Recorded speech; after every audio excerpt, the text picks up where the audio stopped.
everyone, and welcome to yet another video on AWS Full Course by Intellipaat.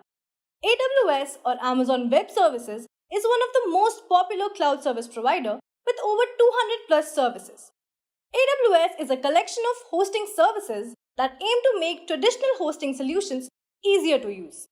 AWS is used by Dropbox and Reddit among many other services.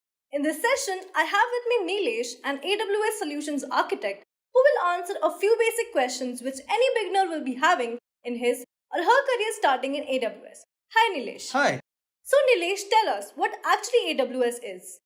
AWS stands for Amazon Web Service. Basically, it's a cloud service providing platform provided by Amazon. It offers servers, storage, remote computing platform, and services to industries, organizations, and individuals. Actually, Amazon has a policy of pay as per you go model. Suppose a user uses for 10 hours, so he has to pay accordingly. So Nilesh, my next question to you is, what are the career prospects in AWS? See, the industry is booming with the opportunity for the cloud professional. And AWS is one of the leading, in the industry for providing the cloud service. So you can, with the proper guidance and, training, one can land a very good job in the cloud and in the Fortune 500 companies, or even he can start his own cloud venture, his own startup. So Nilesh, let's move on to the question which everybody is waiting for. How is the salary and job market for an AWS professional?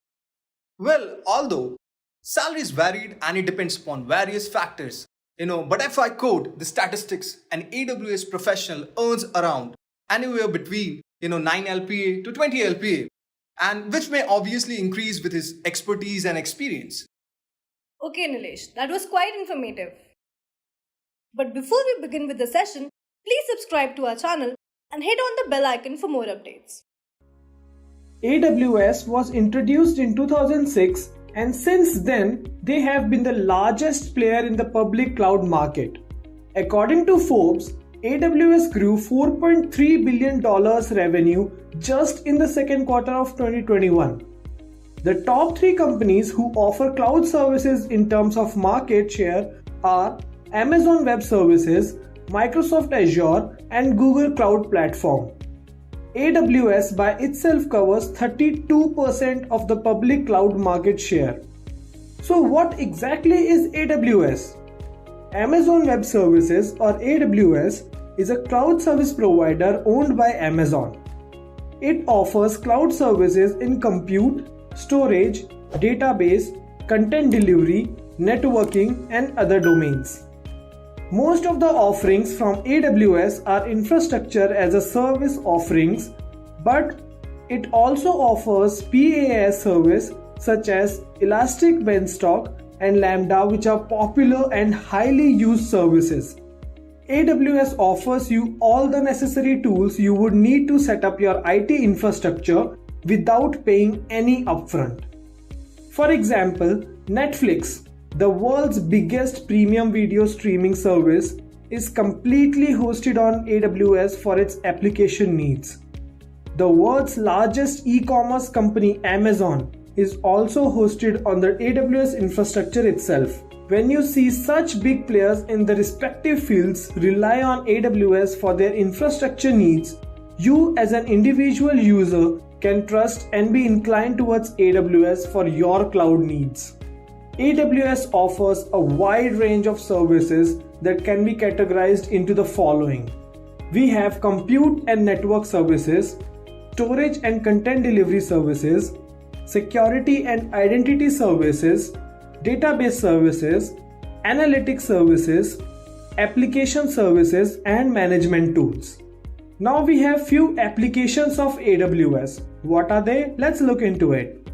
The first one we have is storage and backup. That's Amazon's cloud storage is an easily accessible and useful services for business. Next we have enterprise IT. That's Amazon Cloud Services offer the ideal solution to enterprise IT's time-consuming pace. Mobile, web, and social applications. AWS can launch and scale various applications like mobile applications and SaaS applications. Big data. AWS and big data work well with each other to come up with the power and infrastructure necessary to meet the needs of high-end intelligent software. Websites can be hosted on AWS Cloud. It is also good for hosting CDNs and DNS and domains. In gaming, AWS makes gaming applications easily available to the worldwide gaming network and provides gamers the best experience in online gaming across the globe. Now, how much salary does an AWS engineer earns? In India, it earns on an average basis 7 to 13 lakhs per annum, while in USA on an average basis, he or she can earn $137,000. The reason why Amazon is so huge is because of AWS along with its retail arm. The cloud service has a very high revenue and is growing rapidly. Now, did you know that AWS IaaS Cloud is 10 times greater than the 14 competitors of AWS combined? Now, this speaks volumes about the strong capabilities that this service possesses. Hello everyone. I welcome you all for today's session, which is AWS Full Course by Intellipaat. Before we begin, do not forget to subscribe to our channel and hit the bell icon for not missing on any updates. In this session, many experts would be joining us and guiding you through the course. For now, we have Cody. Hi Cody. Hi. So he is a cloud expert and he would be answering a few hand-picked questions which any beginner would have starting with AWS. Could you brief us about the future scope of AWS? Alright.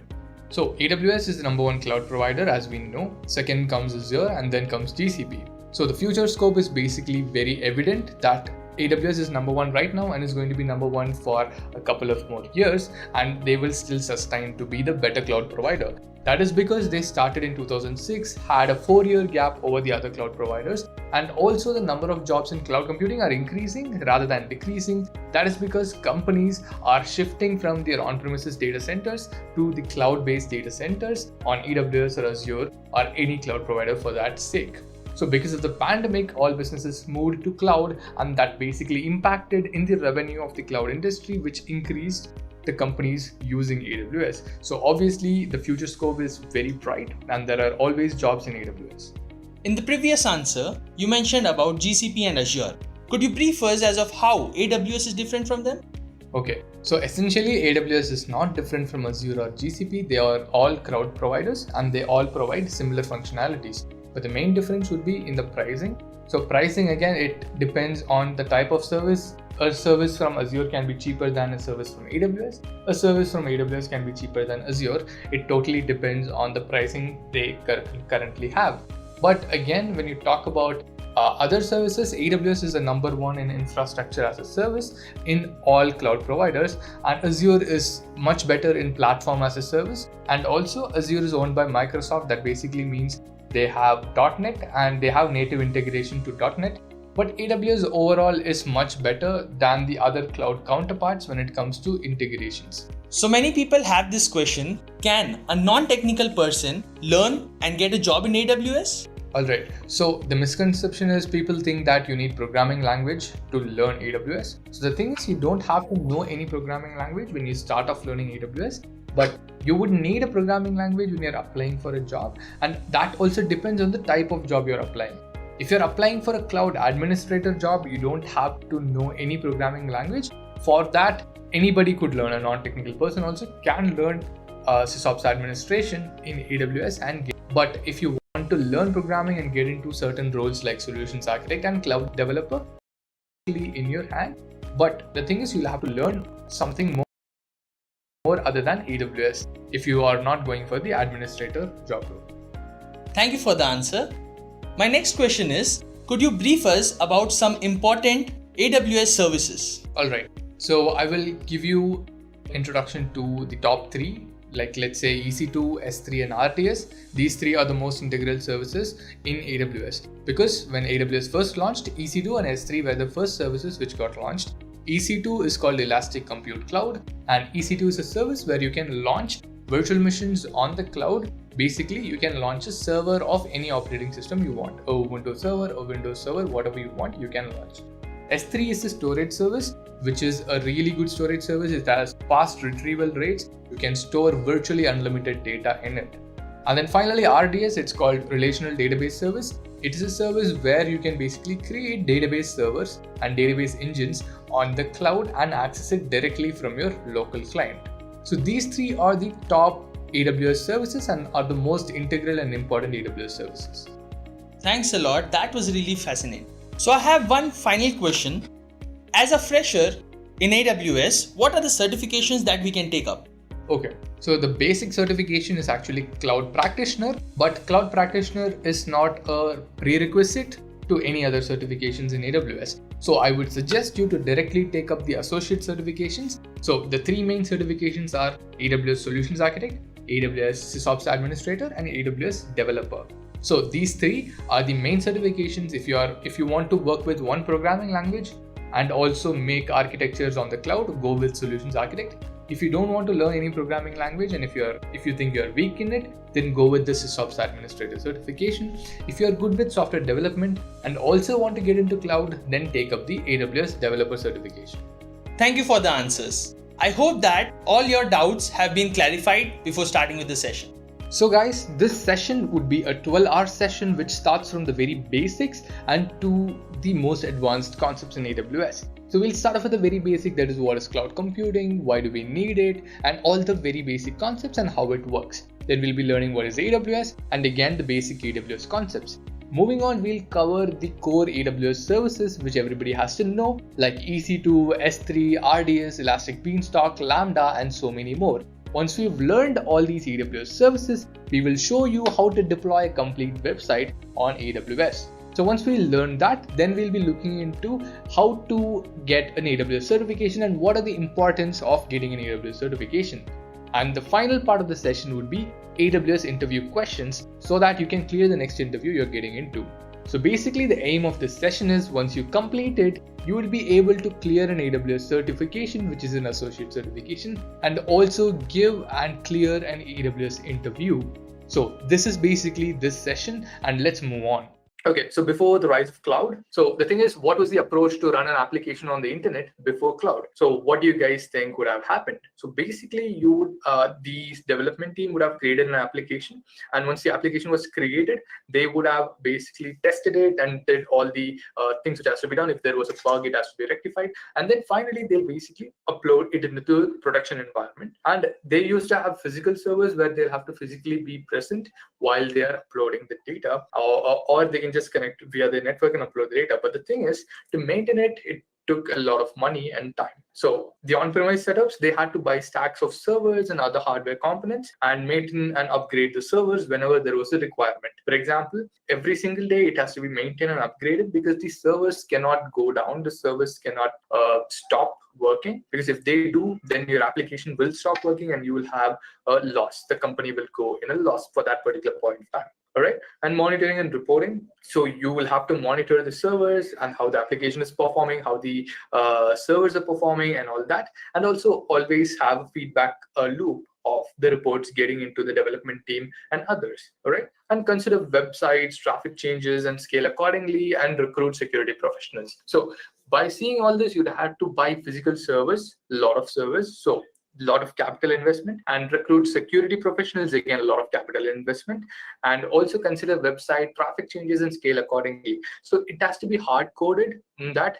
So let's say if your website normally gets 10,000 users and suddenly in one particular day there is a sale and there are 1 lakh users trying to access your website. If you do not have enough servers, to accommodate 1 lakh incoming customers, then your website will have a major crash, or your website it will slow down for the other existing customers who are trying to make a purchase. All right, so for this you would have to hard code in order to scale your application across the servers you have. But the problem is, you might not have expected your application's growth, and you might not have or bought enough physical servers. So in that case, you would have to sacrifice some of the customers because you don't have the physical hardware to bring in and make your application be highly available. That is, make your application be available to every single person who is coming into. So this was one of the major problems. That is, you had to put in a lot of effort you had to hire a lot of people who you had to pay money, obviously. Then you had to buy a lot of servers and maintain them. So everything needed a lot of money and everything needed a lot of capital. But in this case, the disadvantages, which I was saying you, are these. Maintenance of servers is hard, increase in expenditure, because whenever your traffic increases, your expenditure obviously increases because you need to buy more servers and you need to hire more personnel to basically maintain them. Even then, let's say you have 100 servers, and now if your application's traffic goes down and a lot less people are using it, then you will have already invested a lot of money in the servers which are sitting idly in your data center. Again, that will also be expensive. So data privacy and security will be poor. So it might not be poor, but the thing is, it would be much poorer than the AWS infrastructure or the Azure infrastructure or the GCP infrastructure, because they are companies who can spend billions of dollars in security. And scalability and flexibility is also one major problem, because you cannot increase the number of servers very easily, because whenever you wanted to increase the number of servers, you had to buy them and then configure them and then set them up.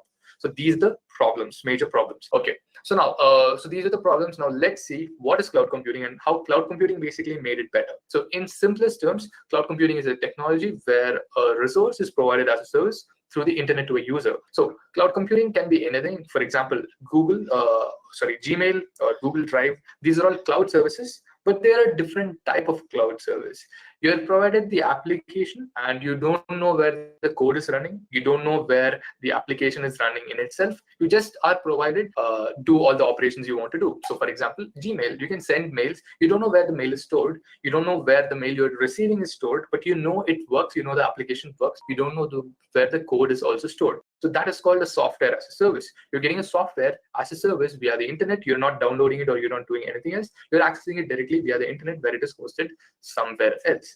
Same thing, but when it comes to infrastructure, let's say you want a server, you want to launch a server. In that case, you have to basically, so you will have to, in this case, which I explained just now in the on-premises setup, you'll have to buy it, then configure it and do a lot of things before making it run. But when it comes to cloud, it takes a couple of minutes to launch a server and do provisioning and upload and install software in that particular server. All right. So if time permits, I'll also show you guys a basic hands-on of how to launch a server and how to run a web server inside of it. So it will hardly take 5 to 10 minutes. I'll show that. All right. So now cloud computing benefits. So the disadvantages we saw. What are the disadvantages of on-premises? Now, what are the benefits of cloud computing? Data privacy and security. No maintenance worries, because if you go with AWS or any cloud provider for that sake, Azure or GCP, they take care of the maintenance in the complete data center. They maintain and they make sure the data center is always available. Data privacy security, again, it's AWS or Azure. So AWS is owned by Amazon.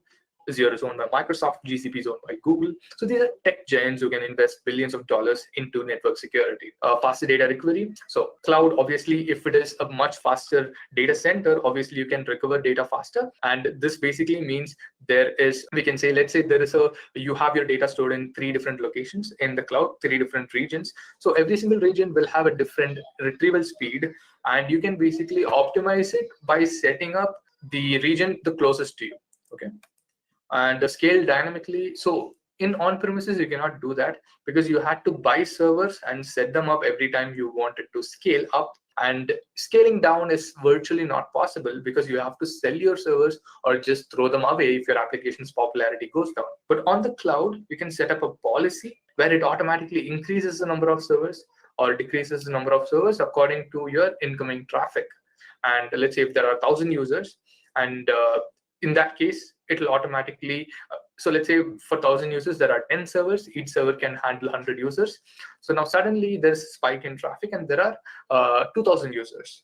So now if each server can handle 100 users, now you would need 20 servers to manage all the 2,000 users. So according to the policy, it will automatically spin up 10 more servers or 11 more servers, and all 20 servers will be running and will be accommodating the 2,000 users who are entering your site. Same way, if right now, let's say after midnight and there are not much users, there are only 500 users on your site. So it will automatically decrease the servers to 5 servers because each server can handle 100 servers. So now the thing is, you can set up the minimum number of servers running at any point of time. So let's say the minimum number of servers you provided as 3 servers. So even though your website is having only 100 users at once, because when you can scale dynamically, increase and decrease the number of servers according to the traffic, you are cost optimizing your application. And faster data recovery reduces the internet bandwidth, no maintenance worries. You don't have to hire people to maintain the data center. So again, reduced costs. Data privacy and security, again, you don't have to hire top security professional, top networking security professional to handle your data center. Okay, so these are some of the benefits, guys. All right, so now let's start with the next one, which is what is AWS. AWS. So Amazon Web Services is a cloud provider which provides its users a wide range of services via internet. Okay, so Amazon Web Services was launched in 2006, and so back then they just launched with 2 services, EC2 and S3, which are still the most integral services in AWS.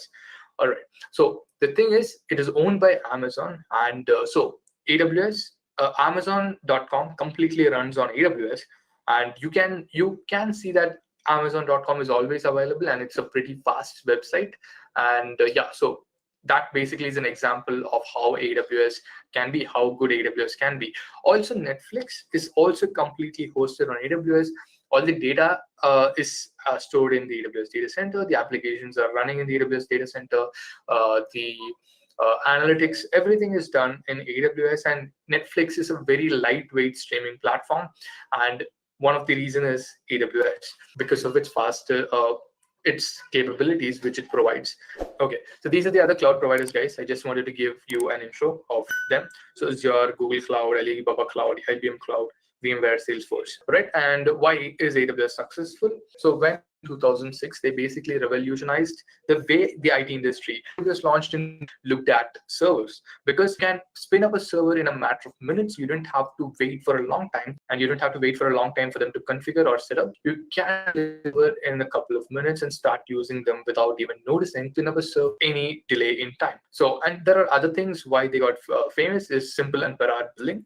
So this is one of the reasons, that is you can, so let's say you are running a service for just 2 hours, you only get billed for those 2 hours. You don't get billed for creating the service or deleting the service or modifying the service. No, you just get billed for the time you're using that particular service. And Amazon's brand name is also one reason, because Amazon is one of the biggest renowned names in the IT industry. An easy profile setup, it doesn't take a long time to actually set up your AWS profile. So you can just provide, like, it's like how you're creating a Facebook profile, but the only extra thing you'll have to do here is provide your debit or credit card details, because obviously they provide you a 12-month free trial, free tier. There are some services which are available in the free tier. If you are within the free tier limit, you won't get billed at all. If you're exceeding the free tier limit, then you'll get billed. But again, you can still be in the free tier limit. While practicing, it doesn't, like, you will not have to use bigger services, and which will basically cost you. And yeah, so that's one reason why it's successful. And then the service domains. So there are various service domains, guys. So in this case, I'm just gonna introduce you to some of them,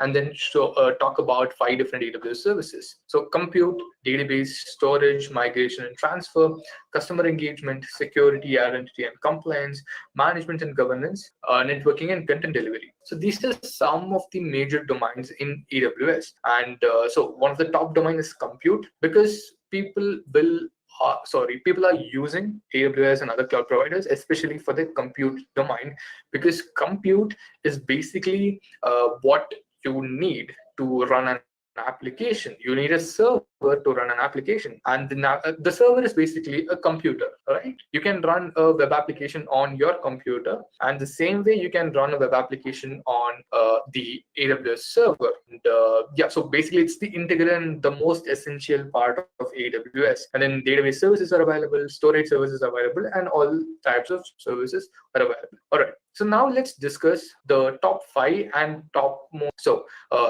Elastic Compute Cloud, Relational Database Service, Simple Storage Service, AWS Auto Scaling, and AWS the question for elaborating it with you on AWS is you become really good at around 5 to 10 services within 2 months. So you cannot become a complete expert, obviously, in every single AWS service. You will have to select the services which you would need for your particular job role. And so if your company might ask you to learn certain AWS services, or like they might ask you to learn certain AWS services. So first figure out what are the AWS services you want to learn, and then accordingly you'll have to plan it. And every single AWS service will have its own time period. Yeah. So the 5 services which I'm going to explain, you can basically start with these 5 services because these are the most integral services in AWS. And yeah, so if you have time every single day, then you can basically master these 5 services in a span of 3 weeks. Because yeah, so you can learn all the ins and outs of it in 3 weeks. So now Amazon Cloud Elastic Compute Cloud, it's called EC2 because Elastic Compute Cloud. All right.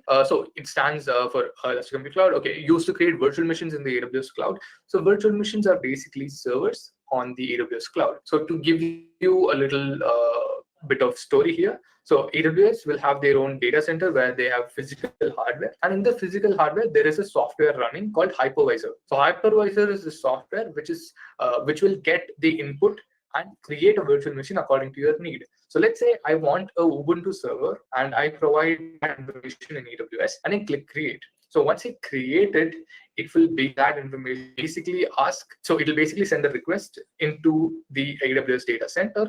That software supervisor will create a Ubuntu virtual machine and assign this request. And for example, let's say I've asked for 6 GB of RAM and 30 GB of storage. It will assign that in AWS data center. The detailed private IP address of that will be sent back to me from AWS. So this is how it basically goes on. But you would need to know a lot more about it on how it works. But when you start with it, you don't have to actually know and understand how the back end of the AWS EC2 works. You just have to know how to create it and how to work with it before we finish what actually happens over there. Website also today, so create a server and how to host a website inside of that server. Okay. All right. Next comes Amazon Relational Database Service called RDS. All right. Now talking about RDS. So RDS is used to create dedicated database instances.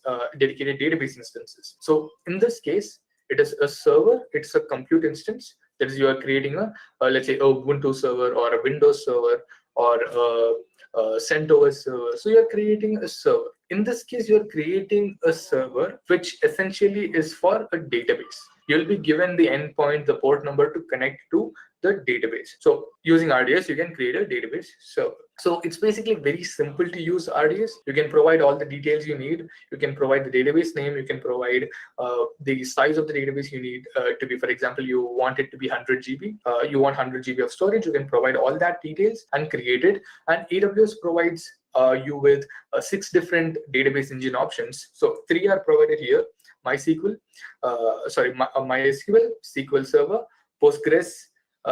Then there is Oracle DB and there is MariaDB. And finally, AWS themselves have their own database engine called Amazon Aurora.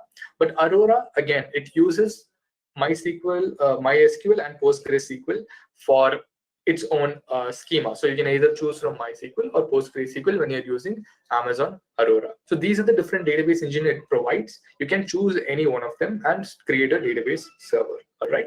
The next service is Amazon Simple Storage Service.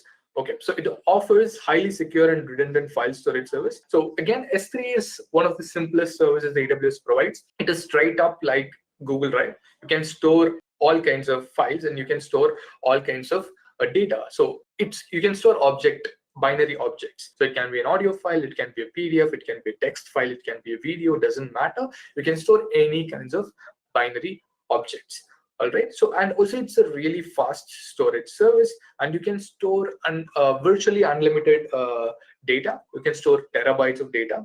You can store petabytes of data actually in S3. All right. Also, it provides various integrations. So it uses the HIPAA. So yeah. So basically, to help prevent data breaches, they provide these integrations and with PCI DSS and HIPAA. And also, you get data flexibility without almost zero latency. So it's actually not zero latency. There will be latency according to the region where your data is stored. If let's say you are trying to access data which is stored in the US data center from India, there will be be latency. But if you're trying to access it from a region or from a data center which is close by to you, so I'm from India, if my data is need and they don't have to go around and use other services, so then same thing with the other person who just needs access to the billing tool.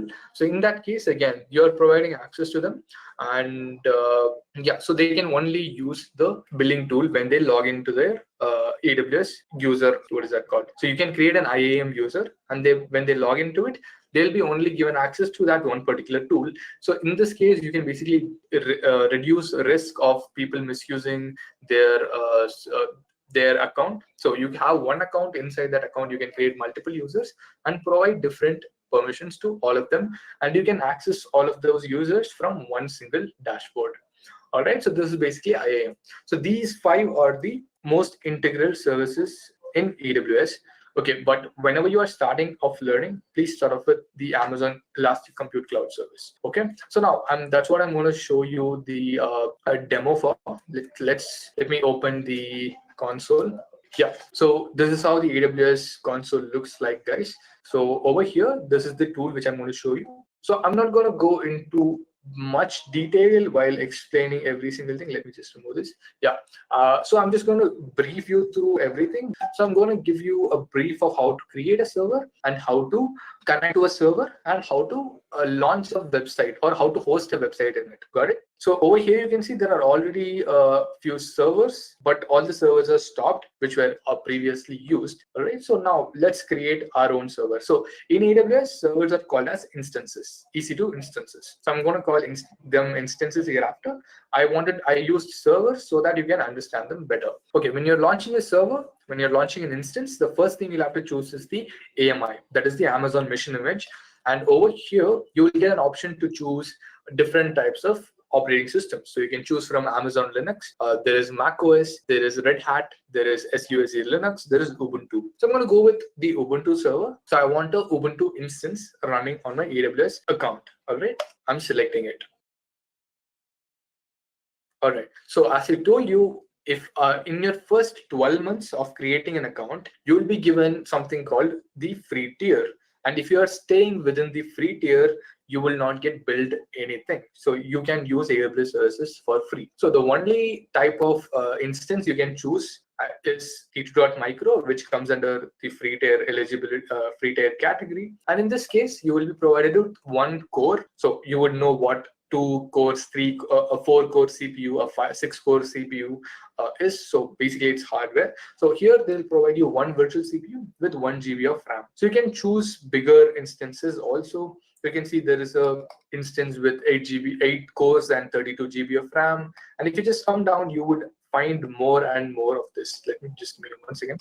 Yeah. So if you just come down, you can see this particular instance type has 36 cores and 244 GB of RAM, so memory. Okay, so you can choose bigger instances, but bigger instance types cost way more. So for practicing, please stick with T2.micro. Okay, so next is configure instance details.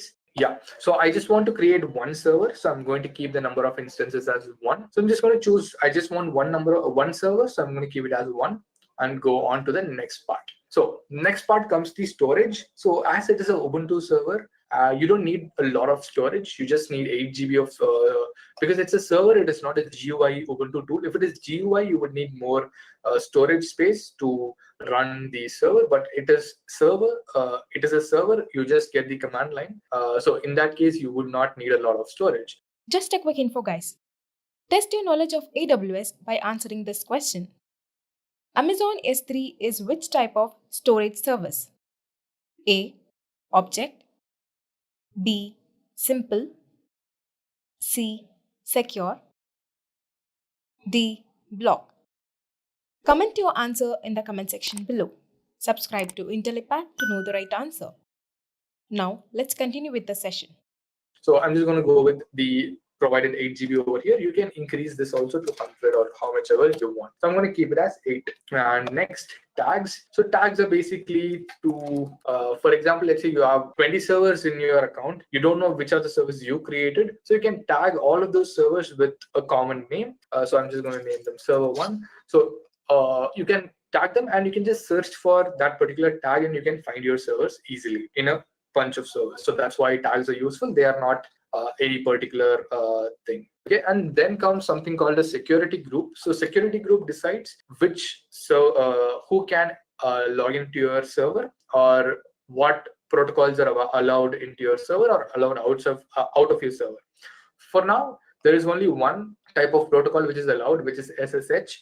Okay, so SSH lets you to securely log into the account, into the server. It's called secure shell. SSH means secure shell. So it's a TCP protocol which allows you to log in, authenticate into the server, basically by providing private key, okay, private and public key. So symmetric encryption. And yeah, so it runs on port number 22. And I'm going to allow one more type of protocol. So I want to allow another TCP protocol, which is HTTP, because I'm going to run a web server inside my instance which I'm creating. Okay, so I'm going to review and launch. So you can just review all things. So as I told, so improve your instance's security. Your security group is open to the world. If you see over here, anybody can connect to my server if they know the public IP address of the instance which I'm creating. But the thing is, they would not have the private key file. Only if you have the private key file, then you can log into the server. But the private key will be only available with me. I will only have the private key. You will not have it. So because of that, you cannot connect to it, because the server will have a public key and you'll have to upload the private key. The private key file will decrypt the public key. Only if it decrypts it, then that server will let you work on it. So it'll authenticate you into the server. Got it? All right. So now let's do that. So you can either choose a key which already exists, or I'm just going to create a new key pair so that you guys would understand what exactly is going on. Okay, so I'm going to name the key as practice, or I'm just going to name it webinar key, because I wouldn't need it after this particular webinar. And yeah, so I'm choosing, you can choose what type of algorithm you want the key pair to be on. So I'm just going to choose RSA and download the key pair. Okay, so it'll download in a format called .pem, and make sure you have this PEM file. And I'm going to launch the instances. Okay, so the instances is getting launched. And one more thing we'll have to do is that, so we'll have to log into the server. So there are multiple ways of logging into the server. So one simple way is to directly connect it from the browser. So once the server is running, so you can see, right, server 1, this is the tag I provided. So once the server is running, it'll show the status will be running here, and the status checks will be 2 out of 2. All right, and then so you can see it is running right now, and you can see the details of the server over here. This is the public IP address, right? 18.116.115.11. So let me run this public IP address first, just to show you that there are no web servers running here. Okay, so you can see there is no website hosted on this particular server, or on this particular instance. So I'm going to run a website inside this, and then show you so that you could understand how exactly it works. So as I told you, there are multiple ways of connecting to the server. One way is of directly connecting it here by clicking on connect, and you can just go to EC2 Instance Connect and click on connect, and it will create a window right here, and you can directly log in from here. But the thing is, your internet has to be really, really fast for this to be available and working all the time. But if your internet is slow, I would suggest you to use a tool called Putty. All right, Putty. So before using the Putty tool, you will have to generate the private key file in Putty's format. So we already have the file called the .pem file, right? So let this run, because the internet is a little. Right now, I think the internet issue got resolved. All right. Okay, so let this connect. Yeah. So while I was teaching, I uploaded. Okay. So now first let me explain this. So now you can see the server has been launched, and it has been opened here in this site. So now you can just see pwd. So /home/ubuntu. So let me just create a file here, so that when I connect it via Putty, you would know it's the same server. Okay, so 1.txt file has been created. So this is one way of accessing. You can access it directly from the browser, but I wouldn't suggest this method. I would suggest you to use a tool like Putty, a client tool like Putty. So first I've uploaded. So I'll just show you. First I opened this tool called PuttyGen, Putty key generator. Then I loaded the .pem file. Okay, and then I'm saving this file. So I'm just going to use the same name, webinar key.ppk. saved. All right. So I'm just going to close this now.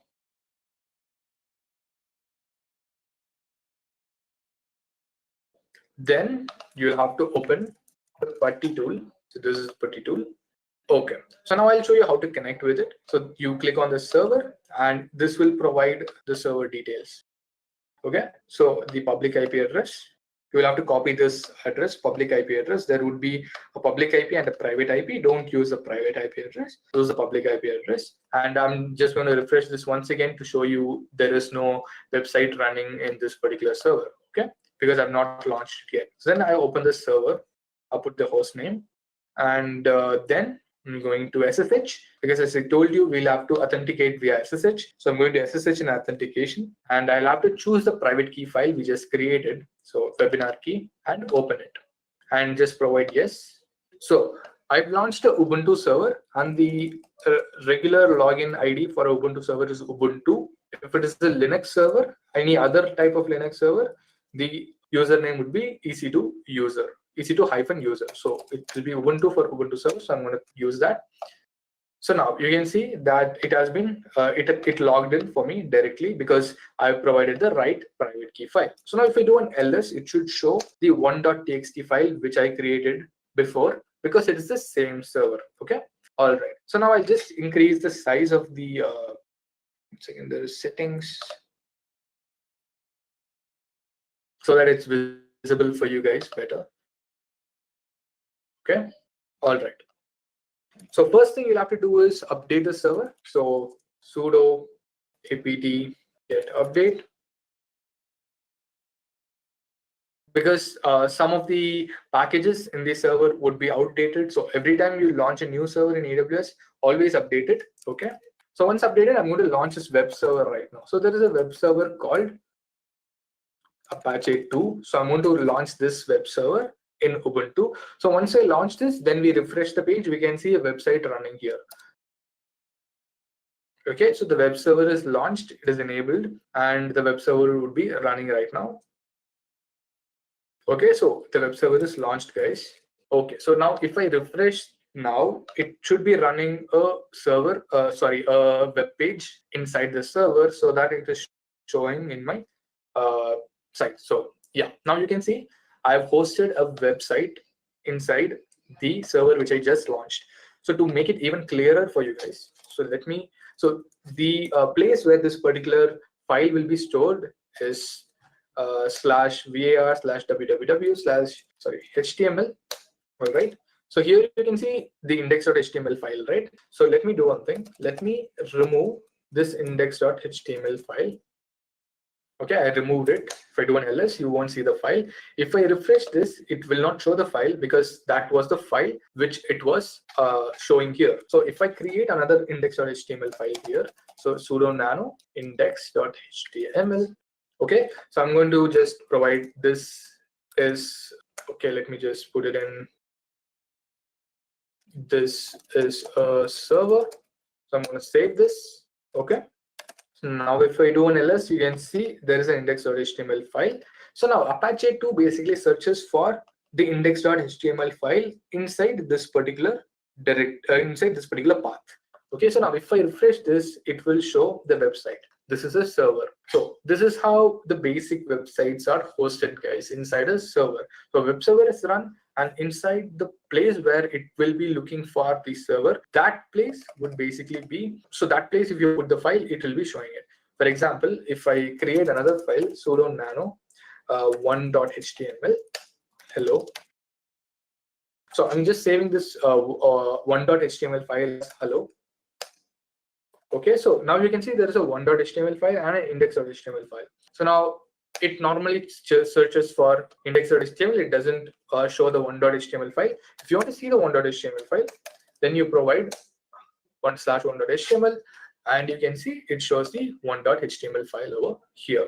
So this is basically it, guys. This is basically launching a server, and I've showed you how to launch a website inside a web server. And yeah, so I think you learned a lot from this particular session. Just a quick info, guys. If you want to make a career in cloud and DevOps, then Intellipaat provides an advanced certification in cloud computing and DevOps by ENICT Academy IIT Roorkee. and it is taught by IIT Roorkee professors and industry experts. This course is designed to upskill and land your dream job. Now let's continue with the session. What's the purpose of the root account? The root account is used for three main use cases or three functions it has. One is to wants to create IAM users. So IAM users would be the people in your IT and software team. These are the people from different backgrounds, including database administrators, solutions architects, system administrators, maybe testing professionals, developers, right? Now, these people will be using your root account by signing in through their accounts to perform day-to-day operations like deployment, implementation, change, deletion, or launching of the resources. Then we define the authentication, or the IAM user will define the authentication and authorization. Authentication means that the IAM user's password and the username or the access key or the secret access key will be defined using this thing, using the one that you create from root account. So you define the authentication and authorization. Authorization means the level or the type of access. The root account manages billing, and also he or she can track the IAM user's activity. So this is what a root account owner should be doing. Now, one thing that I stress upon a lot, that a root account is not supposed to perform any of the technical or business operations as such. Apart from these four things in general, a root account is not supposed to perform deployment, changing, launching. He's not supposed to launch any instance or application, because the root account is just used for the management of the accounts,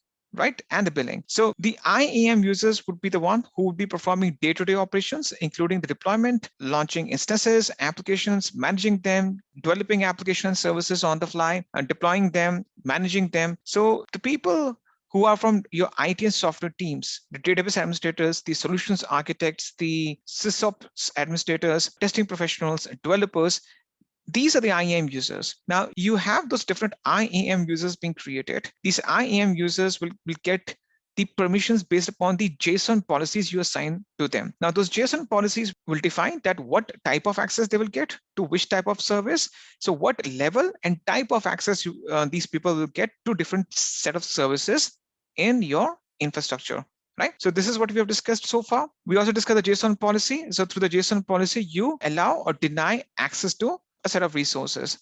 Fine. Now the most effective method of managing permissions is through the groups. So instead of assigning the permissions to the people or to the IAM users directly, you group them together, you assign the permissions to the group, and then the people from that group will get the same set of permissions. This is the most effective, neat and clean method of the access and permission management. Roles, I've showed you, roles will allow you access from external accounts. So it allows service to service interaction so that the people from external accounts can access your services, or two different services can interact with each other. For example, an instance want to access the S3 bucket. Then for that, an IAM role needs to be assigned to the instance. You need to facilitate cross-region application across two different storage buckets in two different regions. For that, an IAM role needs to be assigned to the source bucket. We also discussed the concept of cross-account access, where an external account user can access your account temporarily by just using the IAM role, right? So this is what we have discussed in the previous conversation. Now let's move forward. So now what we shall be discussing would be, we will discuss the concept of the policies. Now, as we have discussed in the previous session, we use policies for permission management, and the policies are in the JSON format. Now, if you just go to the policies on the left-hand side, you will see one thing, that these are the set of more than 800 policies you can make use of. So you will see that if you just try to start using these policies on the fly, you'll be seeing one thing. These are the default policies. Now, I'll show you one thing. If you just try to assign any permission to user, I pick Steve over here and I click on add permission and just try to add a permission or just try to attach a policy directly. You will see that you will be able to filter three types of policies. Can you see that? We have customer managed, we have AWS managed, and we have AWS managed by job function. What's the difference? Customer managed is the one that you can customize by yourself, right? And the AWS managed is the one, and the job function are the one that's being there by default. You can start using them on the fly. Job function is based upon view-only access, administrator access, developer access. But the main one is the AWS managed, which is the default policies.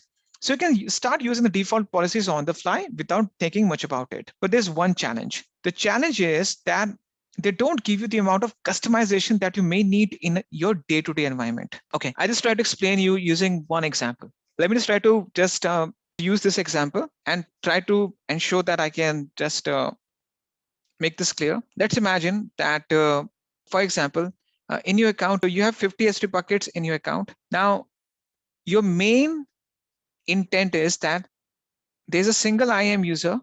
His name is anything, maybe let's make it as Suresh.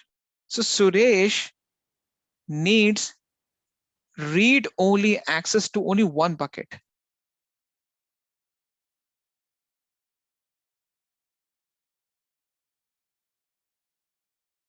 So you have 50 buckets in your account, but Suresh wants read-only access to only one bucket out of 50, not rest 49. You got the idea what exactly I'm talking about? He wants to get access to only one bucket out of 50. If you see this default policy, let me show you for the S3. For S3 read-only access, this one policy, default policy that you can see. If you see the S3 read-only access and see the summary of it, it says it will give you the read-only access to all the buckets in the management dashboard, right? So if you go with the default policy that's there, it will give the read-only access to all the buckets. But your challenge is that Suresh wants to access, your requirement is that he needs access to only one bucket out of 50. Rest 49, you don't want to give him access to. So how you can solve this challenge? If you go with the default policy, he will get read-only access to all the buckets. So in that case, you go with a customized policy. Now I'll show you the process of creating a customized policy. It is one of the simplest out there. Okay, so let me show you that how you can create a customized policy. So based upon the scenario where we need to give read-only access to only one bucket out of multiple buckets, I will show you how you can produce or you can formulate a new custom-based policy. So I just go to the policies on the left-hand side. And let me do one thing. I go to the services and open S3 page in a different tab, right? Because I need to fetch the S3 bucket identifier or the Amazon resource name afterwards. I just went to this is the IEM policies page. Now you can see that on the right-hand side, there's a thing called create policy, right? I just go to create policy and you will see that it will automatically give me the option to manufacture a new policy from scratch.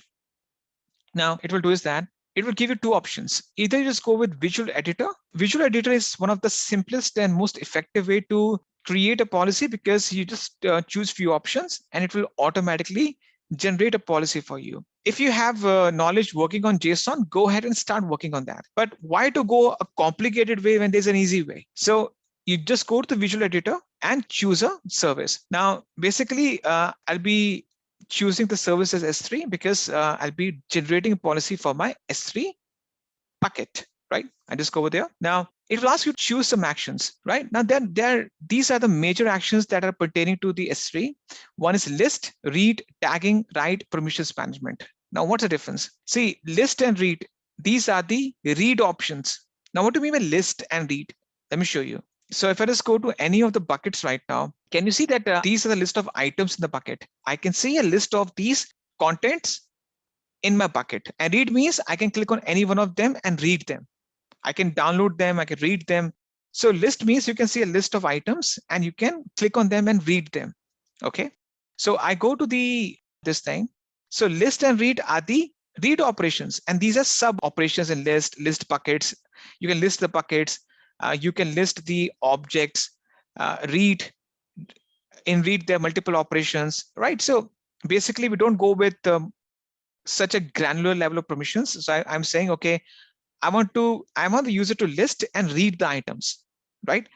Tagging means you assign a tag to it. You can write something to it, or you can define the permissions for it.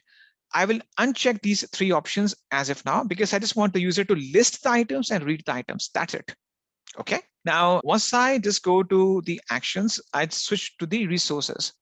Now, the thing is that the policy that you formulate, that you configure, you have to define the resources as such, because the policies that you are formulating, those policies are being applied to they're being configured for which thing? For a resource. Now, what's a resource in our case? an S3 bucket. Okay. Now I click on the resources section. It will give me a few options. Now you need to define two things: bucket and object. Rest are the very advanced options. You don't have to deep dive into those advanced options at this point. I want to define permissions for the bucket. Bucket is the container, and the object is the data that we put in that bucket. Okay. So I go to the bucket, I say add ARN or the Amazon resource name to restrict access. Let's go over there. Okay. Now it will ask me the bucket name. Let me just go back to the bucket and see that I can fetch the bucket name. Yeah, so I'll fetch the bucket name and put that in the list, right? Automatically, it will just generate the ARN. Now, ARN stands for Amazon resource name. It's a special identifier to identify your resources, especially your S3 bucket, right? There's a format for it: ARN, a single colon, AWS, a single colon, S3, 3 columns, and the bucket name, right? If you choose any, it includes an asterisk. Now we discuss what's an asterisk in a policy, right? If I uncheck this one and paste the specific bucket name, I'm saying this doesn't apply to all the buckets. This applies to only one bucket in the list. Fine, click on add. So once you add the bucket Amazon resource name, then you apply the object. Now what's the object? Say object is a piece of data that you put in the bucket. It can be an MP3 file, it can be an AVI file, a document, a spreadsheet, a PPT, a text document, image, anything, JPEG image, PNG image, anything it can be. So I click on the object add ARN. I specify the bucket name, right? Now object name, do you want to apply this policy to a specific object only, right? If that's the case, you specify the name of that object. Else, choose any. So any means that this policy applies to the bucket, including all its contents. So I'm imposing the restriction at the bucket level, not at the object level. Generally, you will not do that. So you're saying that, okay, I want to restrict the read-only access to only one bucket, but a person will get full access to all the objects in the bucket. Not full access, but the read-only access, right? Click on add. Done. Now, once you define the bucket ARN and the object ARN, this will complete the configuration. Click on next add tags. Now that tag is a key value pair that you assign to your configuration. It's optional. You can skip it. Click on next review. And you can assign a bucket. You can assign a name to this policy. Let's name it as custom read only access to S3 bucket. So this is the bucket. So I can define a description. This custom policy will be applicable. Will give the read-only access to bucket. Fine. This is the summary. You just want to include list and read actions. Click on create policy, and that's it. The policy would be created with the simplest clicks. You can see that it is one of the simplest out there. Now, it may be intimidating at the very first level, but the thing is that once you practice on your own, not in the session, after the session, in your free time, it's the easiest thing to do. Okay, now let's apply this policy to one of the users. I pick the user right now. I'll just pick, for example, let me pick Suresh. I'm not sure whether Suresh has some permissions. Okay, let me just remove his administrator access as of now. So I've detached the administrator access from this account. I click on add permission, and I would say, okay, I want to attach. So what I'm trying to do is that I'm just trying to add on the custom policy to one of my IAM user. His name is Suresh. Okay, I click on attach existing policies directly. And in the choose filter policies, I choose customer managed. Now, these are my customer managed, my custom built policies. I choose the one that I just created. customer read-only access, something like that. And click on next review. Click on add permissions. And you can see that this custom policy is being linked with Suresh account. Now, I will try to log in on behalf of this user and just try to show you that he will get the read-only access to only one bucket out of multiple buckets that I have, right? So let's log in on behalf of Suresh and see that how the things happen.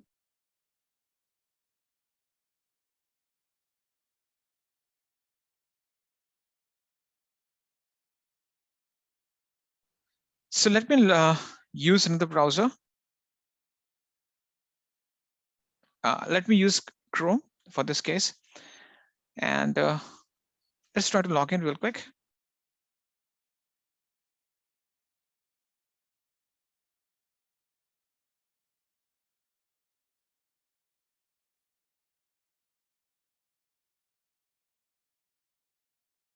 I've just logged in on behalf of Suresh. Now you will see one thing. Then once I log in, Suresh is able to log in. You can see his account identifier or his user ID. He's able to log in. Now he just goes to the S3 bucket or S3 page immediately and he's able to list the buckets. He can see all the buckets. Now he has access to only this bucket. I think this is the one.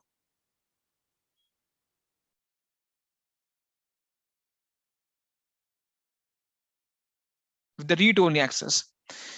If you just try to act smart and just try to access any of the bucket in the list, he would be get insufficient permissions to list the objects. He'll be completely thrown out. But if you just try to get to the bucket that I've given him access to, if you just try to access any other bucket, he will get the same insufficient permissions to list the objects. Okay, once he gives up and just try to access the bucket that I've given him the read-only access to, which is this one, then you can see that he can easily list the items. He can read them. He can click on the items, for example, he can click on download and download the items and start reading them. So he can list the items and read the items from only one bucket. But if he just try to do the same operation with other buckets, then he'll be thrown out. He'll be completely blocked from the access, the read-only access with respect to the other buckets. So this is how the customized policy empowers you. It gives you the customizations and you can easily customize your policies and you can customize your access permissions or your permission management. Right? Let's go with the next concept. That's the multi-factor authentication. Now, you guys might have used something called Gemalto key fobs in your organization. You might be using it as if now, or have seen it, or have used it, or have been using it. Now, Gemalto key fob, it's called the RSA token, and the purpose behind using the Gemalto key fob is simple. That you need to make sure that this type of RSA key can generate a PIN, an authentication PIN, which refreshes every 30 seconds. So every time your user logs into his account, he uses a new PIN. See, the account can be hacked. The password can be easily hacked, but it's very counterintuitive or coincidence that an account is hacked and someone snatches the key from you, right? So these two things are very much different. Just a quick info, guys. Test your knowledge of AWS by answering this question. Amazon S3 has how many pricing components? A. Only 4. B. Only 5. C. Only 3. D. Only 2. Comment your answer in the comment section below. Subscribe to Intellipaat to know the right answer. Now, let's continue with the session. So the thing is that even if you are able to put in the user ID and password, you can add on another layer of security. That's the authentication. Okay. Now you can purchase these keys from Amazon. I think it will cost you $15 per account, right? But if you don't want to invest even $15, you can make use of these smartphones, right? And these smartphones can be used. You can download an authenticator app upon it. Now this authenticator app will be used to generate a PIN, right? That PIN will be used to make sure that it can give you new PIN every time the user signs in to his account. Okay. So for example, now I'll be using this iPad as the authenticate as a mobile device. right? So you need a smart device, maybe a cell phone or an iPad or a tablet to enable the MFA. Basically, what I'm trying to do is that I'm trying to make this iPad as the MFA device. This is my MFA device. So I'll be using this to get access to my AWS account. That's what my intention is. Now, the thing is, how will you do that? See, there are two ways out. The first way I will show you, I just go back to one of my accounts right now, real quick. Go to the users. Now, let's imagine I want to enable the multi-factor authentication for Suresh only. Let's go with Suresh. I want to give him the multi-factor authentication access so that he can use his phone or his tablet or his iPad to generate a 6-digit PIN, which refreshes up every 30 seconds. And every time he signs in, he'll be able to sign in securely with a new PIN every time. Okay, so how will I do that? I go to security credentials, fine. And you can see that it says assigned MFA device, not assigned. Okay, click on manage. Now you have virtual MFA device. Now virtual MFA device you'll be using the most in your organization because it's free of cost. Nowadays, everyone we have smartphones. You can download or install an authenticator app on your mobile device or computer or a smartphone. Now smartphone or the tablets that we've used they're the computers only, okay, with a touchscreen capability. UTF security key, it's a new concept. I haven't seen it being used so far. Or you can buy Gemalto tokens from Amazon. I think it will cost you 12 to 15 US dollars per user per unit. But why to pay for 15 US dollars, 15, if you can enable that capability for free on your browser? Because in that case, your user will have to carry an extra device. Okay, basically people put that in their company's ID cards as a key. It is kind of a keychain. So why not to enable that on the virtual devices that are smart devices? Click on continue. So right now I'm trying to, what to do is that I'm trying to activate this device with me and I want to make it as an MFA device. So what I will do is I need to go to my device first. And very first thing I will do with the device is that I need to install an authenticator app upon it. Now I think I may have this, Google Authenticator. Now, you can easily go to Play Store or App Store, whether using an iOS device or an Android device. You can just go to the Play Store or App Store, just type in Authenticator. You will get multiple authenticator free of cost. Even Microsoft has its own authenticator, but I'm using Google one. You can use Microsoft one. It's free of cost. You can download that from the Play Store or the App Store for free. Now, click on Get Started. I have two options. Either I scan the QR code or enter a setup key. Now, what's the difference? QR code you will be using if you have the physical access to your user's device. Okay. For example, this iPad belongs to Suresh. Suresh is sitting in the same office where I sit. So I can easily say, hey, Suresh, just give me your tablet for a minute. I want to make it as an MFA device. They say, okay, yes, I'll give it to you. And once I activate the MFA on this device, I'll just hand over to him. But what if nowadays we are working remotely? Suresh is in Chicago, but I am in India. So I want to get his device, but I can't do that. I can't say just fly from Chicago to India and I just use your device to activate it, MFA on it. It doesn't make any sense. So I can send him a key so that he can perform activation by himself. Okay, I'll show you that key, how it looks like. But right now, since I have the device with me, which is Suresh's device, why not scan the QR code? It is the simplest of these two different options. So I click on scan a QR code. Okay, now which QR code I need to scan? Let me show you that. I click on scan QR code. Yep. Now, once I scan the QR code, you will see that it automatically generates a 6-digit PIN. On the right-hand side, you can see that a clock is ticking. And now this clock stops at 30 seconds, post which a new PIN will show up. So I will say, okay, I need 2 pins to perform activation, 249665. So I just type in, okay. I'll be waiting for a new pin to show up. So I need 2 MFA codes to complete the activation. So 318075. I click on assign MFA. Now this device that I own, which is the Suresh device, it is the virtual MFA device for him.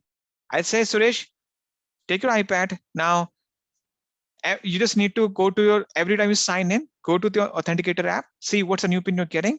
Before this pin expires, put in the new pin, and then you should be able to sign in. So Suresh will take the instructions. So he will sign out and just try to see that if it's working for him or not. So I need to just sign in again on behalf of Suresh to show you that how an IAM user will sign in using his MFA device. So let me just put in Suresh user ID and the password. Okay, now immediately it will ask for the MFA code. So Suresh will see, okay, the MFA code is 729782. Done. Click on submit, and you will see that immediately he'll be signing into his account. Now this adds on another layer of security for your accounts. Now, as per the best practice, it is also recommended that you do that for the root account. If you go to the dashboard, you will see that it says add MFA for the root user. Okay, so it is recommended that the MFA should be enabled for the IAM account and especially the root account, because the root account has the highest privilege, right? Because your customer's database, your confidential data, your resources, your entire IT infrastructure is accessed through this account. If someone from outside gets the unauthorized access to your account, he will screw the things up, right? So just to make sure that you add on another layer of security, you enable the multi-factor authentication for the root account as well as the IAM account. The process is the same. Okay, the last thing that I will discuss with you is the account settings. Now, the account settings means that you can enable the password policy. Now, whenever you, for example, want to change your password, now you get this thing, minimum of the password length should be 8 characters. There should be one uppercase, one lowercase, a number, so that the user is prompted to enable a password which is complex in nature and which cannot be easily recognized or guessed. Right? No one can easily anticipate your password. Click on change password policy, and you can, for example, say enforce 8 characters, 1 uppercase, 1 lowercase, 1 number. So every time the IAM user gets a prompt to change the password, he need to comply with these policies to choose a complex password. Having said that, this completes the IAM, the identity and access management. Now, there are some few more advanced access management options that I will discuss with you. For example, KMS, Key Management Service. The next thing that we'll discuss is EC2. Now, the purpose behind discussing the EC2 is that we can start with the basic stuff and start understanding that how a virtual machine is managed in an AWS environment. Now, what is EC2, by the way? EC2 stands for the Elastic Compute Cloud. And it is a level at which a system. So what is Elastic, by the way? See, you will see Elastic term a lot of times in most of services, a lot of services, not most of them, like Elastic Compute Cloud, Elastic Load Balancer. So Elastic is a very common term in AWS. Now, what do you mean by Elastic?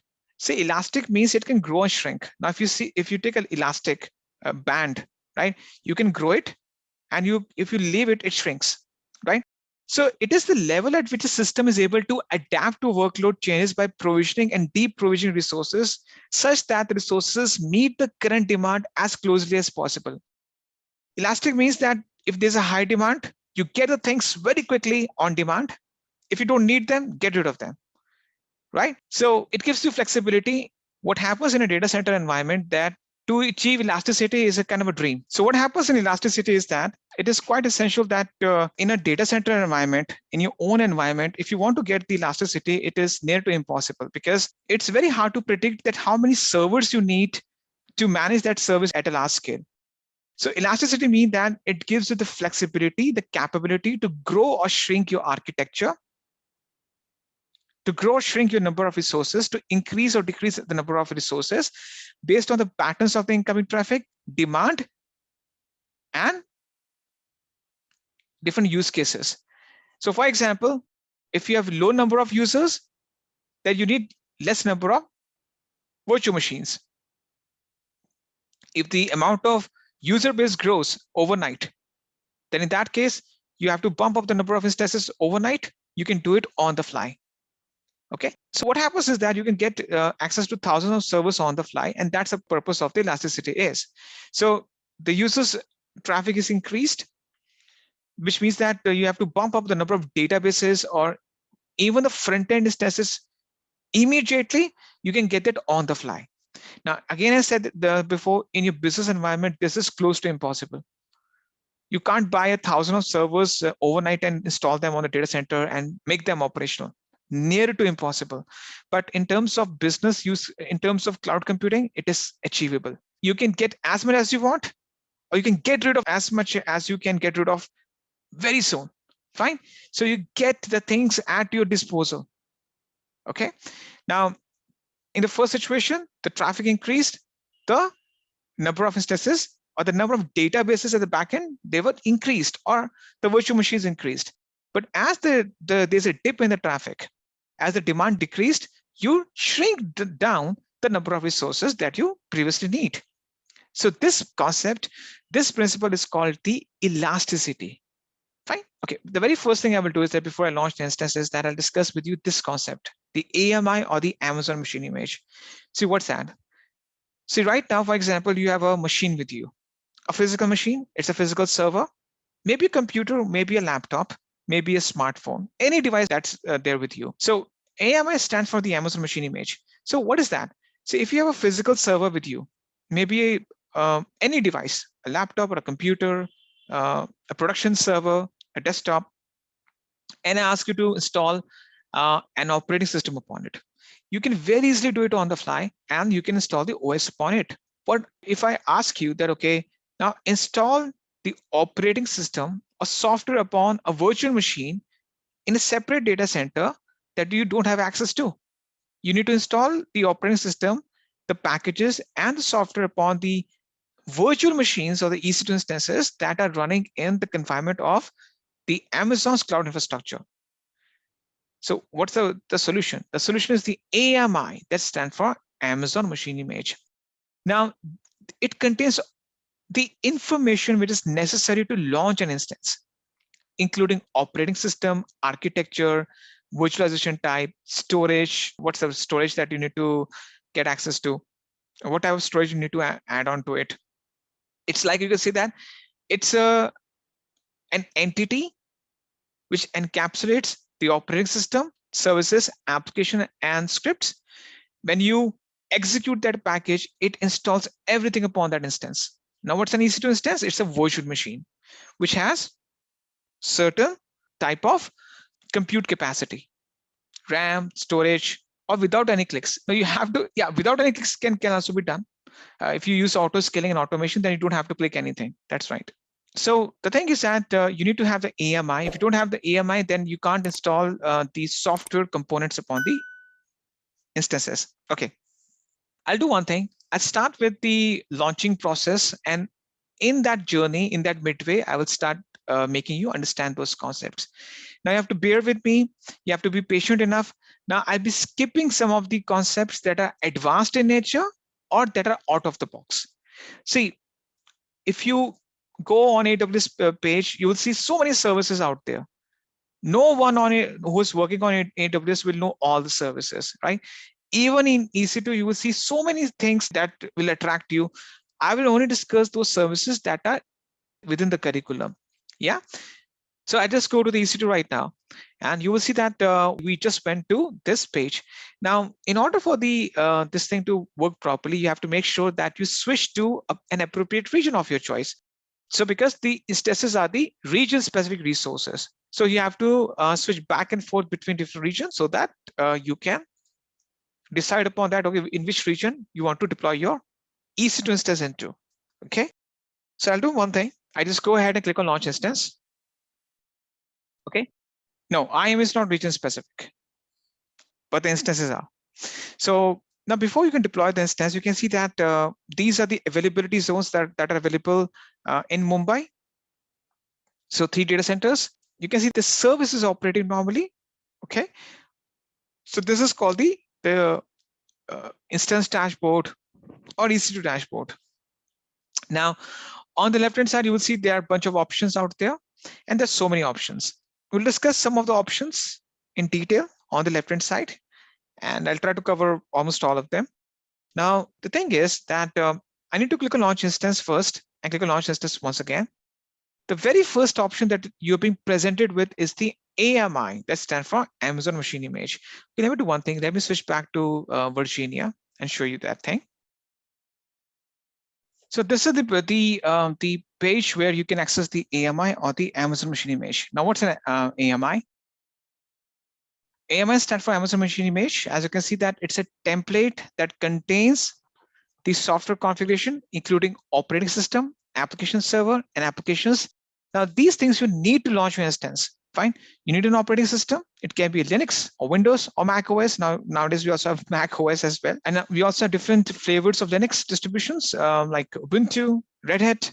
Okay. Now, the thing is, on the left-hand side, okay, these are the quick start AMIs. Now, these are the AMIs that we'll be using just for the demonstration purpose. You will not be using them in a business environment, to be very frank and honest. This is just for the purely hands-on and just to get your feet wet or get your hands dirty. Okay. Now, the thing is that there are two types of virtualizations, PV and HVM. We don't have to go into the details. We don't have to get and understand the para virtualization type or virtualization type of these AMIs. Basically, it's nothing but it's an operating system along with the additional software installed upon it. So these are the quick start AMIs. We have Amazon Linux, Mac OS Catalina, Big Sur, Mojave, Red Hat Enterprise Linux, Ubuntu, Microsoft Windows, Deep Learning AMI, Debian, Microsoft Windows Server 2019, 2022, base as well, Data Center Edition.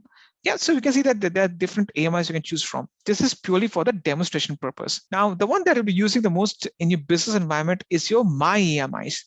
Now, what are these things? Now, these are the pre-built, these are the custom-built AMIs that you can start using on the fly. Now, as we have seen the customized policy, the same goes with the customized AMI. See, the quick start AMIs, these are the raw AMIs. These are not being customized based on a specific requirement. So this will have the operating system plus set of services and applications of your choice. So in a business environment, you will have a complete container.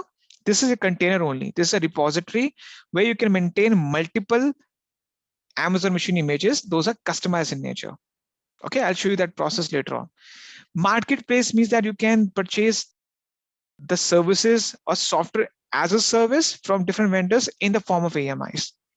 Okay, this is also that your company will be using a lot. For example, you want to deploy a Juniper VSRX next generation firewall in this infrastructure that's being developed by Juniper Networks. It's a very popular firewall company like Palo Alto, Cisco. Okay, click on VSRX next generation firewall, and immediately you will get the prompt to deploy this firewall by using the AMI. Okay, so it's a VSRX next generation firewall. You can see the product details of it, the pricing details. Now it's available for free for 30 days. Okay, and you can see that there's a software fee imposed upon you, 55 cents per hour. This software fee will go to the software vendor, that's Juniper. The instance fee per hour will go to AWS. You don't have to go to them separately and pay to them. Just pay them an hourly fee, and then based upon this amount, it will be distributed to Juniper and AWS. Now you can see this is, instance type on the left-hand side. Instance type is nothing but it's the physical specification of those instances, the amount of RAM, the CPU, the storage, and instance offers to you. Okay, now the higher you go, the more you have to pay. So you can see that the instance fee will increase as you go down, right? Because the amount of RAM, CPUs will change or increase, but the software fee remains the same. So you can leverage a software from a very esteemed vendor like Microsoft, SAP, Xent, Cisco, Microsoft, and use this software as a service and deploy the services in Amazon's infrastructure by using their AMIs. You have to pay for them. You can also go with long-term. There's an option to go for long-term as well if you want, and also separate charges for storage. Fine. Community AMIs, it is used for lab purpose. basically the people who are just experimenting with the stuff, they can publish their own customized AMI in this community repository, and you can use it. It's just for the use for the experimentation purpose or the lab purpose. In the business environment, you'll be using my AMIs and the AWS Marketplace the most. Okay, community AMIs, most of them are free, but some are paid. See, if I go with any of these AMIs, I can publish them on community platform, and I have the option to charge for that, right? I can select any one of them and I can make it public in nature. These are private as of now. If I make them public, they will show up in community AMIs. I have the option to include a charge on them, but you will see that 95% of them are free of cost. Just 5% are paid. Okay, these are free. Okay, so coming back to the quick start. So the quick start AMIs are the one that you use for the demonstration purpose. And of course, we're just doing the demonstration stuff. Then we're using this right now. Now you will see that we have the Amazon Linux 2 AMI. It is one of the basic AMIs you can start using on the fly without giving it a much thought. Okay. I click on select and you will see that it's being selected. Now, the next type is that you have to choose instance type. Now, I don't want to deep dive into different instance types as of now because it's a complete theory. But I want to give you a very basic information before we go into the advanced concepts later on. See, for example, today you just want to simplify the things. Today you want to buy a laptop. Maybe you say, okay, I want to buy a MacBook. Okay. Now, based upon your budget and your requirement, you will see that, okay, what's the amount of storage it gives? Maybe you want to go for 512 gig of SSD storage. What is the amount of GPUs it has? The RAM specifications. Maybe you want to go for a 64 gig RAM. Okay. So depending upon your requirement and budget, you choose the specifications of your laptop or the computer that you want to purchase. Similarly, in a business environment, if you want to buy a production server, you see the amount of RAM storage it offers. Similarly, when you go with a virtual machine, you will see the amount of virtual resources it offers to you. Now, the virtual resources is in the form of virtual CPUs. Okay, now I don't go into a lot of specifications. It is one virtual CPU. It says 2.5 gigahertz of Xeon processor, 1 gig of RAM, right? Some amount of storage. It gives you almost 8 GB of storage, right? So this is the T2.micro, which is a free tier eligible. Now, one thing that you have to understand, if you're using a free tier account, make sure you use a T2.micro or T3.micro instance type, depending upon the availability. So if you're using a free account and you want to refrain yourself from paying extra charges, of course, no, who will do that unless it's required. If you don't have much of the requirements and you want to go simple, then go with T2.micro. Now, these instance types are being differentiated in form of different instance classes. For example, T2 are the burstable, which means that you can also add some credits to them. You can increase their performance afterwards. We will come to that afterwards. So the thing is that these, based on your requirement, these are instance families that based upon different requirements. For example, this C type instance type, they give you more compute capabilities. Then we also have, for example, G, that's time of G. G will give you more GPUs, the graphical processing units. Then we have, for example, M4. These are used for web-based applications or very medium-built database applications for a variety of use cases. Okay. We also have R, which gives you a lot of, so anything which stands for R in this test family will give you more amount of RAM. So the thing is that you can see on the right-hand side, the virtual CPU, the amount of RAM this gives to you. And based upon that, they will charge you. So, right. So it's like you're going to a store, and the more RAM you add to a laptop and the more the high performing resources you add to it, the RAM configuration, the GPUs, the storage, the more you have to pay. It's the same thing. Now, it all depends upon the workloads you'll be running. The set of services and applications you'll be running upon these instances. Fine. So now the next thing that you will see over here is Just a quick info, guys. If you want to make a career in cloud and DevOps, then Intellipaat provides an advanced certification in cloud computing and DevOps by ENICT Academy IIT Roorkee, and it is taught by IIT Roorkee professors and industry experts. This course is designed to upskill and land your dream job. Now let's continue with the session. Now, the very first thing is that you need to define the number of instances that you want to deploy in one single shot. Now, you can go up to 10, 100, 150, depending upon how many instances you can launch in one single shot based on your account. And for example, I want to deploy 10 instances with the same configuration, same instance type, same operating system, same settings, right? But I'll just go with one. There's another option which says launch into auto scaling group. Now, what's that? Now, auto scaling group is just to facilitate automation process. It's there to facilitate your automation process. Purchasing option. Now, the thing is that whenever in a business environment, you want to deploy an instance or a virtual machine, there's some billing options that you are being presented with. Apart from this instance type you choose, you also need to pay for that how you'll be running that instance. Maybe based on the time, hour consumption, or the seconds consumed, or maybe you want to reserve it for a 1 year or 3 year contract.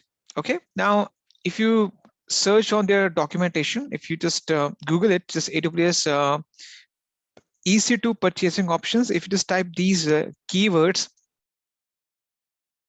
so you'll be able to see that how they are priced, they are different.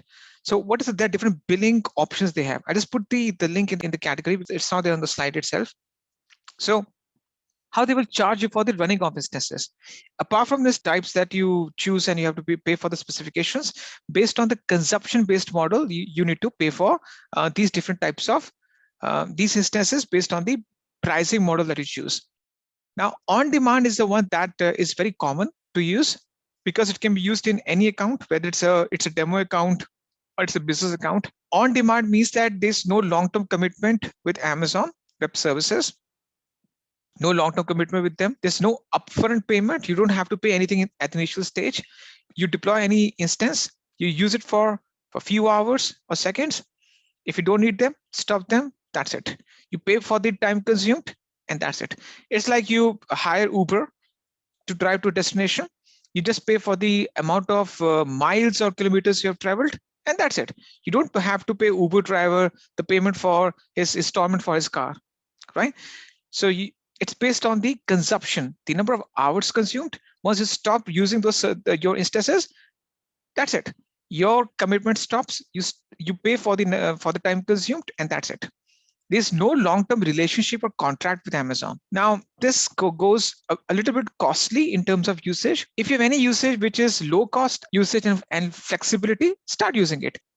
It is used for a very short-term basis, spiky and unpredictable workloads. So, for example, you're getting your feet wet and you're still trying the waters. You're just trying to test the things out before you can jump in and start going big on AWS. At the initial stage, for example, for the first few months, you say that, okay, let's test the things, let's test the waters and see that whether it suits us or not. I've seen from my experience that people go to AWS, sometimes they might go to then Azure or vice versa, right? The biggest benefit about these cloud service providers is that they give you flexibility to come in and go out. They don't want to bind you, right? You come in, use the things. If you like it, go for a long term and save your cost. If you don't like it, exit. You can still stick to your on-premises network or go to Azure or GCP. Okay. If you don't like Uber, hire Ola, right? Or hire Lyft. So you can switch back and forth between different service providers. Now, if you think that, okay, for example, I need to go for a 1 year or 3 year contract. In that case, you go with reserved instances. Now, reserved means that you come into a 1 year or 3 year contract with Amazon. It gives you up to 72% discount compared to on-demand pricing. Okay, so for example, an on-demand instance costs you $1 a minute. Then you have to pay, for example, just 30 seconds a minute. I'll just give a rough example. So you can get up to 72% discount compared to on-demand. You come into a 1 year or 3 year contract with AWS, you purchase these reserved instances. So now this benefits both the parties. Amazons get a long-term contract with you. They get an upfront amount. Now you can pay upfront amount in 3 different phases, installments. It's up to you. So Amazon know that, okay, this customer has come to us, has given us a good amount upfront. Let's give him the benefit, and you get the benefit in terms of discounts. Okay. Now you can see over here, if you just go to, let me just go back to this instance page. You can see that we have the reserved instances. Now, reserved instances, you can, for example, just go to this page and click on purchase reserved instances. You choose a configuration, choose the term, 1 year or 3-year contract. You choose that, and you can start using, once you pay the upfront amount, they have some flexi options to make the payments. For example, no upfront, partial upfront, all upfront. It is different payment options that they give to you. Either you pay in installments or you pay your entire thing upfront, and you can purchase it and get a huge discount. Now, in a business environment, you'll be using a lot, right? So you can choose the platform, choose the instance type, then classes. You can convert them in future, or just keep them as standard. Payment option, flexi options, how you'll be paying for that. For example, I'll be paying half amount right now, half amount after a few months, or maybe I want to pay the entire amount right now, and that's it. So once you launch the instance with the same specification, it will be charged under the reserved instance category. And it's nothing but it's the discount applied on your on-demand usage, right? The next thing that you'll be going for would be, now these are the two that you'll be using the most. Spot, I don't think you'll be using it. Basically, you bid for unused EC2 instances. Few companies use it. For example, Netflix uses it. Basically, you can use it temporarily for processing some information, or just for the demonstration purpose. Basically, you do the bidding, there's a spare capacity. Now, the thing is that there's a problem with the spot instances. They can be terminated anytime. You can lose access to them anytime. Yes, you can get a buffer time, but they're not used in all the use cases. I don't think you'll be using a lot in a business environment. The next is the savings plan. It is kind of reserved instances with a lot of flexibility in terms of whether you want to go for hour usage, 1 year usage, 3-year usage. It is a kind of reserved instances, but gives you a lot of flexibility in terms of the configuration that you get. Now, dedicated host is nothing but it's a dedicated physical server that you get for your usage, a complete physical server. Okay. So you can purchase a physical server. They will allot you a physical server. Now they will charge you on the on-demand basis, or you can reserve that physical server, and you get that physical server upon which you're the only one to deploy your virtual machines upon. Okay, you get the entire physical server. Just a quick info, guys. Test your knowledge of AWS by answering this question. Amazon S3 is which type of storage service? A. Object. B. Simple. C. Secure. D. Block. Comment your answer in the comment section below. Subscribe to Intellipaat to know the right answer. Now, let's continue with the session. See, this is a complete physical server that you can use, upon which you can deploy your EC2 instances. If you see from the hardware perspective, you get the dedicated host. Per second billing. Now, basically, you also being billed for per second usage if you're using Amazon Linux, Windows, and Ubuntu operating system. Okay, so if you, for example, if you stop the instance, if you're running an on-demand instance and you stop it before 1 hour completion, they will charge you for the number of seconds consumed. This was a very concern from a lot of consumers, because, so for example, if you just run the instance for 20 minutes, you'll be charged for the complete 1 hour. So now they've come up with this option. Okay, you run the on-demand instance. Okay, so these are some of the purchasing options. Whenever you get the free time, go through them. Okay, it's complete theory, but from my experience perspective, you'll be using on-demand and reserved instances the most in your business environment. Okay, now next we will discuss the VPC. Okay, now VPC or the network is nothing but it's a virtual data center that you deploy in the cloud. Okay, now there's a very separate concept on VPC in detail that we discuss, but I'll brief you about it. See, what is a VPC? See, what happens over here is that, let's imagine that today your company says, okay, you work with a company and they today decide, okay, let's go and start deploying our resources on AWS. Let's do that.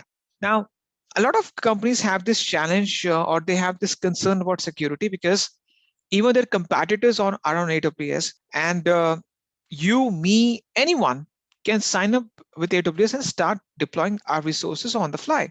We need some privacy. We need some isolation from other people, because let's suppose Vodafone, Microsoft, Airtel, Zolosoft, multiple companies are working, multiple companies have their accounts on AWS. They have their infrastructure running upon the same platform. Now, how you can protect the unwanted or unauthorized access from them? You want some privacy, you want some isolation.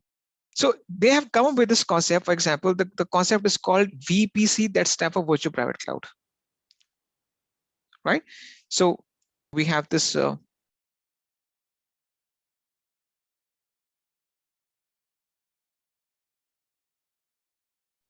now what happens in this VPC is that you get the entire data center with you. So what they say is that VPC is this is a kind of a virtual data center.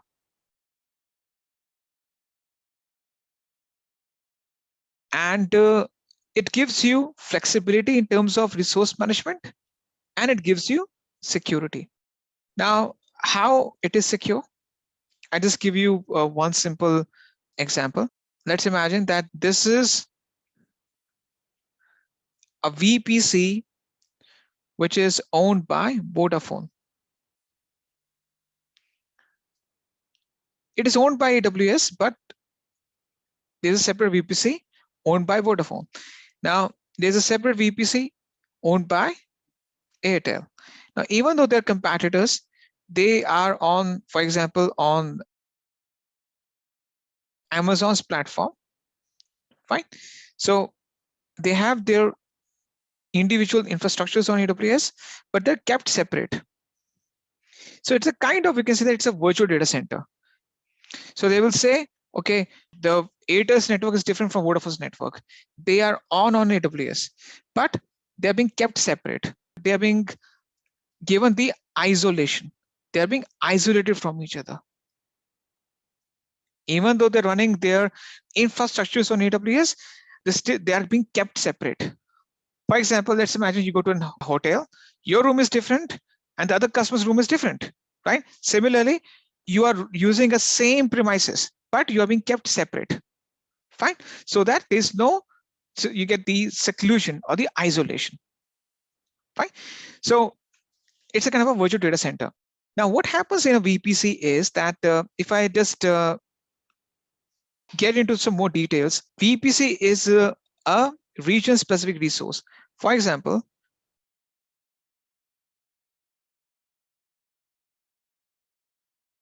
this is my VPC, right? This VPC is in Mumbai.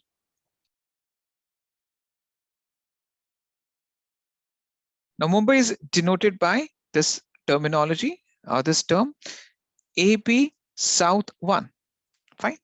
So AP South 1 is my Mumbai region. Now, so what is a VPC? It's a virtual data center. Now, in a VPC, we have different subnets. So VPC is given us an IP address range. For example, it is 10.0.0.0/16. Okay, I'm just giving one example. And this VPC will have the subnet. For example, this is subnet. Now, subnet is a complete block of IPs. For example, so this would be linked to AP South 1A, and we'll have a set of IPs assigned to it. For example, 10.0.1.0/24, right? It's a complete block of how many IPs? 4091 IPs. So this is a set of somewhere around 4000, I think 91 IPs. Right? So these many instances can be launched into that. So a subnet is a block of IPs which is linked to one of the data centers or availability zones, and you deploy your instances or databases inside them. So these are your EC2 instances. right? Similarly, you can have a different subnet. So a subnet is nothing but it's a block of IPs. It's there embedded into a VPC, which consists of your instances. Fine. So a subnet is nothing but it's a block of IPs. A subnet is linked to a specific data center or the availability zone in that region. You can have different subnets in a single VPC. Fine. So VPC is nothing but it's a virtual data center, which gives you flexibility and the amount of security that you need to go for. Okay. Now I just go ahead and show you the stuff. Now this is the VPC. This is the default VPC. This is there by default. These are different subnets which are linked to different availability zones in North Virginia, because the dashboard I'm working on is the Virginia's one. Fine. So for example, I choose this subnet. In this case, the instance that I'm going to launch would be deployed in East 1D availability zone. But if I choose to no preference, then Amazon will automatically pick any one of these different subnets or availability zones and deploy my instance into that.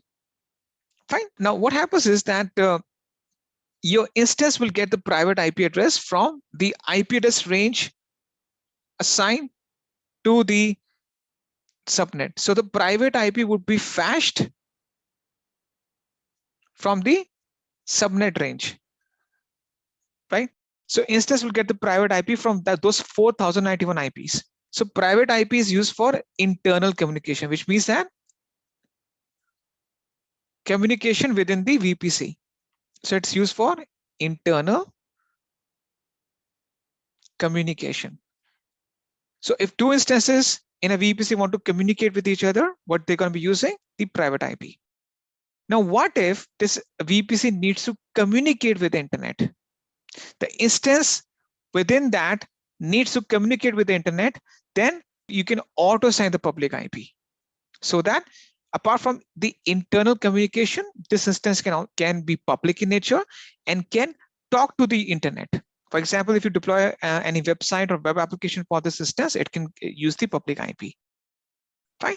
Placement group. Basically, placement group is nothing but you cluster your instances. For example, you go with a cluster placement group. Now, this is the one that you'll be using the most.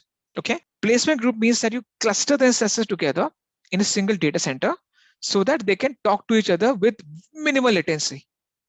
If you have instances running in a single availability zone, they will have the fastest access to them because they're running in the same facility. You can cluster them together. Now, you may have this requirement where the instances need to have an internal dialogue with each other for a fast performance. In that case, you can cluster them in a placement group. Capacity reservation is one concept where you can keep this capacity reserved for a few hours. For example, you need to deploy 100 instances. You need to have this capacity guaranteed for a certain amount of time. Okay. Frankly speaking, I haven't seen this being used in any production environment. You have this option. You can create a new capacity reservation by ID, or you can just create a new capacity reservation. For example, let me show you. I click on create new capacity reservation.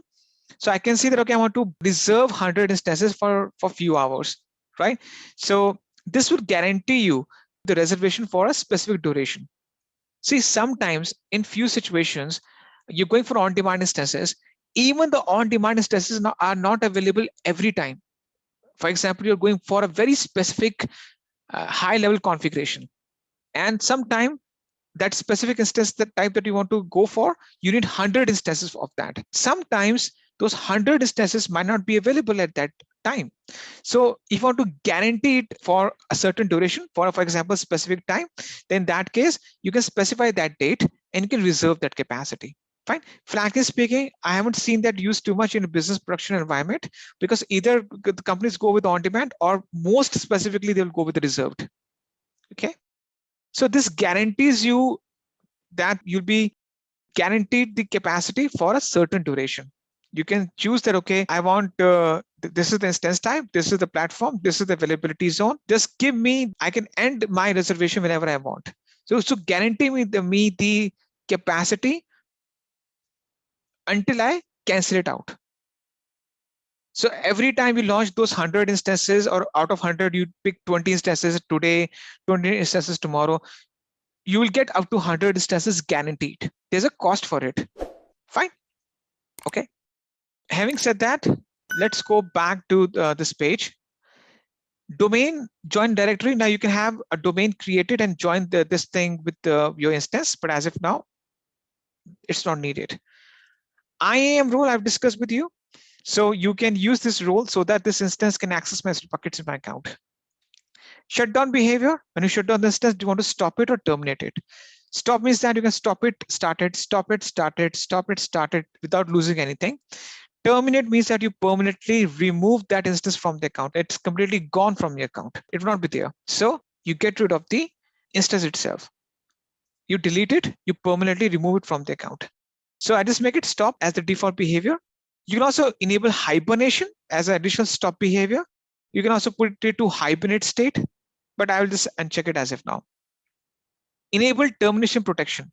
Now, see, when you terminate any instance, maybe this instance that I'm going to deploy is a very high-end production server with a very critical application running upon it. If some IAM user by mistake accidentally terminate this instance, my operation would be inhibited. It would be hampered. So I just want to make sure that no one can accidentally terminate this instance. I protect it from accidental termination. In that case, the termination option gets grayed out and it has to be enabled. There's a series of steps that needs to be followed to re-enable that. So if you want to gray out or you want to disable this termination option for a very critical instance, then you can check this option. Okay. Now, the next thing is the CloudWatch detailed monitoring. Monitor means that why we want to monitor it. We want to monitor the performance of the instance. We want to analyze, we want to gauge upon our instance performance. Now, this begs this question that why an instance performance needs to be gauged. See, an instance will take the traffic, process the information, send back the request, store some information. Now, an instance will have some capacity. If that capacity is being maxed out, the application running upon the instance would be impacted, would be severely impacted or adversely impacted.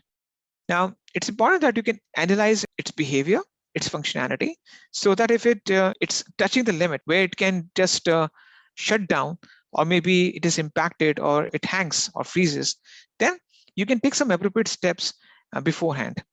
Now, the monitoring is done by a single service that's called CloudWatch. Now, CloudWatch is a service that we discuss explicitly in detail in SysOps curriculum.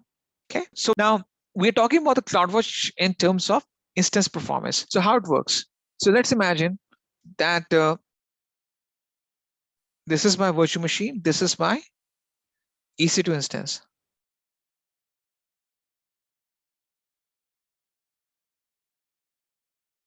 Now, I want to gauge upon the performance of it. Now, what happens is that you need to imagine the CloudWatch as a separate entity. Now, CloudWatch, we don't run it upon the instance. It is a separate entity. So you don't run up upon EC2 instance as a client software. Instead, you treat it as a separate entity. Now, how it will analyze the performance of the instance? That's the main thing that we have to look into. See, what happens is, basically, it analyzes the performance based on the metrics. Metrics are the parameters, or it is a scale based upon which the performance would be analyzed. For example, I'm running a marathon. So how my performance will be analyzed? Based upon the kilometers or the miles I ran in the certain amount of time. Okay. So in a marathon, what are the two metrics? Kilometers or miles to cover the distance, to calculate the distance covered, and the minutes or hours for the time consumed. So what are the metrics? Minutes and kilometers. These are the scales based upon which my performance as a marathon runner would be analyzed. Now, similarly, we have metrics. Every single resource will have its own set of metrics. For example, EC2 instance will have metrics like, let's suppose, CPU utilization. So it will have a lot of metrics, but I'm just giving you one example. CPU utilization.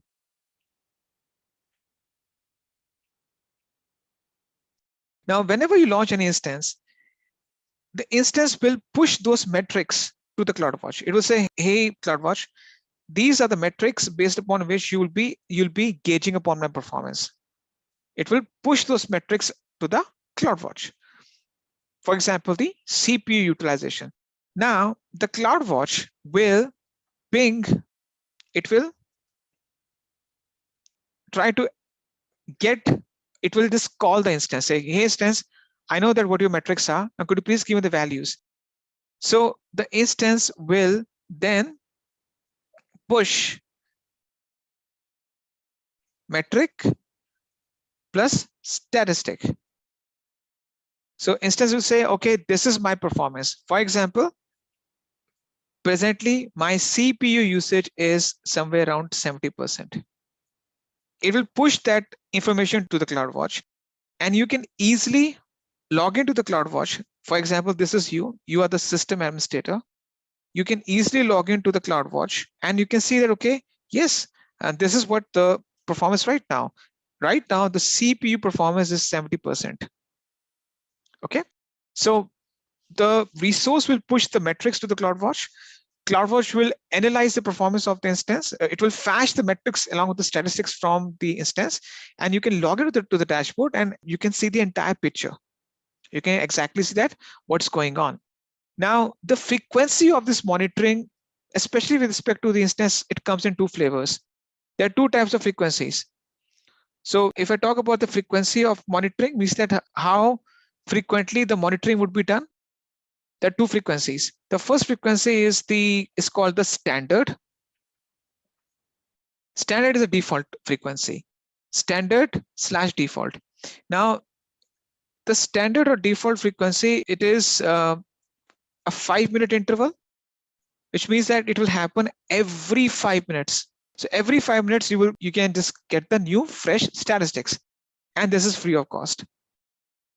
So CloudWatch will monitor the performance of the instance every 5 minutes. The dashboard, you can just get the fresh statistics. So every 5 minutes, it will come up with new data. Okay, the real-time data, the present data. So that's the first one. The second frequency is the detailed monitoring. That's a detailed. Now, for mission critical applications, if this is a very critical instance for you, you can say that, okay, I'll monitor its performance very extensively, and I can go with detailed. Now, what happens in detailed is that you lessen down the frequency. So you bring the frequency down. Every time it will ping the instance every 1 minute and give you the fresh statistics. But so it is fast in nature. So it's a 1 minute frequency, but it's paid. So every 1 minute, it will ping the instance and get you the fresh statistics. So it is a 1 minute interval. Fine. Monitoring. So these are the two different flavors of the CloudWatch monitoring with respect to the instance: standard/default, and then we have the detailed monitoring. Now I'll just go back to this thing. So if I keep this option checked, it would be standard. If unchecked, it will be standard, the 5-minute frequency. If I check it, it becomes detailed. So if I uncheck it, what happens? It becomes standard monitoring. It remains standard with a 5-minute interval frequency, which is free of cost. But if I check it, it becomes detailed, which means that the performance will be monitored every single minute, but it's a paid option. The additional charges apply. Okay. Now, the next thing is tenancy. Tenancy means that how exactly what's the platform that you're using to deploy instance upon to. One is shared. See, your instance will run on a physical server. This is a diagram that I want to show you over here. So if you see this diagram on the right hand side, let me see if I can just click on that. Okay. If you see this diagram right now, what happens is that you have a physical server, a bare metal, and it's a host server. What you do is that you install a client software that's called hypervisor. Hypervisor is a layer. It's a client software that you install upon the bare metal, and it will help to deploy different virtual machines with different guest operating systems. For example, guest 1 is a virtual machine which is supporting Windows Server 2016. Guest 2 is another virtual machine which is supporting Ubuntu Linux machine. Guest N is another virtual machine which is supporting, for example, let's imagine Mac OS Catalina, right? So on a single host server, you deploy a hypervisor. That hypervisor will facilitate deployment of different guest machines, different virtual machines. Now in AWS, those guest machines are the EC2 instances, right? Now the thing is, guest 1, guest 2, guest N, EC2 virtual machine 1, EC2 machine 2, or EC2 machine N. If they belong to different accounts, different customers, different organizations, it is assumed as the shared tenancy model. For example, you hire an apartment, okay, which consists of 5 rooms. Now you don't need 5 rooms to stay in, you're just the only one. So you say, okay, I'll go to a shared apartment where I'll stay with other people and I'll share the rent, right? So similarly, you just go with a shared tenancy. You're saying that, okay, I'm not the only tenant. I'll share the physical server space with other people. So in shared tenancy, your EC2 instance, your virtual machine will be running upon a physical server, which is being shared by other consumers, by other clients, other organizations, other accounts. Now, this tenancy cost is free. You don't have to pay for this tenancy. But if you say, oh, okay, I don't want anyone to barge into my apartment. I want to have my own space. So guest 1, guest 2, guest N, all the EC2 instances will be yours. You say, hey, AWS, allot me this physical server. I want this physical server. Give me that. I'll be the only one to deploy my instances upon that. So all the guest machines, all the virtual machines would be yours. So in that case, what you can do is that you can just go back to the instance dashboard, and then you will say, okay, if you go with the shared, this is free of cost, where you'll be sharing your instance with share the physical server with other clients, with other account holders. But if you go with dedicated instance or dedicated host, the same thing. Dedicated host is much advanced. If you go with dedicated, then you are given a private space. A physical server you own, and any instance that you deploy in the future will be deployed on a dedicated physical server for your usage. But for that, you have to pay separate charges. Now, this begs this question that, okay, why would I go for that? Why would I pay separate charges? See, might be you have some compliance requirements where you're not allowed to deploy instance on a same physical server upon which the virtual machines of other people, other account holders are running. You may have some compliance requirements. You may have some security and compliance issues, even though you get the isolation and segregation at the shared instance level. Still, your company's policies don't allow you to have a shared virtual machine on a shared physical server. You have some strict legal, security, and compliance requirements. Sometimes there are some software requirements. For example, the Oracle Enterprise databases, if you want to deploy that on AWS, you have to go with the dedicated database instances. Some software requirements may force you to go with the shared dedicated instances. Just a quick info, guys. Test your knowledge of AWS by answering this question. Amazon S3 has how many pricing components? A. Only 4. B. Only 5. C. Only 3. D. Only 2. Comment your answer in the comment section below. Subscribe to Intellipaat to know the right answer. Now, let's continue with the session. So some software, legal, compliance requirements may push you towards dedicated instances and pay you some extra bit of amount to get some private space at the hardware level. Okay, so I go with the shared tenancy as if now. So that's about the instance details. I've discussed with you pretty much a lot of options so far. Let's click on next add storage. Click on next add storage. Now, this is the amount of storage being allotted to the instance. This storage is called the EBS volume. Now, this is kind of a virtual hard disk you assign to the virtual machine, that's your EC2 instance. See, you're using a laptop or a desktop to join this session, to be a part of this session. Your laptop or a desktop, whichever machine you're using, maybe a tablet, it has some internal storage. If you don't have the storage, it will not have any space to boot the operating system upon, or to store some data, to have the system files upon it. So a virtual machine needs a virtual storage. That virtual storage, that a default option is called the EBS volume. Now, by default for Linux machine, you get 8 GB of root volume. Now you can change the storage up to 16 terabytes. Click on exact tags. Now tags is nothing but it's a simple identifier just for the documentation purpose. See, you will have a dashboard. And for example, you have the S3 buckets, right? If you have multiple S3 buckets, you can identify those buckets. Okay, this is the bucket for my production environment. This bucket is for the development. This bucket is for this team. This bucket is for this business unit. Now you have the names allotted to the buckets. Similarly, you assign some special names to the instance just for the identifying purpose. Maybe you're running 1,000 instances on a page and you assign special names to them. Okay. So for example, I add a key first, key is name, and I just type the value for this one. For example, production server. This is for a team. For example, this team is anything, production server, team, or project alpha, right? There's a separate team, there's a separate production server in that team, and this instance belongs to them. So you can identify that on a single page, you can identify that instance. Okay, this instance is meant for this one, just for the documentation purpose.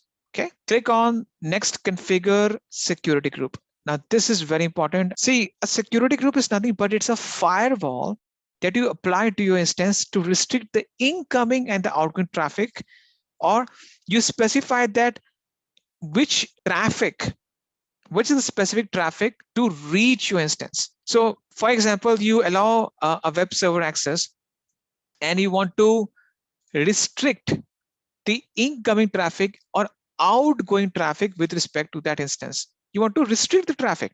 You don't want the traffic to just any traffic to reach your instance. Now you need to have some kind of restrictions imposed upon the instances. So what happens in that case is that you want to ensure that you can filter the incoming and outgoing traffic with respect to your instances. So how exactly you can do that?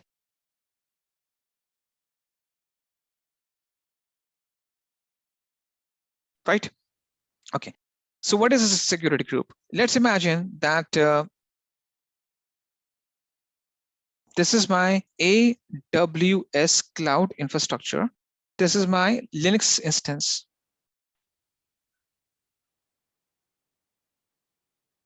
So this is my Linux EC2 instance. Now, upon this Linux EC2 instance, I have, for example, a WordPress blog running.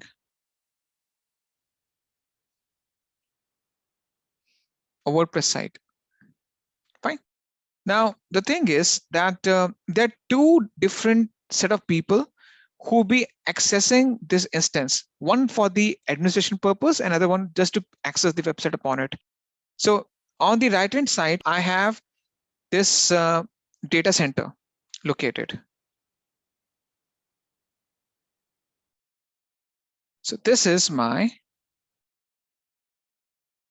on-premises network. This is my, for example, my corporate network. This is my in-house data center.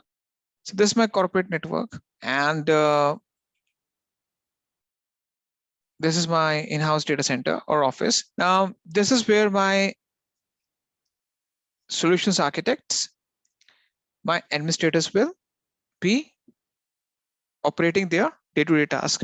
Now, this office will have a specific IP address assigned to it. Okay.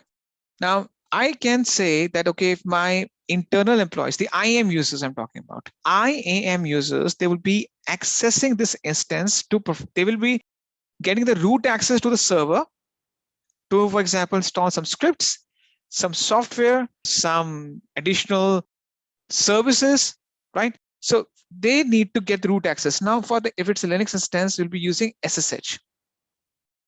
SSH opens the access to the root of the Linux server. It uses port 22. Now you allow it from this IP. Now, if it's a Windows, you'll be using RDP, but we are using Linux for this thing. So I'm saying SSH is allowed from the known IP address, from my branch office IP address.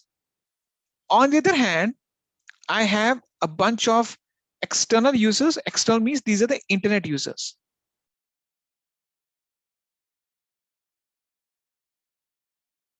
These are the internet /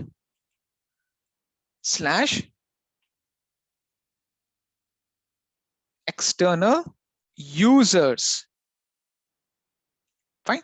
Now, these people need access to my instance so that they can access this application. Right. So the thing is, what they will be doing is that they will be sending the HTTP request, which uses port 80. Maybe they're sending HTTPS traffic, which uses 443, right, to access the web application running upon the instance. Now, I will give them to open access to my web application. So I'll say, let's allow the HTTP access or HTTPS access from anywhere.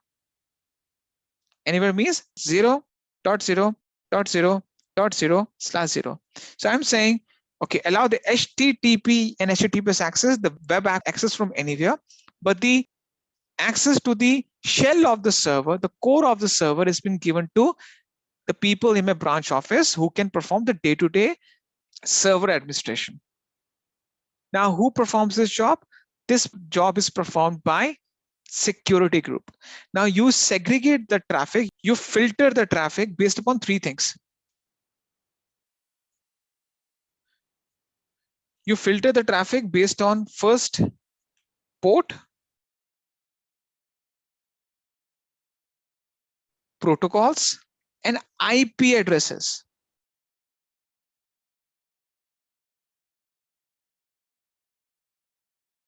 These are three filters that you use: ports, protocols, and IP addresses, based upon which you can restrict the incoming and even the outgoing traffic. But generally, you mainly focus on the incoming traffic. So security group is nothing but it's a firewall. Now you use that firewall to restrict the incoming traffic. See, mainly the incoming, but you can also do the outgoing. Okay. I'll create a new one. I'll name it as, for example, production Linux or production WordPress server. SG stands for security group. Just copy and paste the same in the description. Fine. So set a name to it and a description. Now the SSH is allowed either from my IP. Now this automatically picks the IP address of my computer I'm working on right now, or I choose a custom IP and as I say, okay, 56.0.0.0/16. Now this is the, so I'm saying I want to allow access, allow root access to my in-house sysadmins. So my in-house system administrators will get the root access to this thing. So this belongs to my branch office, my in-house data center. And on the other hand, if I deploy a WordPress site upon it, I would choose anywhere. The users can get the web access to the WordPress site running upon the instance.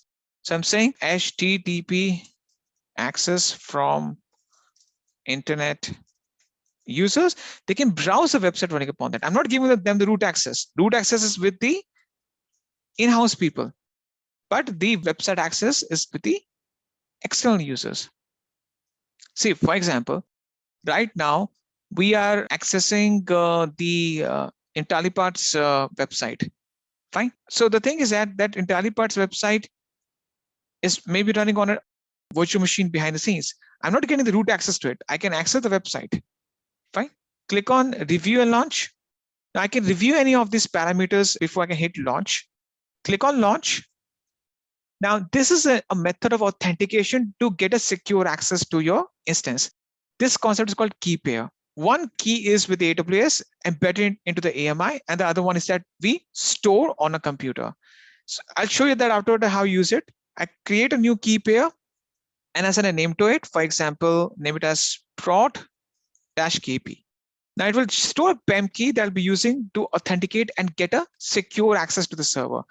Click on download key pair and click on launch instances, and that launches our instance. Plain and simple concept. Okay, I have requested more virtual CPU capacity. Just a quick info, guys. If you want to make a career in cloud and DevOps, then Intellipaat provides an advanced certification in cloud computing and DevOps by ENICT Academy IIT Roorkee, and it is taught by IIT Roorkee professors and industry experts. This course is designed to upskill and land your dream job. Now let's continue with the session. I chose 100 because I'm using business account, not an enterprise account. That's the reason. So over here, I can click on launch and simply launch my instance. So I just launched the instance real quick. Now, whenever you choose the AMI, then the next thing is that you have to choose the instance type. Now, as I've already discussed with you, an instance type is nothing but it's the virtual representation of the underlying physical resources. So the amount of RAM, CPU, storage, GPUs, the amount of resources that an instance type offers to you, based upon that, you can deploy your set of services and applications upon the instance, and you can change it afterwards.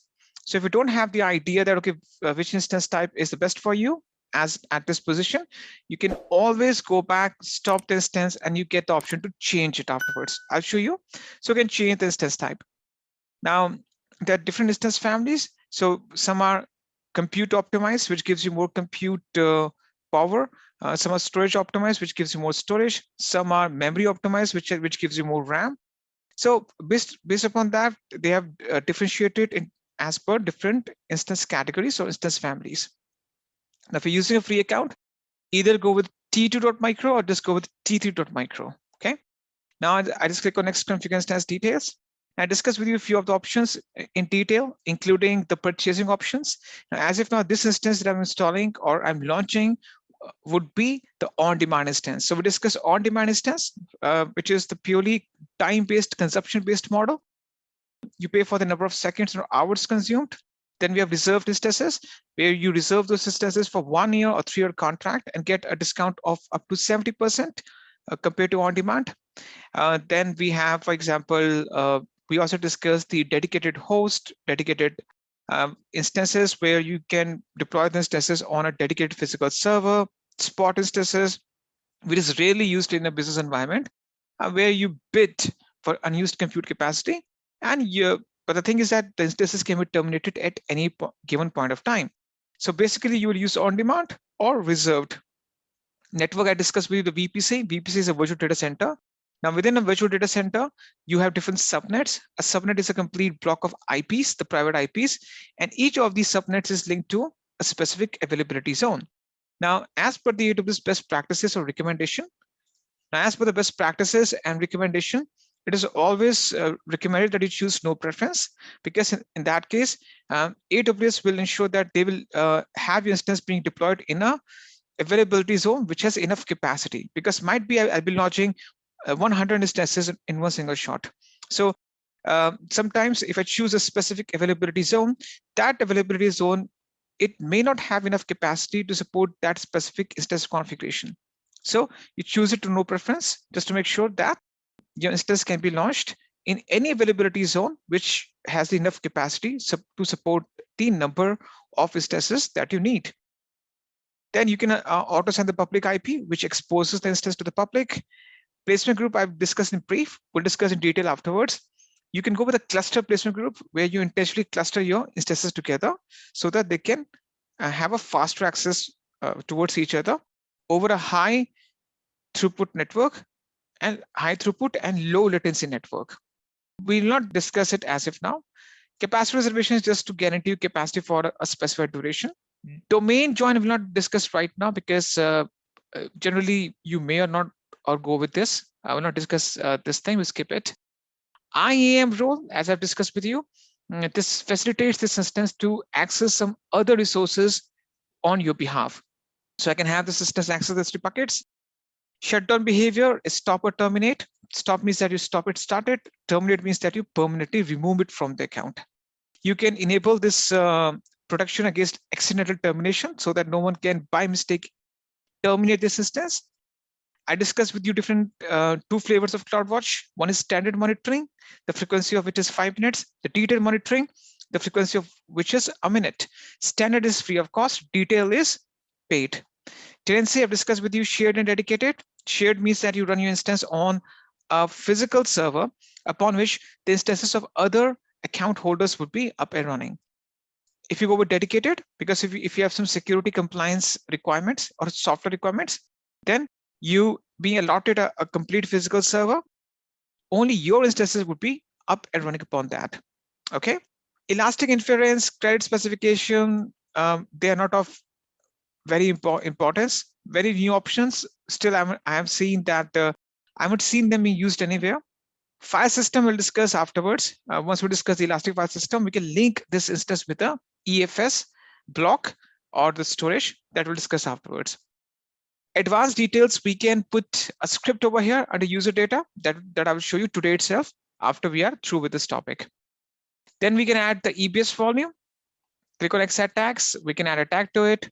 Security group, I discussed with you that it's a firewall that is you can use to restrict the incoming and the outgoing traffic with respect to the instance, right? So I also showed a scenario, just a real recapitulation, just to make sure that we do the revision before we can jump to the next level or the advanced concepts, right? So we discussed this thing, security groups. Now, why security groups are important? Because it's a firewall that you apply to the instance or the instances. You can restrict the incoming and the outgoing traffic with respect to the instances. For example, in this scenario, I allow the SSH traffic from the known IP addresses from my data center or my in-house office, but the web access is given to the external users.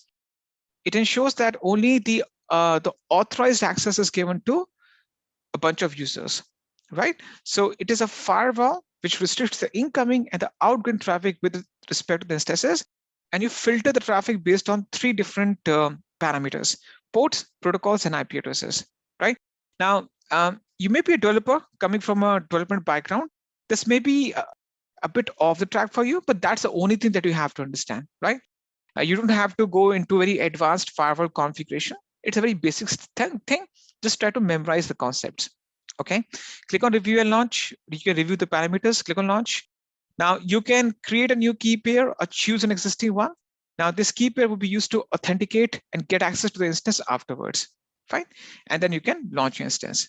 So this is what we have discussed while launching the instance. Let's move forward with the connection process, right? Okay, so guys, the thing is that we need to understand the process of connecting to the instance, and it's a very easy process. It is just that you have to understand that how exactly this works for you.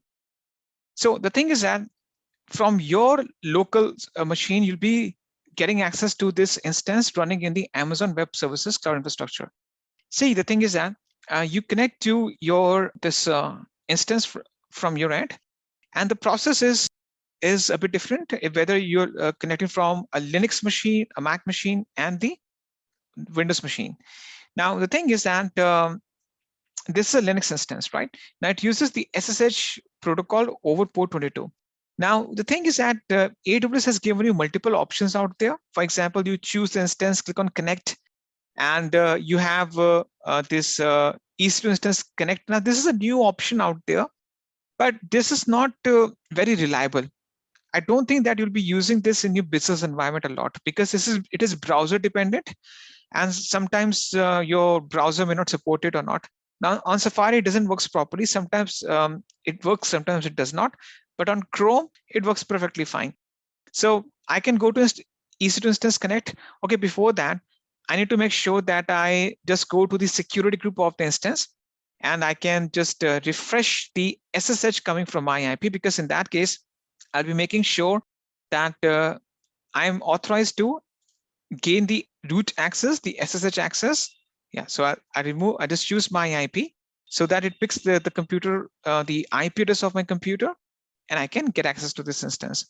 Now, the thing is, you need to make sure that once you allow the SSH from a known IP address, then you can just choose the instance, and you can click on connect on the top. It shows you EC2 Instance Connect. There's the default username. So EC2-user is the default username of the Amazon Linux instance AMI.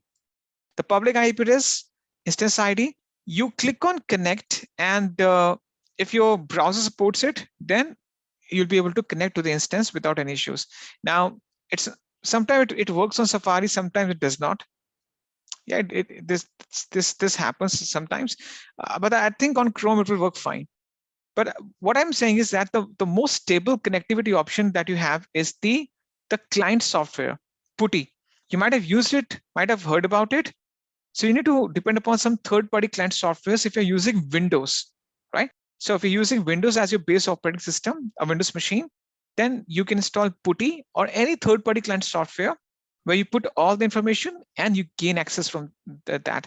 It's a very stable connectivity option that you get instead of going for any browser-dependent connectivity options, right? Okay, so I have a Windows machine running.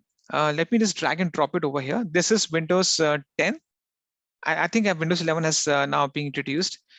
So I'll get license copied after, but this is an unlicensed copy because I'm just using that for the demonstration purpose. What I will do is I'll show from the Mac first. I'll be using it to connect to the AWS account, to the AWS instance running in the Amazon's infrastructure. Now you can download PuTTY for free of cost. It's not a big deal. If you just Google it and just type in PuTTY free download, you will get a ton of resources out there to download PuTTY free of cost. So let me just put that. And I'll see that if I show you the link over here. So this is a link. Now there are two softwares that you need to install on your Windows machine. One is PuTTY, PuTTY.exe. This is the one. So one is the PuTTY.exe. I'll be using 64-bit version of this thing, PuTTY.exe. And the next thing that you have to install is PuTTyGen. PuTTY is used to connect, and PuTTyGen is used to. Let me do one thing. Okay, if you're using a PEM key, then PuTTyGen will be converting that key from PEM to PPK. Whenever you generate a key, let me show you that. So I also download PuTTyGen. Okay, now they're being installed on my computer. Hang on one second over here. Now, one thing you have to understand, that whenever you generate any new key, let me show you.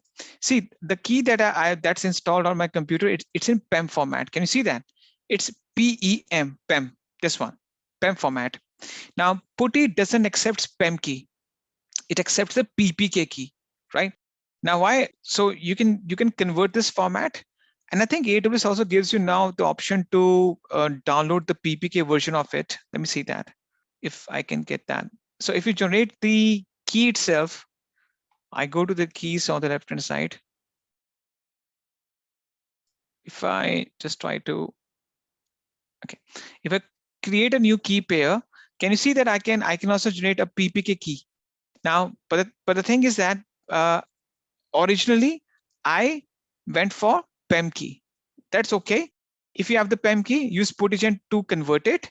Else, when you create a new key for Linux, make sure that you choose PPK and download the key in the PPK format.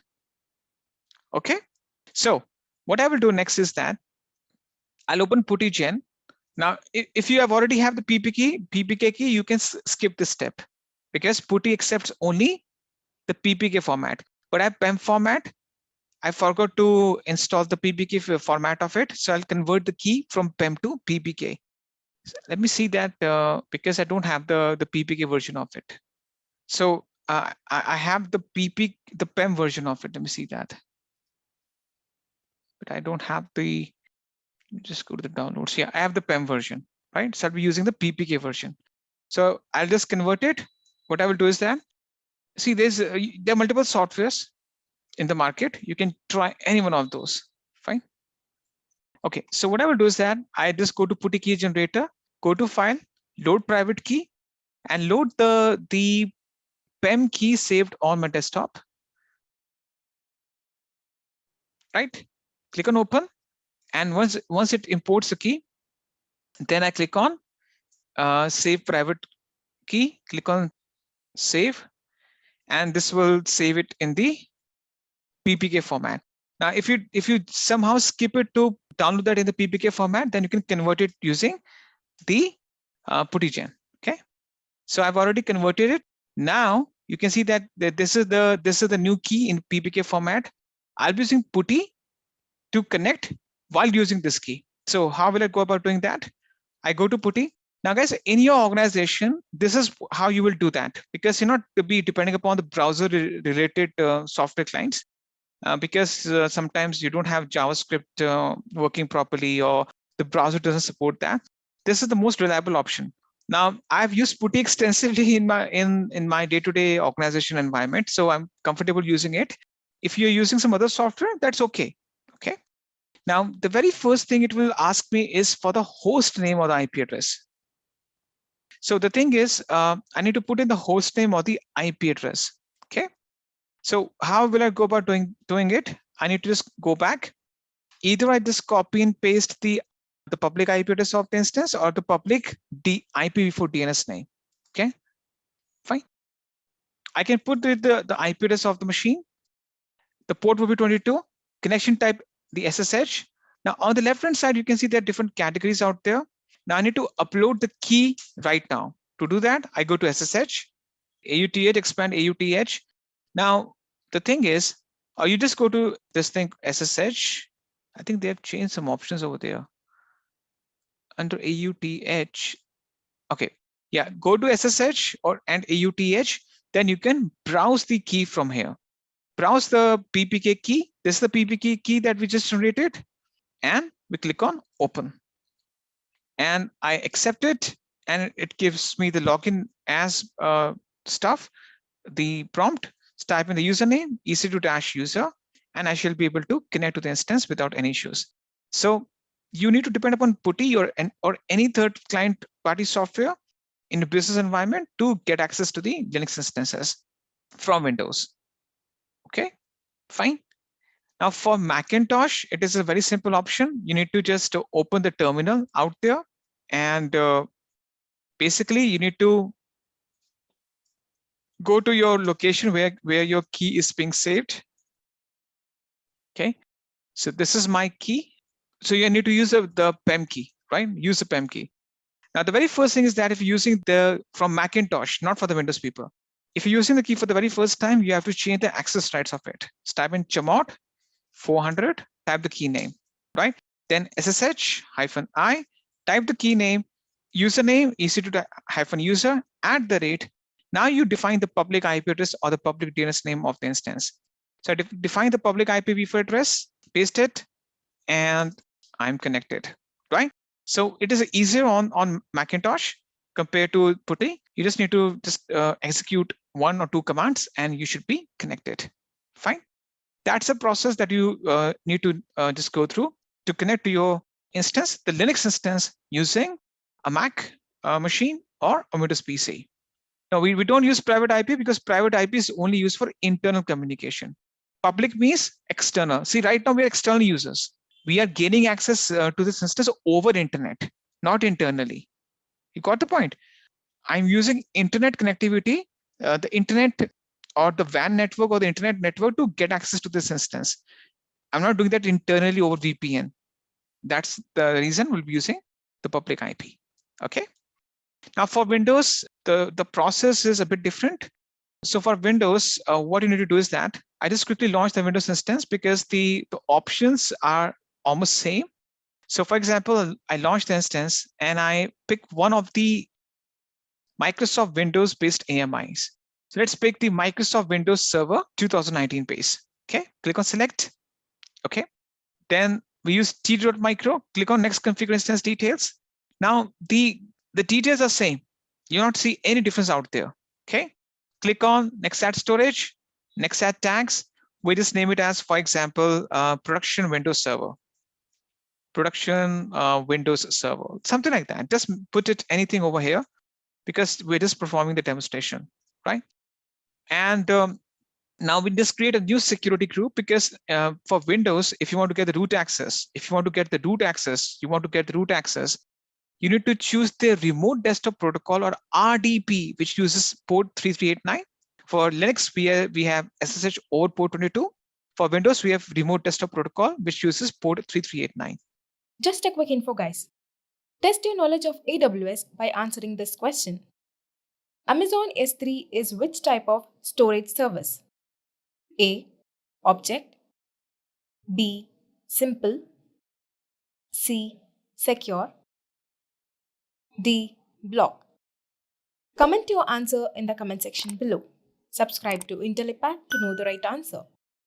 Now, let's continue with the session. I choose from my IP so that I'm the only one to get the root access to the Windows instance. So we use RDP, this stands for Remote Desktop Protocol, to get access to the Windows instances.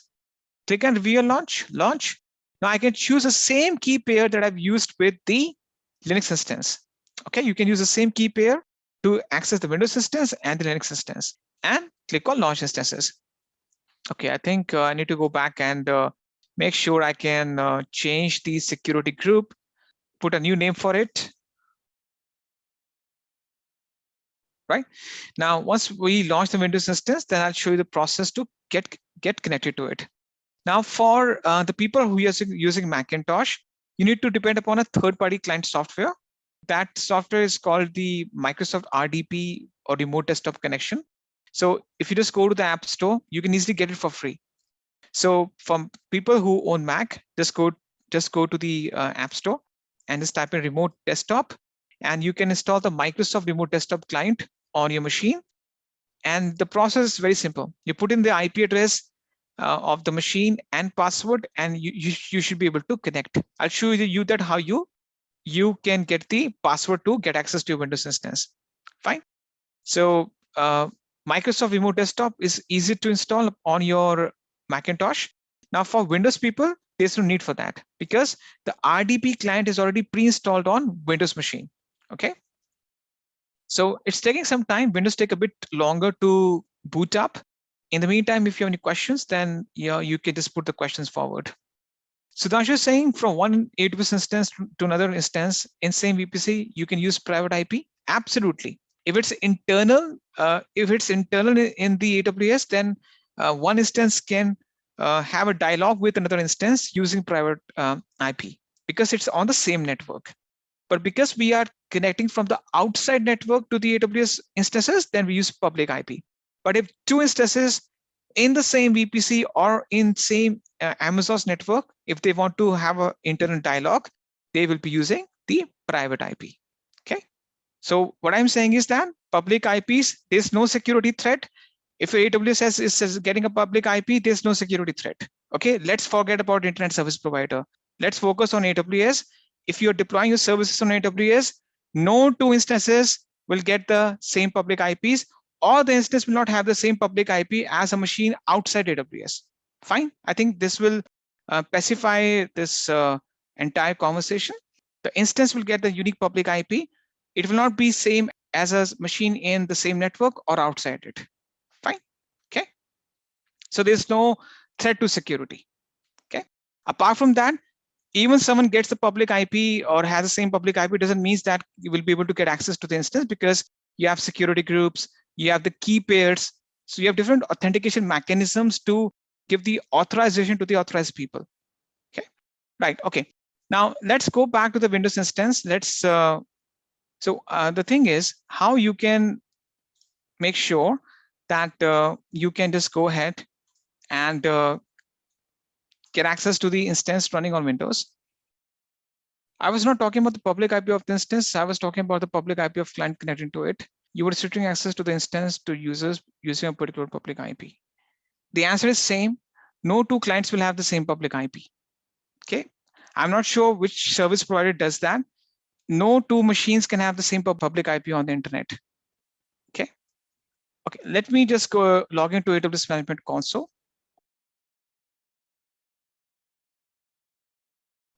And also one thing that the public IP address is once the public IP complete public IPs is leased out to your corporate network, it is static in nature. The public IPs that are being assigned to your corporate network, it is static in nature. It never changes. You will see on a company's network, the machines have the same public IP every time you log in. So the block of IPs assigned to your corporate network, it remains the same. It never changes. Okay. All right. So let me log into the my root account.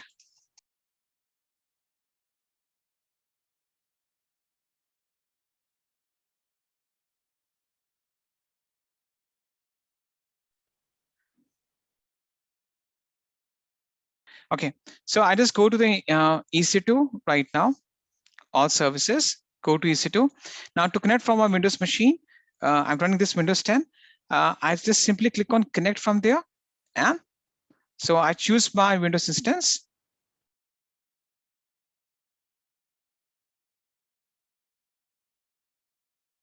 I choose my Windows instance and I click on connect.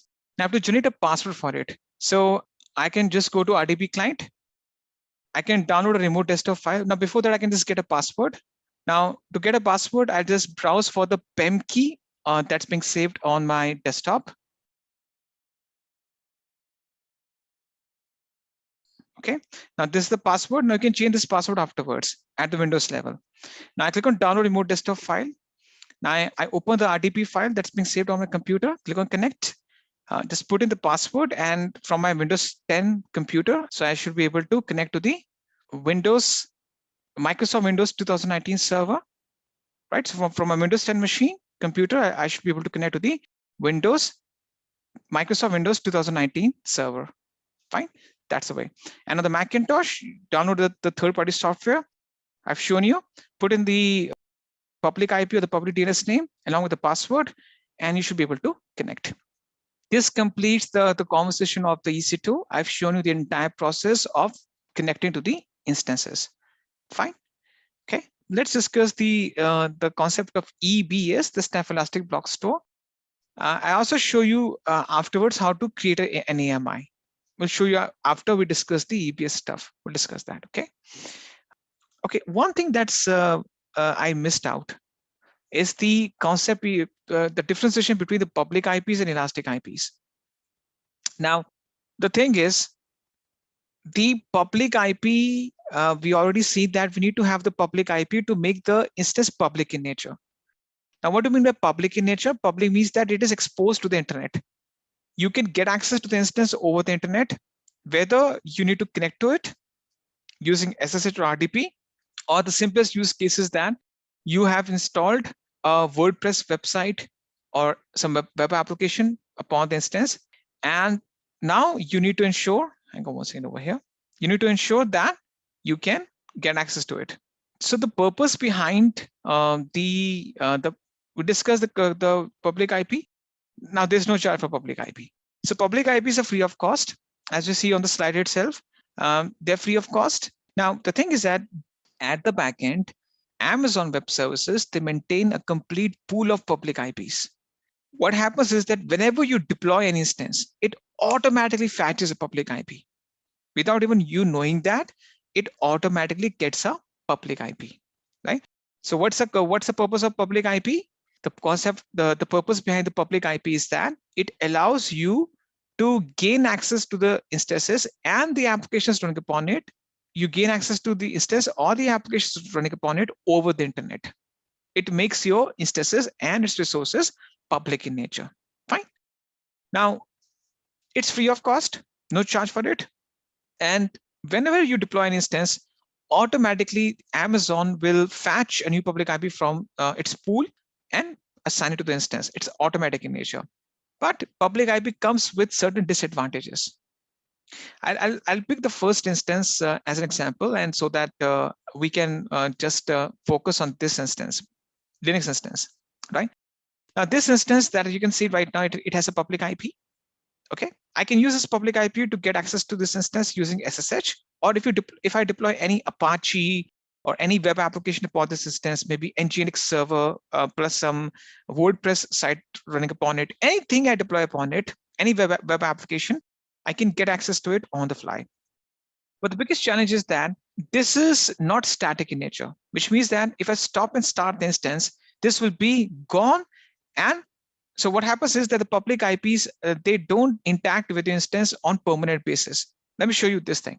And I'll discuss with you the real-time scenario that how it will impact the performance or the reachability of your website.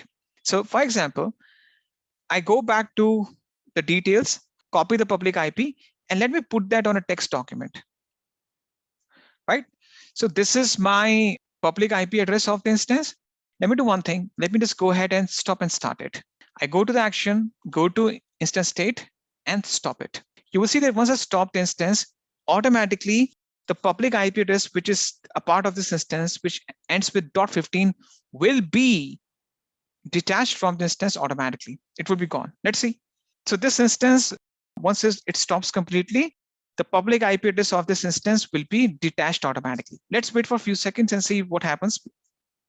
So as you can see that this instance is getting stopped, okay? And once it stops completely, you will see that the public IP address will be completely, it will just not show up. The private IP would be there, but the public IP would be just detached itself. It will just not be a part of this instance anymore. Now, you may ask this question, where it's gone, by the way. When I stopped the instance, before I stopped the instance, it was there, where it's gone. So when you stop the instance, see, there's already shortage of public IPs. There's already shortage of that. That's why now we are going towards IPv6 addresses. There's already shortage of it because public IPs are unique resources. Now, when you stop the instance, Amazon will assume that, okay, now because if any machine is stopped, there's no purpose of assigning it a public IP, which is a scarce resource, because you can't access it over the internet. It is stopped, right? So there's no point to have a public IP v4 address assigned to it. It's a scarce resource. So Amazon says, okay, you stop the instance, we'll just take it back and put it back into the pool of public IPs that we maintain at the backend. We detach it and put it back in our own set of public IPs that we maintain, okay, right? Now, when I restart this instance, you will see that now this time it will get a new public IP. When I restart the instance, you will see that it will get a new public IP. Can you see that? Immediately it got a new public IP. Immediately. Now, this may be a normal thing for you. This may not impact you, but sometimes this will impact you. Why or how? Let's suppose that, let me give you one example over here. So let's imagine that this is your AWS cloud infrastructure, right? This is the AWS cloud, and this is the, for example, this is the Linux instance or EC2 instance, any instance, Linux or Windows. Now, the problem with the public IP is that, so what happens is, for example, you have installed upon it a kind of, you can see that a Drupal web application. So a Drupal web application is installed upon it, fine. So a Drupal web application is installed upon it. Now, this is a website that people would access from outside. Now, what happens from your end is that you will be, this instance will have a public IP. So how the users will get access to the website? So for example, you have these external users. These are external or internet users. These are your end users who would be using your services. Now, how they will access your website? Now, they will use a domain. Now, how you access facebook.com, google.com, you just type in www.facebook.com. So these users will, for example, type in, for example, your website domain, xyz.com. They will say, okay, I want to reach, let's imagine xyz.com. This is your domain. Now, this xyz.com will translate itself to the public IP address of the instance. Fine. So the user types in xyz.com and it will translate it to the public IP address of the instance. Fine. Now, what happens that if you stop this instance and restart it, then this domain has to be pointed towards a new public IP. Then in that case, if you skip doing that, then what happens? Your users will not be able to access your website. So this means that every time your instance reboots and you restart it, and if the website or the web application running upon this instance needs to be linked to your domain, then in that case, your domain has to be pointed to a new public IP. Now this adds on the overhead on you because every time, say, instance restarting is a very normal process. If you're doing some patching, some updation, some upgradation, you will just very frequently reboot your instance. Now, if you reboot your instance, restart the instance every time, and it gets a new public IP, if it's linked to a domain, the web application running upon it, then you have to link the domain to a new public IP every time, right? Now, how to sort it out? Because the public IPs are not static in nature, they are not reliable resources. So AWS says, okay, if you are dependent on the public IPs, why don't you use a static public IP that's called the elastic IP? So don't depend on the public IPs too much because they are not reliable. If you stop and start the instance, you'll get a new public IP. So if you want to get a static public IP, the other workaround is that you can attach the elastic IP address to the instance. Now the question is that how you can go about doing that. The answer is that you just go to the elastic IPs on the left-hand side. Now the elastic IPs are allotted to your account. You can see that there's a elastic IP allotted. Let me just, I think, yeah.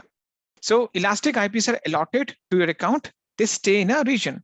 So you need to allocate an elastic IP to the account first, and then you associate it to the instance. So I will say allocate elastic IP address. Okay. Now network border group is nothing but it will say that, okay, in which region this elastic IP would be assigned to. In my case, it's US East 1. That's the North Virginia. And that's it. Click on allocate, and you will see that you'll get a new elastic IP address assigned to you automatically. Now, this is assigned to the account, not to the instance. It is not assigned to any instance right now because you can see that the associated instance ID is blank. Now, I need to just choose the elastic IP, go to actions, click on associate elastic IP, and I need to associate it to one of the instances. I choose one of the instances. Okay, choose the private IP address of the instance, and I click on associate. We'll also discuss the network interface afterwards. You can also link it to the elastic network interface if you want. Okay, but as of now, I'll be associating this elastic IP to one of the instances running in my account. Now, what happens? When I assign this elastic IP address to my instance, which already has a public IP. Okay, so this is the elastic IP. I'll be linking it to this instance, which already has a public IP. So if you assign an elastic IP address to an instance which already has a public IP, what happens? This public IP address would be detached automatically, and the elastic IP becomes its new public IP. I repeat my statement. When you link an elastic IP to an instance which already has a public IP, then the public IP address is gone, and the new elastic IP becomes its new public IP. The new elastic IP becomes its new public IP. Okay, let me show you. So I go to the elastic IPs and choose it, go to actions, click on associate elastic IP address. We'll choose the instance, choose its private IP, and click on associate. Now you will see that immediately it associates or it binds itself to the instance. I click on the instance, and you will see that now that instance which had the public IP address, it's no longer there. And this elastic IP that I just linked to the instance, it becomes its public IPv4 address. It becomes its public IPv4 address. Now IPv4 addresses are out of 32 bits. So there are 10, 10, 10, 32 ones and zeros. So the IPv4, the public IPv4 address or the elastic IP is linked to this instance. Now, if I just stop and start this instance, you will see that there will be no change to this public IP because now it is the elastic IP, which is the public IP address of this instance, which is static in nature. So I go to this instance state and stop it. You will see that once I stop it, there will be no change. Once I restart it, there will be no change whatsoever. It will remain static. Now, the other advantage of the elastic IP is that you can achieve something called quick failovers between two different instances in the same region. For example, so this instance has my, for example, I may label it as primary instance. And then you have the secondary instance, primary instance or the secondary instance. Now the primary instance has the elastic IP assigned to it, but not the secondary instance. So for example, you have two instances, one primary, one secondary. Now your entire traffic goes to primary, and secondary is there just a standalone server just for the backup. Now let's imagine a situation comes up to you when you have to stop the primary instance for some time because you are performing some maintenance. Maybe it is it's not working properly. You have to upgrade some of the apps running upon it, maybe the operating system version. So this instance will be unavailable for few hours. Now the thing is that because there will be a downtime to perform some maintenance or patching, you want to make sure that there's no downtime. The users can still access your website or the web services running upon that instance. So you can say that, okay, I need to shut down my main instance for a few hours, upon which my main web application is running. Why don't I switch the traffic to the secondary instance for a few hours? So how can I achieve that? The quick workaround is that I just detach the elastic IP from the primary instance and move it and align it to the secondary instance. So I just switch, I take the elastic IP address off from the primary instance and put it to the secondary instance. What will happen? As a consequence, the traffic will be diverted to the secondary instance automatically. Okay. So how can I do this detaching and attaching? So first thing first, I will detach the elastic IP from the primary instance. Now, once I do that, you will see one thing. Once I detach the elastic IP address from the instance, automatically gets a new public IP. So let me show you the process. I go to the elastic IPs, choose it, go to actions and click on disassociate elastic IP address. Let me choose that. I click on disassociate. Now, can you see that it's no longer being associated to any instance? And if I just go back and check out my primary instance, you will see that the primary instance has got a new public IP now. Now, can you see that? The primary instance has got a new public IP. The elastic IP is blank, right? So whenever you take out the elastic IP address from an instance, immediately Amazon will give it a new public IP. Now, this elastic IP, which is now available and free, it is not assigned to any instance right now. I'll be attaching it to the secondary instance. And so secondary instance has a public IP, it would be gone, and this elastic IP would become its new public IP. So now this is free and available.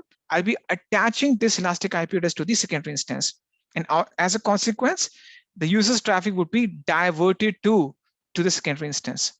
So I click on actions, associate, and choose the secondary instance, choose its private IP and associate.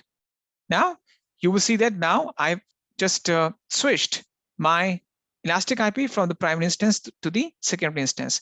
The secondary instance has got this elastic IP, which is its public IP. This was previously the part of my primary instance, but now it's a part of my secondary instance. Okay. Now this flexibility you don't get with the public IPs. This flexibility you cannot achieve using public IPs, but you can do that. You can achieve that using the concept of elastic IPs. You can achieve that using the concept of elastic IPs. And also elastic IPs are static in nature. Now coming to the billing part. See, elastic IPs are free of cost. You get 5 elastic IPs free each region, any type of account. It's a free account, it's a business account. You get a bunch of 5 elastic IPs per region. You can use 5 elastic IPs for free in each region free of cost. And that's the maximum limit it can go up to. But the problem is that if the elastic IPs are assigned to stopped instances, or they're just sitting idle over there, then Amazon will start charging you. Let me show you. For example, I go to the elastic IP. So you get 5 elastic IPs free per region. But if I just disassociate this elastic IP, for example, I go to actions, click on disassociate elastic IP, click on disassociate. Now, if I have this elastic IP address unallocated to the instance for hours and hours, this should be free of cost. I get free 5 elastic IPs per region. But Amazon will say you're wasting this. There's already a scarcity of public IPs or elastic IPs. It's not assigned to any running instance. We'll charge you for that. You're wasting it. Okay. So the elastic IP should be assigned to running instances. If you assign the elastic IP to a stopped instance for more than 1 hour, there will be few cents charge being added to your bill. Okay. Few cents every hour. So elastic IPs, you get 5 elastic IPs free of cost per region. But you have to make sure that they are being assigned to running instances. They should not be sitting idle without being unassociated or not associated to any instance for more than an hour. And they should not be assigned to any stopped instance for more than an hour. Okay, that's the case. Now, if 5 elastic IPs are that you get for free, each region is less for you, then you can order a bunch of 20 elastic IPs as a package from Amazon for some cost. Okay, apart from 5 elastic IPs which are free of cost, if you want to have more, you can order a package of a bunch of 20 elastic IPs, but there's a charge for that per region. Okay. Just a quick info, guys. If you want to make a career in cloud and DevOps, then Intellipaat provides an advanced certification in cloud computing and DevOps by ENICT Academy IIT Roorkee, and it is taught by IIT Roorkee professors and industry experts. This course is designed to upskill and land your dream job. Now let's continue with the session. Having said that, this completes the concept of elastic IPs. So now the question may be that if the elastic IPs are not used, they're not being assigned to any stopped instance, how to prevent the further billing? So you can choose it, go to actions and click on release elastic IP. Release means that you can release it from the account, but you not get it back. I think there's one option you can get it back within half an hour if you want. So I click on release elastic IP. So it says, if you release the elastic IP address, they will no longer be allocated to your account, and you can no longer associate them with the resources. Click on release, and they will be permanently released from your account, so that if your elastic IP is sitting idle and you have to pay the charges for it, it's better that you release it. Fine. Having said that, this completes the concept of elastic IPs versus public IP. So I think you got this thing. The next thing is the elastic network interface. Now, this elastic network interface is the interface between computer and internet network. So your machines is using a network interface card. It's called NIC card. Now, this NIC card, your computer, your machine to connect to the outside network. Okay. Now, the network interfaces, they have the IP addresses and the MAC addresses assigned to them. Now, your computers, your devices that we use all have MAC address. Now, where that MAC address is embedded on the NIC card of the device, right? Now, what happens behind the scenes that the instances have the primary interface attached to them, which carry all these options. Okay, so let me show you that thing. You don't have to deep dive into this thing. It's a very simple concept. See, every instance will have a primary network interface card attached to it. Let me show you. If I just can scroll down. If you just go to the networking details of the instance, the networking details, you can see that it's an interface. Now, this is the, okay, let me just discuss with you this thing. Now, let's suppose that, okay, this is my instance. Now, this instance will have an ETH0. Now, this would be my primary elastic network interface, or ENI. Okay. Now, what is this ENI? This is a kind of a virtual NIC card, virtual network interface card attached to the instance. Now, what's the purpose of it? See, in actuality, the private IP, it carries a private, public / elastic IP, and even the MAC address. It has a unique MAC address that it carries. So basically, it carries these properties for the instance. Okay, you can attach more interfaces to it if you want, but generally, nowadays I've not seen any of the very high scale applications being using multiple interfaces. Just a concept. You can attach multiple interfaces to the same instance. Okay. Now the thing is that that primary ENI, it's called ETH0. It will carry the private IP, the public IP, and the MAC address properties of the instance. Fine. Just a quick info, guys. Test your knowledge of AWS by answering this question. Amazon S3 has how many pricing components? A. Only 4. B. Only 5. C. Only 3. D. Only 2. Comment your answer in the comment section below. Subscribe to Intellipaat to know the right answer. Now, let's continue with the session. Now, let me show you that. If I just click on this interface ID, this is the primary interface. I click on that once again. Now you see that it will carry the private IP. Now this private IP is in actuality a part of the interface, but it shows up for the instance. The public IP, right? So basically it carries these properties on behalf of the instance. And also it has the MAC address. Show you that. Even the security group is assigned to it. And even the MAC address, you can see there's a MAC address. Okay. Now, what's the purpose of this interface? Basically, it connects the instance to the external network, maybe internet, because it carries the IP addresses, the MAC address, the security groups, right? So it allows the instance to be part of to access the outside network. Fine. So the elastic network interfaces are attached to the instance automatically once you launch it. You can also attach multiple interfaces if you want, but nowadays I don't think it will be of much use. You can create a new interface and attach it to any existing instance. But one interface is more than sufficient. It will help your instance to gain access to the internet outside. The next thing that we have is the EBS, or Elastic Block Store. What is EBS? EBS stands for Elastic Block Store. Now, the purpose of the EBS is that you can assign a block level storage volumes with the instances. So your instances will need some storage to store some content to boot up the operating system from. So it needs some volume to be attached to the instance.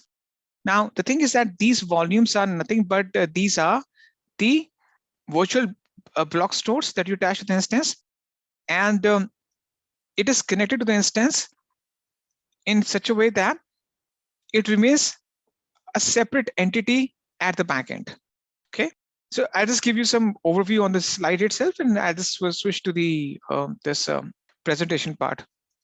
So it's what is EBS? It's a raw unformatted block level storage which is exposed as a raw device to the instance. Now it's an unformatted block level storage. Now block means that it is considered as a hard disk. If you see S3, it's an object-based storage, right? But it's a block-based storage. It's kind of a virtual hard disk that you send to the instance. Now EBS volumes persist independently from the instance, right? What do you mean by it persist independently? Persist independently means that if your instance is impacted somehow, it is terminated, then the performance of the volume is not impacted. Okay, let me just draw that example for you. So what exactly this thing is? What do you mean by the EBS volumes and snapshots, and what this thing is? See, let's imagine, I'll just give you one example so that you understand this concept. Let's assume that this is my EC2 instance. Now we already understood what is an EC2 instance. It's a virtual machine. Now, basically what happens is that you have to have this EC2 instance being attached to a volume. Now I've shown you that how a volume looks like whenever on the fourth step, you attach an EBS volume to it. Now what's an EBS volume? It's a block level storage. It's a block level storage attached to the instance.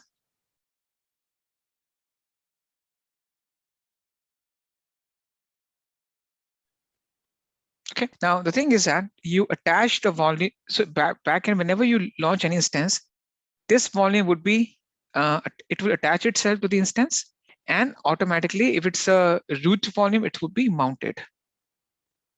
Fine. Now, there's one thing that you have to understand, that these two entities should be in the same availability zone so that they can be connected with each other. So they should be in the same data center. You can't have the instance in one availability zone where the volume is in a different availability zone. Fine. This volume is attached to the instances in such a way that if you as an administrator, this is, for example, your system administrator, you log into the instance from your end. For example, you initiate an SSH or RDP connection. You will find this instance you'll find this volume as the in-house storage. For example, it's a Windows instance. You will see that as a C drive or a D drive. Fine. So you might assume that, okay, this is the inbuilt storage of the instance, but the reality is completely opposite. The reality is completely opposite behind the scenes. The reality is that this instance may be running on, for example, HP, IBM, or maybe a Dell physical server. It's running on a separate storage, and this volume can be running on this running on a separate server. This would be a part of a different storage infrastructure. So these are running on different platforms. So instead of running on a different physical server, the volume is a part of a different storage infrastructure. Now, this will enhance your capability to restore your data. See, the data of the volume and the image files. So the data plus your AMI files. If it's a root volume, root means the main volume.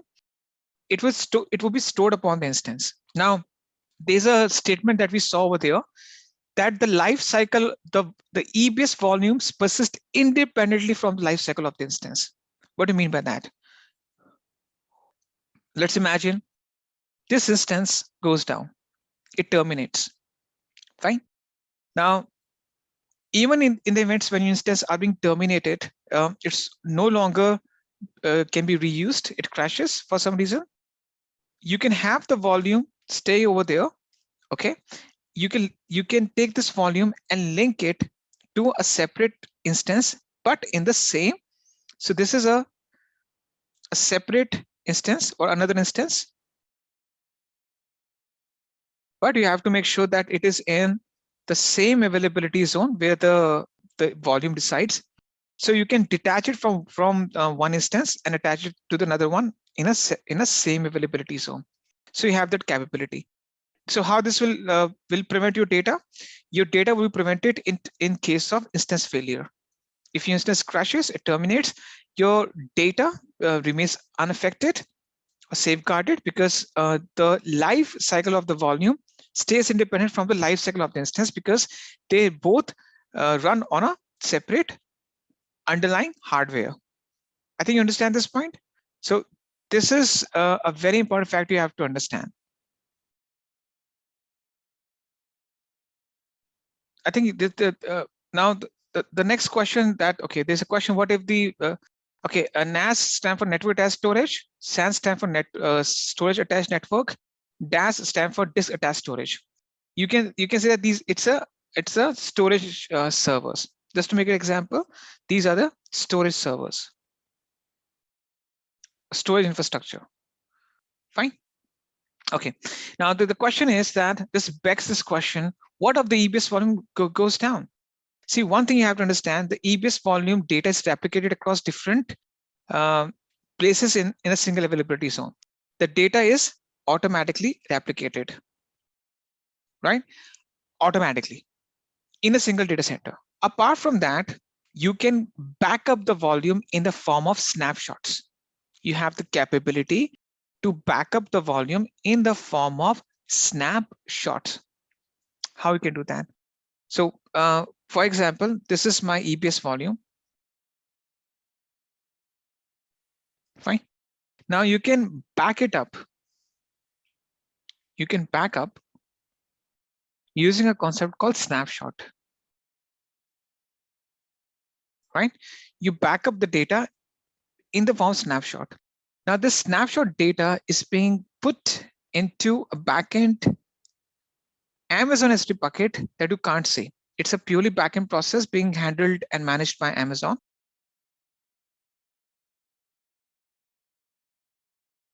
So the data is being put to the Amazon S3 bucket. Now this is a pure backend process. You can't see that. This is not visible to you. It's a backend process. So you can see the volume, you can see the snapshot, but you can't see the bucket which consists of the snapshot data, right? EBS volume is replicated within an AZ, right?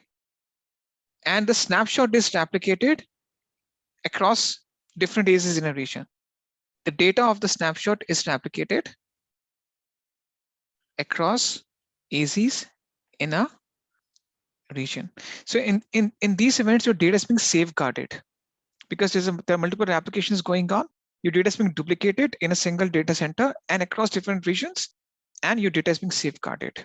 Multiple copies of your data is being manufactured and synced in a single data center or across a region if you do that in the form of snapshots. Okay. Raw and unformatted data means that it's a raw data.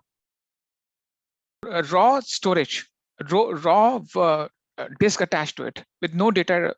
It only has the image files with no data upon it. Unformatted, see, the thing is that basically what they say is that we attach a very new fresh volume to the instance with no data upon it.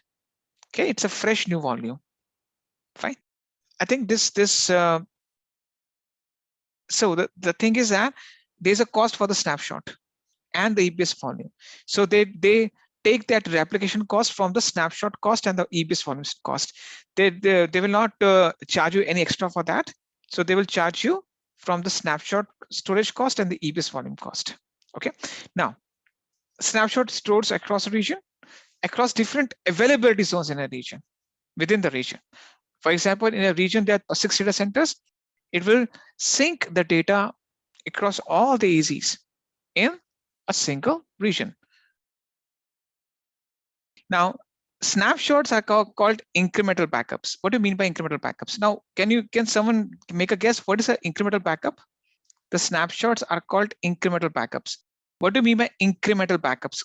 Can this someone guess? It's an incremental backup strategy.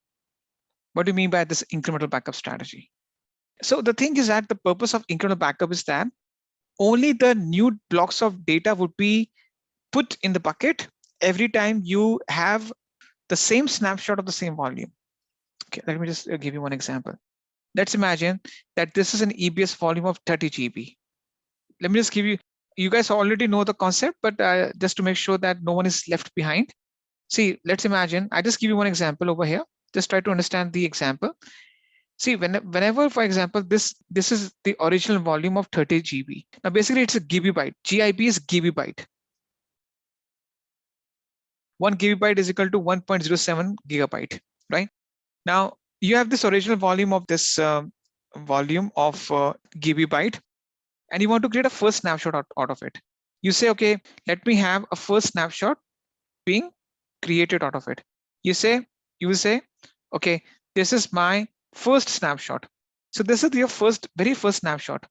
Now, one thing you have to understand and you have to remember, the very first snapshot that you take from the volume itself, what it will do is that it will take the entire space in the backend S3 bucket. So it will say, okay, I will take the entire space in the backend Amazon S3 bucket. This is the S3 bucket. So in this case, it will consume the entire 30 gig of space, and you have to pay for it. You have to pay for every GB of data consumed in the backend S3 bucket, right? So in this case, 30 GB would be the one that you have to pay for. Now, let's suppose that you want to take the second snapshot of the same volume. So you say, okay, let me take the second snapshot. Now you take the second snapshot. So you're saying, okay, this is my second snapshot I want to take. Now you took the snapshot after a gap of 1 day. You took the snapshot after a gap of maybe 2 days. Let's suppose 2 days. Now, in the span of 2 days, only few blocks of data has been changed. Let's suppose in the span of these 2 days or these 2 snapshots, only 10 GB of data was changed. So in that case, snapshot 2 will append only 10 gigabyte of data. That's it. Similarly, if you take a third snapshot, so for example, you take the third snapshot of the same volume, it will add on, for example, between second and the third snapshot, only 5 gigabyte. Okay, in that case, what's the advantage you'll get? The first advantage you will get is that it will bring down the cost in terms of, so the very first advantage that you will get is that, low storage cost comparatively, because instead of adding on 30 GB every time, it will only append the change data. So you have 30 plus 10, 40, 45. So in total, you just have to pay for 45 GB of storage, right? Also, faster backups. See, the thing is, the more data needs to be backed up, the more time it will take. 30 GB will take more time than 10 GB. 10 GB will take more time than 5 GB. So the more the data you need to back up, once you try to take a snapshot, the larger the snapshot, the more time it will take. So if you want to increment only changed data, only the blocks of volume that have changed, then only some amount of data would be added on. So it will result in faster backups and low storage cost overall. Okay. Now there's another part of the story. If you're able to retain the latest snapshot, so from the snapshot, you can also create a duplicate volume. So from the snapshot, what you can do is that you can manufacture duplicate volume, right? Now, so from the snapshot, you can store it to the duplicate volume. Now, if you're able to retain the latest snapshot and you carve out the volume out of it, it will encapsulate the data of that snapshot and all the previous snapshots. For example, you take the third snapshot and you're saying, okay, I want to extract a duplicate volume out of it. Now that volume would consist of the data of the third snapshot. If you're taking from the third snapshot plus second plus first. So if you're able to retain the most latest snapshot and you carve out the volume out of it, it will capture the data of the third snapshot, the latest one, and all the previous ones. Now, sometimes some people ask this question: if I remove first snapshot and second snapshot, so will it impact? No. Will it change your cost? No, because at the back end the data is still saved in the S3 bucket. So even if you delete the first snapshot and the second snapshot, there will be no change in the terms of cost added to your bill. And if you're able to retain the third snapshot, you can, if you carve out the volume out of it, you will retain the data of that snapshot and the previous snapshots. You got the point? Okay. So this is the incremental backup strategy of the snapshot. Fine. Now, snapshots are used as incremental backups. Also, they are used. They are used for data migration and disaster recovery. They're used for data migration and disaster recovery. How? Let me show you. So they're used for data migration and disaster recovery. So let me do one thing. So for example, let's go to the AWS page, and so the thing is that let's imagine that this is, let me just go back to the services, and this is my EC2. Now let's imagine, okay, these are two instances running, primary instance and secondary instance. If I just go to the volumes, even you can see that on the instance page, I can see the volumes that are linked to these two instances. The ones that are in use are attached to a running instance, in use are attached to an instance. The ones that are available are not attached to an instance right now. Okay, so let me remove these free available volumes. Right now, let me show you. For example, I create a volume. Okay, now a volume is the availability zone specific resource. Now I'll discuss the volume types. Now these volume types will determine the performance of the volume. The volume types will determine the performance of the volume. It will decide upon the performance of the volume as such. Okay, we'll discuss them in detail. You define the gigabyte. I just make it as 5 gigabyte. Okay, now you have to choose the availability zone where that the volume would stay into. I choose US East 1A. That's it, and I can encrypt it. We'll discuss the encryption afterwards. I can add a tag to it. A tag is just the identifier. So I just name it as, for example, additional volume, right? That's it. And you can also extract it from a snapshot, but I'll not use snapshot as of now. Fine.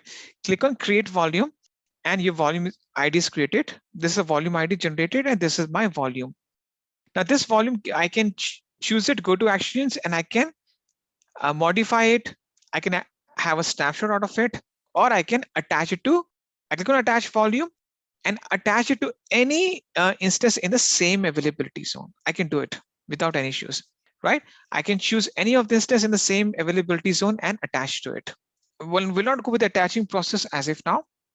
So this volume, I just produce a snapshot out of it. So how will I go about doing that? I just go to the actions and click on create snapshot. Okay. Now, once I just click on create snapshot, it says that, okay, just put it in the description. I just name it as, for example, demo underscore snap shot. Fine. Now I can add a tag to it. Fine. Demo snapshot. So what I'm trying to do is that I'm just carving out a new snapshot from this volume. Click on create snapshot and the snapshot is created. Now, this snapshot is contained, is the data of that snapshot. It will take the entire 5 GB space and put into a backend S3 bucket that I can't see. Now, I can, if I just take the snapshot of the same volume, so only the incremental data would be backed up. Now there's no data being changed, so it will. If I just take the snapshot again, only 0 GB of data would be saved in the backend bucket. Now the snapshot is also used. So the very first thing is that it is used as an incremental backup strategy for the volume. Also, it is used for data migration. How? See, this snapshot, if you see over here, this snapshot is in region Virginia. I can take the snapshot and copy to a different region.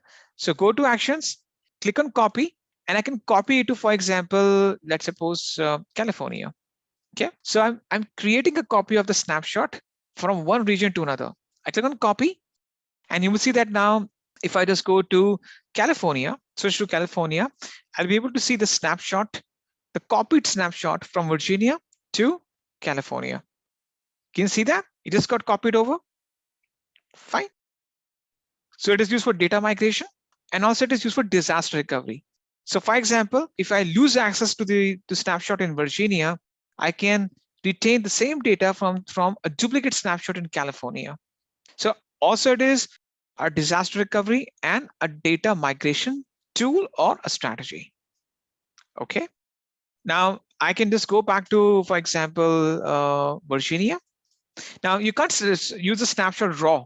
You need to extract the volume out of it and attach it to the instance. So for example, I go to my snapshot, I go to actions and click on create volume, and I can create a duplicate volume from the snapshot. So let me show you once again. I can choose the snapshot, go to actions, click on create volume, and I can choose a different availability zone this time and manufacture the volume in a different availability zone in the same region. Fine. So snapshots are used to back up the data of the volumes. They're used as incremental backup strategy. It's used for disaster recovery and data migration. You cannot pull the data raw from snapshot. It has to be extracted in the form of volume, right? Fine. If you want to retrieve that, because snapshot is just for the backups, not for data retrieval. If you want to retrieve the data, then you have to go for with the volumes, because snapshots are just in the case if you lose the volume, right? Snapshots are not used on daily basis. It's just for the backing up. Just in case if the volume crashes, you have the snapshot so that you can retain a duplicate volume out of it and retrieve your data. Fine. The data can be retrieved from volumes, but you back the volume in the form of snapshot, just in case if the volume crashes or it corrupts. Fine. You can also automate the process of snapshot creation. There's something called Lifecycle Manager. You can just go to Lifecycle Manager and you can automate the creation, retention, copy, and deletion of snapshots and AMIs. AMI process I will show you today itself. So it says create a new lifecycle policy, EBS snapshot policy. Click on next step. Okay, you just choose the volume. You can also go with the instance, but I will just go with the volume, and I can just start mentioning the resources over here. See, you can go with this one. Okay, you can type in the key. So this is the name, enter the value. So this is the additional volume, right? So this is the additional volume, and I want to back up. I want to create an automated snapshot at regular intervals, right? So I want to automate the snapshot creation process. So I can, this is a policy, let's name it as, for example, automated snapshots. So I go to Lifecycle Manager on the left-hand side under this thing, snapshots, choose the volume, right? Put in the description. You don't have to change the role over here. Click on enabled, click on next. Okay, this is the volume ID, I think so. Hang on 1 second.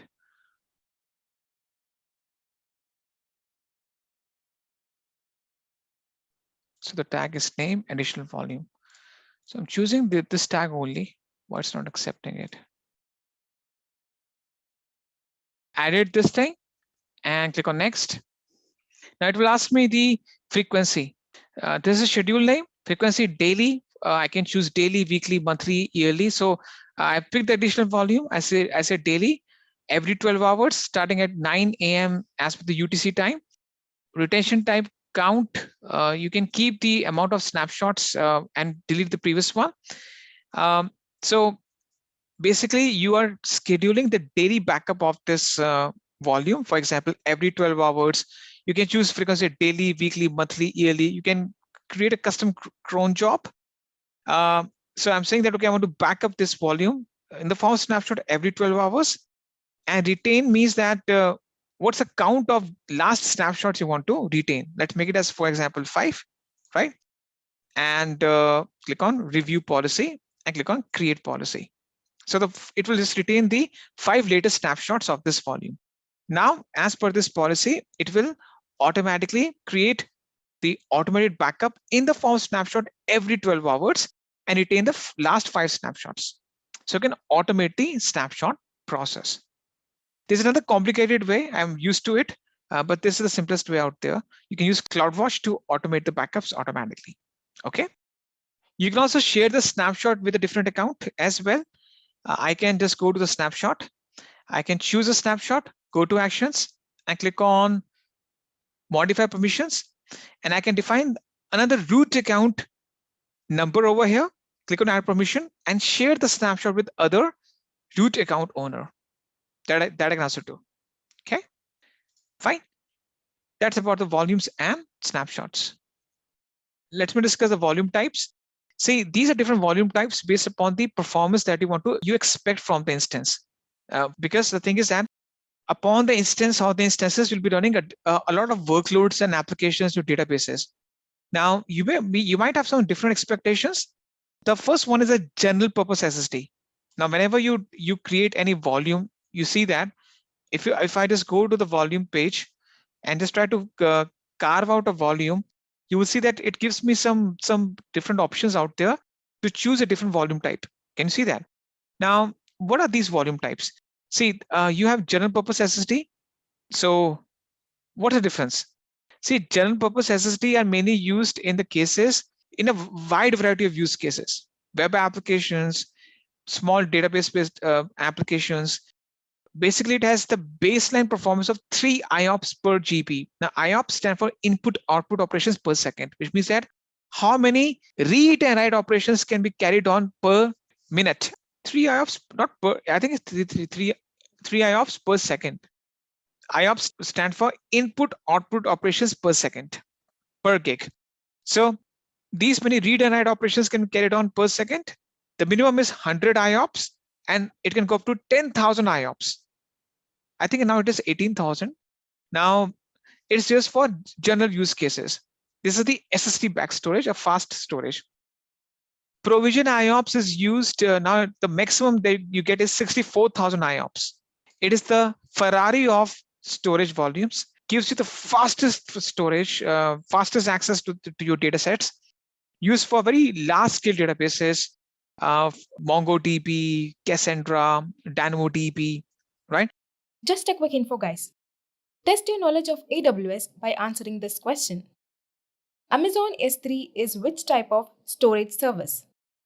A. Object. B. Simple. C. Secure. D. Block. Comment your answer in the comment section below. Subscribe to Intellipaat to know the right answer. Now, let's continue with the session. So if you have some transactions which are very fast in nature, then you use the provisioned SSD storage. It's the fastest of the entire lot. Throughput optimized HDD is used for long sequential workloads like data warehouses. Basically, it gives you 500 megabyte per second per volume of the throughput performance. Cold storage is used for cold data, gives you 250 megabyte per second of throughput performance per volume, and it's used to store the data which you don't access frequently. Okay. Generally, in your business environment, you'll be using either GP2 the most, but for high-scale databases, you go with the provisioned SSD, or at max, you'll use a throughput optimized HDD for data warehouses, for big data, for long sequential workloads where the transactions are not fast enough. Burst performance means that it has the top proof. See, baseline performance means this one. Burst performance is the topmost performance. So it says it can burst. So the baseline performance is 40. So let's suppose this is 40 and this is 250. So you can burst from 42 to 250, right? So baseline performance is the lower edge, lowest performance, and burst performance is the topmost performance. So you can easily leverage from 40 to 250. There's a gap. Okay, so you can get the maximum performance. So burst performance is the maximum performance. It's the upper ground you hit. Okay, it's the upper ground that you hit. So burst performance is the maximum performance you can get out of it, and baseline performance is the least performance. Fine. So once you get access to the baseline performance, you can easily burst. Depending upon the write and read operations, it can easily burst up to 250 megabytes per second. Fine. So I've already discussed with you the snapshots as the incremental backup strategy. Lifecycle rules I've discussed with you.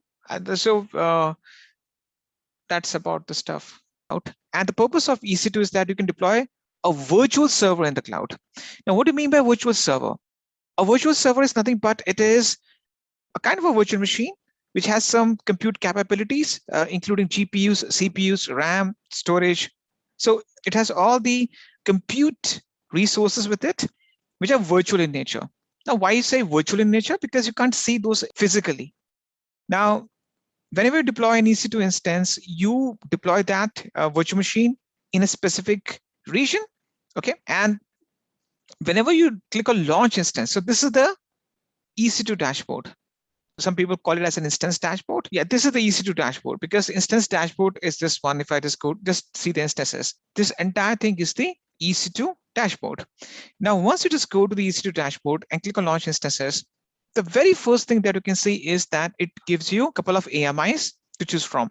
Now, as we have discussed before, an Amazon machine image, it's a pre-configured template, which consists of all the scripts, software. The main thing is operating system, scripts, software, and application services that are encapsulated or packaged together in the form of an image. When you execute this image, all these things are installed upon the virtual machine. Right now, we discussed these that these are the quick start AMIs. I showed you the process that how you can manufacture a customized AMI. Right, I showed you the process. So the process is follows: you take a quick start AMI, right? Install everything upon it, capture the image out of it, and that image would show up under my AMIs section. Plain and simple, right? And marketplace, the marketplace is kind of, you can see that it's a SaaS concept, software as a service concept. You purchase softwares from these very esteemed vendors like SAP, Xent, Microsoft, Cisco, Juniper. There's so many vendors being there, or you can just explore them and you can just purchase their AMIs, or you can leverage these services in the form of softwares. And those softwares are in the form of AMIs, so the Amazon machine images. Community AMIs, most of them are free. It is just used for the experimentation or for lab purpose, right? Now, these are the public AMIs. For example, if I just go to any of my private AMIs, I can choose any one of them, right? And I can start launching my instance. For example, let me show you one thing. If I go back to the instance dashboard, and on the left-hand side, can you see that we have the images or AMIs? Now, these are my private AMIs, my customized AMIs. I can choose any one of them, go to actions and click on modify image permissions, right? So modify image permissions. See, the thing is that whenever you manufacture any Amazon machine image or AMI, it's private in nature. The customized AMI I'm talking about. Now, the thing is, if you make it public, public means that AMI would show up in the community AMIs page. Now, what is community AMI? If I just show you, if I just launch instance, on the left-hand side under community AMIs, it will show up. Okay. Now, you also have this image builder. The thing is that it's a new concept, still under, it's a kind of, you can see that it's not that much leaps and bounds compared to the AMIs or manufacturing the AMIs. If you go to EC2 image builder, basically the thing is that you have to put some inputs so that it can create a pipeline.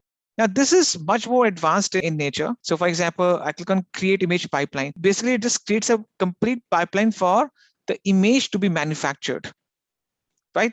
Now, it's a fairly new concept. From my experience perspective, it's not being used that much in a production environment.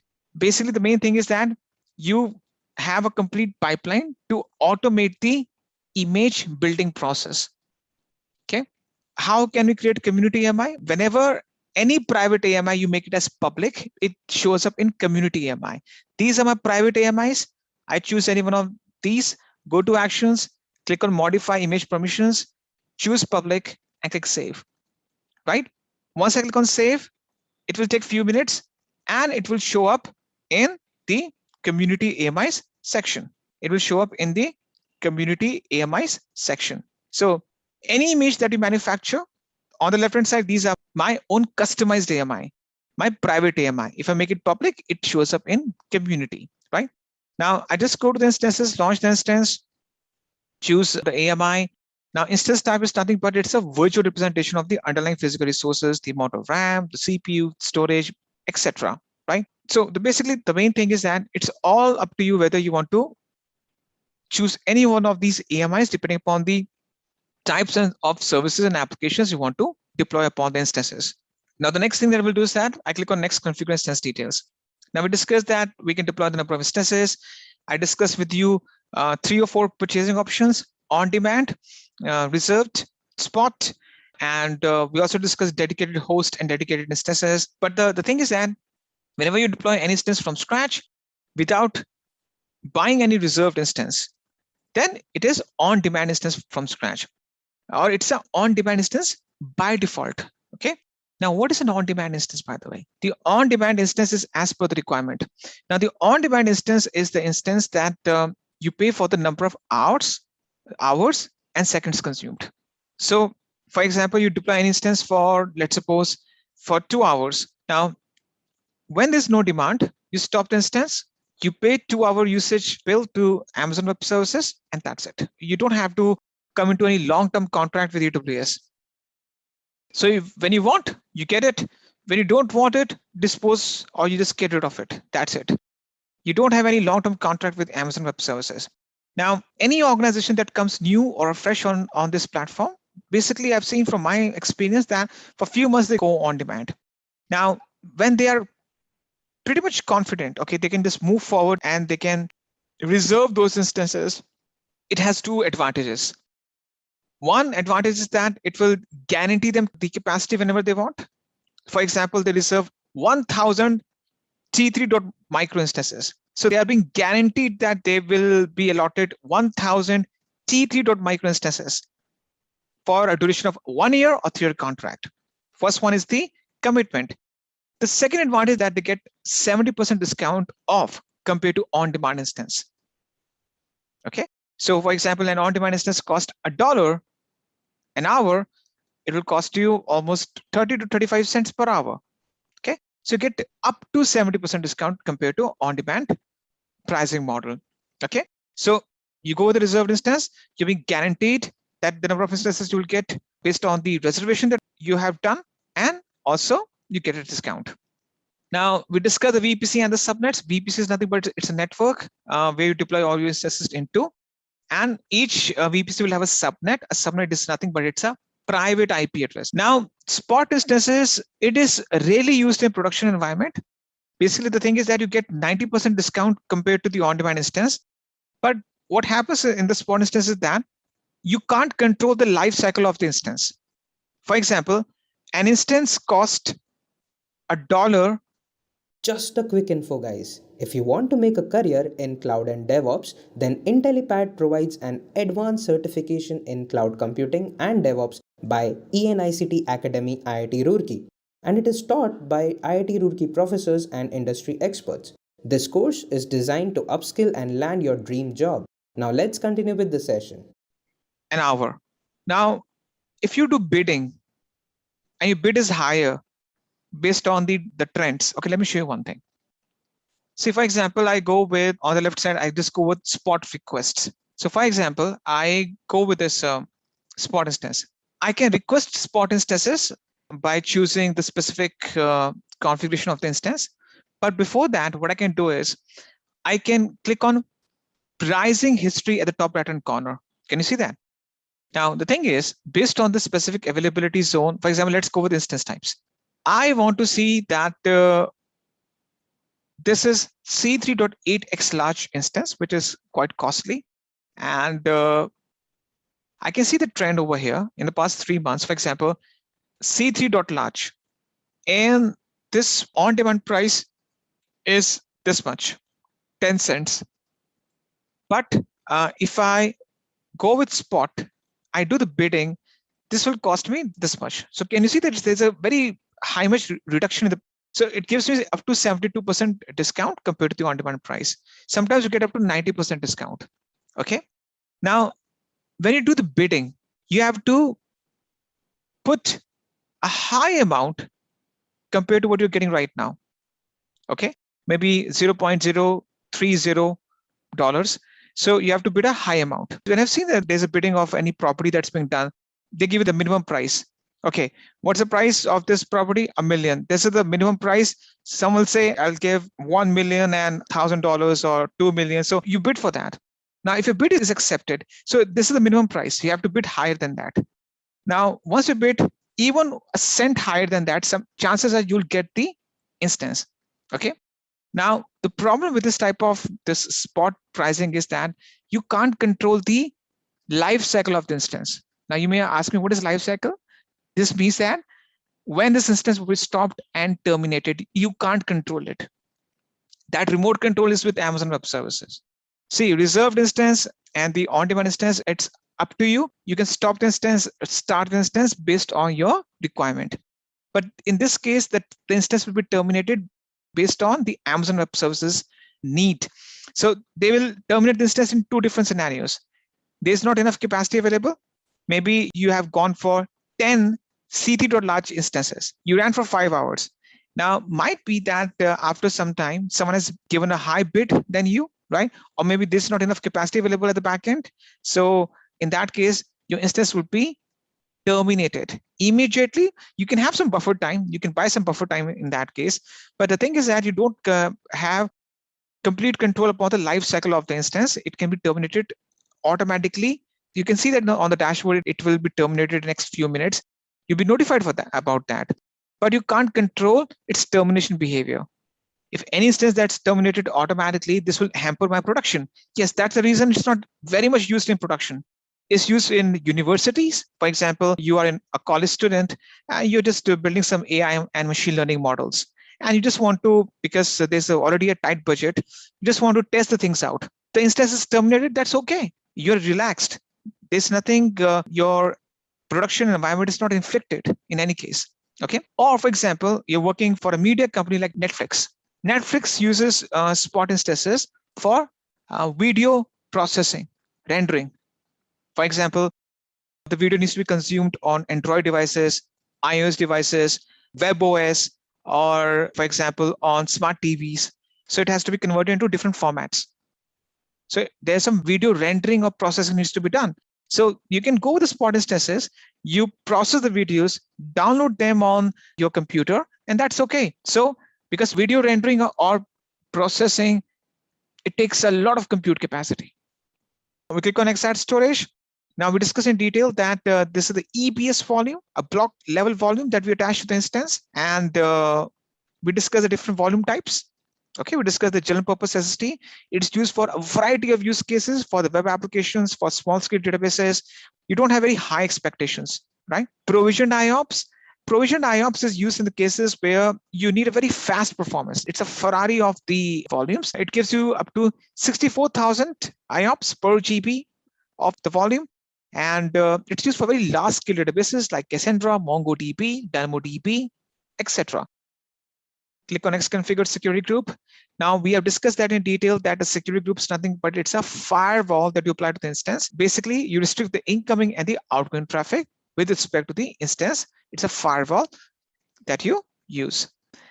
And then we review the options before we launch the instance. We launch the instance, we create a new key pair, which is a method of authentication, and we can barge in or log into the instance remotely.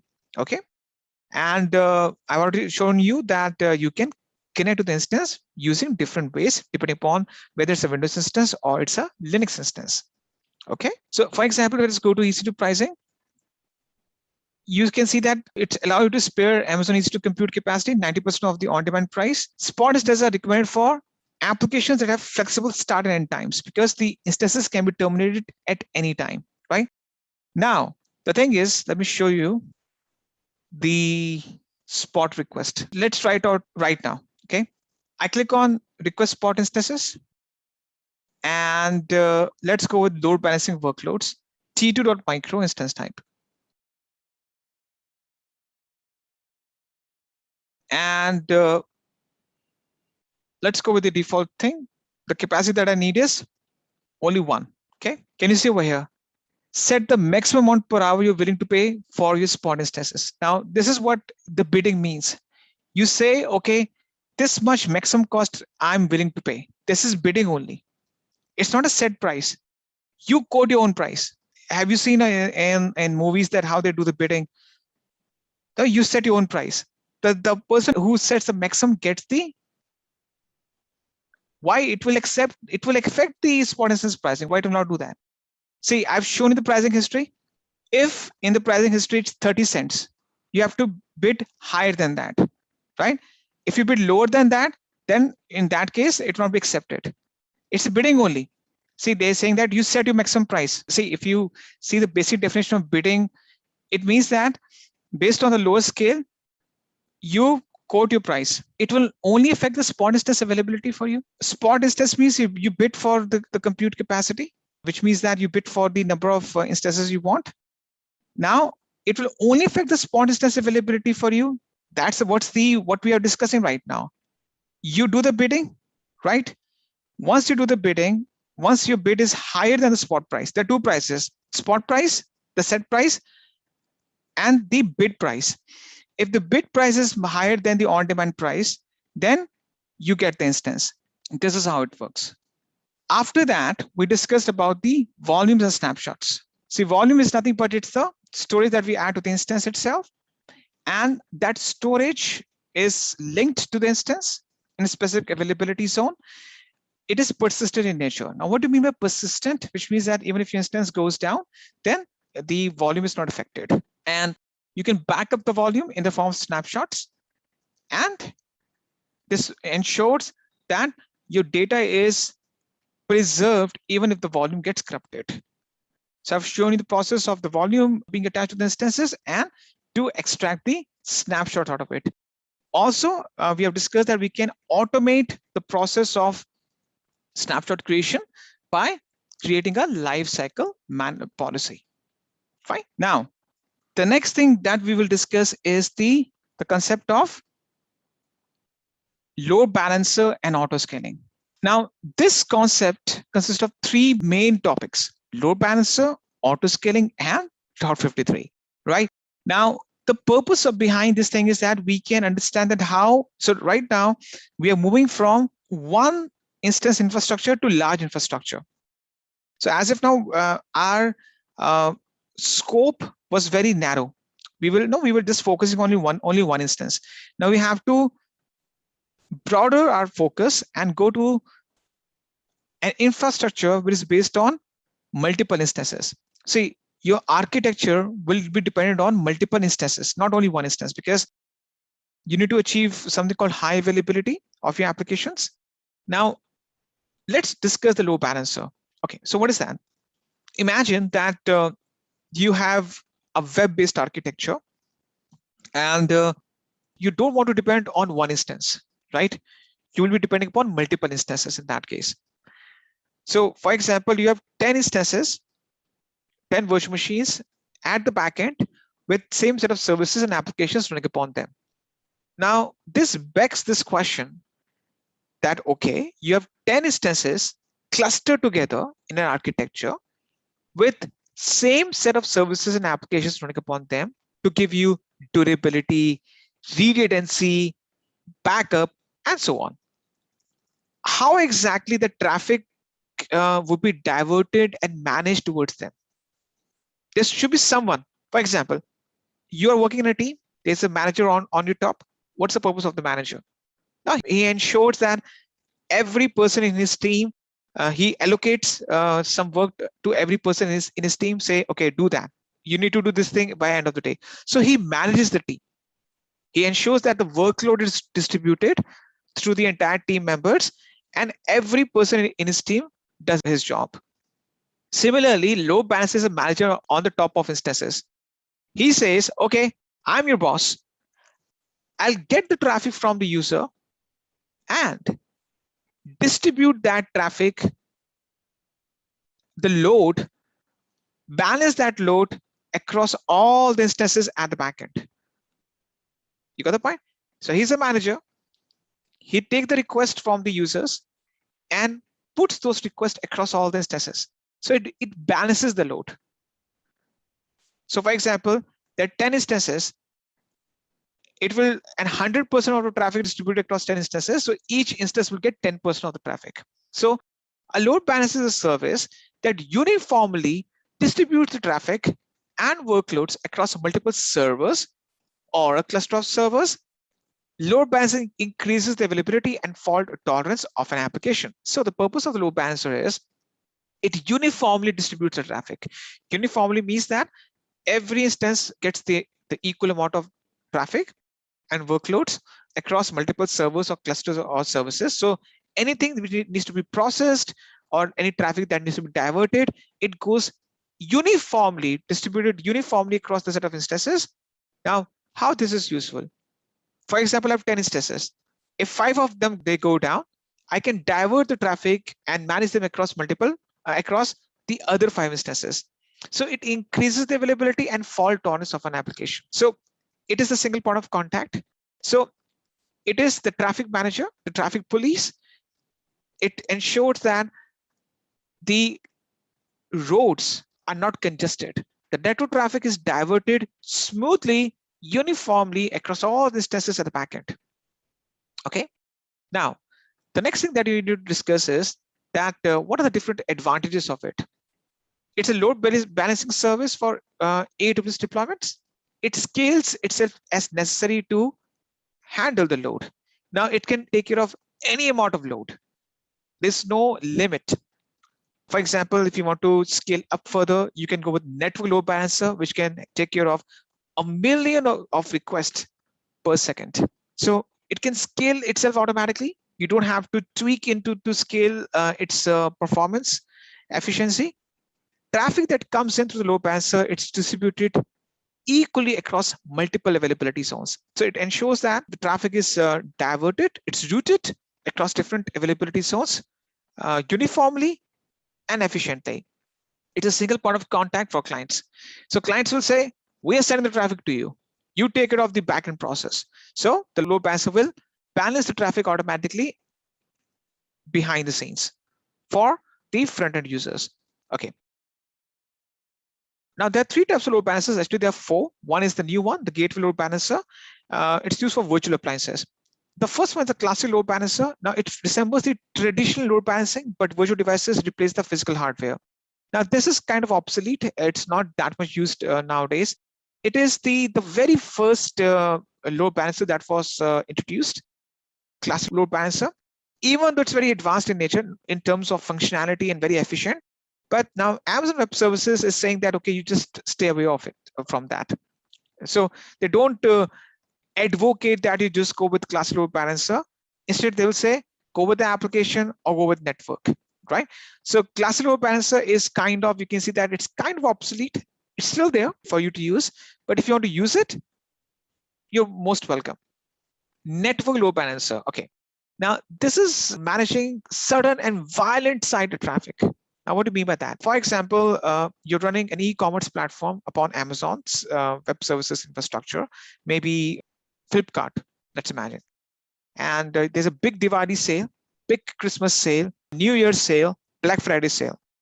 And you are pretty much sure that there will be a very high peak in traffic during the normal business hours.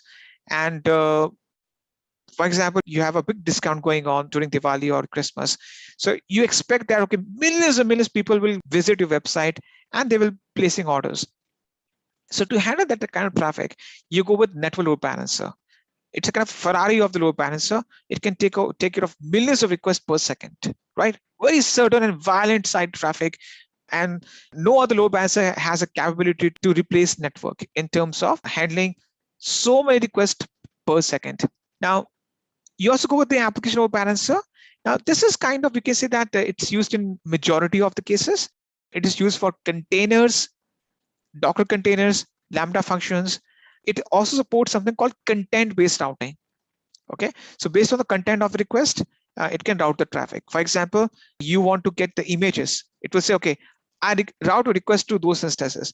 You want to fetch some spreadsheets. Okay, I'll divert your request to those instances, to a group of instances. So it supports content-based routing. It's used for microservices, containers. So it is also, basically it works at layer 7 for HTTP and HTTPS traffic.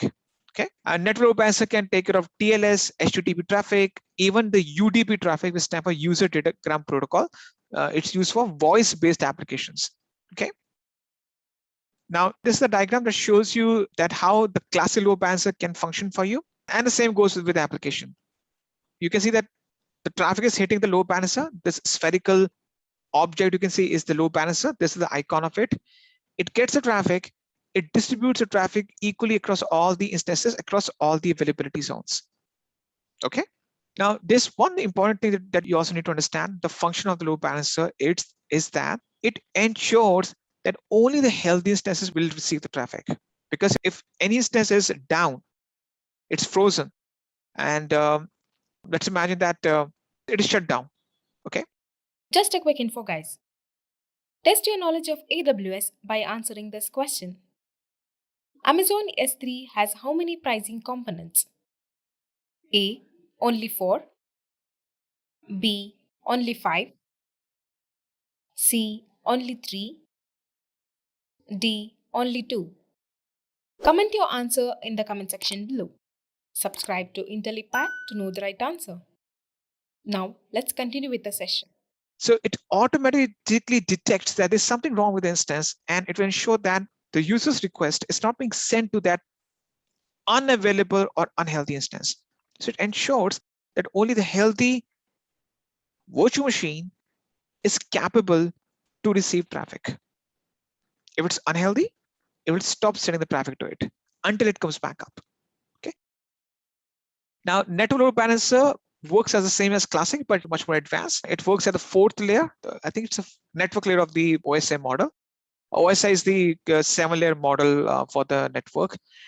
It can take care of millions of requests per second with very low latency. Also, it is used for you can also assign an elastic IP to it. Elastic IP is a static IP. It's a static public IP, which means that if you stop and start the instance, it's not being detached from the instance itself. Also, you can switch back and forth between different instances. Now, application load balancer, it works at the 7th layer, the topmost layer, the application layer. Now, it can divert the traffic based on the content of the request for microservices, for Lambda functions, and even for the containers. Okay. Now, this is the one that you'll be using the most in your production environment, because network load balancer is used in very rare scenarios, but where you have a sudden and violent burst of traffic. But in most of the cases, you'll be using the application. Okay, I'll discuss 2 things with you, and then I'll just move forward to the deployment part. So what is health check? See, for example, there's a manager working on the top of you, or you're a manager. Now, you ensure that if a person is sick, you grant him leave so that doesn't comes to the office, because if he comes to the office, he's of no use. If a person is down with fever or he's not healthy enough to do his day-to-day job, you will grant him leave. Okay, you just take your medicine, take rest, come back tomorrow, or maybe once you recover. What's the purpose behind that? Because the unhealthy person will not be able to perform his job. Now, the person will resume once he comes back, once he recovers. Similarly, load balancer is employed to ensure that only the healthy resource can get the traffic. Now, how it performs? Let's imagine this circle denotes ELB. It's a load balancer. And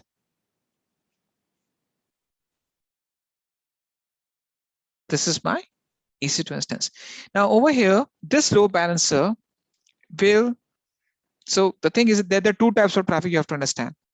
One is the data traffic, one is the actual traffic. For example, this is you. You want to access some website. You will type in xyz.com. Okay. And load balancer will take your request. He will say, okay, sir, I take your request. I'm just taking one instance, right? I'm sure that there will be multiple instances, but I'm just giving one example. It will send that user's request to that instance. Okay. Okay, let's take two instances. So load balancer has two instances. The load balancer shows that each instance will get the equal amount of traffic. So these are my EC2 instances. Now, the users comes in and says that, okay, just forward my request to one of the instances, and the load balancer will randomly pick one of the instances and forward the request to it to be processed. Now, apart from that, it also performs, it generates it. So one traffic is the user's traffic.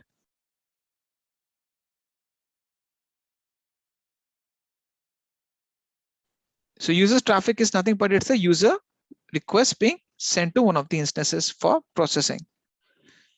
Now, the instance will send the traffic back to the user. So instance will say, okay, user, this is your request. I'm sending you back the web page.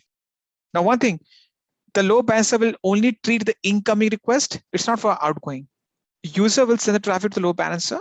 Load balancer will forward the request to one of the instances. And instance will serve the user directly. It will send the response back to the user directly with the web page. It's only for the incoming traffic only, not outgoing. Outgoing traffic will go back to the user, from instance to the user.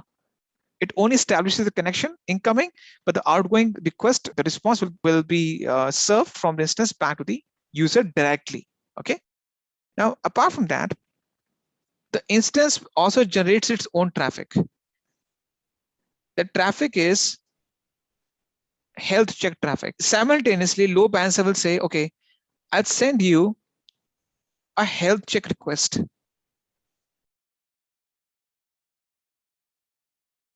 This is health check. Now this sends the health check to the home page of the application running upon the instance. For example, it is a / index.html.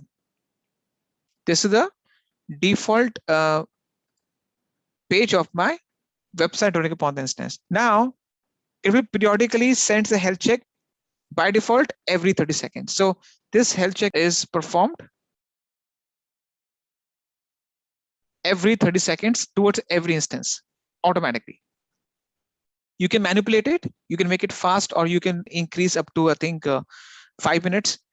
So it will, by default, periodically, it will perform the health check every 30 seconds. Now, if the instance is healthy, right?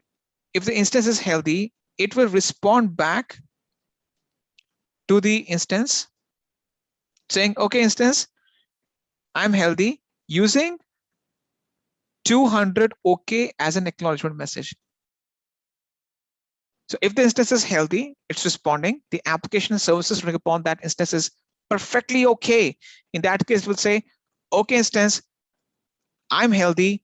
It will send 200 OK message back to the instance, back to the load balancer, and load balancer will say, okay, instance, you are healthy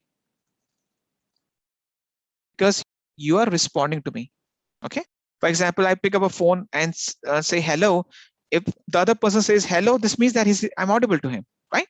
Similarly, if the load balancer sends the health check message to the instance and instance responds with 200 OK as an acknowledgement, so load balancer will say, okay, you are healthy. You're healthy. I will keep on sending the traffic to you.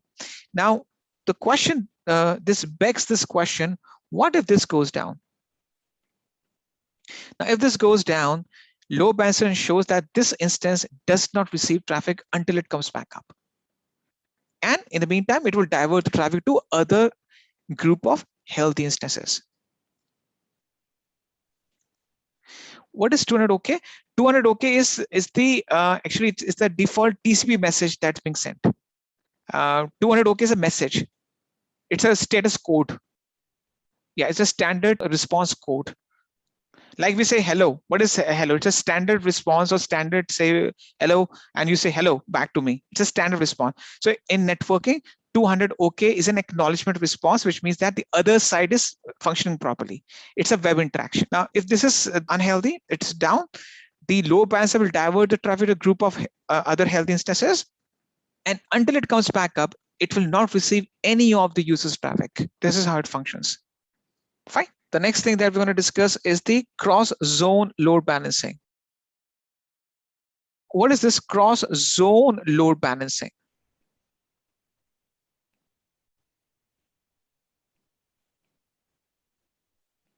See, by default, the nature of the load balancer is that it will divert equal amount of traffic based on the number of availability zones. So how many availability zones are there? 2. AP South 1A and AP South 1B. So load balancer will say, okay, I will send 50% of the traffic to availability zone A and 50% of the traffic to availability zone B. Life is good. Nothing is inhibited in this case. Now, this works in a scenario if you have equal amount of instances across different availability zones. Now, this thing you have to keep in mind. Amazon recommends that you deploy equal amount of instances across all the zones. For example, if 50% of traffic is going to the left side availability zone, so 25%, half will go over here, half will go over here, right? Same goes with the rest availability zone.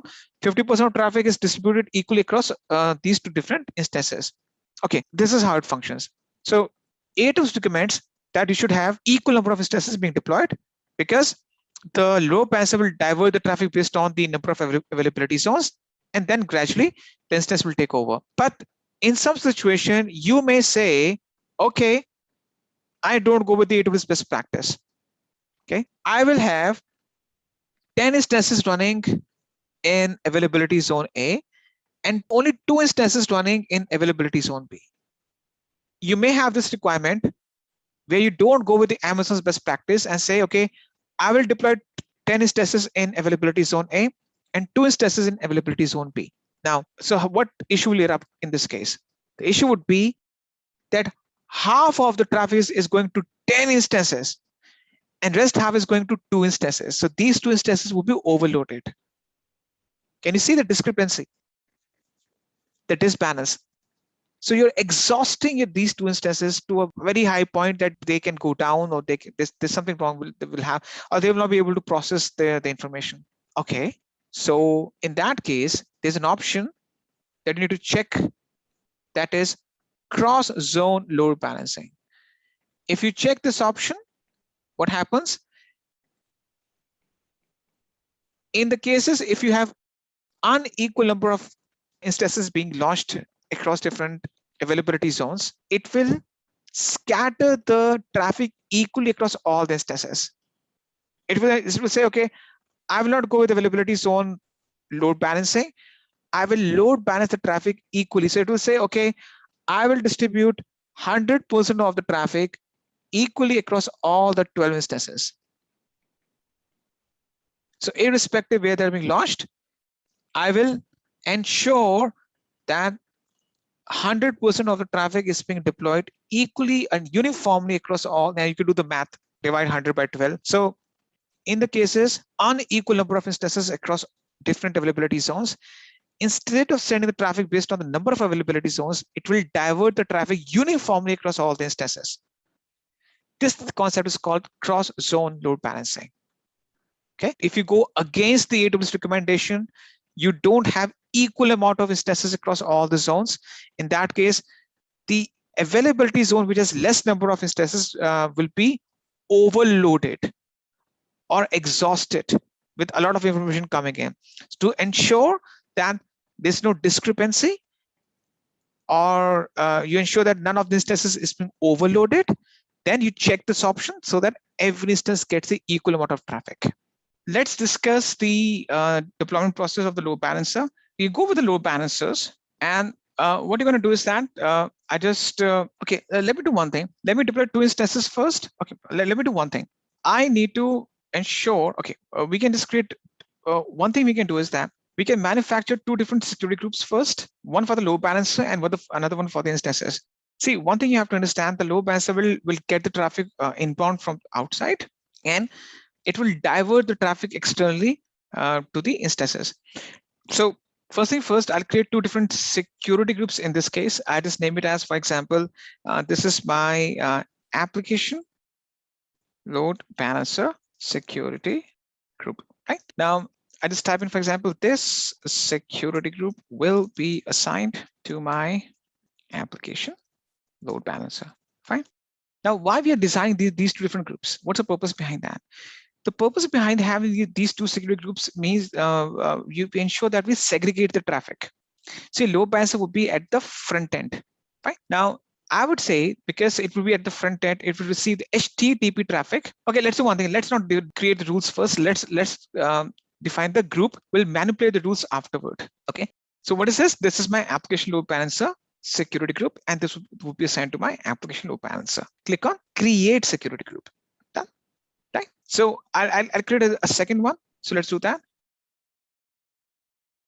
I think I've already done that real quick. So let me just label it one more time.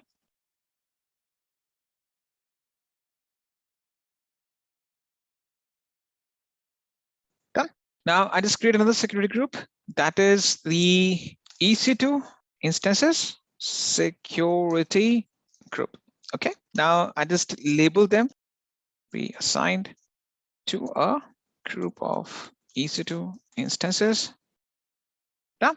So this will be assigned to the backend instances. Make sure that the VPC is same. I'll now define the rules as if now. I click on create security group. Okay, let me just add a tag so that I can label it afterwards. So I'll just name it as EC2 instances security group and click on create. Now, why did I create these 2 security groups? There's a reason behind that. Let me see if I can. Let me see if I can just.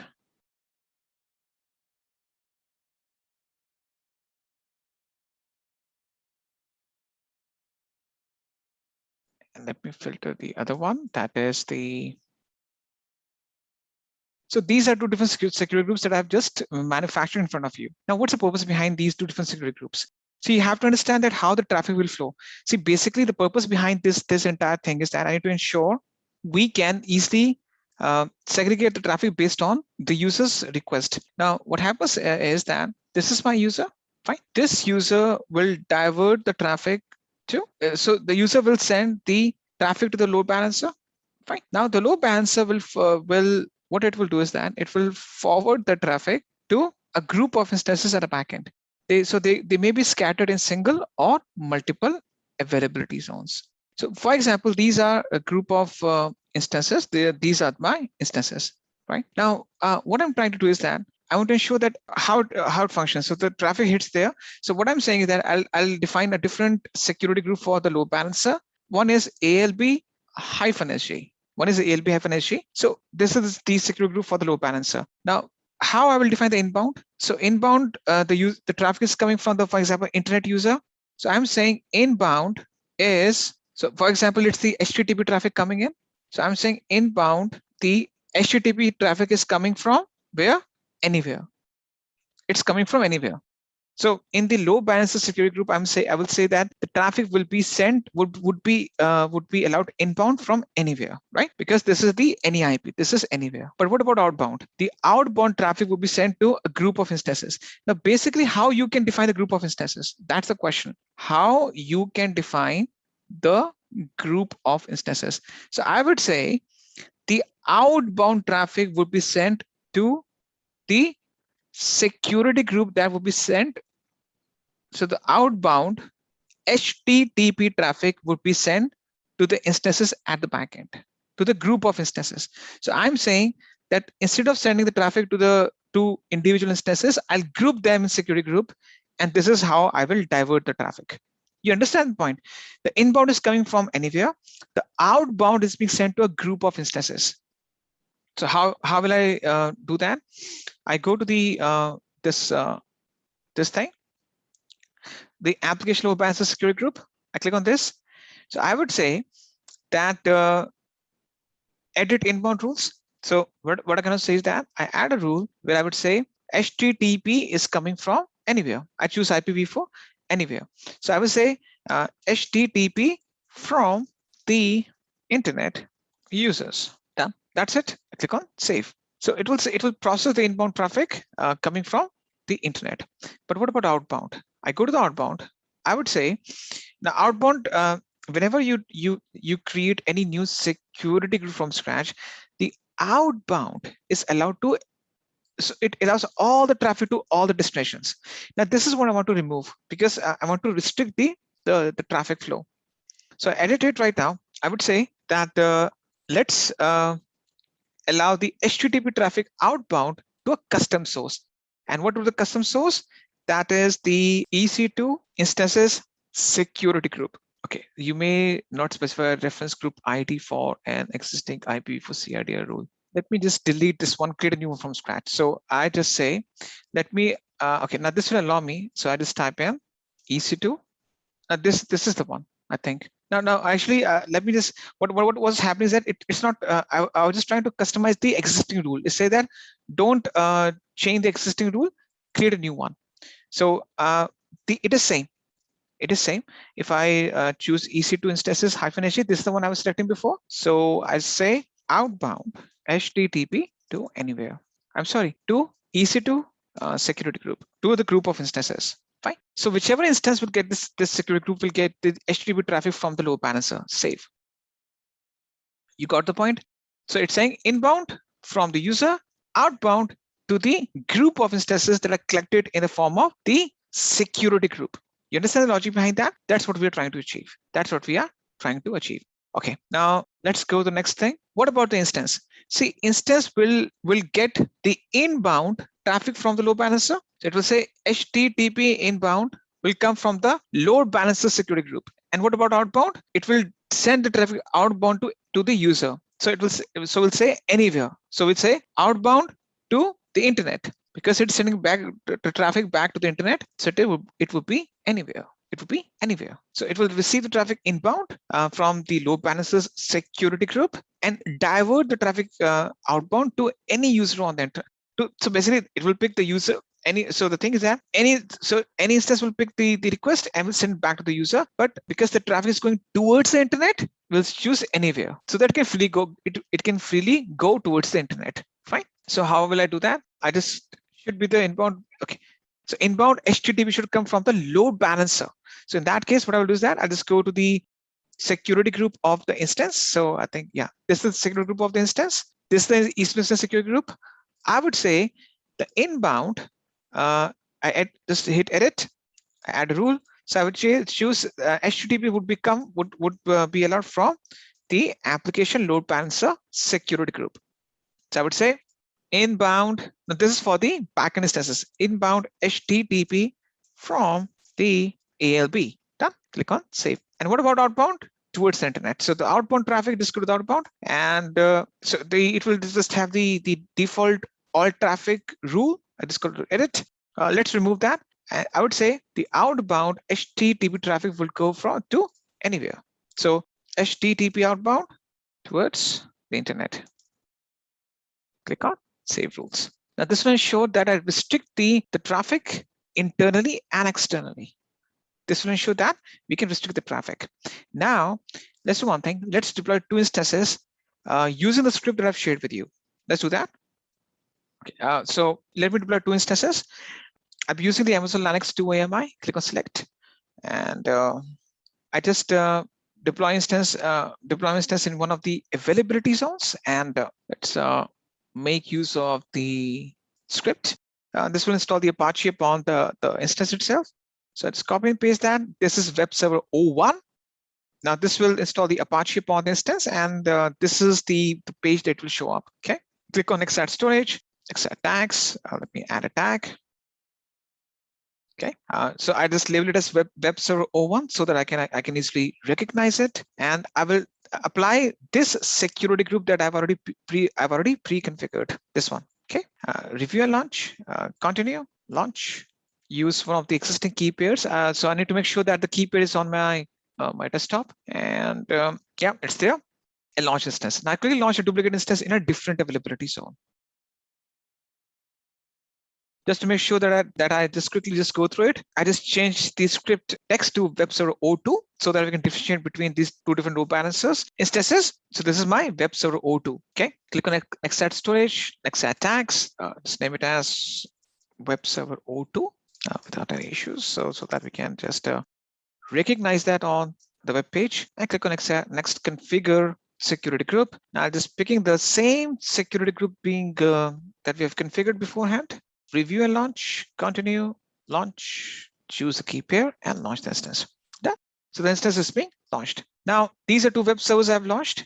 Let me label them for you. So filter them for you so that okay, a web server, okay, let me just put as web server 0. Okay, so these are the two web servers that we have deployed. Now, these two web servers that I've deployed will have the Apache running upon them. They will serve your web page, but we need to push them under the load balancer's authority. So how will I do that?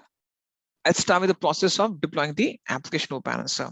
I go to the load balancer, and let me just create a load balancer real quick. And what will I do next is that these are the 4 different load balancers that are presented in front of me. Now you can see that the classic one is almost on the verge of being retired. So AWS will retire the classic network, this classic load balancer on August 15, 2022. So don't use that. So you have 3 different load balancers in front of you. Gateway is the newest one. It is used for external virtual appliances. For example, you're using some VMware virtual machines in your own premises, or maybe you've migrated them on AWS, then you'll be using for that. But this is the newest of the entire lot. Still, I haven't seen being used at a very extensive scale. The most we'll be using, at most we'll be using would be application or network. But application will be using in most of the scenarios. And this is what we're going to deploy. Now, I click on create load balancer for the application. Now, the very first thing that you need to, so you can see over here how this works. Your client makes a request to the application. The listener, so we configure the listeners for the application load balancer. It evaluates the request and forwards to the request based on the content of the request, right? So this is, you can see that how it works. Now, the very first thing is that I will just assign a name to it, demo, location. So you can assign any random name to it, fine. Now, you have to define a scheme for it. It's internet facing or it's internal. Now, most of the times you'll go with internet facing. Internal means that it will not it will not get the internet traffic. It is only used for the internal routing purpose. You can use both that. You can use one for the internal, another one for the external. But for most of the web-based applications, you'll be using the internet-facing load balancer, which means that it gets the traffic from the internet. So in the example that we are discussing, we'll be going with the internet-facing load balancer. Now, IPv4 address. Now, basically, IP address type. If you go IPv4, it can just only. So the thing is that it will, if you have the IPv4 scheme used, IPv4 is of 32 bits. Then you use this one. If you use a dual stack, then if you're using IPv6 addresses in your network, then you can go with that. You can go with dual stack, or you can just go with IPv4, right? So I'll just go with IPv4 because I'm not using any of the IPv6 128-bit hexadecimal IP addresses in any of my networking components. Networking mapping, and now I need to choose all the availability zones to ensure that my traffic is being diverted across all this thing, right? The next thing I will do is that, so each of these availability zones is linked to each one of these subnets. Now, I'll be selecting the security group that I've pre-configured, the security group. Thereafter, I need to configure the listener. Now, what happens is that listener will listen to the request and forward to the target groups. Now, a target group is nothing but it's a group of instances.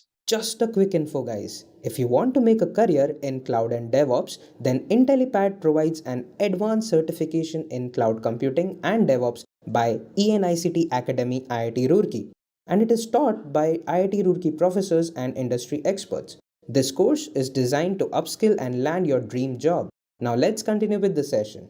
Now, the target group you need to configure. That target group will consist of targets, and those targets are your instances. Okay, so a listener is a process that checks for the connection request using protocol and port you configure. Traffic received by the listener is then routed per your specification, and basically you define a kind of, it's a kind of algorithm. You're saying, okay, you listen to the HTTP request over port 80 and divert the traffic to a set of targets that's encapsulated in different target groups. Now we don't have the target groups being manufactured. I click on the target group right now, and it will open a different page where I just specify the target. Now the beauty about the application load balancer is that it can work on different types of targets. Instances. So in our case, the targets are what? Instances. IP addresses. So you can also go with the on-premises resources. Lambda functions. Right, Lambda function we'll discuss afterwards. So basically, you can choose any one of these different types of targets. I choose instances because we are using instances as an example. In our case, target group name, you have to assign a name to it. Application load balancer. Okay, let me make it as target group 1. Right, target group 1. Now the target group, which will consist of my instances at targets, will consist of the instances, and they will listen to the request over using HTTP protocol over port 80. Okay, this is the VPC where this instance will be deployed. This target group would be deployed. You don't have to change the protocol version. HTTP one would work for most of the requests. Health checks. Now this is very important. The purpose of the health check is that it ensures that only the healthy instances can receive the traffic.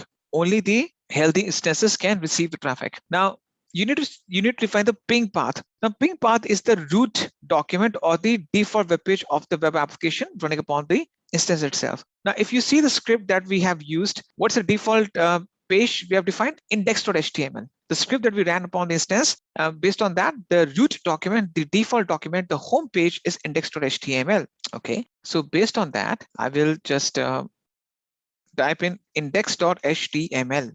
Okay, so type in index.html. Fine. So this will ping the default page. See, the thing is that if you want to ping something, you type in ping google.com, ping intellipaat.com. You're giving a path to it. So I'm saying ping the default page of my website to be deployed upon the instance. Okay. So this is a target group, which will consist of my targets, which will be my instances. I click on next, and now it will say that, okay, add the targets to the target group. I'll choose web server 01, web server 02, and I will just choose include as pending below. And these two other web servers being, so what they're trying to do is that they're trying to add themselves to the target group, which that target group would fall under my application load balancer. Okay, so I click on create target group.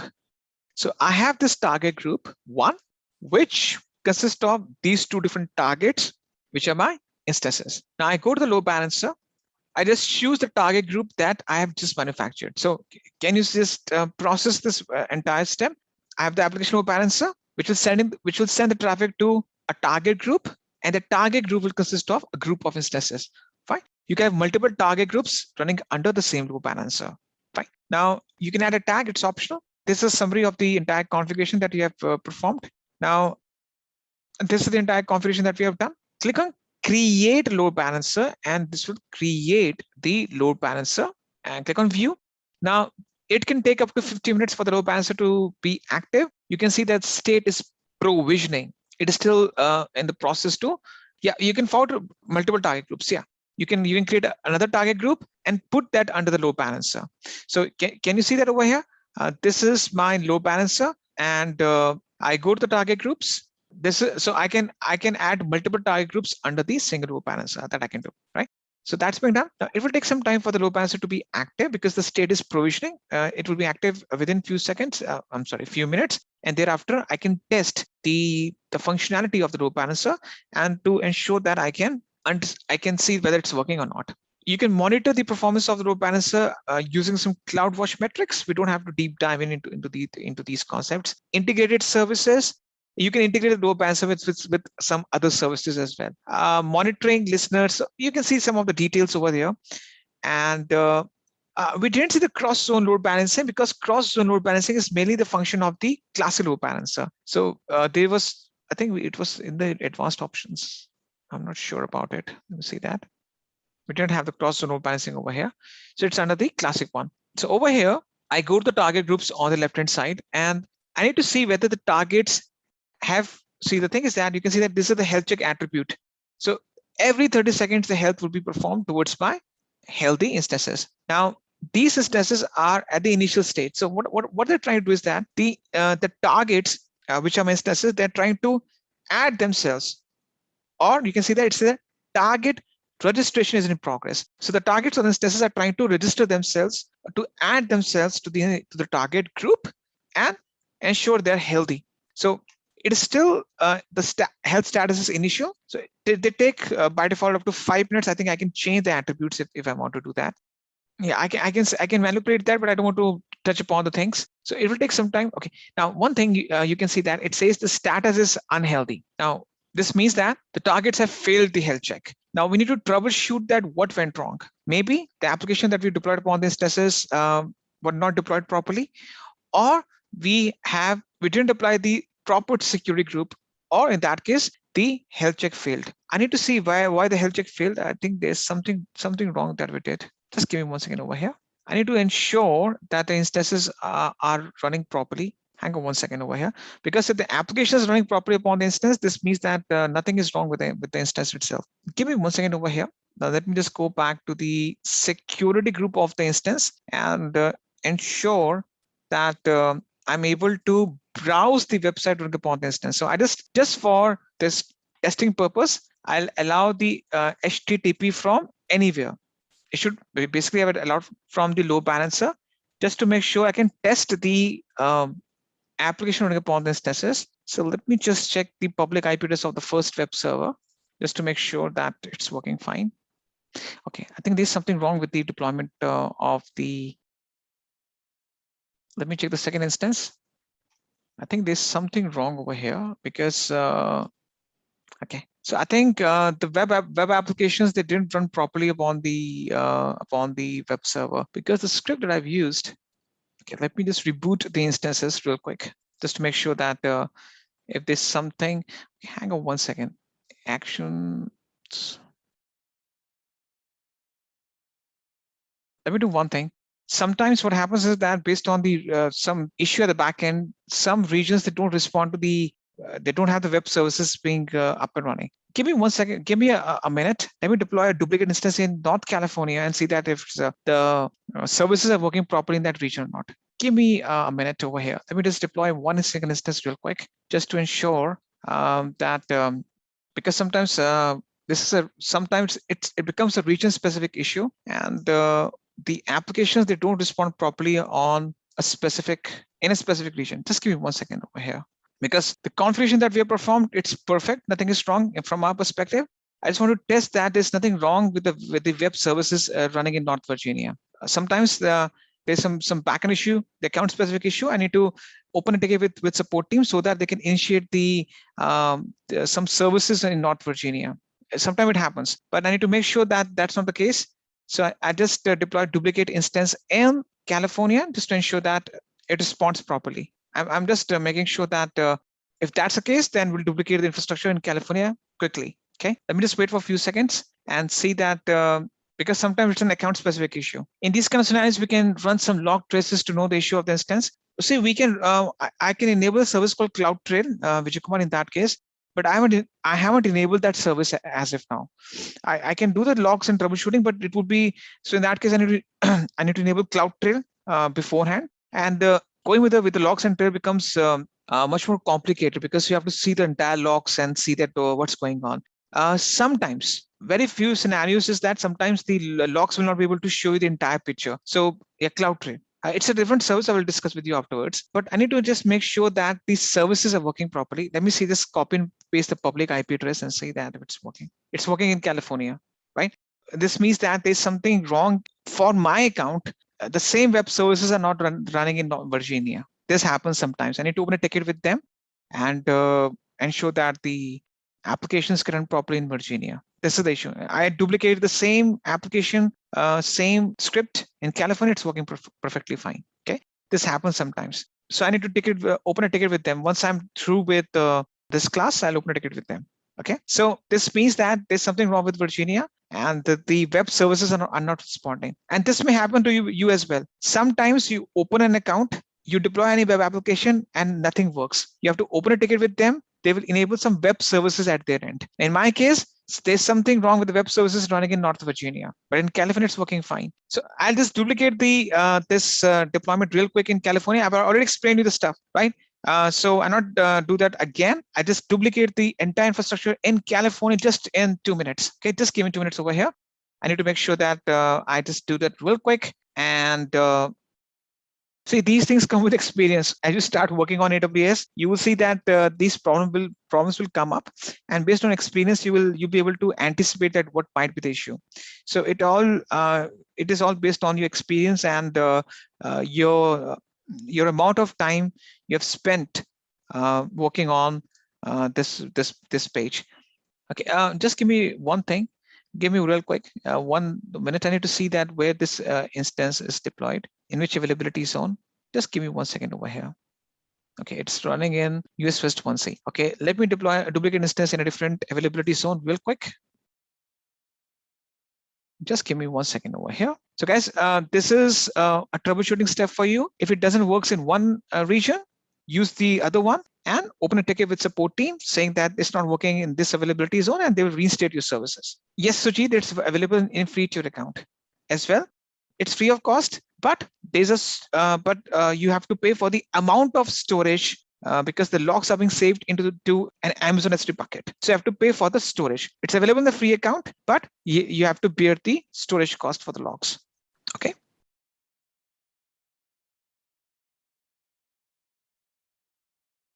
But that's okay. So I just really quickly, I just deploy the instance. And what I will do next is that I will just deploy a load balancer real quick and making sure that create a target group.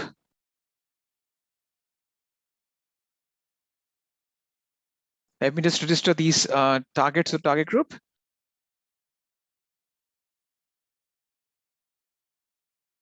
Okay, and let me just apply a security group. I've just duplicated the entire stuff. So the load balancer is being deployed and it's in a state of provisioning. Now I'm eagerly waiting for the targets to be added on or to register themselves with the target group.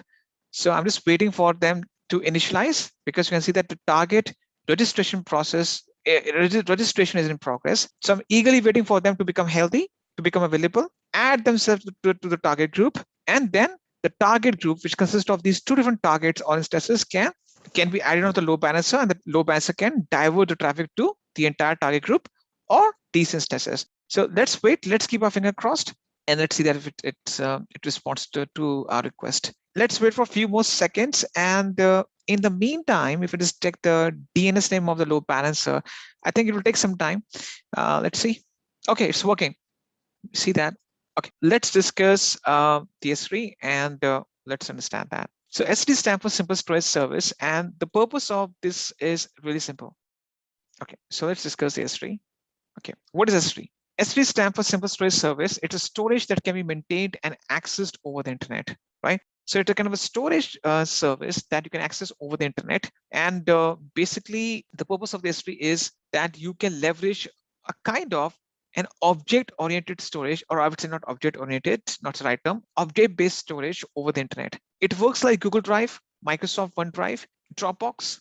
Now, Dropbox uses S3 buckets at the backend. So basically, it is a web service that can be used to store and retrieve unlimited amount of data that can be accessed over the internet, and also it can be accessed programmatically. So the purpose of this is that you can store any amount of data into your buckets. Fine. Now, what are the use cases? We're exactly going to be using the S3 in a production environment. The use cases are the following. backups, archiving, store your application data, right? Also, it can be used as an internal storage for a shared kind of storage between the internal teams in your organization. So it's used for backup, storage, archiving. It is used for deployment of the web applications or storing your application data. So, or can be used in a web or a mobile tier architecture, where exactly the images, the data is stored and retrieved from S3 buckets at the backend. So website deployment, storing your code and documents and files, backup, archiving, content delivery. It's also used for content delivery, storing your logs. So it's used in a different use cases or a different variety of use cases. Fine. Now, what happens is that, for example, let me just go back to the S3 and let's do one thing. Let's create a bucket and I explain a few more concepts once I just go through the entire process. So I just go to the S3 right now. Now, S3 is a global service. Now, what do you mean by global service? This means that on the same page, you can access all the buckets belonging to the same region. So for example, if you see on the top, it says global, right? So this one, yeah, it's a global service, which means that on the same web page, you can access different S3 buckets that may belong to different regions. So on the left-hand side, you can see that we have the buckets. And on the right-hand side, these are the regions where the bucket are contained into. So the buckets are the region-specific resources. The buckets are the region-specific resources. Now, let's do one thing. Let's just create a bucket, right? So let's do one thing. Let's click on create bucket. So you can see that we have this create bucket option just on the right-hand side. Just click on create bucket. And immediately it prompts me to create a bucket or assign a bucket name. Now, you can see that it says see rules for the bucket naming. Now, what are those rules? If I click on this link, there are a few rules that we have to comply with. First rule is very, very simple, that the bucket name should be unique within a partition. Partition means that it's a grouping of regions. To simplify this concept, basically AWS has 3 partitions: standard regions, China regions, and US Gulf Cloud regions, right? Standard regions, Chinese regions, and Gulf Cloud US regions. These are 3 partitions. If I simplify this thing, no 2 buckets will have the same name. It's like no 2 people have the same Gmail IDs. No 2 people have the same Facebook IDs. So no 2 bucket names are same on AWS platform. It should be unique in nature. For example, if it's just type in test, I'm pretty much sure that someone has taken it before, and just click on create bucket, immediately it prompts me the bucket name or the bucket with the same name already exists, right? No 2 buckets can have the same name, fine. It should be unique in nature across all the accounts. So for example, Intel weekend S3, I'm just giving a random name, okay? So, and this is created, for example, in California, right? So it's append CAL. So I choose a region of my choice. This is the bucket name, which I think should be unique in nature. And now the thing is that by default, the bucket is private in nature. It's not being exposed to the public users. So we're gonna just uncheck it as if now, or if it is check it as if now, or if I uncheck it, this means that I may expose the bucket with sources to the public, to the internet, right? For example, maybe it is used for content delivery. Maybe I allow external users to put their images to the bucket, or I shared some contents of the bucket. For example, I share with you the Google Drive links so that you can access the documents and download them. Similarly, I can use the S3 bucket to share the documents with you. So in this case, if I uncheck this option, so I say turn off the public access might result this bucket and objects within becoming public. So I open a kind of, you can say, a capability for the bucket and its content to be public in nature. Now, one thing, bucket is not public. Its contents are public. The data that is stored in the bucket can be made public. So this is the bucket name. This is the region. I just uncheck block all public access so that in the future, I can make the contents of this bucket public in nature. Or I can just check it. I can just turn it off afterwards. We'll discuss versioning or all these things afterwards. So I click on create bucket, and this will create a bucket for me. And it says, here we go. So this is my bucket, Intel Weekend S3 CAL. I click on this bucket right now, and you can see that this bucket is empty because a fresh bucket that I've just created with no content whatsoever. So I click on upload right now, and you can add a file or a folder. Okay, let's do one thing. Let's discuss few concepts, and then I just show you this uploading a file or folder. It's a simple thing, nothing much technical. So over here, let's understand this thing, how the S3 buckets or what are the limitations imposed upon you regarding these two buckets? Let's understand the limitations and some restrictions and some basic concepts. So right now, I just labeled this as Amazon S3. Okay. What happens is in the S3, the main thing that we have is a container. So what's a bucket? A bucket is nothing but it's an S3 bucket. So this is S3 bucket, and the content that we put in the bucket is called an object. So what's a bucket? Let's understand this thing. A bucket is nothing but it's a fundamental container. Now, that's because we're too technical. People say, oh, it's a Docker container. No, it's not a Docker container. A simple container that can store your data. That's it. A container, it's not a disk. It's a kind of container in which you store your contents. Now, the data that you put in this bucket is called an object. So it's a fundamental entity. It's a piece of data. It's a file. One thing you have to understand, it's not a folder. It is a file which can be of any format. So there's no format restrictions to that. What's the format of the data? It can be .avi, .mp3, for example, .jpeg, .png, whatever the format is. So an object is nothing but it's a piece of data. It's a fundamental entity that is stored upon this bucket, right? That's what the purpose of that's what the object is.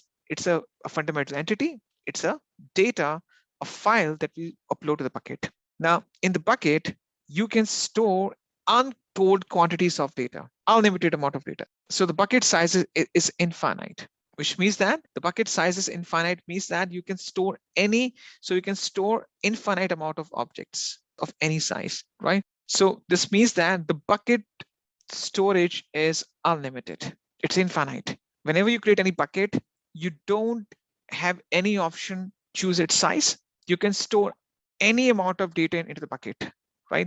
So it's limitless. But there's one restriction.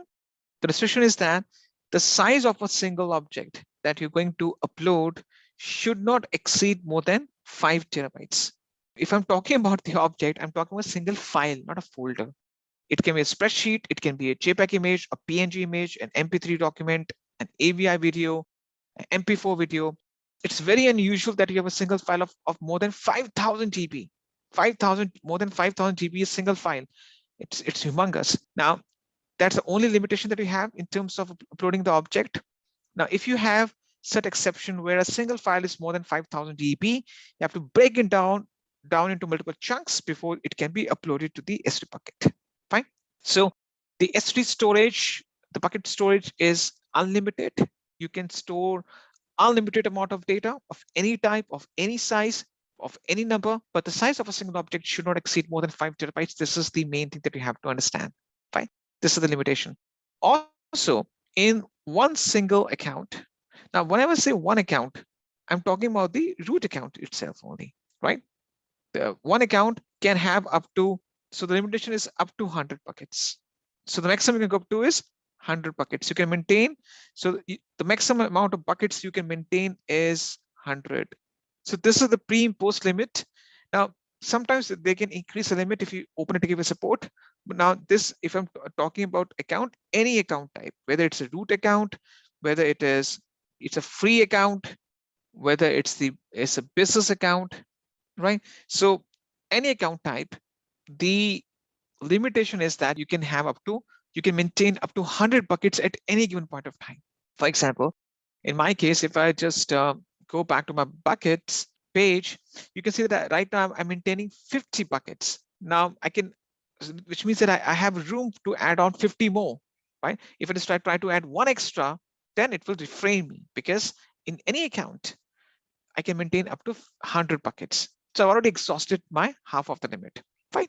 Now, the thing is that let's do one thing. Let's upload something. Let's upload some item. So the thing is that you can add a file or a folder. Even if you add a folder, you have to choose the files explicitly. I click on add files over here, and you see if I have something to upload. Let's upload the PEM key. I don't have anything on the desktop as of now. Okay, let's upload this PEM key. And yeah, so I just upload this PEM key. And you can see that once you just try to upload it, it shows the type and the size of it. Fine. Now I can change its permissions. I can change its properties. We're going to discuss properties afterwards. I simply click on upload, and my object will be uploaded without any issues. You can see that it has succeeded. Fine. Now I can just click on this PEM key and I can just download that. So once I just click on the object itself, then I can, for example, click on open, right? Or I can just click on download and I can just download the PEM key back to my computer, or I just open this thing and I can access it. So the main thing, okay, there's a pop-up blocker. If I open the pop-up blocker right now, I get the option to download or retrieve the content back to my local computer. So if I just go back to my local computer, you can see that I've just downloaded this PEM key twice.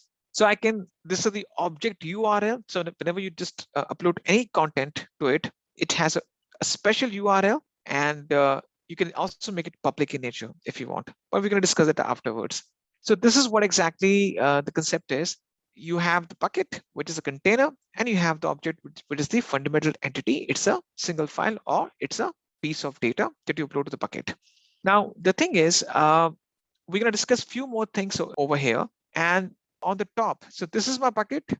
On this bucket page, you have different tabs on the top: objects, properties, permissions, metrics, management, and access point. We're going to discuss, let's start with the permissions. Now, over here, I can define the permissions of the entire bucket itself through the permissions menu option.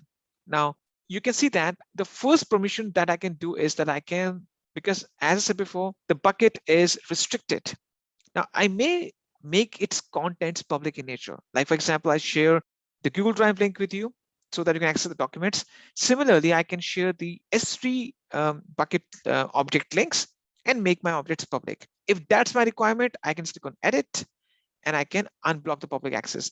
Sometimes you may host a static website upon the bucket. I'll show you that prototype. You have to do that hands-on by yourself. So sometimes you host a static website, a simple website upon the bucket. And in this case, this should be unchecked. I click on save changes, and you will see that it says, please confirm that you have to make such a major change, and click on confirm, and this is being done. So this is the first setting. Fine. So I've unchecked block all public access, which means that I can make the contents of this bucket public in nature, right? This is for the internet access. What about the internal access?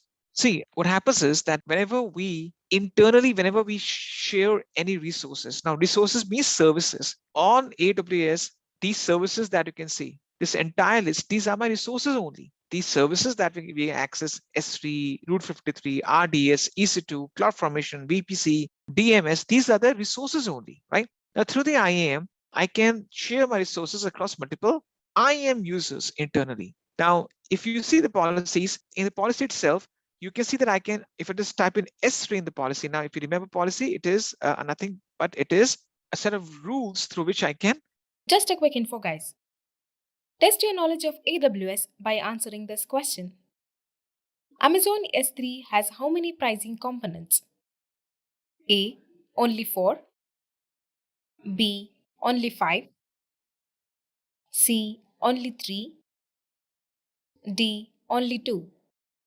Comment your answer in the comment section below. Subscribe to Intellipaat to know the right answer.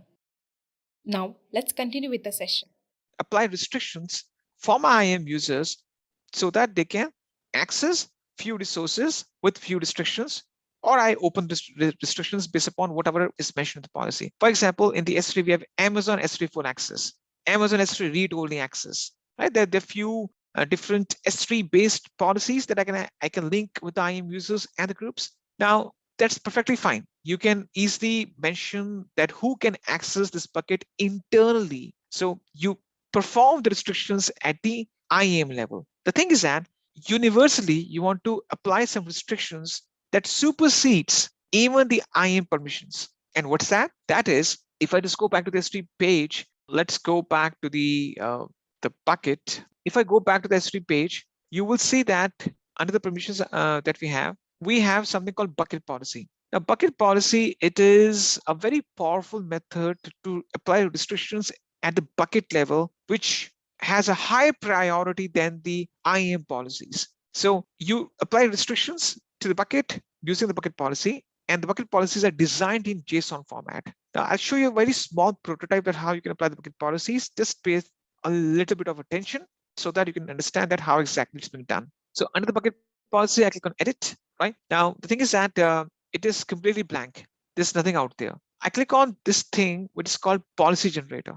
Can you see that? Now, policy generator will open a new page on a different tab that I can use to generate a policy, and I can just come back and copy and paste the policy in this policy page. So I click on policy generator. It opens the page on a different tab. Now, this is the policy generator. It says step 1, select the policy type. So in this case, what's the policy type? I have S3 bucket policy. Okay. Now, in this policy, I will be adding multiple statements. A statement is the formal description of a single permission. So, which means that one single statement depicts one single permission. I can add on multiple statements in this policy itself. Now, the thing is, there are two types of effects. Even if we have seen these effects in the IAM, if allow or deny, so I choose deny. Principal is asterisk in our case. Now, asterisk means that because I want to apply the permissions to all the objects of the bucket. Okay, that says service S3 actions. Now, these are the actions that are relevant to the bucket and its objects.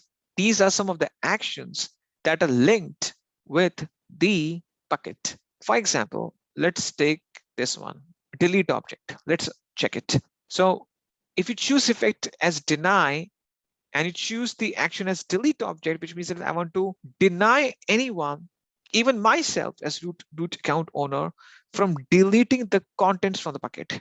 Okay.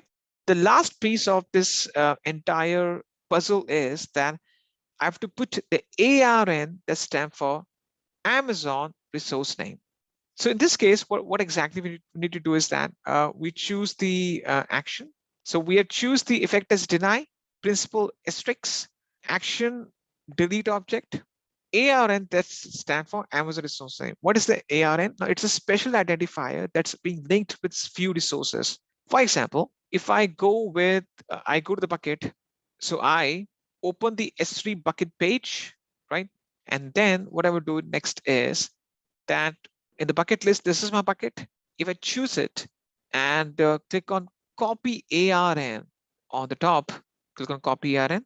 So ARN stands for Amazon resource name. It says bucket ARN copied. What I do next is that I go back to the policy generator and paste the ARN. Now, if you see the format of it, it says ARN, a single column, AWS, a single column, S3, then 3 columns, bucket name.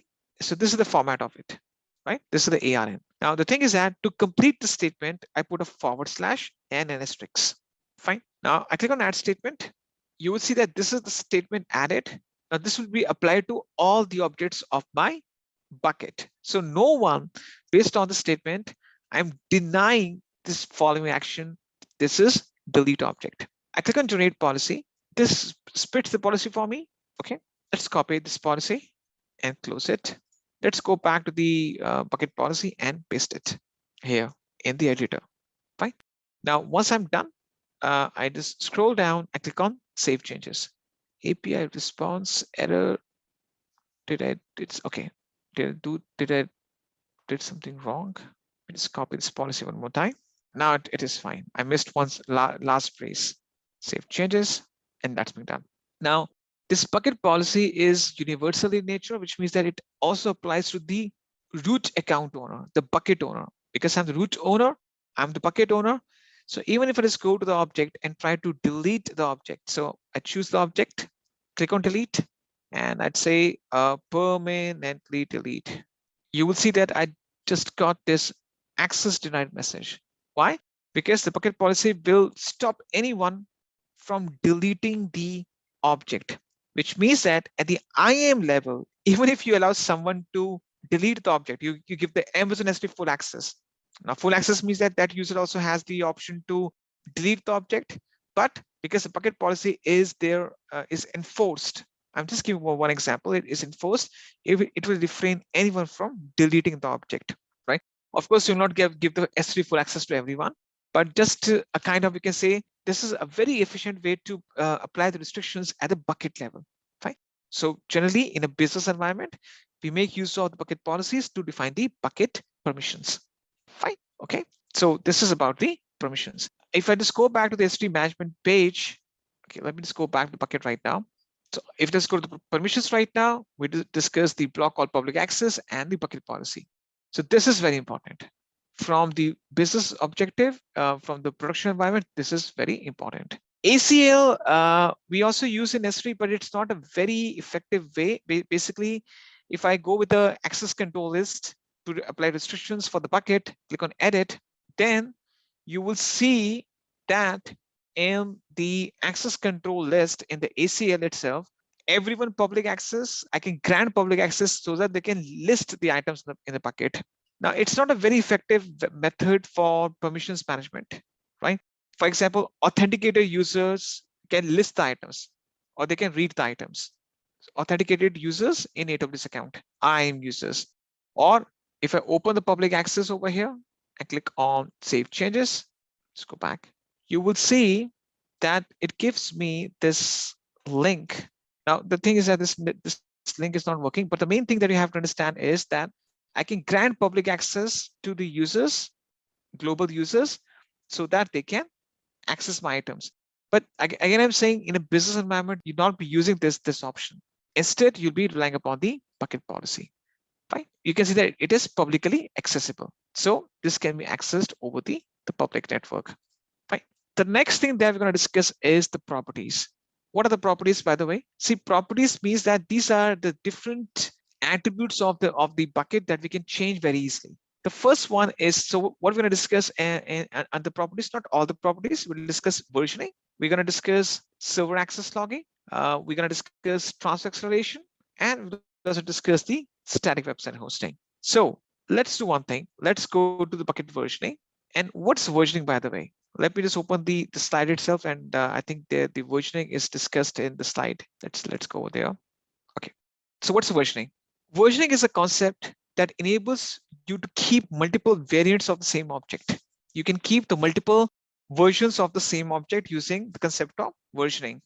Now, versioning has to be enabled explicitly, right? So basically, the thing is that you can keep multiple versions of the same object or the same data. That's what the concept of the versioning is. Now, why exactly versioning is important? Versioning is important, or it is essential so that it can, or why exactly we're going to be using it? We use versioning because we want to ensure that we can preserve our contents, we can preserve our objects in terms of accidental deletions and overrides. Now, let's take one example. Let's imagine that you have a spreadsheet saved in S3 bucket. That spreadsheet is shared by different finance guys, by different finance people in the organization. Now, if someone by mistake deletes or overwrites that spreadsheet with some unusual data, and it corrupts the spreadsheet, you can go back to the previous states, previous timestamps, and you can restore that spreadsheet from the previous day or the date when you think that your spreadsheet was functioning perfectly fine, or it was not corrupted. So it will help you to preserve your data or restore the data in terms of accidental deletions and overrides. Okay, so let me show you that. Let's go back to the bucket itself, and let's open the bucket page. Let's do one thing. Let's go back to the objects now, or let's go to the properties right now. Now, once we just go to the properties, it says bucket versioning. Now you can see versioning is a means of keeping multiple variants of an object in the same bucket. You can use versioning to preserve, retrieve, and restore every version of every object stored in your Amazon S3 bucket. Fine. With versioning, you can easily recover from both unintended user actions and application failures. So just in case if some user actions push or it by mistake, you lose the data, then you can get the data back using the versioning. Now I click on edit over here, and it is suspended by default. Let's enable it. I click on save changes. Now, once the change is being saved, the versioning is now enabled, which means that I can keep multiple versions or the multiple variants of the same data now of the same object. How?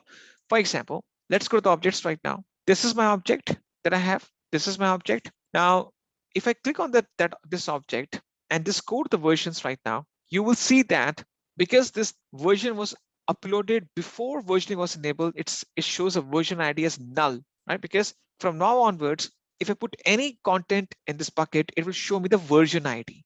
So what I will do next is that I go back to the bucket and just upload the same PEM key multiple times. I go to upload and click on add files. So I'm gonna just add on the same key multiple times. So let me just do the second time. So I just add the key 2 or 3 times. Okay, let me add the key third time. The same key I'm adding multiple times. It's succeeded. Now, if you just go back and click on the key itself, you will see that this PEM key, if I just go to the versions, now it shows me 3 versions of the same object.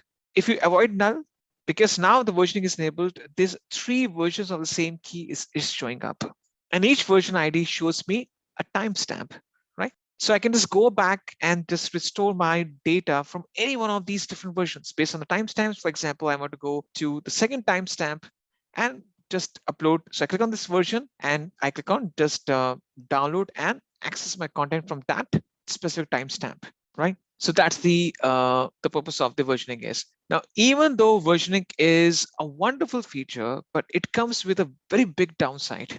So what the downside is, so the thing is that every version is taking its own space, which means that it will shoot up the cost of your storage. See, if you're talking about the storage, you are being charged for each GB or each terabyte of data that you have consumed. More cost. So if you take more space, more cost. So in this case, okay, let me just show you the Amazon S3 pricing. If I just type in, for example, Amazon S3 pricing, you're going to see that, just show you. See, basically, in a free tier account, let me just go to the Amazon S3. See, in a free tier account, you get 5 GB of standard storage each month. And if I show you the pricing right now, the cost will change.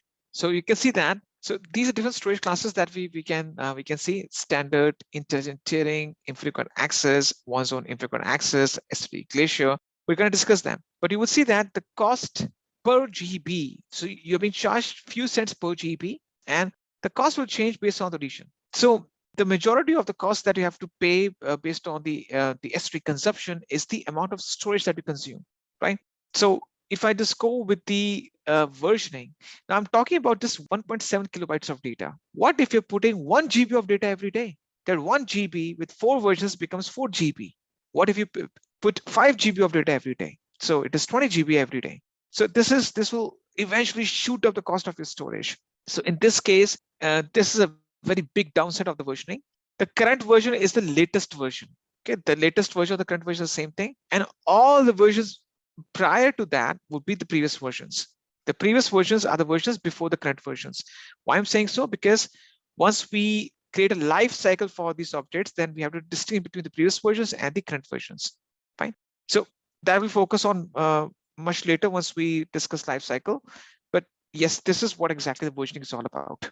It ensures that it can store multiple variants of the same object. Now, going to back to the bucket itself, the next property that I am going to discuss with you is this one, server access logging. Now, what is this? Server access logging, I don't think you're going to be using a lot in your business environment, but this is a feature which will log the request for the access to your bucket. You can capture the logs and understand that who are the people or from where the traffic towards your bucket is generated. Maybe this bucket is exposed to the public. You are using it for your web applications, and you want to analyze the traffic that, okay, from where the request is coming in, what type of requests are being generated towards your bucket. Okay, so it says server access logging, log request for access to your bucket. So you can just capture the logs to understand that what type of requests are being sent towards your bucket. It is used for analyzing purpose, for troubleshooting purpose. It can have different use cases. Now it is set to disabled. I can just click on edit on the right hand side, right? Click on edit, and it is disabled by default, as you can see. Let's click on enable. Now it says, okay, now these logs will be saved in the same bucket or maybe in a different bucket. So I choose the same bucket itself. So maybe a different bucket, I click on save changes, and from now onwards, it will keep adding the logs to a different bucket, right? Now this, even though the cost of this feature is free, there's no charge for that, but because the logs will take some space, and so in that case you have to pay for the storage consumed by those logs. Not a very important feature, but this you should be aware of. The important features that we're going to discuss on this page is the first one, that is the transfer acceleration. Now, what is this? See, it will accelerate the process of uploading the contents to your S3 bucket. it will accelerate. Just a quick info, guys. If you want to make a career in cloud and DevOps, then Intellipaat provides an advanced certification in cloud computing and DevOps by ENICT Academy IIT Roorkee, and it is taught by IIT Roorkee professors and industry experts. This course is designed to upskill and land your dream job. Now let's continue with the session. The process of uploading the contents towards your S3 bucket. Let's take one use case and then we're just going to move forward.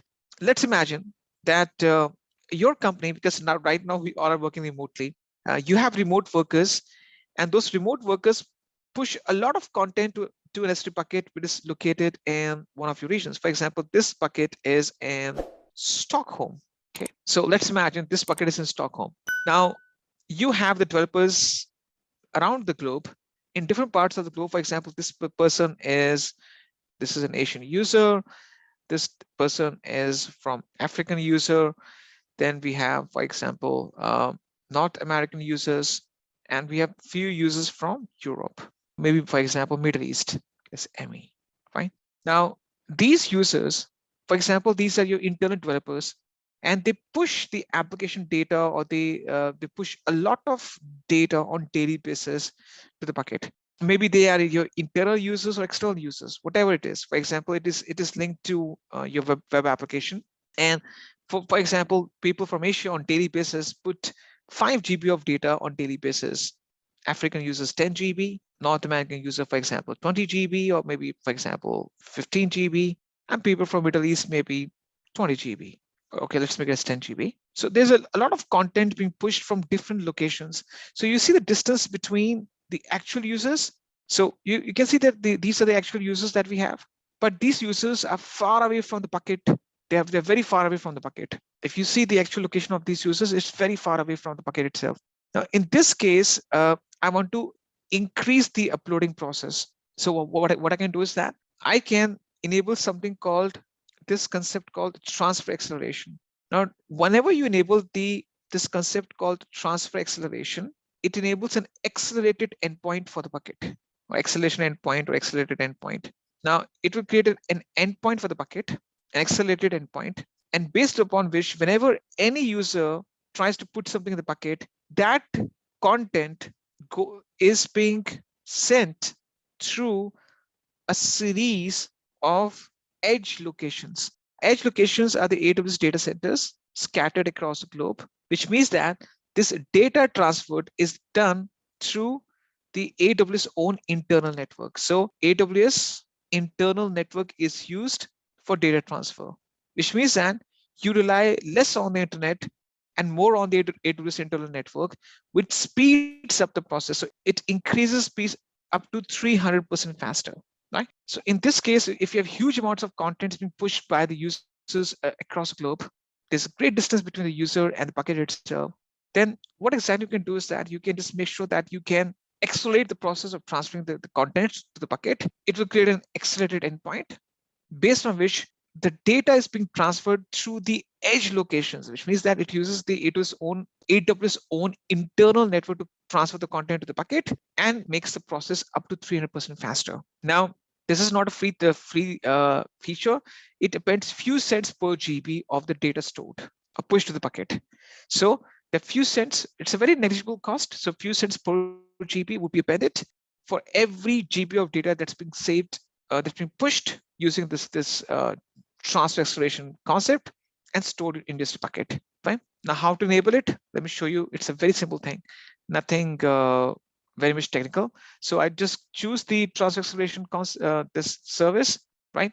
Click on edit and just simply click on enable and click on save changes. Simple. The changes are being saved. Now, from now onwards, you can see that it creates the accelerated endpoint. Can you see that?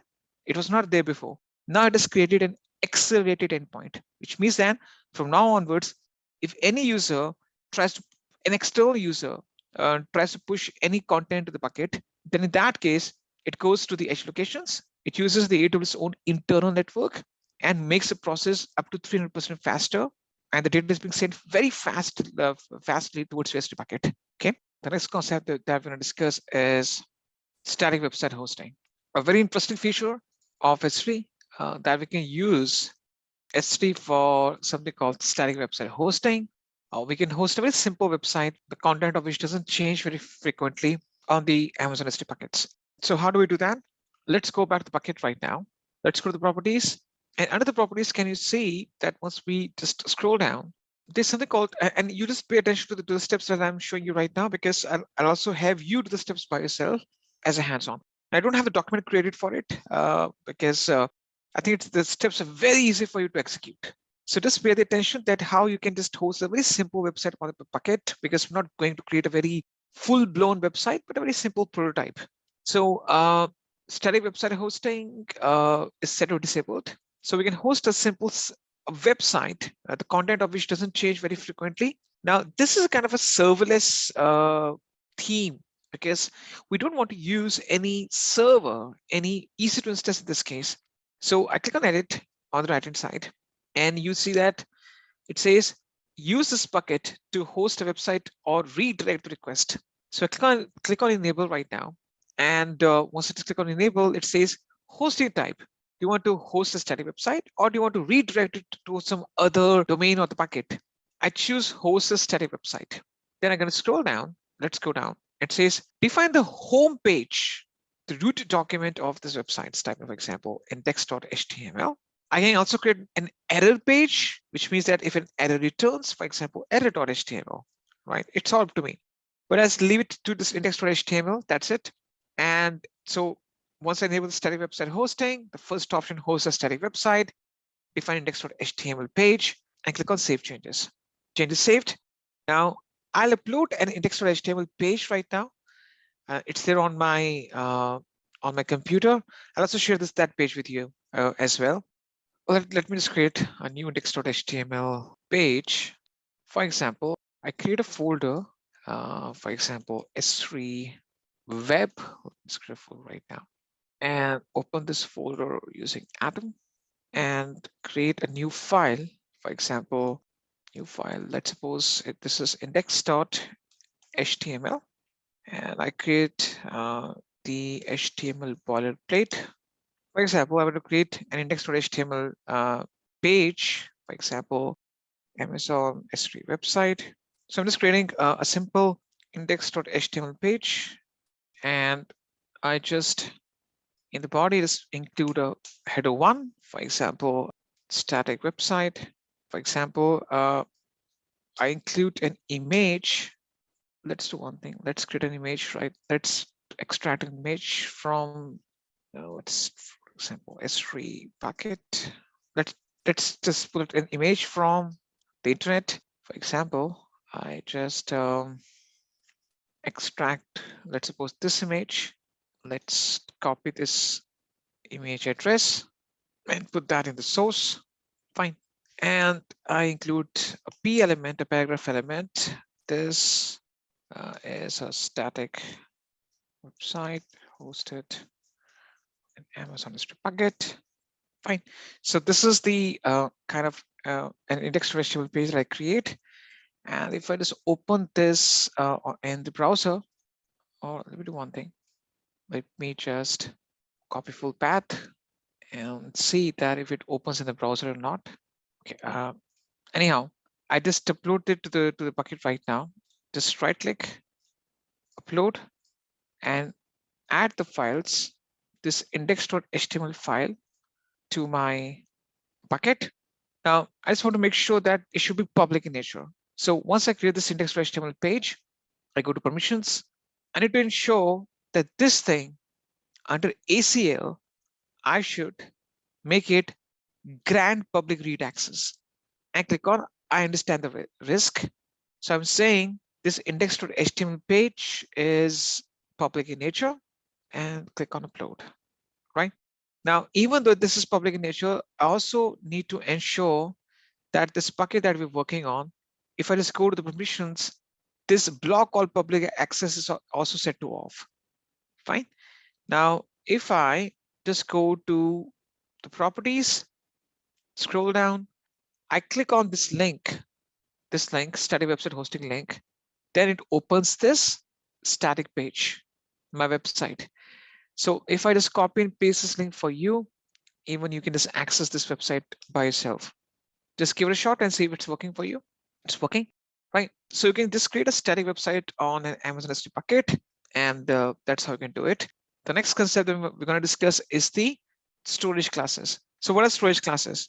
See, whenever you upload any item to or any object to the bucket, you will see that there's a storage class that shows up. What exactly this is? Storage class means that what's the performance, or I would say what's the amount of read you'll get out of it. Right? How? For example, whenever, let's take this one example right now in use case. So let's suppose this is my bucket. Now this bucket is contained in a region. For example, this is contained in, let's suppose, Mumbai. That's AP South 1. It's contained in Mumbai. Now the thing is, in AP South 1, I have AP South 1A, AP South 1B, and AP South 1C. Now by default, what happens is that whenever you put any data, for example, this is my object. Whenever you put any object in the bucket, fine, by default, AWS ensures that it creates multiple copies of the same object. It multiplies the object. Now there's no documentation how many copies are generated. It will create multiple copies of the same object and store those multiple copies across all the 3 availability zones. Because the bucket is contained in a region, I have 2 or 3 distinct availability zones. Whenever I put any content in the bucket, the content is the multiple copies of that content are being produced and saved across multiple availability zones in the same region. So why exactly now this happens automatically? This is an automatic feature. We don't have control upon it. I would say that this happens automatically. Now this is done to make your data to increase the durability of your content and also to increase the availability of your content, right? So to make your content more durable and highly available, this is what exactly they do at the backend. Now, what happens is that this comes with a cost, because for you, let's suppose you're putting just, let's suppose 1 gig of data, but at the backend, AWS is multiplying those copies of 1 gig and putting them into multiple data centers. This means that this adds on the cost to AWS. And of course, they will pass on that cost to you. So how that cost is being added to you, or what's the amount of durability and the availability that you get, that's purely based on the storage class that you leverage. Okay. Now, storage class, basically it's not there on the slide. I'll show you on the documentation. If I show you the storage classes, these are the different storage classes that you have. The default one is standard. So whenever you upload any content, by default, it is standard. For example, today I want to upload something. So I add a file, and for example, I need to add one, let's imagine, let's pick a screenshot that I have, right? I pick a screenshot. Now, the thing is, this is the PNG image. Now, if you just go to the properties just down below, now this is done at the object level, not at the bucket level. You will see that by default, standard is a default storage class. So if you don't explicitly define any storage class for any object, it's being picked as standard. I can just choose it to any other storage class, right? And I can just go ahead and click on upload straight away, fine. Now you will see that it will be uploaded. And if I just, it's in progress, it's still in the process of getting uploaded. Now, once it's uploaded, I can see that the storage class would be different. So if I just hit on close. Just a quick info, guys. Test your knowledge of AWS by answering this question. Amazon S3 is which type of storage service? A. Object. B. Simple. C. Secure. D. Block. Comment your answer in the comment section below. Subscribe to Intellipaat to know the right answer. Now, let's continue with the session. You will see that it is a different storage class, right? Now, we're going to discuss that what the Glacier means. So by default, if you don't define any storage class, it is assumed or it's termed as standard. Now, standard is the one which gives you the highest amount of durability. It says 99.9999. This is 11 nines. So if I say 11 nines is durability, so it gives you by default the durability that you get is 11 nines. So this gives you 99.99%. We generally call it in a short form as 11 nines the durability. So you get the durability of 99.99%. You get the 11 nines durability. Now the thing is, this gives you the highest amount of durability. The data is made redundant across multiple data centers. Okay, which means that it's resilient against the events that will impact the entire data center, because generally you have at least two data centers, maybe three. So if one data center goes down, you can still retrieve the content. Now, this is 99.9% available. So, and also you get a very faster access to your data.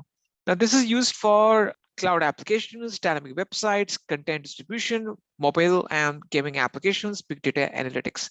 These are the use cases. Now, this is the cost of the entire lot. So if you go with the standard, the cost per GB would be a bit high. Now, what if you want to bring down the cost of the storage? Maybe you don't access that. So standard is used in those cases when the data is accessed very frequently. Maybe you're using for the mobile and gaming applications, big data analytics, dynamic websites, cloud applications, content distribution. So in those cases, when the data is being accessed very frequently, you're going to be using the standard storage, but you have to pay for it. It is the cost of the entire lot. Now, if I want to bring down the cost of the storage, the other storage class that you get that you start accessing is the infrequent access storage class.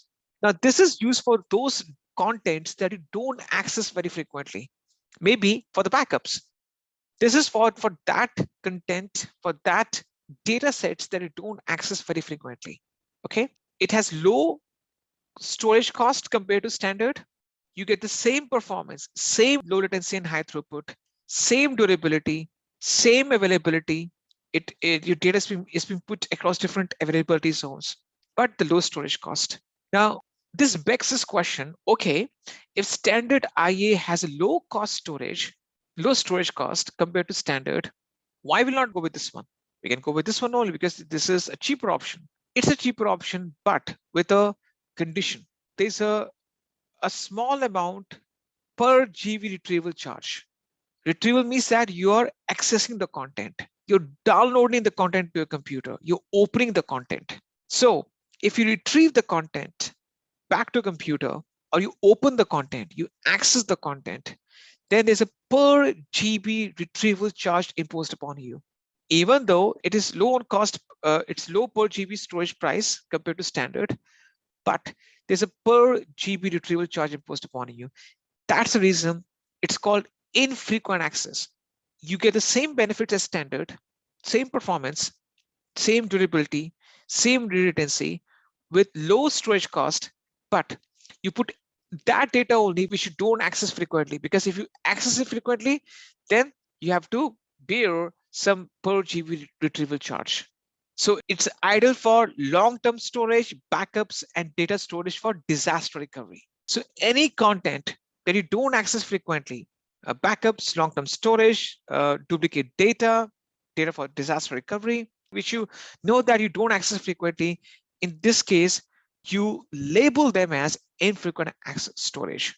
Okay, so if you make the distinction, standard infrequent access is for the data that you don't access frequently, and the standard is the one for the data that you access very frequently. Now, there may come a point in your business operations when you don't have any clue that what are your access patterns, whether you will access the data frequently or not. You don't have any idea about that, because if you put the data, or if you access the data frequently, you're going to be using it standard. If you don't access the data very frequently, then you're going to be using it standard in IA. What if you're confused? You don't have any idea that what are your access patterns. So in this case, if that's the requirement, so the middle path is that in this case, you're going to be using something called S3 intelligent tiering. So this one is used in this cases. This is called S3 in intelligent tiering. Now, what happens is that this is used Now, this is used if you have unknown or changing access patterns. You don't know whether your access patterns will change. You don't know that whether you will access the data frequently or not. So you're very confused about that. So the middle path is that you use the intelligent tiering. So how this works, let's imagine that this is your bucket, okay? And by default, any data that we put, we all know, for example, this is the object that we put into that. We put the object into the bucket. Now, by default, that object, so in the very first stage, this object would be put as, so if I just take this object, it will be put in the frequent access tier.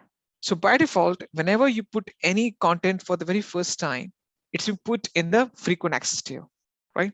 Now, if you don't access this object for 30 consecutive days, there's no access, I put a cross sign, for 30 days straight. What happens? This is being put in the infrequent access tier, which is a cheaper option, fine? So it will analyze your access patterns. Anything that you don't access for 30 days straight, it will just transition it to the infrequent access tier and bring down the cost of your storage. Okay. Now, if you further don't access the data for 90 days straight after the object was uploaded, no access for 90 days. So there's no access for 90 days straight, right? So in this case, it will put that in the archive access tier, which is still cheaper than the infrequent access tier. So as it transitions, it will bring down the cost of that object. Okay. What if you don't access it for 180 days? No access whatsoever for 180 days straight. What happens? It will just put that in the deep archive access tier. Fine. So in this case, if you don't have any idea that what's the frequency up to, as to how frequently or infrequently you will access the data, then you use intelligent tiering. And if you don't use that data very frequently, it will keep on changing its access tiers and bring down the cost of the storage. Okay. Now at any stage, if you, for example, at archive stage, you access the data, then it will put it back to the frequent access tier, right? So at any time of the transitioning, if the data is accessed, it will be put back to the frequent access tier and the cycle will start again, fine? This is called the S3 intelligent tiering, which means that it will analyze your data based on the access patterns. It will just revolve a cycle, and based on that, it will just transition your data. That's the intelligent tiering concept, fine? Now, the next thing that we're going to discuss is one zone IA, this one. Now, one zone IA is used for the data which can be reproduced, regenerated, and that is not critical. Because if you see this label one zone, which means that your data is made redundant in just one data center, in just one availability zone. So in this case, if that availability zone goes through some destruction, or it goes down, you may lose the data, right? So it is 20% cheaper compared to standard IA. It's a good choice for storing the secondary backup copies of on-premises data or recreatable data. For example, logs. Logs are not that much important and they can be regenerated. If you lose them, that's okay. It doesn't impact your production. Backups of the backups, duplicate backups. If you lose duplicate backups, it doesn't make any big difference to your production environment. So any data that's less critical that can be regenerated. And if you lose the data, it doesn't make any impact upon you. You go with a very cheaper option and you just put them as one zone IA. The good news is that you get a very fast access to your data whenever you want. Fine.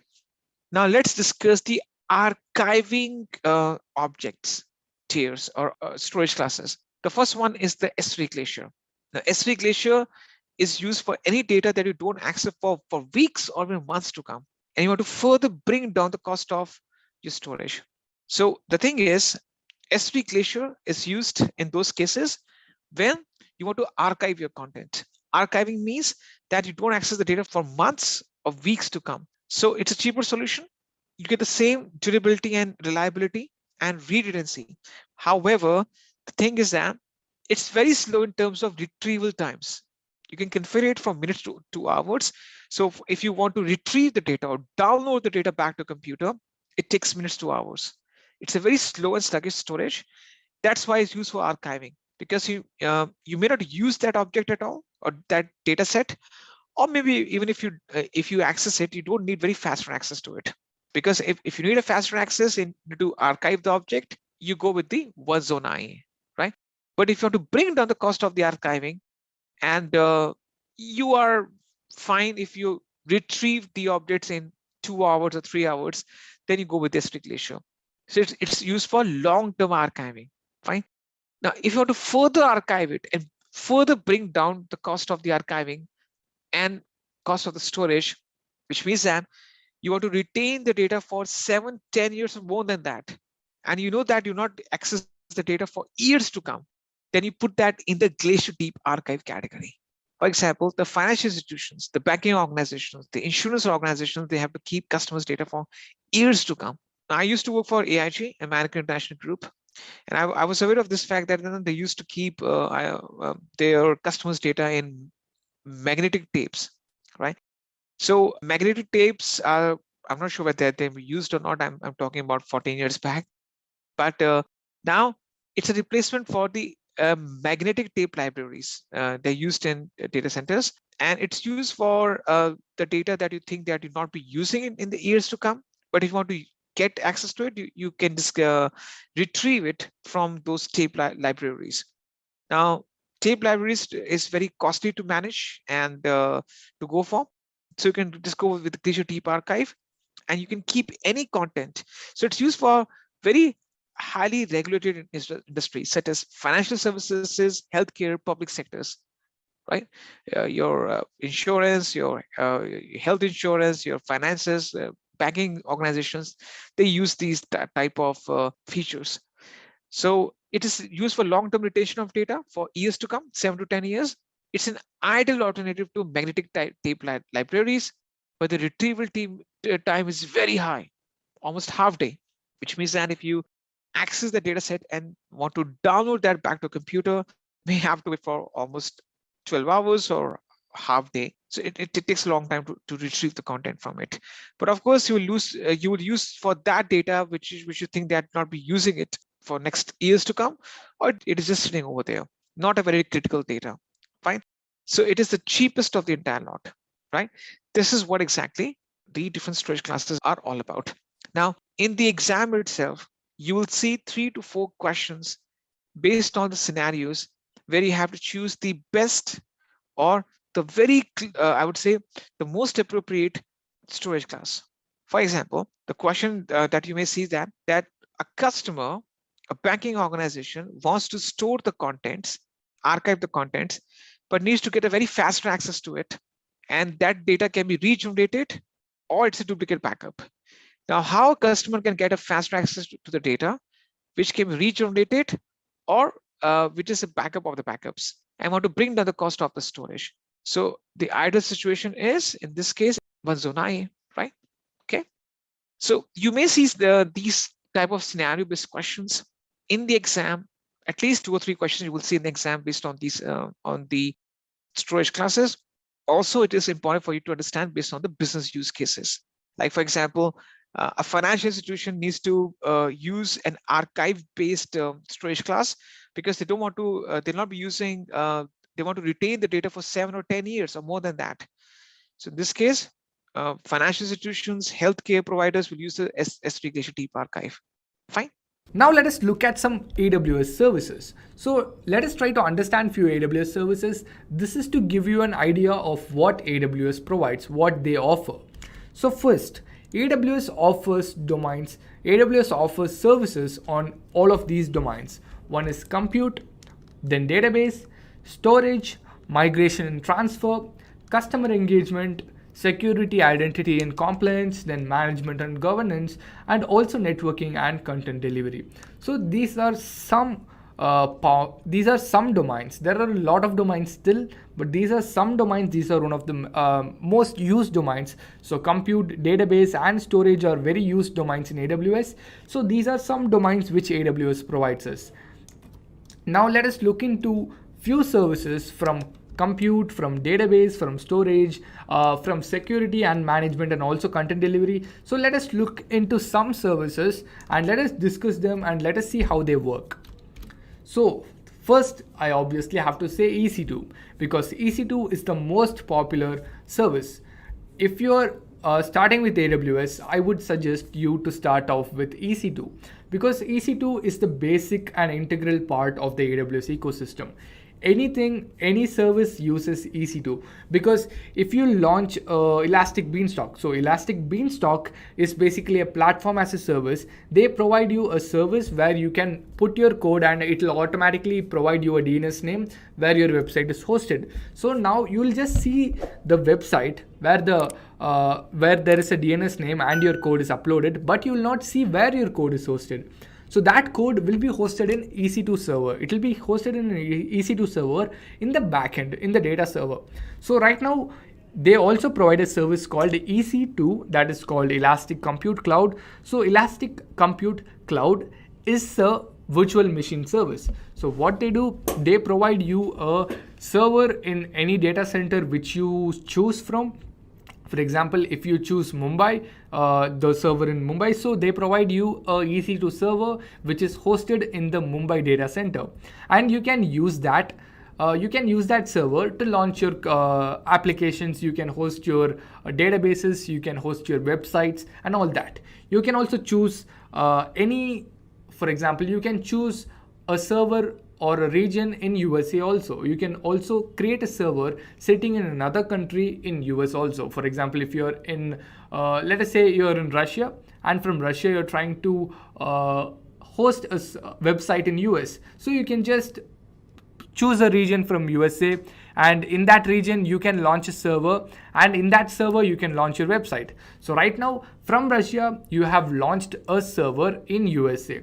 So that's what capability and flexibility that EC2 provides. So you can see EC2 enables on-demand scalable computing capacity in the AWS cloud. As I already told you, if you have one EC2 server, you can make it larger also. For example, if this server has 2 GB of RAM and let us say 10 GB of storage space. So now you need a bigger system. So you don't need to create another one bigger. You can just modify this server to have more storage space and also a higher processing power of like 10 GB of RAM. And coming to scaling part, if you enabled auto scaling, so that means whenever there is a need, you can create multiple copies of this server. That is, whenever there is a traffic increase, it will create one more server and again one more server according to the needs, and also it will reduce one server whenever there is a traffic decrease. So EC2, as I told you, if you are starting with AWS, start off with EC2 because it is the most integral part of AWS ecosystem and it provides you scalable computing capacities.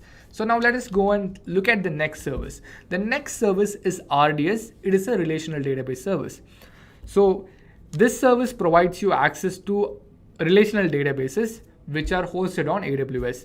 So you can see there are 6 different database engine options. One is Amazon Aurora, one is MariaDB, one is PostgreSQL, one is Microsoft SQL Server, then MySQL and Oracle database. So these are the 6 different database engines which RDS provides us. You can choose one of these database engines to host your database needs. So RDS provides a console, a web service. You can go to the RDS console, you can choose one of these databases, and then you can use this database. You will get an endpoint for this database, you'll get a port number for this database, and you can use this endpoint and port number like how you normally use a database. For any database hosted locally, you will have its own local name. That is, for example, if you use XAMPP or WAMP, you will have the name called localhost, and port number would be 3306 for MySQL, and the exact same thing happens in RDS also. But here they'll give an endpoint which will redirect you to the database which is available on the AWS server. So you should use that endpoint instead of the localhost name. You should delete the localhost name, put your endpoint there, and then in the port number, it is the same port number, it is 3306. Then you should provide the username and password which you use to create this particular database on AWS. So now you might be thinking, okay, you might know MariaDB, PostgreSQL, MySQL and all the others, but you might not know what is Amazon Aurora. Amazon Aurora is a database service provided by RDS. Amazon Aurora supports MySQL and PostgreSQL. So it has this completely different architecture. So Amazon Aurora is a database cluster, not a single database, but I'm not going to go into Amazon Aurora. Just I wanted to clarify what is Amazon Aurora. You can create a database in Amazon Aurora in either MySQL or a PostgreSQL engine, and it will give you multiple databases. It will give you one write database and one read database. So this is a database service. Now moving on, let us look at a storage service. And again, this is one of the most used service. EC2 and S3 were the first AWS services which got launched in the year 2006. So to start off AWS, we can say EC2 and S3 are the most integral parts of the AWS ecosystem. S3 is the storage. It is called Simple Storage Service, and it is an object storage service. It offers industry-leading scalability, data availability, security, and also performance. It is very simple, guys. You should create a bucket. A bucket is basically like a folder. So inside that folder, you can upload your content. For example, a PDF. You can upload your PDF to that folder. That folder is hosted on AWS. It is like a Google Drive. You host your folder there, and inside that folder, you create multiple files. You upload files. You can also download those files whenever you want. So it is basically a bucket service. So you have this bucket and you put all the content. For example, you have a bucket in your hand and you have some objects. You just throw them inside, and whenever you need that object, you leave your hand inside and take it. For example, if you want a ball from that bucket, you just leave your hand, select the ball and take it out. The same thing happens here. You will be able to see all the contents inside that AWS bucket, that AWS S3 bucket, and you can choose that particular object and download it. So it is a simple storage service. Basically, you can think of it as a service like Google Drive. You can upload your contents to Google Drive and download it whenever you want, and same goes with S3. And then a networking service called CloudFront.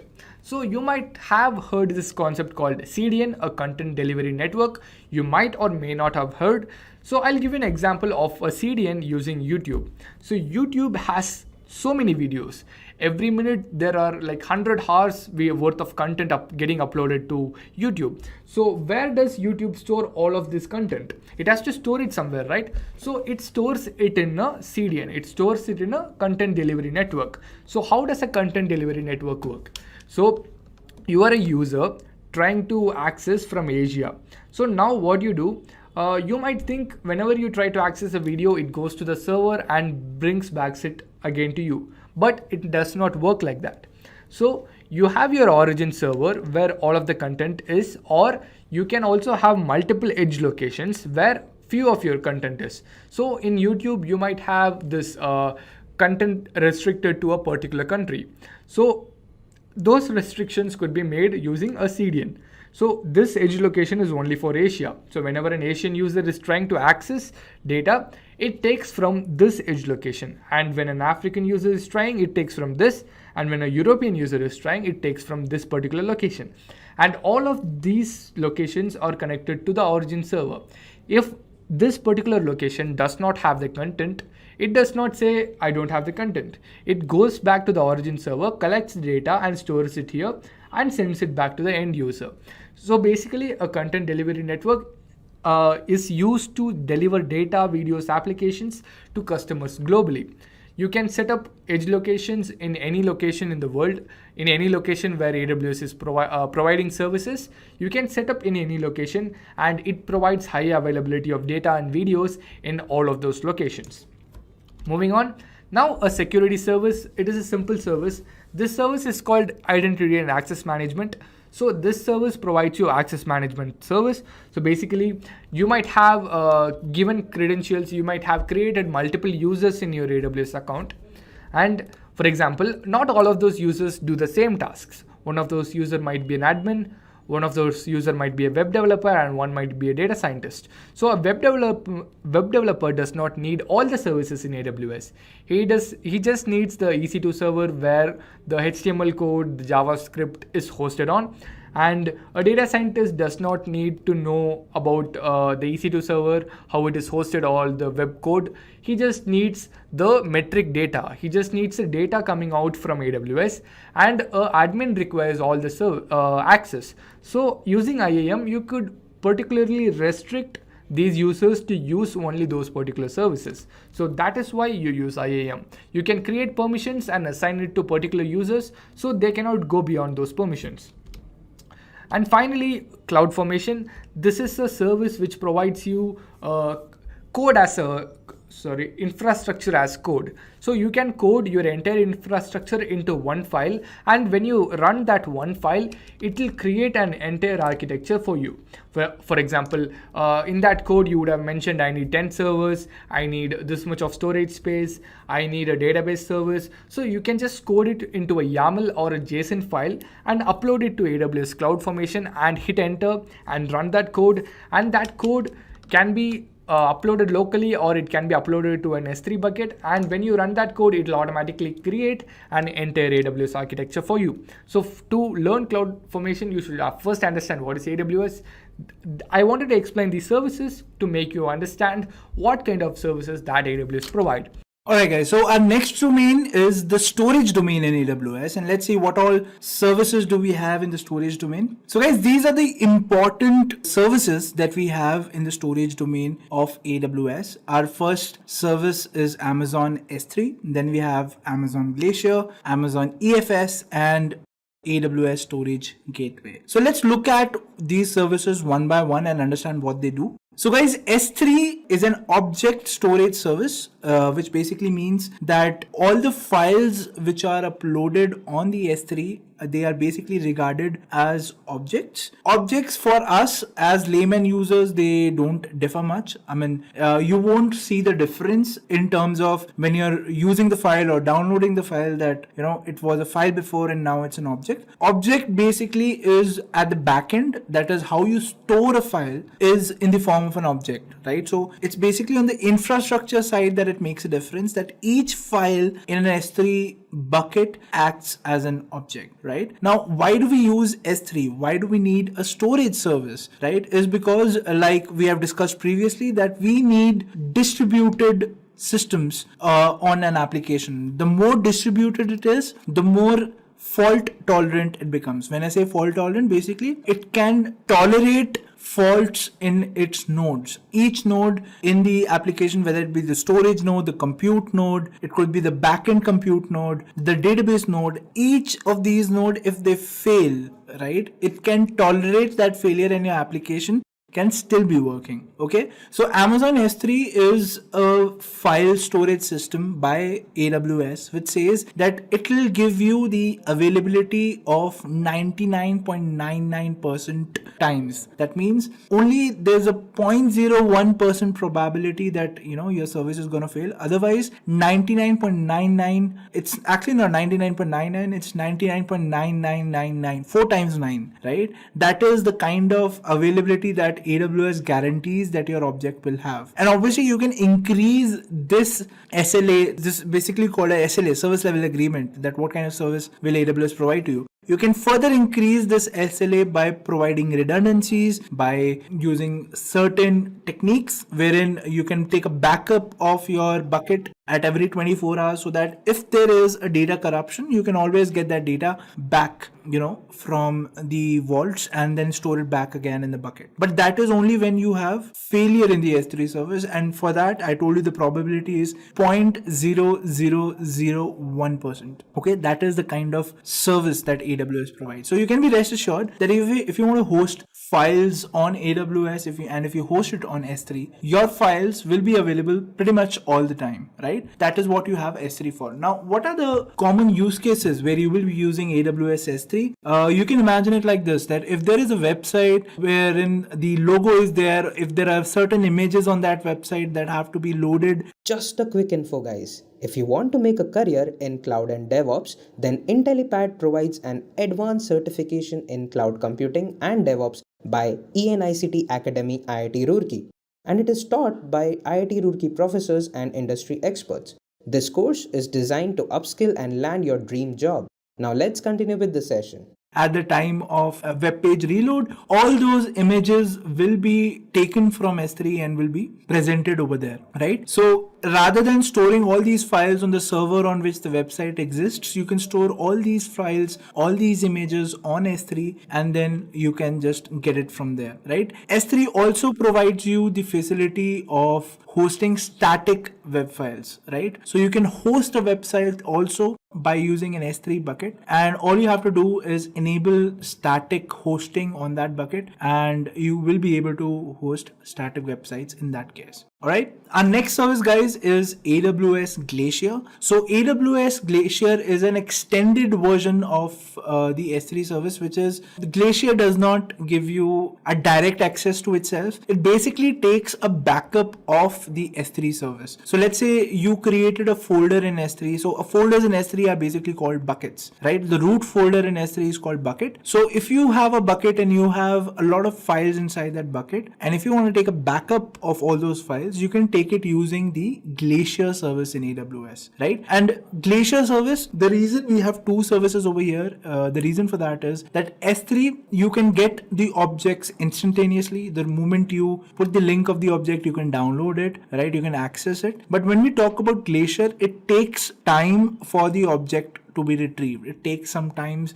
in hours, sometimes 2 or 3 hours to retrieve a file in Amazon, right? So that is the kind of service that Glacier is, and it's a backup service and it's also cheap. So the main difference between S3 and Glacier is that if you are taking a backup in Glacier, it'll be very, very cheap. I think it'll be 1/10 of the cost of the same size of files which exist on Amazon S3. The reason for that is Glacier is strictly a backup service, and because it is low priced, because of that there are some compromises in its performance, wherein the time to retrieve the object, it takes time, right? It takes 2-3 hours to retrieve an object in Amazon Glacier. When you compare it with Amazon S3, it's instantaneously, and that is why even the price is higher on the S3 service. More about pricing we'll talk as we move along in the session, right? But right now it is very important to understand the functionalities of these services, right? So why do we use AWS S3? For hosting our files, and those files can then be retrieved on whatever application we want. It's basically anywhere on the internet. If you put that link, you will be able to download that file. So that is what AWS S3 is for you. If you want to take a backup of AWS S3, then you can use AWS S3 Glacier, which will help you to take backup of any buckets or files which are there in your S3 inside it, right? After Glacier, guys, the other service that we're going to discuss is EFS. So what is EFS? EFS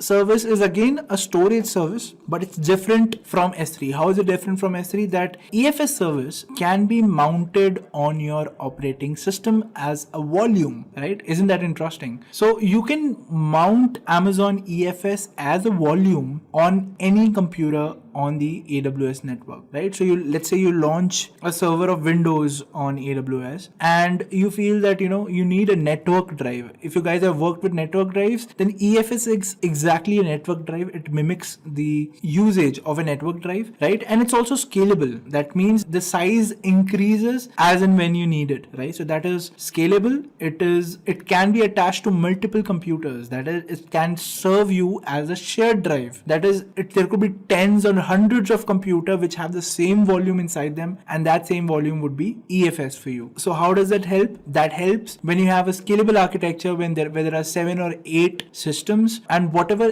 changes one system is doing, that has to be seen by the other system as well. So in those kind of cases, you use EFS, wherein they will have a common drive on which the data will change dynamically. No matter which server is changing it, all the changes will be available on the other servers as well. And that is what EFS is for you guys, right? So EFS can be mounted on Windows machine. It can also be mounted on Linux machines. And the way you use it is, I just told you, it acts as a shared drive. And where do you use it? You use it where you want shared data between multiple servers which are working in an architecture. All right. So that is what EFS is for you guys. Then our next service is AWS Storage Gateway. So it basically helps you to connect an on-premises system to the AWS cloud infrastructure. So if there is any storage application which is there on your on-premise systems and you want it to be connected to the AWS infrastructure, you will be using the AWS Storage Gateway service. All right. So guys, this was all about the storage domain in AWS. Let us quickly jump on to our AWS Management Console. So I'll show you a few of the services in AWS that ways. So let me jump on to my Management Console. All right, guys. So here I am on my Management Console. The first service that we discussed was under storage, which was S3. So let's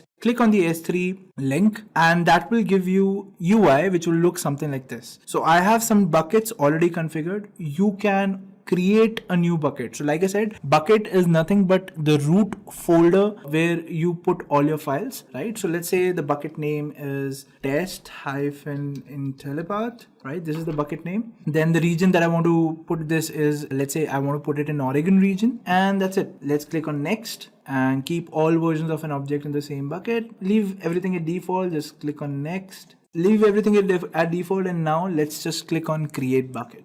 Alright, so my bucket is now created. I can go inside this bucket and I can upload files over here. Let's try to upload a file. Let's click on upload. Let's click on add files. Let's go to pictures and then let's try to upload something. Let's go to documents.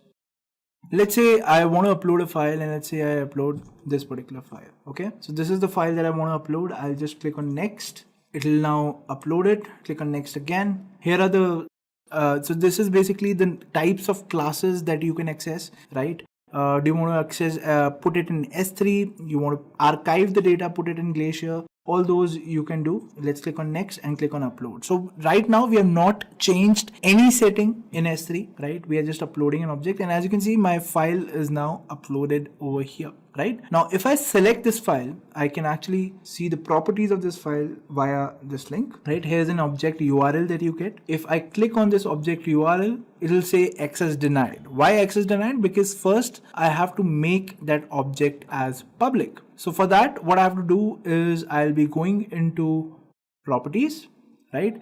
And over here, I will go to permissions and then I will go into public access, right? So right now it says you can't grant public access because block public access settings are turned on. Let's go ahead and remove those things. So I'll just go to Amazon S3, click on the bucket, and then let us click on permissions. And in this permission, I want to edit block all public access. I've done that. Let's save this thing. And to confirm these settings, just type confirm, hit and confirm, and my settings are now done. Now let's go back to overview. This is my object, right? And if I refresh this, it says still there's access denied. Now what I'll do is I'll go to permissions and now I'll give public access. So I want to give read object to everyone. Let's click save. Now, if I go to the website, hit refresh, I can see the image over here. Now this link, anybody who has access to this link will be able to see this image. So you can also embed this link in your website and you will be able to load that page on your website just like that, right? So this is what the link does. This is what the link is all about. So if you upload an object, guys, and you want to make it public, just go to the permissions of that particular object, make it as yes, and you're set. All right. So this is how you can read from S3. All right, guys. So now let's start off with EFS. So I'll just click on the EFS service on my AWS Management Console. I will reach this page where I will have an option to create a file system. Let's click on that. And now it will ask me for the VPC that I want my EFS to be created in. Now remember, guys, the VPC that you select here should be the same as the instances on which you want to mount the EFS volume. So right now it's VPC 4B58233. Let's click on next step, right? Leave everything at default, guys. Don't touch anything else. Let's create the file system now. Alright, guys, so my file system is now being created. Now remember, guys, the security groups that are attached to this particular EFS drive has to be the same as well for your EC2 instances. Okay, so how to check which security group is this EFS drive mounted on? You can check that by You can check it over here in this table. So right now it is in creating state. So once it is available, you will have the security groups listed over here. Okay. Now, since my EFS is going to take some time to set up, let me show you the instances that I've launched. So I have two instances. One is Ubuntu and the other is Ubuntu 2. I'm going to mount the same EFS volume, which I've created over here, to basically connect to these two instances. Right now, how to do that? First, I will click on, let's connect to our Ubuntu instance. Let's connect to this Ubuntu instance first. So this is the IP address, and I guess I've already connected to this IP address, 172.31.51.195. This is the private IP address for the Ubuntu instance, and this is the same, right? So even this is the same. So let's close the extra terminal from here, and now let's connect to our second Ubuntu instance as well. So this is the IP address, guys. Let's copy it. Let's launch a new putty console. Let's paste the IP address. Let's select the PPK and let's click on open. For clarity, let us change the colors of the terminal. Let's make it orange so that we can differentiate between the first instance and the second. So as you can see, the IP address for this is 172.31.51.17, and the IP address is same over here as well. So that means we have two Ubuntu servers that are now open on my putty terminal. And what we will be doing is we'll be connecting this EFS mount point to my Ubuntu instances. So this is a security group, guys, 7F087236. Now we'll have to ensure that both my instances have that security group associated with it, right? So if we have to check the security group for my Ubuntu instance, here it is, guys, the security group which you'll have to connect. So what you'll be doing is you'll be going to networking, you'll go to actions, go to networking and click on change security groups. So as you can see, it is only launch wizard 1 has been connected to it. My security group that I have to connect is 7F087. So this is the security group that I have to connect to my instance. So let's connect both of them, right? And now let's click on assign security groups. So my Ubuntu instance is now connected to the security group of my EFS. Let's do this to our second instance as well. Let's select the default security group that is there. Great. So now both my instances are connected to the security group of my EFS, right? Now what I'll be doing is I will be following a set of instructions that you will find on this console as well, right? So the first thing that you have to do is on an Ubuntu instance, you will have to install this package. Let's do that. So this is my first instance. Let me copy the command and it is already installed. Great. Let's do the same on our second instance as well. So let's first update the machine, sudo apt get update. All right. Once it's updated, the next step would be to run that command. Now let's run that command and my NFS common package will install over here. Right now what I can do is I can create a directory on my first instance. Let's the directory be EFS test. Okay, great. And let's create a directory here as well. Let's name it as EFS test 2. Okay, now what I'll be doing is I'll be mounting my EFS volume. So for mounting it, just copy this command, go back to your server, paste the command and put the directory name. So in case of my first instance, the directory name is EFS test. Let's hit enter. Great. So EFS test directory is now connected to my EFS volume. We'll verify whether that is working or not, right? Let's similarly copy the command over here as well. And this would be EFS test 2. This is the directory name. Great. So even this instance is now connected to EFS. Let's go into EFS test 2. Great. Now, as you can see, if I do an ls over here, there's no file, right? Similarly, if I do an ls over here, there's no file. Let's create a 1.txt file. Let's put sudo. Great. If I do an ls, you can see there's a 1.txt file over here. If I do a ls over here, you can see there's a 1.txt file here as well. That means this is a shared volume, correct? If I create, let's say, one more file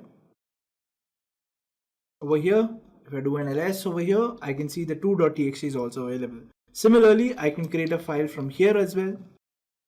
And if I do an ls over here, I can see that the 3.txt file is also present. So guys, this is how EFS works. It acts as a shared drive between multiple instances in AWS. All right. So let's come back to our slides, guys, now. So guys, we discussed what S3 is, we discussed what Glacier is, we discussed what EFS is, and we have discussed what storage gateway is. Our next set of services belong to the database domain. So let's go ahead and understand these services. So the first service, so guys, the database domain comprises of these many database services in AWS. The first AWS service that I have is Amazon RDS. Then we have Amazon DynamoDB, Amazon Redshift, and in the end, Elastic Cache. So let's understand these services one by one, starting off with Amazon RDS. So guys, Amazon RDS is nothing but a relational database service. Guys, it's not a database, it's a database service. What do you mean by that? Is that you will, under the RDS service of AWS, you can launch these many databases. You can launch the Microsoft SQL Server, you can launch the MySQL service, you can launch the Oracle SQL, PostgreSQL, MariaDB, Amazon Aurora.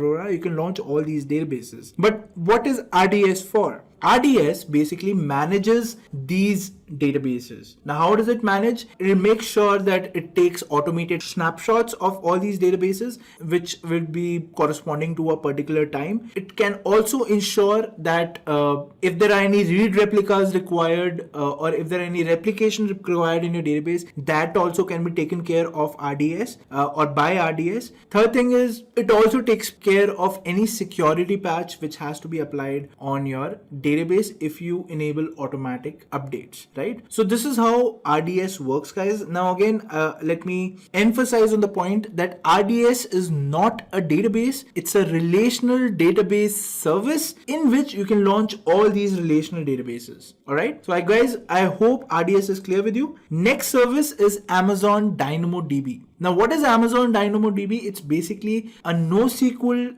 database by Amazon, right? And what is a NoSQL database? Whenever you have to store unstructured data, that is data which does not follow a particular format, you use unstructured database like DynamoDB. Now, alternatives to this, you might have seen or you might have heard about MongoDB, or you might have heard about other NoSQL databases. This Amazon DynamoDB is a NoSQL database by Amazon, right? So there is no database that it supports. It itself is a database, unlike RDS, and in this you can store unstructured data. Okay. Third service is, guys, Amazon Redshift. So Amazon Redshift is a data warehouse service, which basically what it does is, under the data warehouse you will have multiple databases. So those databases can be queried by your warehouse, and it looks as if all the databases, they combine together to give one database where all the data exists, but it is actually not like that. Amazon Redshift comprises of multiple database engines which it can connect to and give the output as required. Next service is Amazon Elastic Cache. So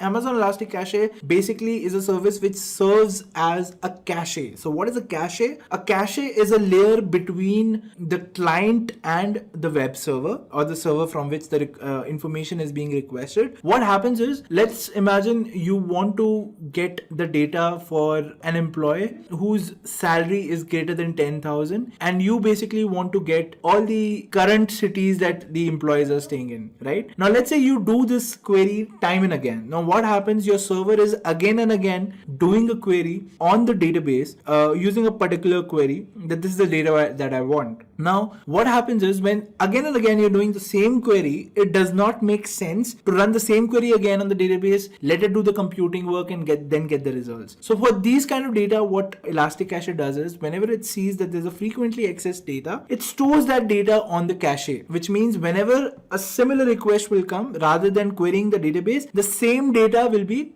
going back to the customer from the cache layer itself. So it decreases the overhead on the database, and it also at the same time increases the performance of your application. All right. So that is what Elastic Cache is all about, guys. Alright guys, so our next domain is the security domain. So in security domain, these are the following services that we have in AWS. So we have the first service, which is AWS IAM, and the next service is AWS KMS. Let's check out both these services and understand what they do. So guys, IAM is basically used to authenticate users to your AWS account. Now, the account that you just created on AWS, it basically is the root account for that AWS account. Now, what happens is, big companies or companies like Netflix, Airbnb, they own only one AWS account. And what they do in that AWS account is they create multiple users with restricted permissions. Okay, so each user can have their own user ID and password, but basically they will be logging into the same AWS account, and that is possible using AWS IAM, right? So you can create multiple users for a single AWS account with granular permissions, such as what actions can they do on the AWS Management Console. You can also restrict them to particular services that they can access. For example, the user can just access S3, or he can just access EC2, or he can just read EC2 and cannot stop and start an instance, or he can just start and stop an instance but cannot create a new instance, right? Or you can put also a restriction that nobody can terminate an instance whoever users you are adding, right? The account or the user that you signed up with, that is basically the root account. Now, what is the root account? Root account always has all the privileges, right? It has all the privileges, can do anything. But if you have to put any restrictive access to a particular person, you'll have to create a user account in IAM. So that is one type of account that you can create in IAM. The second type of account that you can create in IAM is an application account. Now, what is an application account? Let's say I have a website which can upload data to S3. Now, how do I authenticate my website to upload data on S3? For that, we have the AWS IAM service, using which I can create application identification keys as well. So what you get in that case is you get access key and you get a secret access key. So that access key and secret access key has to be embedded in your program, and only then your program is authenticated to upload data onto the S3 service of your AWS account. Otherwise, it cannot, right? So this is one of the reasons, or these are actually the reasons that you use IAM for, right? It can help you to put restrictive access on user accounts as well as application accounts. All right, moving forward, guys, the next service is KMS. KMS means Key Management Service. So Key Management Service is basically used to create the key pairs that we saw while we were creating EC2 instances, right? So those key pairs are actually created by the KMS service, right? So similarly, if you want more key pairs to be created, you just have to head on to the KMS service and you can create your key pairs over there and authenticate yourself accordingly to whatever service you want. All right. So guys, this was the security domain. Now let's move on to our next domain, AWS Services Management. Alright, so this is our next domain, guys. So let's see what all services are included in this domain. So guys, these are the domains that are included in this, these are services that are included in this domain. So first service is AWS CloudFormation, then we have AWS OpsWorks, then we have AWS CloudTrail, and in the end we have CloudWatch. Now, what is AWS CloudFormation, guys? AWS CloudFormation is basically used to templatize an AWS infrastructure. Okay, so let's say I have launched two EC2 instances with a load balancer in an auto-scaling group which is connected to an RDS instance, which in turn is also connected to my EFS. So all these things I will have to launch, right? If I know what the architecture is, I will have to launch everything one by one, and then probably my architecture would be ready. But what I can do with CloudFormation is everything I can specify in a JSON file. So in a JSON file, I can specify all the resources that I want to launch, all the things that I want to configure in the network, everything I can specify in the JSON file, and just run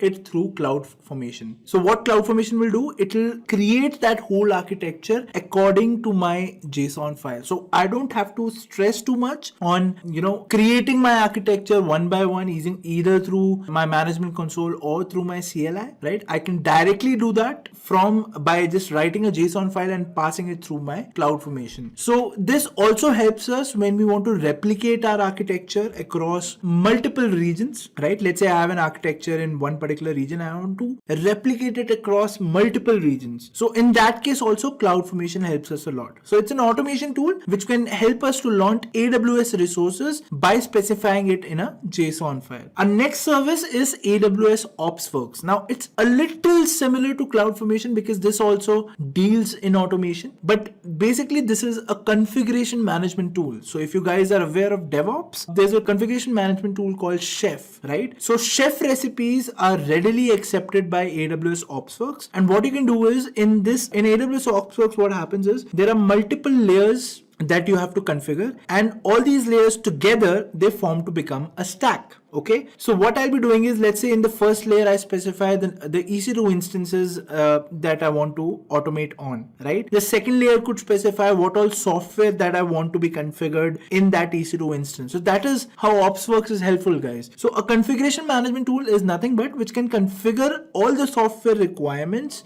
on a particular set of servers at the same time, right? That means if I have to install, let's say, MySQL on, let's say, 100 servers, how will I do that? It's a very daunting task. I'll have to go to each server, I'll have to install MySQL. So OpsWorks makes it easy for me, and it makes it easy in a very effective manner. That is, every server will have the same configuration that I specify in OpsWorks. Now, don't get confused with CloudFormation and OpsWorks, guys. CloudFormation is used to deploy an architecture. OpsWorks is used to specify consistencies in that architecture with respect to the softwares that we are going to install in that. Okay, so, and also it's not just a one-time deployment that you'll be doing through OpsWorks. Let's say tomorrow your database link and the password is changing, right? And you have some 200 servers in your fleet. How will you do that? So that is possible using OpsWorks. All you have to do is just go to that layer where you have specified the link and the password, just change that and update or deploy the OpsWorks architecture. And then in that case, it will update all the servers with that very small change that is specified in one of the layers, right? So for all these very small changes, which are very important and have to be same across all the servers, I use OpsWorks, right? Next service, guys, is AWS CloudTrail. So AWS CloudTrail is basically a monitoring service which logs everything which is happening in your architecture, right? So that logging is not enabled by default to some of the services. You can enable logging by specifying that, AWS CloudTrail should log each and every action which is happening. And it exactly does that. It basically would log each and every action or each and every event that is happening inside a particular AWS resource once you attach AWS CloudTrail to it. And then that log data basically you can use to do further monitoring by connecting it to probably a BI service which can visualize your log data, etc. Right? So that is what AWS CloudTrail is all about. Then our next service is AWS CloudWatch. Now, what is CloudWatch? CloudWatch is basically, again, it's a monitoring service, but it's a little different kind of monitoring service, right? So what you can do with CloudWatch is you can set up alarms. For example, if let's say I want an alarm whenever one of my servers goes in unhealthy state, right? No, so how would I do that? So one thing would be that I continuously hire my employees and they are constantly checking if my servers are in the healthy state or not. Or what I can do is I can configure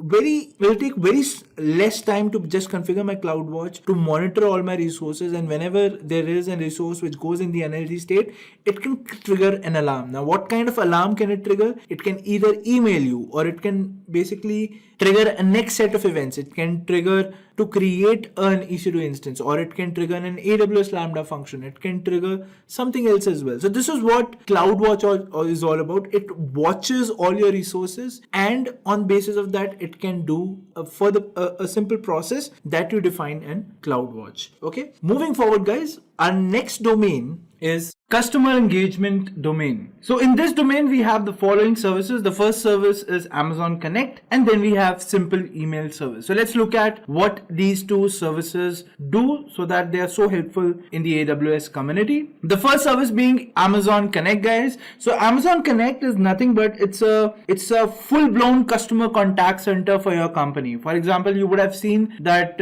whenever you purchase a product, there's always a customer helpline that you can call on, right? And then you get the IVR options in there where you choose, and then you get connected to human agent to talk your way out, right? Or you to put your grievances and you talk to your customer service agent.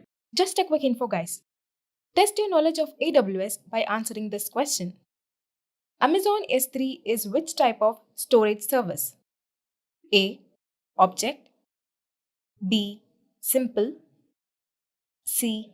Secure. D. Block. Comment your answer in the comment section below. Subscribe to Intellipaat to know the right answer. Now, let's continue with the session.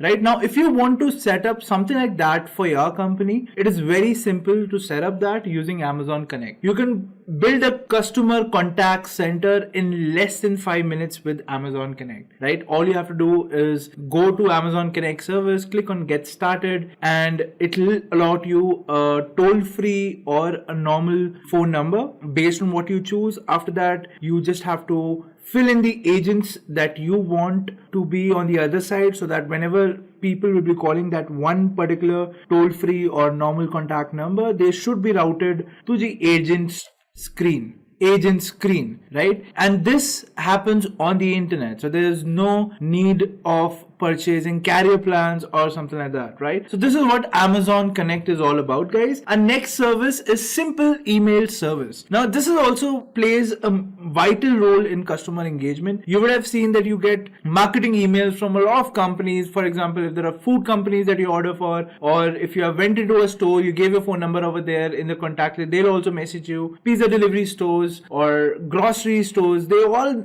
email or SMS you one way or the other, right? This service right here is when you want to have email interactivity with your customers, right? You can send bulk emails. You can also set up your simple email service to respond to particular reply emails, right? So that is what SES is all about. And this also can be configured to route emails. For example, if there is an email address that you set up for your company, for example, support@intellipaat.com is our email address, right? So if you email to that particular email address, it will get routed to our support agents who will help you out in solving your queries, right? So that all can be set in Amazon SES. Guys, so this is it for the customer engagement services. Our next domain talks about app integration, right? So in this domain, you'll basically have services which help you to integrate 2 or 3 services in AWS. Let's look at what services they have to offer. So there are 2 services basically, guys. One service is called Simple Notification Service and the other one is Simple Queuing Service. Let's see what these services are. So the first service, which is Amazon Simple Notification Service, basically helps you to send notifications to other AWS services in occurrence of an event, right? So it waits for a trigger to happen, and based on the trigger, it sends a notification to a corresponding AWS service which has to work next. For example, you can set up a website which can send you an email, and all you have to do is, let's say, whenever a customer purchases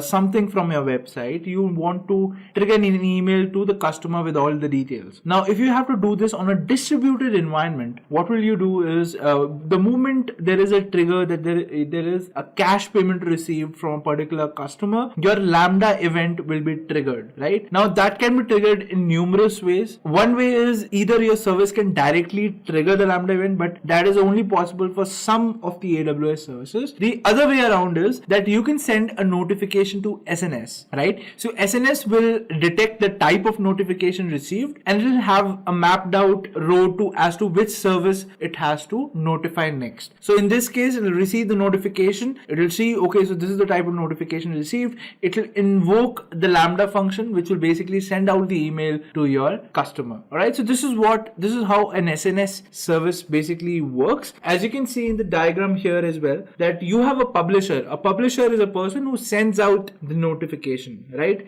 The next thing that you do is the way of filtering out different kind of notifications in SNS is that you define topics. Okay, so based on the topics, the messages are filtered, and what you do is in the topics you will define which service to basically trigger, and based on that those services will be triggered, and the services to be triggered are basically called subscribers. Okay, so guys, this is how an SNS service actually works. Moving forward, now let's look at the simple queuing service. Now, what is a simple queue service? It's basically a queue it's basically a place where you can store all your jobs whenever you have a stateless kind of an architecture. What is stateless kind of an architecture? Let's say you have a system which doesn't have its own memory. The prime example for this would be AWS Lambda. So what AWS Lambda does is it does not know what is happening in your application. Okay, what it knows is just the job that it has to do. For example, let's say the job of the Lambda server is just to send an email, right? It will not know whether it has already sent an email to that to a particular customer or not. It will not know whether it has already sent an email to a customer, right? What it will do is it will just pick up jobs from the queue that you have, and based on that it will perform the job. And that is exactly why you have a simple queuing service, so that it can feed to Lambda what the next job is without Lambda having to remember what it has to do, right? So guys, this is what the SQS service is. Now guys, this was all about the different AWS services that we have and that you need to know in order to get started with AWS. So for I think we have almost covered all the use cases that you can encounter in an organization, and basically your job would be to that based on the problem you would have to suggest an AWS service, and that AWS service implementation also details you will have to know, right? So based on the knowledge that I've just given you what each and every service does, you can now decide what an architecture should basically have in order to get a job done. All right, moving forward guys, now let's talk about a very important topic, which is AWS pricing. Now we know about all the services that we're going to use, right? But what will we do or how will we use these services totally depends on the pricing of these services, correct? So let's move forward and understand how the pricing model works in AWS, and if I'm using a set of services, how will I be charged? How much will I be charged? So guys, the AWS pricing options are among these three, right? The first option is pay as you go model, which means whatever amount of time you will be using an instance for, or whatever amount of time you will be using a server for, that amount of time will be billed to you and will be given back to you. So whenever you will be launching any server, you will get a per hour basis charge on that particular service, right? So you can see that service, you can see what the charges are, and accordingly you will be charged whenever you terminate that instance or whenever there is a monthly billing cycle of yours which is ending, right? So the first model is pay as you go model, which is widely used. Second model is save when you reserve. Now what do you mean by that? Let's say you're launching a website today, right? And that website is for your company, and you foresee that I will be at least running this website for the next 3 years. Based on it's just a startup, I might not see that much growth, but I will sustain it for 3 years. In 3 years my website is gonna there, right? Let's say this is the scenario. So what you can do with AWS is you can opt for dedicated instances or reserved instances. So you can say that I'm going to use this instance for 3 years from now on, right? And I'm not going to back out. I am going to use this instance for 3 years. Then what AWS will do for you in that case is it will give you a counter offer. It will give you a discounted price, right? Reason being that it is no longer an on-demand service. It's a service that you have asked from AWS, which you will use for 3 years, which means that you will pay, you will have two options in front of you to get this kind of a deal. One thing is you can do a full upfront payment of 3 years, right? You can pay all the whatever discounted price they deliver to you. You can just give the amount for 3 years and you can use your instance, right? Then you're locked in. Or what you can do is you can also do a partial upfront payment if that eases out the financial stress on you, right? For example, you do not have that kind of money to pay for 3 years. So what you can do is you can divide your payments into EMIs and then you can pay it to AWS. That's a partial upfront payment. So with this, you can get discounts up to 70% of the pricing which is there in pay as you go model, right? So the guys, that's very cheap. So if you have an application where you know the server that you're going to use is going to be there for like 2 or 3 years, then it's better to go for reserved instances where you can opt for taking a server and you'll get huge discounts on using them. All right. The third kind of pricing is pay less by using more. What this basically means is the more you will be using your instance, for example, your instance, the type of pricing that you get for instance is on a per hour basis, right? The more you will use your instance, the less the hourly rates will become, right? So that's also an awesome feature by AWS which says pay less by using more. All right. So guys, these were the pricing options in AWS. There's one more pricing option that you get in AWS which is called spot pricing. What is spot pricing or spot instances? Spot instances are basically idle instances which AWS is running, and what it does is it offers it to you in a cheaper price, right? So for example, it's 2 p.m. in the afternoon and I know that the load is less at this particular time. So what AWS will do is it will offer you some instances at a lowered price rate because those are just sitting idle over there, and if you want to use them, you can use them. So what happens in that case is you take that instance and and you bid it, right? If you want to take that instance, you'll have to bid amount on that particular instance. The higher the bid amount is, obviously that bid amount will be lower than the actual rates, but the higher the bid amount is, that instance goes to that particular person, right? Now, there is a catch in this, basically, that if somebody bids higher than what you have bidded, in that case, your instance will be stopped immediately and it will be given to someone else who has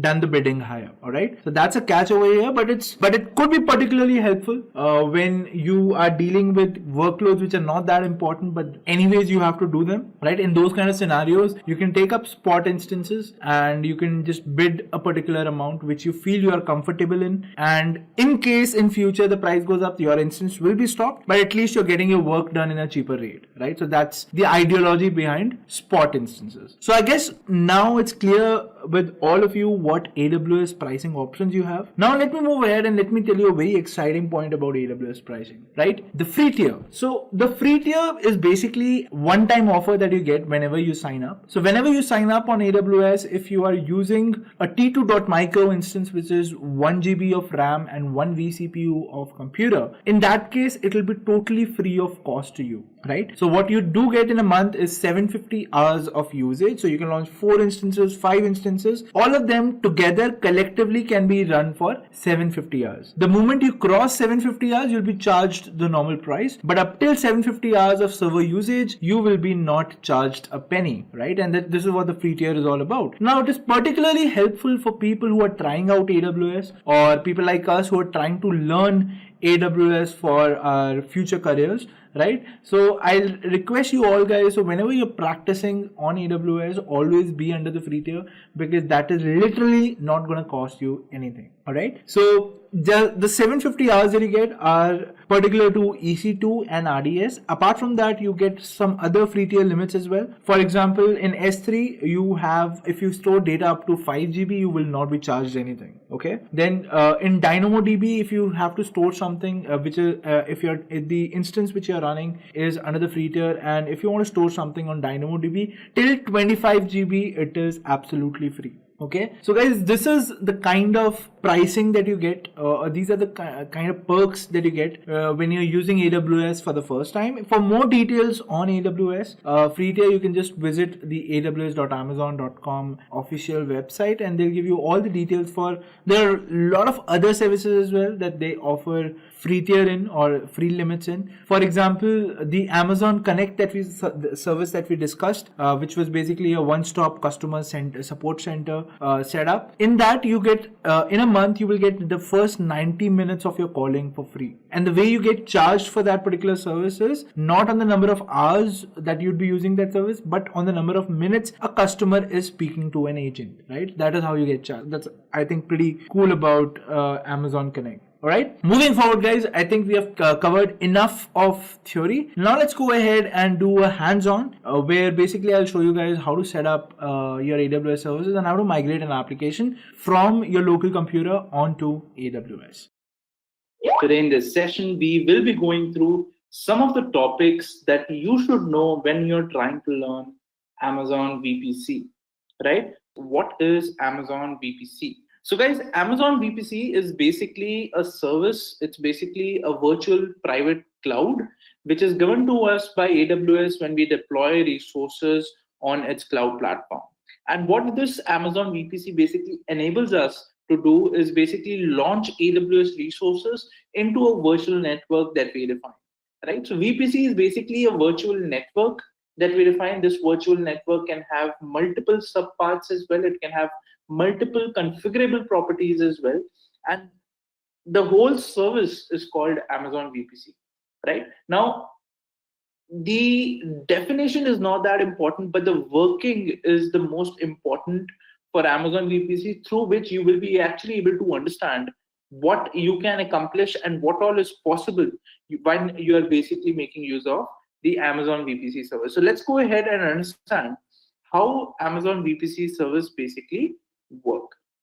So guys, this is the skeleton diagram for Amazon VPC, and you can imagine how you can basically how internet basically works at your home system or in your office system. by looking at this diagram. So what basically happens is, first there is the internet, right? Just a quick info, guys. If you want to make a career in cloud and DevOps, then Intellipaat provides an advanced certification in cloud computing and DevOps by ENICT Academy IIT Roorkee, and it is taught by IIT Roorkee professors and industry experts. This course is designed to upskill and land your dream job. Now let's continue with the session. So you are first always on the internet, and from the internet, there is a request which comes in. So let's say you are at your home system, and if somebody has to, reach out to your computer, let's imagine it like that. How will it work? So first you have the internet, and from the internet there will be a request which will come in. Now in AWS, what happens is, like I said, you have a virtual network that you create. So first of all, any resource in AWS that you create is enclosed inside a virtual network. It could be EC2, it could be any databases. So it has to be enclosed inside a network, right? So we will have this network. Let's say this is the network of ours, which is called the AWS VPC service. And any network or any internet connection which has to come inside this VPC service will have to come in through something called as a internet gateway. Okay, so when you create a virtual network, for that virtual network to have internet access, you basically need to create a resource called internet gateway, and this internet gateway is going to be a single point through which internet requests are going to go out, and internet requests are also going to come in, right? So the internet can basically be accessed using the internet gateway, and whenever a request is coming in through the internet, the first place that it goes to after the internet gateway is to a resource which is called routing table. Now what is a routing table? Now when you create an AWS network, what happens is you also have something called as the sub parts of the network, or sub networks, let's say, right? So let's say you create an AWS network, and in that AWS network you create two sub parts which are basically called subnet 1 and then subnet 2. So these two subnets will have their own resources inside it. So let's say in subnet 1 you have a database which you have deployed, and in subnet 2 you have a EC2 machine or a virtual machine that you have deployed. Okay, now let's say if the internet has to reach to this machine which is there in subnet 2, the way it is going to work is, first the request is going to come in from the internet gateway. From the internet gateway, now the request does not know how to reach the machine. So what it will refer to is basically something called as a routing table. So in the routing table, basically we will have all the details with respect to how can you reach the resource. So this resource will basically have a private IP address, right? And this private IP address can be reached out to using the routing table, right? Or in other words, you can also imagine it something like this, that how will the internet gateway know about these resources? The internet gateway knows about these resources when it is basically a part of the routing table. So when the routing table is visible to the internet gateway, then these resources are also visible, right? And from the routing table, basically you reach the subnet 2, and in subnet 2 you have that resource. Okay, so this is a skeleton of what AWS VPC is. First, the request comes in through the internet gateway. The internet gateway refers to the routing table, and from the routing table you basically go through the subnet where you have the resource, and from the subnet you go to the resource. Okay, now there are something called as firewalls in this architecture. Now you will ask, okay, you just told us that the request just comes in, so how is it filtered?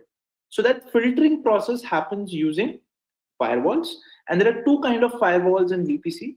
The first firewall is called NACLs, right? And these network access control lists, these are called, and these basically operate at the subnet level. That means that there is a firewall at a subnet level, and there is a firewall or the instance level, which is basically, or the resource level, which is basically called security group. So there are two levels of firewalls in a VPC network.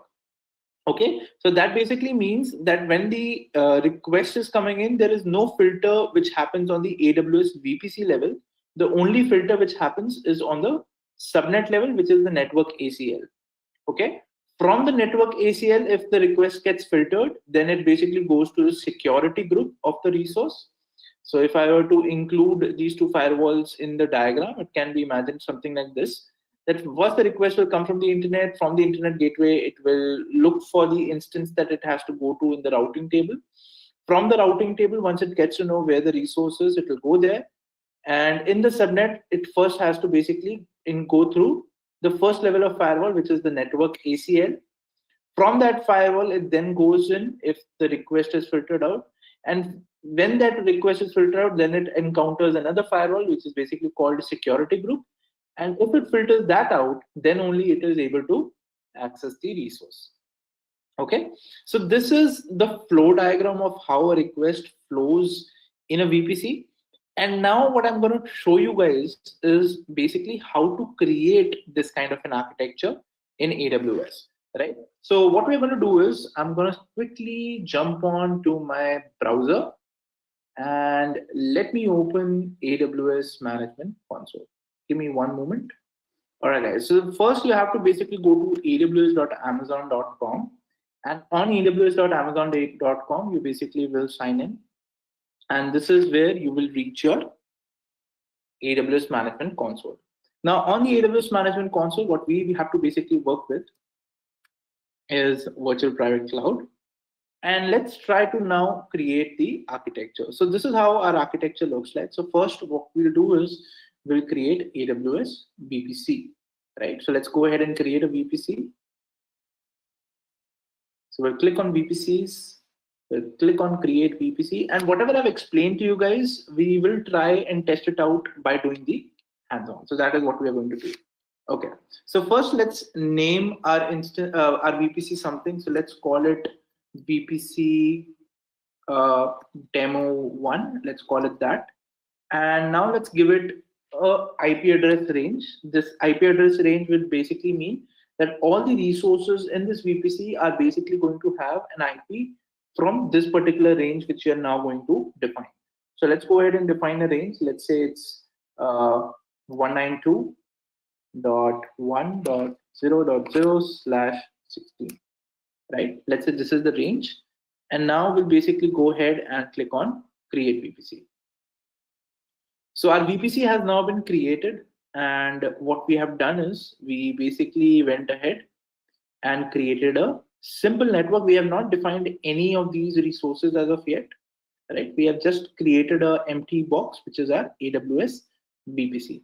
Now, whenever you create a VPC, guys, what happens is automatically, when you will go ahead and create subnets, it will automatically create some resources, and I will tell you that. So right now, these subnets are of some other VPC that they are not of the VPC that I created, right? So what I'll do is I'll go ahead and create two subnets, which is subnet 1 and subnet 2. So let's go ahead and create that. So let's click on create subnet. Let's call it subnet 1-demo. And the VPC obviously is going to be VPC demo 1. This is the one that I created. Now, this subnet can be deployed in 3 availability zones. These are basically different data centers that AWS has in the region that we are working in. Let's deploy it in the first data center, 1A, right? And now we have to specify an IP range, which is basically going to be a part of the main range, which is there of the VPC, right? So let's specify a range 192.1.1.0/24. So this is going to be the range of the subnet that we are basically creating right now. So we'll click on create. And now the VPC 1 subnet 1 has been created. Similarly, we'll create one more subnet. Let's say it's VPC 1 subnet 2. Right? The VPC is going to be VPC demo 1. This time, let's say the data center is going to be of 1B. Right? And specify the IP range as well. So this is going to be the IP range. Okay, let's click on create. Okay, so my second subnet has also been created. So if we refer to our diagram again, so we basically created a VPC. We created two subnets. And now let's create the routing table. Okay. Now, right now I have not created any routing table, but if you go to your routing tables, you will be able to see that this is your VPC's routing table. As you can see, it's VPC-demo1, and this is automatically created. Okay, so this is whenever you create subnets, a routing table is automatically created, and this routing table, if you want to look, what subnets it is basically associated to, so you can just click on subnet associations. It is not basically created by, or it is not basically connected to any subnet as of now, right? So a routing table is automatically created. And why is it created? Let me show you that as well. So if you go to routes in this, you will basically see that there is already a route which has been added, which basically says that all the IP address from this range can basically talk to each other in this virtual network. So this is the default rule, which basically says that if I deploy this resource and if I deploy this resource, they can talk to each other. Why? Because that is the default rule which is present in the routing table. Okay, so these two will be able to talk to each other. Why? Because this rule is present, and this rule is by default, and this rule you cannot delete as well. Okay, so this is one thing. Now what we want to do is, since these two subnets can talk to each other, but they cannot talk to the internet as of now. So that is something that we are going to configure. But how does the routing table know that which subnets can talk to each other? Okay, so for defining that, what you'll have to do is you'll have to click on subnet associations, click on edit subnet association, and include these two subnets over here. So when you do that, now this routing table says that both these resources can talk to each other via the routing table. And now what we want to do is we basically want internet to be available in this routing table as well, right? So we are going to configure that, but right now let's not configure the internet, and let's see what will be the behavior in case we don't add the internet, right? What we are basically going to do is let's go ahead and define the firewalls now. So let's first define the network ACL. So again, in this case, if you go to NACL, this is basically the subnet level firewall. So over here, you can see there's already a network ACL which is created for VPC demo 1, right? So this is also created by default. And if you look at the inbound rules or the outbound rules, so what is this firewall saying? That all traffic is right now allowed. So anyone who wants to have access inside this subnet, inside both the subnets, because both the subnets are associated to this NACL or this firewall right now, all traffic is enabled to all the subnets in this particular network. Okay. Similarly, if you look at the outbound rules, you can basically request anyone on the internet from within these two subnets. So that is what our network ACL is right now saying. Okay, so we're not going to touch that. So let's move on to security groups now. And when we move to the security groups, over here as well, you will be able to see that there will be a default security group which will be created, and which VPC is ours, we can basically make out by looking at the IDs, right? So our VPC is of the ID 69D, right? So that's what we have to look out in the security groups. So we'll go to security group 69D, right? This is the VPC ID of us, and this is the security group that is basically created by default. So let's name this as default security group or default demo 1. Let's name it that. So this is our security group which has been created, and if you look at this security group's inbound and outbound rules, they are going to be very limited, right? So all traffic is allowed, but it is only allowed from within the resources which are connected to this. Just a quick info, guys. Test your knowledge of AWS by answering this question. Amazon S3 has how many pricing components? A. Only 4. B. Only 5. C. Only 3. D. Only 2. Comment your answer in the comment section below. Subscribe to Intellipaat to know the right answer. Now, let's continue with the session. Security group, right? So we can change this if we want. So we want anyone to be able to go through this firewall. So I'll just specify anywhere and we'll click on save rules. Okay. So now what we have done is we have opened both our firewalls, that is the subnet level firewall and the instance level firewall, right? One last thing that we should do before we can go ahead and deploy these resources inside these subnets is basically to tell these subnets that these resources can have public IP addresses. Okay. So how do we go ahead and configure that? So just select your subnet. So let's say this is subnet 1 demo 1 that I have basically went ahead and selected. So what I'll do is I'll click on actions, click on modify auto assign IP settings, and here I will say auto assign IPv4 address. So by this, now what is going to happen, that any resource that I'm going to create inside this subnet, it is automatically going to have an IP address. Similarly, I'll do that for my subnet 2 as well. So let me specify the name correctly. This is subnet 2 - demo 1. And in this, again, I will say that basically any resource which is deployed in this should have a IP address, a public IP address. Okay, all set. So now what we have done is we have not configured the internet gateway yet, but we have created a network. Inside this network, we have a routing table, and this routing table has a default rule, which basically is allowing both these subnets to talk to each other. We have created this firewall, which is allowing all traffic. We have created this firewall as well, which is allowing all traffic. Okay, so let's go ahead and test this architecture out. So what I'll do is I'll go to EC2, and now I'll basically go ahead and launch two machines, one in subnet 1 and the other in subnet 2. Okay, and there is a behavior that I want you guys to notice. So first I'll go ahead and create an Ubuntu machine.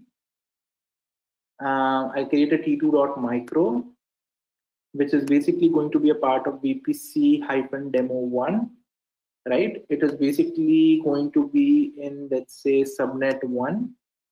And other than that, everything can be left at default. In the security group, we are basically going to configure or select the default security group that we created, right?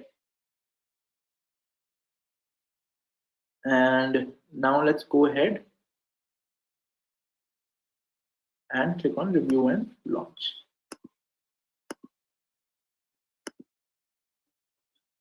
So now what we'll do is we'll basically select a key that we already have. So I'll select Mac-Mumbai. I already have this key, and I click on launch instances. So with this, I have launched a machine in subnet 1. Now I want you to notice something. This is subnet 1 machine, and this is being deployed. While this is being deployed, let's deploy the second machine as well, which is again going to be an Ubuntu machine, t2.micro. It is going to be a part of our demo 1 VPC. It's going to be in subnet 2, going to be a part of the default security group. Let's review and launch. It's also going to have a key pair, which I already have. And now this machine is also launched, and this is going to be a part of subnet 2. Now, what is something that I want you to notice? So first of all, this will have an IP address because we specified in the subnet that the machine should have an IP address. But now if I try to connect to these machines, you will see that I will not be able to connect to them. So if I open my terminal really quickly, and let me try to go ahead and connect to these machines. you will see I will not be able to connect to them. It will basically give me a connection timed out kind of a request. And the reason for that is because I am on the internet, I'm trying to connect to these resources, but this internet gateway is not there, right? This internet gateway is the only way that this VPC will be able to talk to the outside world, okay? And because it is not there, you will see I'm getting a connection timed out kind of a thing. So how can we fix this? So now let's go back to our VPC console and let's go ahead and create something which we call as an internet gateway, right? So we'll go to VPC. Inside VPC, we will go ahead and go to internet gateways. And in this internet gateway, I'm going to create this. This is a default internet gateway which is attached to the default VPC that we created. And what we're going to do is we're going to create one more internet gateway. Let's call it IGW demo 1, right? And let's create it. Once it has been created, what we'll do is we will attach it to our VPC. So right now it's in the detached state. So I'll have to do and click on actions, click on attach to VPC and attach it to VPC-demo 1. Attach it. So it's attached. So now that it's attached, guys, we should be able to see this internet gateway in our route tables, right? So if I go to my route table, so this is my route table. This is the demo 1 route table, right? So if you go to routes, we can click on edit routes, and now we can add a route for the internet gateway, which is IGW-demo 1. We'll add that, and the whole internet can be accessed using this internet gateway. We'll click on save routes, and now if we go ahead and try to run the same command, you can see I'm able to connect to my machine. Isn't that great, right? So now, since we are able to connect to this machine, we should be able to connect to the other machine as well. So let me connect.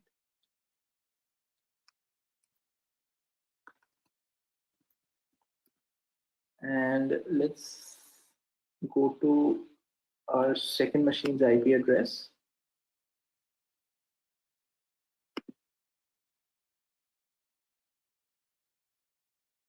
So this is a subnet 2 machine. Let's connect to it.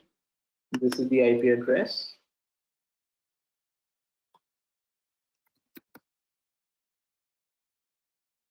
All right. So now, as you can see, I have successfully connected to these two machines. And now let's see if these two machines are able to talk to each other, right? So how can we check if they're able to talk to each other? So if we try the public IP address, obviously they will be able to talk to each other because this is going to be via the internet. But what we want to see is whether they can talk within the network.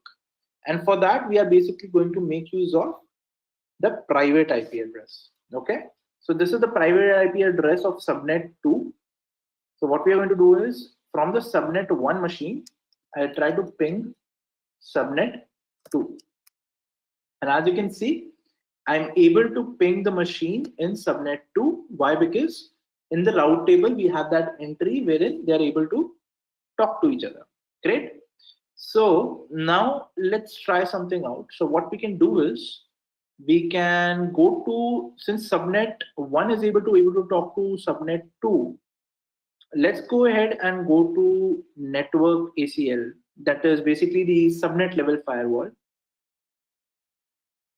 And there, let's try something out. So we'll go to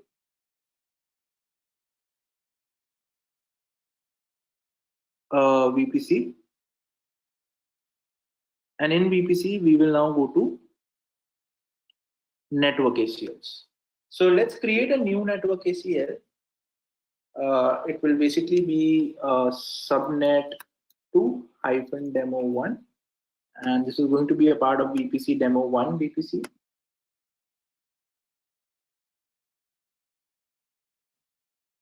Right, and let's say this is for subnet 1 and this is for subnet 2. So in this, what we can do is we can remove the subnet. Let's remove the second subnet.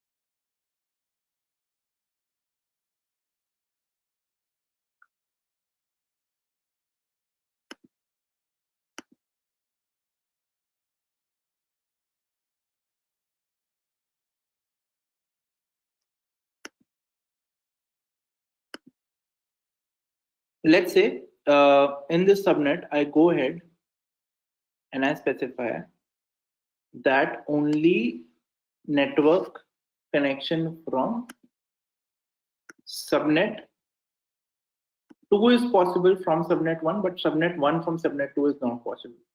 That means that let's say only this machine can ping to machine 1 and machine 1 is able to ping to machine 2. Now, how is that possible?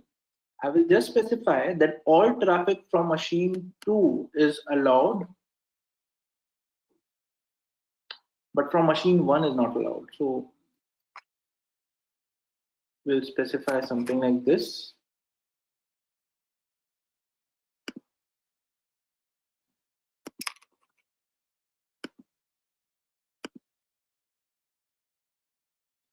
So 1 second. Okay, so I basically just have to add /20 over here, save it.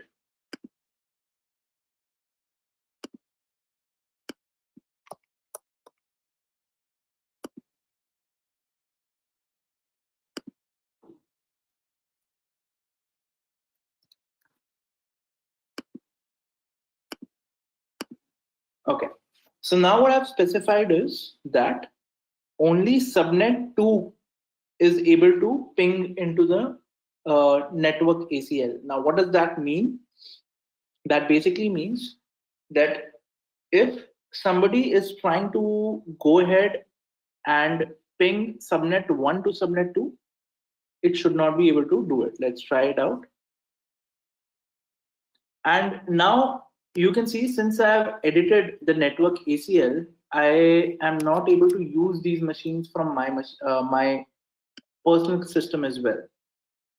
And the reason for that is now the subnet is not allowing my machine as well to connect to these machines. Okay, so let me make you understand that using the diagram over here.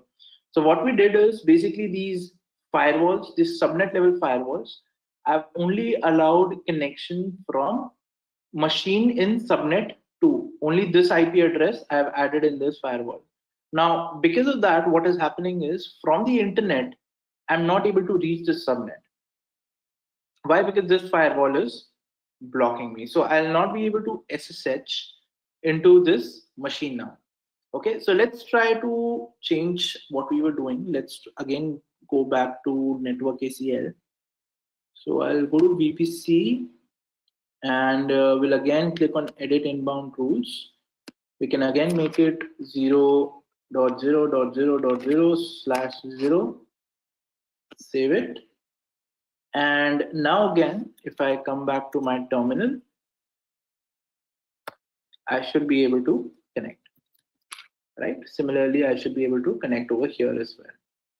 Okay, so instead of, let's say, changing the subnet level firewall, let's go ahead and change the security group firewall, right? So in the security group firewall, what we can do is we can tell that only my machine should be able to ping it, right? And then only subnet 2 should be able to ping inside it. Subnet 2 machine should be able to ping inside it. So how can we do that? Let's go to security groups. So our security group is this one, 69D. So let's go inside it. Click on edit inbound rules.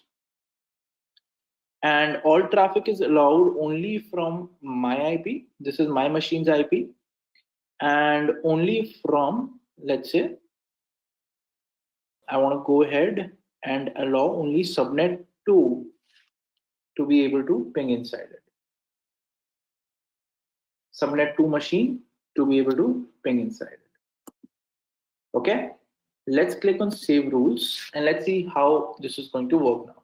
So now in this case, my SSH is going to work perfectly fine, right? So if I will try anything over here, it will work perfectly fine. If from my first machine, I try to ping machine 2, let's see what happens.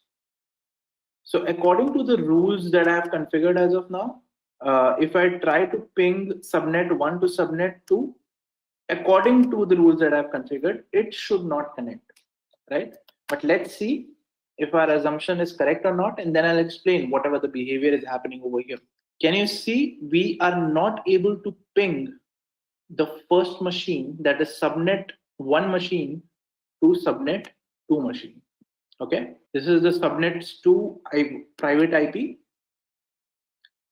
This is not able to ping, or on the diagram, this machine is not able to ping this machine, right? And why is that so? Because in the firewall for these machines, what I've configured is that only this machine, the subnet 2 machine, can go ahead and ping the other machine, or only this machine's IP address is allowed in the firewall and no other machine can ping, which basically means if I go ahead and go to my second instance, and if I try to ping the first machine, I should not have any problems. So if I select subnet 1 machine over here, select the IP address from here, come back, set the IP here, hit enter, you can see the ping is working, right? And why is that so? Because in the security groups, I have specified that only my subnet 2 machine connections will be allowed. So if I go ahead and change this, if I go ahead and make this 192.1.0.0/16, if I make that to basically work, now what will happen? So let me just verify if this is a CIDR range. Yes. So this is a CIDR range for all the instances or all the resources in this VPC. If I click on save rules now, you can see that this ping now again started to work, right? Why? Because this particular rule is now allowing everyone inside the VPC to be able to ping each other, right? And hence this ping started to work. Again, if I go ahead and if I change it to, let's say, only subnet 1 machine being able to ping each other,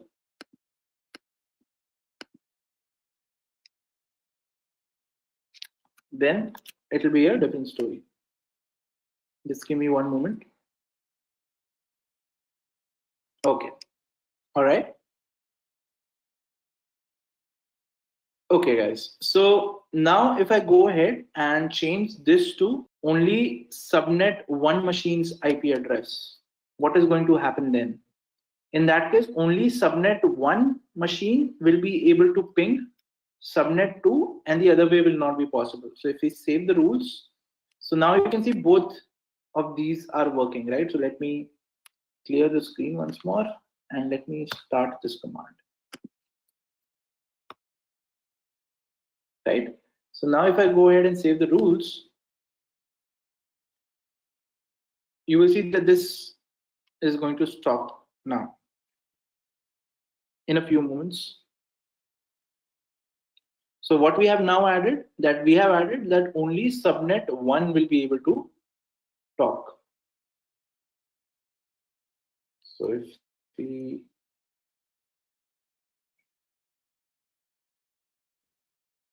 try this out, So subnet 1 connections are allowed and subnet 2 connections are not allowed. So if I try to ping from subnet 2 to subnet 1,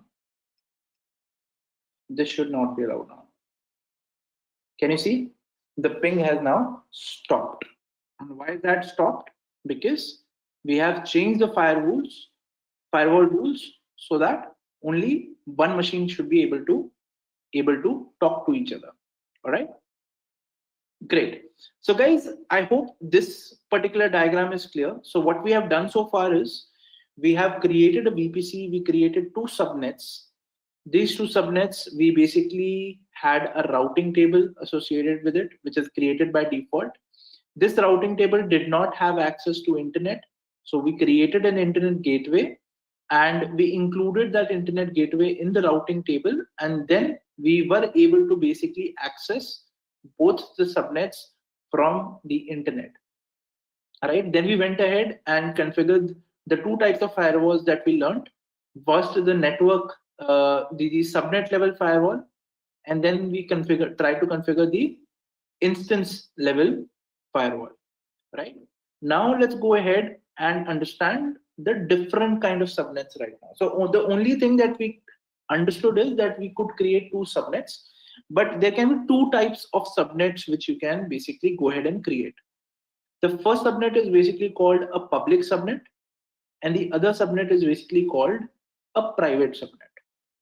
So a public subnet is a subnet which can basically be accessed by the internet, and a private subnet is a subnet which cannot be accessed by the internet.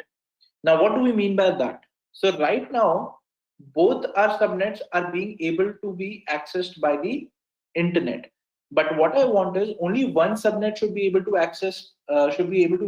be accessed by the internet, and the other subnet should not be able to access by the internet. Now, how is that possible? How is that possible? So it is possible using an architecture like this. So what we are basically going to do is we are basically going to have 2 subnets. We are going to have an internet gateway, but from the main routing table, we are going to not associate that routing table to our subnet 1. Right? We are going to create a separate routing table for our subnet 2, right? Which is not going to be associated with the internet gateway. So all in all short, in the first routing table, the main routing table, we are going to remove the subnet 2 and we'll only have subnet 1, which is basically going to access internet. And we are going to create one more routing table so that our second subnet can associate with it and then be able to talk to the first instance or the subnet 1 instance. Okay, so let's go ahead and implement an architecture like this. So what we need to do in our existing VPC is here nothing will change. Subnet level, nothing will change. In the routing tables, what we're going to do is, this is my demo 1 routing table. Let's say this is going to be my public routing table, since this already has the internet gateway attached, right? Let's create one more routing table. Let's call it as demo 1 routing table, but this is private. Okay, and this will be associated to VPC demo 1 VPC. Let's create it. Okay, this is created. Now in the demo 1 public routing table, we are basically going to go ahead and edit subnet associations. And I want to remove subnet 2 from over here, which is this. Let's remove this.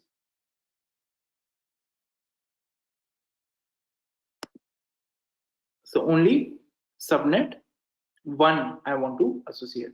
So I'll just click on save. So now only one subnet is associated, which is subnet 1, which basically means if I try to access my instances,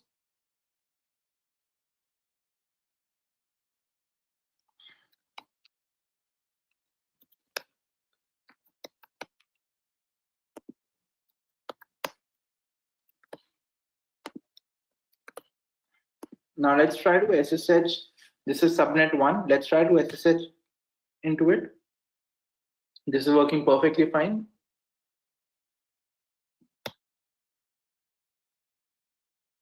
Okay, this should not work. Let me check what has happened. So this is the routes. This is basically having an internet gateway for this subnet, which is fine. Then we have this routing table. Okay, so in this, I will have to edit. I will have to select the subnet, save it.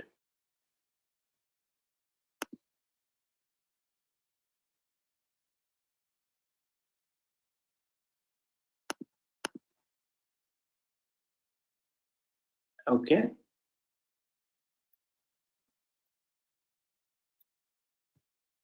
And now you can see that this instance has stopped working. I can just quickly go ahead.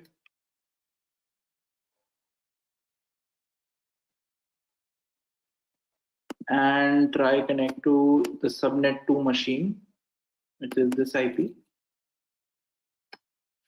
You can see I'm not able to connect now, right? And why am I not able to connect? Because for my second subnet, it is now not having any route for the internet gateway, right? But for my first machine, it is having a route for the internet gateway.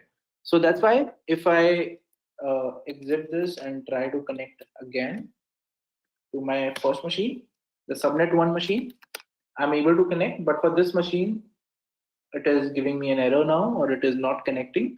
Why? Because this machine no longer has internet access. Okay, but what we can do is we can try connecting to this machine, the subnet 2 machine, from within the VPC, which basically means that if I come back to my diagram, okay, so in this now what is basically happening is that from the internet, I'm from the public route table, I'm able to connect to subnet 1 machine, but from the internet, I'm not able to connect to subnet 2 machine. So what I can do is and observe, the reaction over here, that I will be able to go inside this VPC and I will be able to connect to subnet 1. From subnet 1, I will be able to connect to this machine, right? Now from this machine, I can basically go through this route table and then connect to this machine. Do you understand this network architecture, right? So from this route table, obviously I cannot connect to this subnet because this route table does not have any details regarding this particular subnet. Okay, but this particular route table, the private route table, has basically allowed connections between these two subnets. And because of that, what we can do is we can basically go ahead and connect to this machine, and from this machine I can SSH into this particular machine, but it obviously has to be using the private IP addresses. Okay, so let's try that. Let's try that over here. So what I'm going to do is, first I need on my subnet 1 the key pair. So let me go ahead and copy the key pair. So I'll just go ahead and copy the key pair on this machine. Done. Let me again go inside it. So I'm inside the first machine now, and I have this key pair over here. Let me give it the required permission. It has it. And now let's try to go inside the second machine. And that we will do now using the private IP.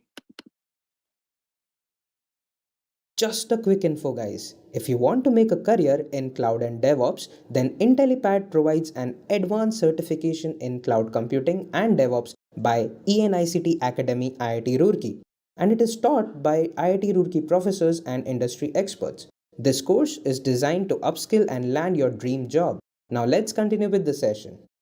And as you can see, I'm inside the second machine now. So you can see the IP address is 192.1.2.96.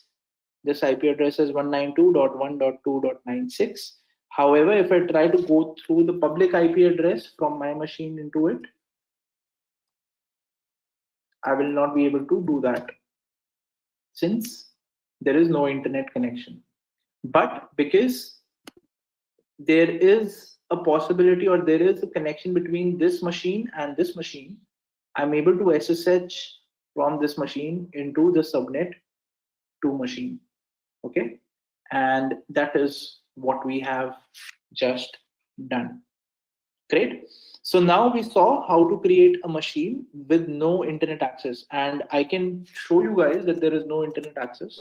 So since this is subnet 2 machine, if I try to curl google.com, you can see there is no response, right? It basically just hung. Why? Because google.com is not reachable. However, if I go back to my subnet 1 machine, so I have just exited the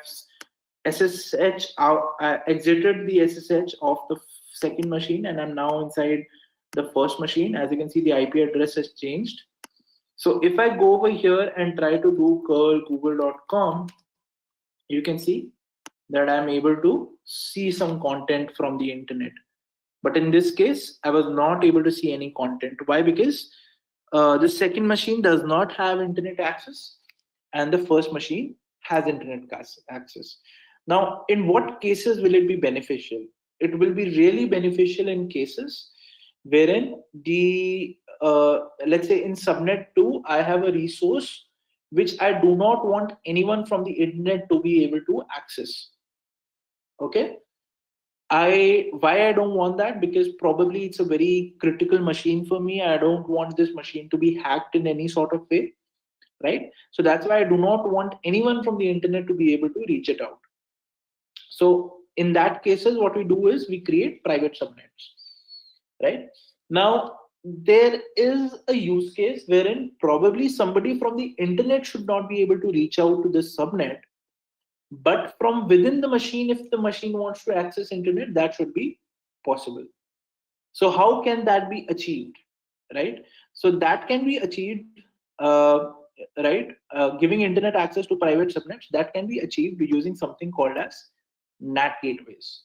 So what are NAT gateways? NAT gateways are basically resources which help private subnets to use the internet. Now, how does it help it? By basically giving a proxy connection to the internet gateway. So what's going to happen is it's basically going to help us connect to the private or the public subnet, and from the public subnet we will be able to access the internet. So basically you can imagine it like this, that a NAT gateway is going to be a machine which will be deployed in the public subnet, and our system is going to ping that machine to access the internet, right? So that is what a NAT gateway is. So how can you create a NAT gateway? You can basically just go to the VPC menu, and then you can go to something called as NAT gateways. Here it is, and you can click on create NAT gateway. Let's call it demo1 -NAT. Which subnet do you want it to be used in? We want it to be used in subnet 2, and subnet 2, it needs an elastic IP to work. So let's allocate it. So it has to be, it has to be associated with a public subnet, because this has to be deployed in a public subnet. And then we will try to reach out to this NAT gateway from our private subnet, right? So we will deploy it in subnet 1, which is basically having internet access. And then we are going to click on create NAT gateway. And now what is going to happen is, basically it is going to create a machine in the public subnet.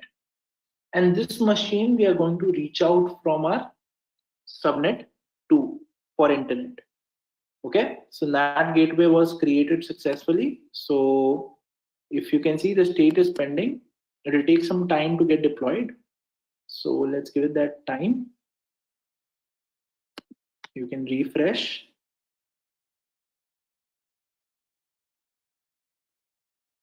State is pending. So now what we need to do is, once it is deployed, we can go to route tables. We'll go to a private route table, go to routes, and now we can just click on edit route. So now what we want to do is, we want to add a route to the NAT gateway so that they can connect to each other. So we'll click on add route. We will give all connection to what? To the NAT gateway. And since it is being deployed, it will take some time. So let's give it that time. If we go ahead and again check our NAT gateway,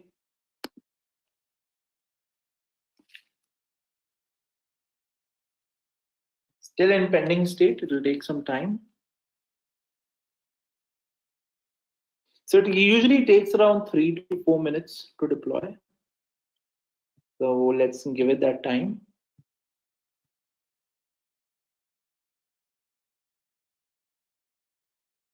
Because like I said, this is a machine which is launched, right? So this machine is launched and the software is deployed on it. So it takes some while to get deployed. And once it is deployed, you will be able to see it in your route tables. So if we look at the details for this NAT gateway, you can see that this is the private IP address for this NAT gateway.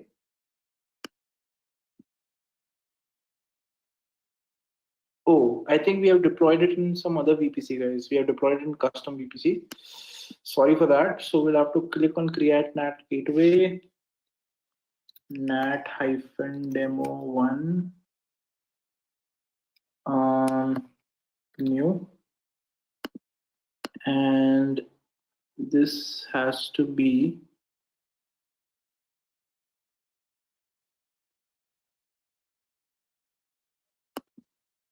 okay. This has to be a part of 69D. This is the one. So we basically connected to VPC subnet 1, subnet 1. This is some other subnet that I created earlier. We basically wanted to connect it to subnet 1, demo 1. This is our VPC, right? This is the public subnet for us. And let's allocate an IP address. Click on create NAT gateway. Okay, really sorry. So I selected the wrong VPC in this case. So this is the one which is being created now. So you will see that this failed. So why did this fail? This failed because in the custom VPC that there is one more VPC which exists, right? So there is no internet gateway which is connected to that particular VPC, and that's why it failed, right? But if we see ours, it will basically get deployed in some time. So if we select the details for this NAT gateway, now let's verify if everything is correct. So the VPC-demo1 subnet is subnet1-demo1. This is the IP address. So this IP address is according to the CIDR range of subnet 1, which is again correct, right? Okay, this looks good. So it takes around 2 to 3 minutes to deploy. Okay, so as you can see, the NAT has been created now. And now if I go to route tables, if I go to the private route table, click on edit routes, click on add route. Here, if I go to NAT gateway, I can see the NAT demo 1 new. I can add the destination as 0.0, click on save routes. This is done, right? Now, what has changed? So now if I try to access the subnet 2 machine, I will still not be able to SSH into it from my terminal, from the outside. So if I try this out, this will still not work. Why it will not work? Because this subnet still does not have outside internet access but from within it can go ahead and use the internet. So now if I try to SSH into my second machine, this is now my subnet 2 machine. And from here, if I now do a curl on google.com, you can see that the internet can be accessed, right? So how is that possible? That is possible using NAT gateways. Finally, let's go ahead and understand what is VPC peering. Now VPC peering is a very simple concept. Now what it says is, if you have two VPCs and if they want to be able to interact with each other, you basically just have to create a peering connection. That's about it, right? You could create two VPCs, and if these two VPCs want to interact with each other, not on the internet, but using the internal network, you can do that by creating a peering connection. Now, how can you create a peering connection? So first of all, what you can do is, let me go to VPC. Let me quickly go ahead and see the three VPCs that I have. So I have a default VPC, which everyone has when you create an AWS account. So what I'll do is, I'll basically go ahead and launch an EC2 machine in the default VPC.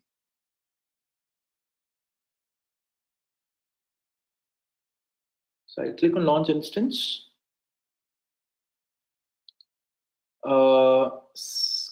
Select the Ubuntu server. And I want to deploy it in the default VPC, which is correct. Select the default security group, launch it.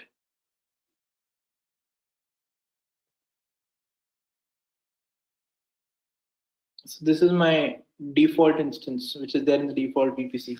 Now what I want is, this instance should be able to talk to subnet 1 machine and subnet 2 machine via the private IP addresses. So if you see the private IP address for this is 172.range, right? And the subnet 1 and subnet 2 machine are in the 192.range. So I want these two machines to be able to talk to each other. So right now, if I go ahead and this is my subnet 1 machine now. If I go ahead and try to ping this particular machine, the default machine, using the private IP, obviously I will not be able to ping it. You can see the ping is not happening. However, if I go ahead and connect to this machine using the public IP,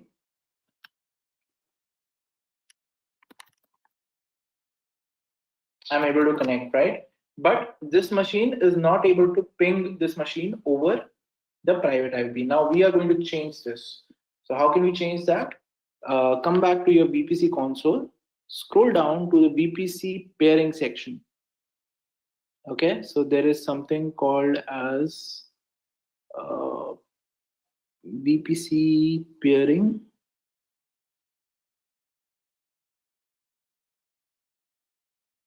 Pairing connections. Let's click on create pairing connection. And let's say this is VPC, or let's say this is demo 1 to default. So who's the requester? Let's say demo 1 is the requester. This is the CIDR range. And what I want to go ahead and connect to is the default VPC. And I want to click on create pairing connection. Okay, so you can say it says pending acceptance. Okay, and now what you can do is click on actions, click on accept request. And now you can see this pairing connection is now active. Okay, but that does not mean the ping is going to work. The ping is not yet going to work. What you have to do is you have to go to route tables. So since this is subnet 1 machine, I'll have to add a route in the subnet 1 table. Let's add a route that anyone should be able to connect to the pairing connection. So if I add this range, click on save routes. Okay, 1 second. So 192.1.1.0/24, save routes. And here I think we'll have to add this CIDR range, which is 172.31.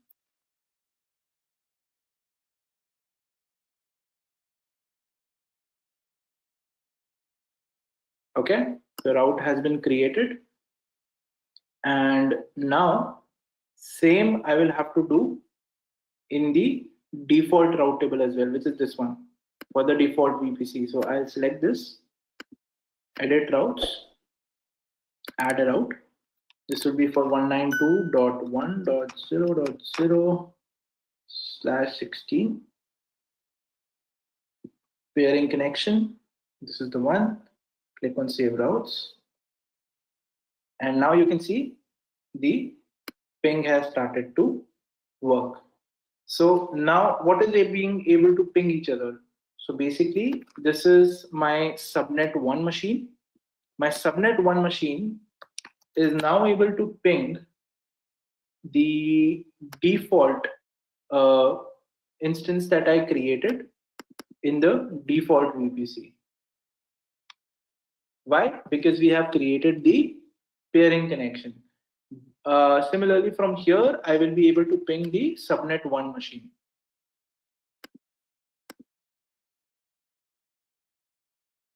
So it will take some time.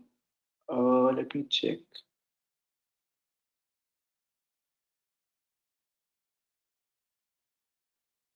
Okay.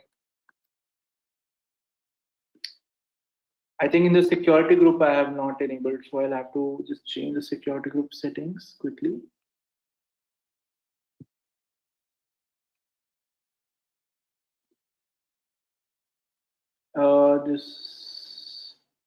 This is the default one, demo 1 security group. I'll have to go to inbound rules, and here this small rule I'll have to change, and I basically want to allow everyone to be able to connect. And once this is done, even my second instance is able to talk to my other VPC, which is there in the other instance, right? So guys, this is what VPC pairing means, that two VPCs are now able to talk to each other by creating a pairing connection and having their connection details in the routing table. So guys, this is how you go ahead and create a VPC pairing connection. First of all, let's understand what is Amazon FSx, and then let's start off with it. So using FSx, we can launch and run high-performing file systems with just a few clicks while avoiding tasks like provisioning hardware, configuring software, or taking backups. So it's pretty much the same as EFS, but there are some other features which FSx can do. So File System X has the capability of connecting to Windows File Server. Also, it has an option for Lustre. So we'll check out what is Amazon FSx for Windows File Server and Amazon FSx for Lustre later. Now let's understand what FSx provides us. So FSx is basically a high-performing file system which provides these two features. Now, why should you use FSx? First of all, it's simple and fully managed. It's pretty simple to create. It's very simple to connect. Fast delivery, it's faster than EFS. And if you want to connect it to a Linux system, you can go for Lustre. Or if you want to connect it to a Windows system, there is no option in EFS at all. But in FSx, you have an option. Highly available and durable. The data in this particular file system is always available, and that is provided to you by the AWS SLA. And then pay only for the resources you used. This is for all the AWS services. Secure and compliant. This is for all the AWS services. Easy integration with other AWS services. Again, this is for all the other AWS services. If you're using an AWS service, by providing a role to another AWS service for accessing this, that enables that service to access this service. For example, if you're providing a role to an EC2 instance to access FSx, EC2 instances can then access FSx. Until then, they'll not be able to. Okay. So Amazon FSx for Windows File Server. So FSx for Windows File Server, a native Microsoft Windows file system so that you can move your Windows-based applications to this shared storage. For example, it will connect like a Windows file system in which you can store your applications, in which you can have your files, in which you can have your videos, audio, whatever file you want to, and it is compatible with all the Microsoft products as well. So it is built on a Windows server, and that is the reason it is compatible with all the Microsoft products. Okay, so now obviously there is no other go if you're using AWS and if you want to connect your file system, shared file system, to your Windows server. In that case, the only option you can go to is FSx, and it's a really great option. Now you get full support for the SMB protocol, Windows NTFS, Microsoft Active Directory integration. So all of these are Microsoft's products. So again, you can see Active Directory is required for Azure as well. They use Active Directory in Azure.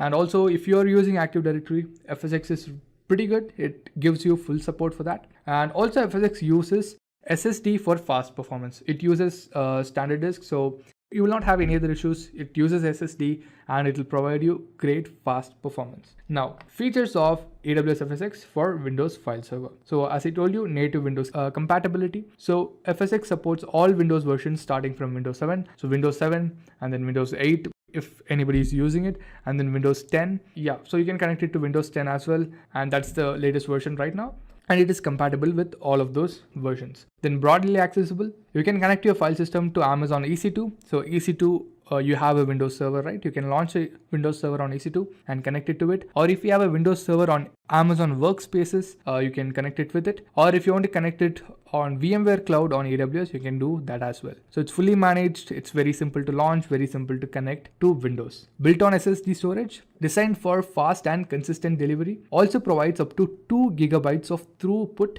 per file system. So you can see that it's really fast. It can write and read really fast. Okay. So what are the use cases of this file system? So first, lift and shift application workloads, and then software development environments. So in lift and shift, Windows-based applications and workloads such as enterprise, you have enterprise resource planning systems, customer relation management systems, and also custom-built applications which you have in .NET applications, custom-built .NET applications which you created. So all of this requires shared file storage, and you can basically use FSx for this purpose. And then coming to software development environments include source code and build repositories that reside on shared file storage to support many developers working on the same projects. Let's say there are 10 developers working on a single project. If they had to upload every single time, for example, if a developer is asking for the file and this developer is sending it to developer 1 is sending it to developer 2, in that case, all the other developers will not have that file and there will be an inconsistency in development. So having a shared file storage and storing all your source code in a single location will help you in a lot of ways, and developers can basically take the files from there and there won't be any inconsistency because whenever there's a new file, you can upload it to the shared file system. And how does it work? So it's pretty simple. First, you create your FSx file system in AWS. Once you do it, you have to configure with Windows. Once you connect it with Windows, you can see access your file shares from your application servers and end user compute instances. So once you're connected, you will be able to access them. It's pretty simple. While doing the demos, you can understand it. Run your applications, use Amazon FSx file systems to share file data across application servers and end users. Okay, so you can use it for multiple purposes. One is running your applications. Support clients, access methods, and environments. Clients, it works on EC2 instances, workspaces, AppStream 2.0 instances, and VMware Cloud on AWS. So it works on all of this. Access methods, you can access it using its domain name servers names, and then distributed file system namespaces. So there are 2 access methods which you can use it. Then environments, you can use it for your on-premise environment, that is your local server which needs a file system, or you can use it for an AWS account in which you have an EC2 instance which is a Windows server. Okay, so there's also a failover process, guys, for Windows file servers. So there's a multi-availability zone file system available. So when you select it, it will start the failover process automatically if any of the below conditions prevail. So if any of those below conditions which I have provided here, if any of that happens, the multi-AZ file system will start the failover process automatically. Okay, so first an availability zone outage occurs. If one of the availability zone goes down, it will automatically launch or it will automatically create a file system in another availability zone, which is ready to go. The preferred file server becomes unavailable. So if you have a preferred file server as the primary server, and if that is unavailable, it will use the secondary server as the main one. So it will just fail over to the second one. And then the preferred file server undergoes planned maintenance. So when the primary file server is under maintenance, the secondary file server will be used for the time being. And once it comes back up, the failover will return to the primary file system. So it's pretty simple. The failover process is pretty straightforward. We can see that. Okay. Now what exactly happens when a failover process starts? First of all, when a failing over from a file system server to another, the new file system will start serving all read and write requests. Once the resources are all available in the required subnet,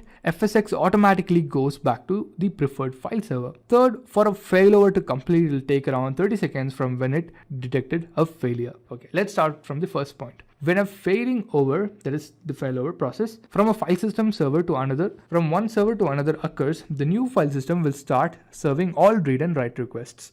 For example, when the primary server goes unavailable and the secondary server is available, so when it's failing over, all the incoming read requests and write requests will now start going to the secondary file server. And once all the resources are available in the required subnet, the FSX automatically goes back to the preferred file server. That is, when this primary server comes back, when it is back live and when it is available, in that case it will automatically shift the failover process from the secondary server to the primary server itself.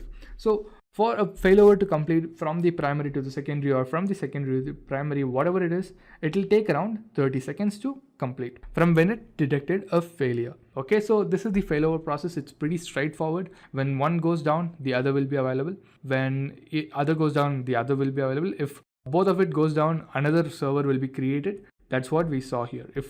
It automatically create one if you have a multi-AZ deployment. Okay, so we've seen Windows Server, guys. It's pretty straightforward. You create a file system, connect it to your Windows systems. The Windows system can be an EC2 instance, or it can be an EC2 instance, a workspace instance. It can be VMware on cloud, and you can connect it to using its DNS name as well. Okay, so it's pretty straightforward. The failover process is also straightforward. Amazon FSX for Lustre. First of all, FSX for Lustre makes it very easy to launch and run the world's most popular file system. So Lustre is a really popular file system which is used by a lot of organizations. So what is the Lustre file system? The Lustre file system is an open source parallel file system that supports many requirements of leadership class HPC simulation environments, which basically means the Lustre file system is used by a lot of high performance computing simulation environments. That basically means computers with really high powered CPUs are using Lustre as their file system. Then you can understand how fast reads and writes are in Lustre. So Amazon FSX came up with a Windows file server. Also, it came up with Lustre file server so that you can connect it to any tool or any instance or any server you want to. Now, what are the features of FSX Lustre? First, it's a most popular high performance file system. It's even faster than EFS. It's the world's most popular file system as well as world's most fastest file system available. And multiple deployment options. You can deploy it to Windows, you can deploy it to Linux. Seamless integration with your Amazon S3 data. You can connect it with S3 and get the data from S3 as well, or export the data from the Lustre file system into S3. And data accessible to other AWS services, so you can allow other AWS services to access the data in the FSX file system for Lustre as well. You can connect it to your on-premise system and you can access it from your on-premise system. Just a quick info, guys. Test your knowledge of AWS by answering this question. Amazon S3 has how many pricing components? A. Only 4. B. Only 5. C. Only 3. D. Only 2. Comment your answer in the comment section below. Subscribe to Intellipaat to know the right answer. Now, let's continue with the session. As well, and simple and fully managed is for all the AWS services. So it was for FSX for Windows file server. It is also the same for Lustre. So the main two features over here are, the first one is the most popular high performance file system. Second, multiple deployment options. EFS can only be deployed on Linux, that is on Ubuntu, Red Hat, whatever Linux operating systems are available. Basically, you can only use it on Windows, but Lustre can be connected to various operating systems, so you don't need to worry about that. Okay, now you can integrate it with S3, which makes it easier to process datasets. When linked with S3, Lustre shows all the S3 objects as files, and any change made will reflect in the S3 bucket too. If you connect your FSx file system for Lustre to your Amazon S3 bucket, in that case, all the objects within the bucket will be shown in the Lustre file system as well, and vice versa. So in this case, what happens is whenever you make a change to these objects in your file system, that will be reflected in the S3 bucket as well. Yeah, so when you make a change in the S3 bucket, that will be reflected on the file system as well. If you have a large data set stored in S3, you can basically access it in real time using the FSx for Lustre file system. Now, what are the use cases? First of all, machine learning is one, and media processing and transcoding. So you can see this, the use cases for Lustre are machine learning and media processing and transcoding, and these require really high performance computing systems, and that's why they're using Lustre. So ML workloads use massive amounts of training data. Multiple instances need to process training data simultaneously, so a shared file storage is very helpful. And what else is better than a shared file storage which is also compatible with high performance systems? So machine learning requires a high performance system, and Lustre can handle that. So that's why we can use Lustre if you're going to basically use training data sets which are very massive for running your training on your machine learning algorithm. Next comes media processing and transcoding. Media workflows like video rendering and visual effects need the compute and storage resources to handle the massive amounts of data being created. For example, in YouTube, if you're trying to click on something and the video starts streaming, there's a huge process running in the background, right? So the same thing, let's say you are trying to create your own streaming platform, and you're going to transform and modify and process your video before it's going to play. So to store all the temporary files, to store the video which is created by that processing, so that video should be stored in a place, right? So for that, you can use FSx for Lustre because it's really fast and you can easily write into it. So these two are the major use cases. There are still a lot of use cases which you can research and learn about. Okay, now let's look at the pricing of the Windows file server and the FSx file server. So first, let's look into the pricing of Windows file server. So this is for the North Virginia region. So this varies with the region as well. There won't be bigger differences. There will be smaller differences, but still. Okay, so first, for SSD storage, for single AZ deployment, you have 0.130 per GB per month, and multi-AZ deployment is $0.23 per GB per month. So this is what you'll have to look into. If it is a single AZ deployment, for practice, it will be very cheap, and if it is a multi-AZ deployment, it will be more. And yeah, so if we go with SSD, the transfer rate will be faster, the throughput will be faster. Over here in HDD, it's 0.013. So it's much cheaper than SSD, and it's much cheaper in multi-AZ deployment as well, SSD. And okay, then throughput capacity is cheaper in single AZ deployment, and it's higher in multi-AZ deployment because we obviously know in single AZ deployment they're launching file systems in only one availability zone.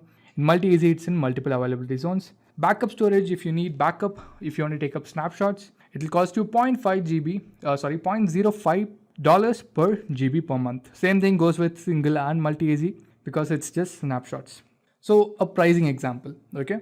So let's assume you want 10 TB of general purpose file share data using HDD storage. So it's not SSD, it's HDD storage. You want this in North Virginia region. So based on typical deduplication savings of 50 to 60%, you provision a 5 TB multi-AZ file system with 16 Mbps of throughput capacity. Assume you have an average backup storage of 5 TB during the month. Now let's calculate the pricing for this. So storage, you're choosing 5 TB, okay? And it's multi-AZ deployment. Remember that. So over here, you can see the multi-AZ deployment price, right, for HDD. Over here, you can see the price which we are multiplying. It's the multi-AZ deployment's price. So 5 TB into HDD's multi-AZ deployment price is equal to $128 per month. Throughput is 16 Mbps. And over here, you can see it is $4.5 per Mbps per month. It's 16, so it's $72 per month. Backup, we are choosing 5 TB That basically means 5 TB into $0.05 per GB per month. So it's $256 per month. So the total cost would be $456, or it would be $0.045 per GB for a month of 10 TB of data. So for 10 TB of data, it will cost you $0.045 per GB of data per month. The total cost is $456. Now let's look at the pricing for Lustre. And over here, there are 4 options which you get. One is Scratch, one is Persistent, and there are other 2 persistent options. If it is Scratch, it's 200 Mbps baseline, 1.3 gigabytes burst. That basically means at any point in time, you'll at least have 200 megabits per second read or write throughput. And if there is a need for increasing the throughput, then it can go up to 1.3 gigabits per second. Persistent, same options. Other persistent 100 and 1.3, 50 and 1.3. So persistent 200 is the most expensive one, $0.29 per GB per month. Scratch is $0.14, persistent is $0.19, and persistent 50 Mbps is $0.14. Okay, so another pricing example. Assume you have a Scratch file system in the US North Virginia region, which has been provisioned with 4,800 GB of storage capacity, and you spin up your file system for an 8-hour workload every day. So basically, for 30 days a month, you are switching on your file system for 8 hours a day. So it would be 8 hours into 30 days, and you're having a 4,800 GB of storage capacity, and you're launching a Scratch file system. So over here, Scratch file system costs $2.14 per month per GB. Coming over here, so the pricing of Scratch divided by 30, that is the month, divided by 24 hours. So it's going to cost you $0.000194 per GB per hour. So now the total storage you have taken is 4,800 GB. So total storage into per GB hour cost into 8 hours into 30 days. So it will cost you $224 for this particular setup. So guys, this is just an example. You can calculate all of your AWS services like this by taking an example like this, or if you're actually using them, you can take the pricing and calculate the pricing which you will be receiving before starting off creating those in AWS services. We're going to look into a demo on Amazon FSx for Windows File Server. So first, launch a Windows instance in your AWS EC2 Management Console. Then we'll have to create an AWS Managed Active Directory, so Microsoft Active Directory. With the aid of the Active Directory, we'll be connecting the FSx file system to our Windows server. So now let's open the console. Okay, so before starting off with the file system, over here I have my Windows machine. So I'll just start it. And okay, so I have the RDP, so I'll just download it once again and let's connect it. And then I have my Active Directory service set up. So to set up your directory, get a domain name from Freenom or use an existing domain name. Provide AWS Managed Microsoft AD. Next, click on Standard Edition. Provide your DNS name over here, so whatever DNS name. And then provide the admin password. So you should have special characters, capital letters, and numbers. So I'm just providing one similar to that. And then once provided, click on Next. And then here provide the subnets, or you can leave it at no preference. Next. That's it. So you have a 30-day limited trial. So you can use directory service if you are new to AWS. And this 30-day limited trial starts when you create your first Azure Active Directory, not Azure Active Directory, Microsoft Active Directory. Okay, so when you start off with that, you will get your 30-day limited trial. And within 30 days, using this is completely free. After that, you will start getting billed. Okay, so I already created one. So you can see over here, I use this. So I have this domain name, so I'm using this. Next, I have my EC2 instance. Yeah, so I just started it right now. Okay, let me download the RDP file, opening it. So I have the password over here. So this is the key I provided while launching. So what you'll have to do is you will have to provide the PEM file to decrypt it, then decrypt password, copy your password, paste it over here, click on remember me. So after this, whenever you want to connect, you don't need to provide your password. Clicking on yes.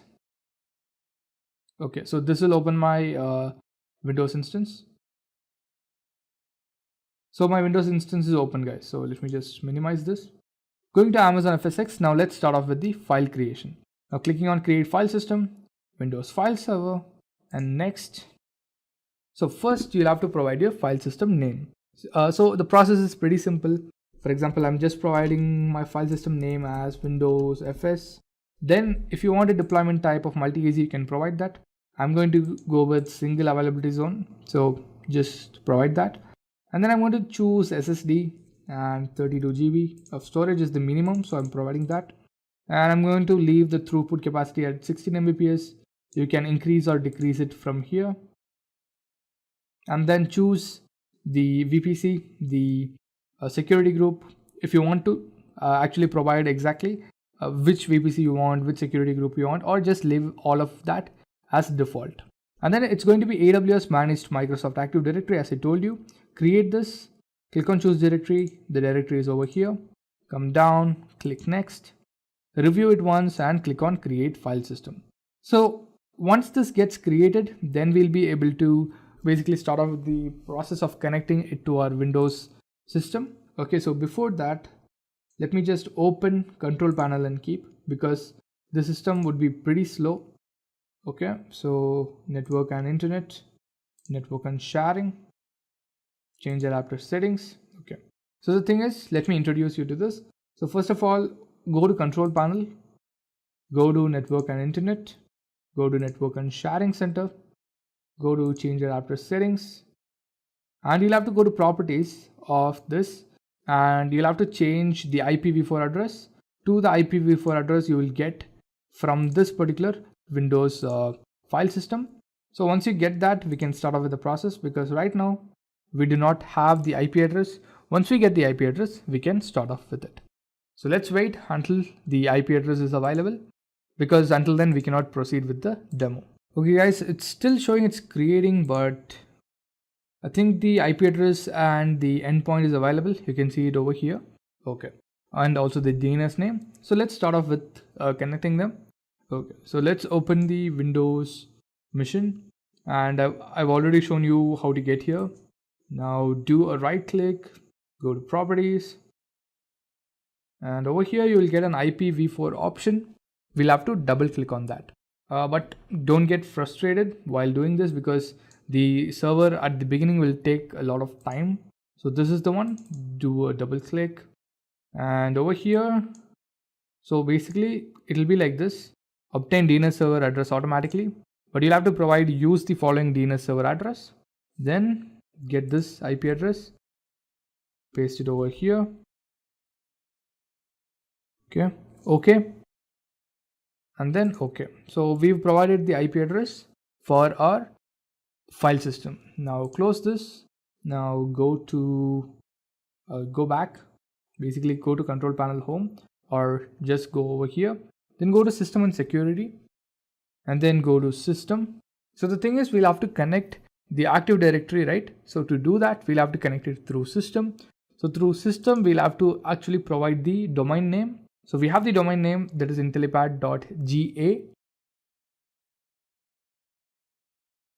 Okay, so over here, go to computer name, go to change, go to domain, and provide the actual domain name. So it's intellipaat.ga, and hit OK.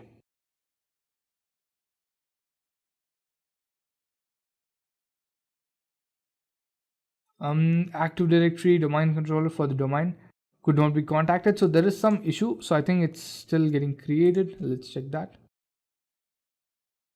Yes, it is still getting created, but my domain is active and available.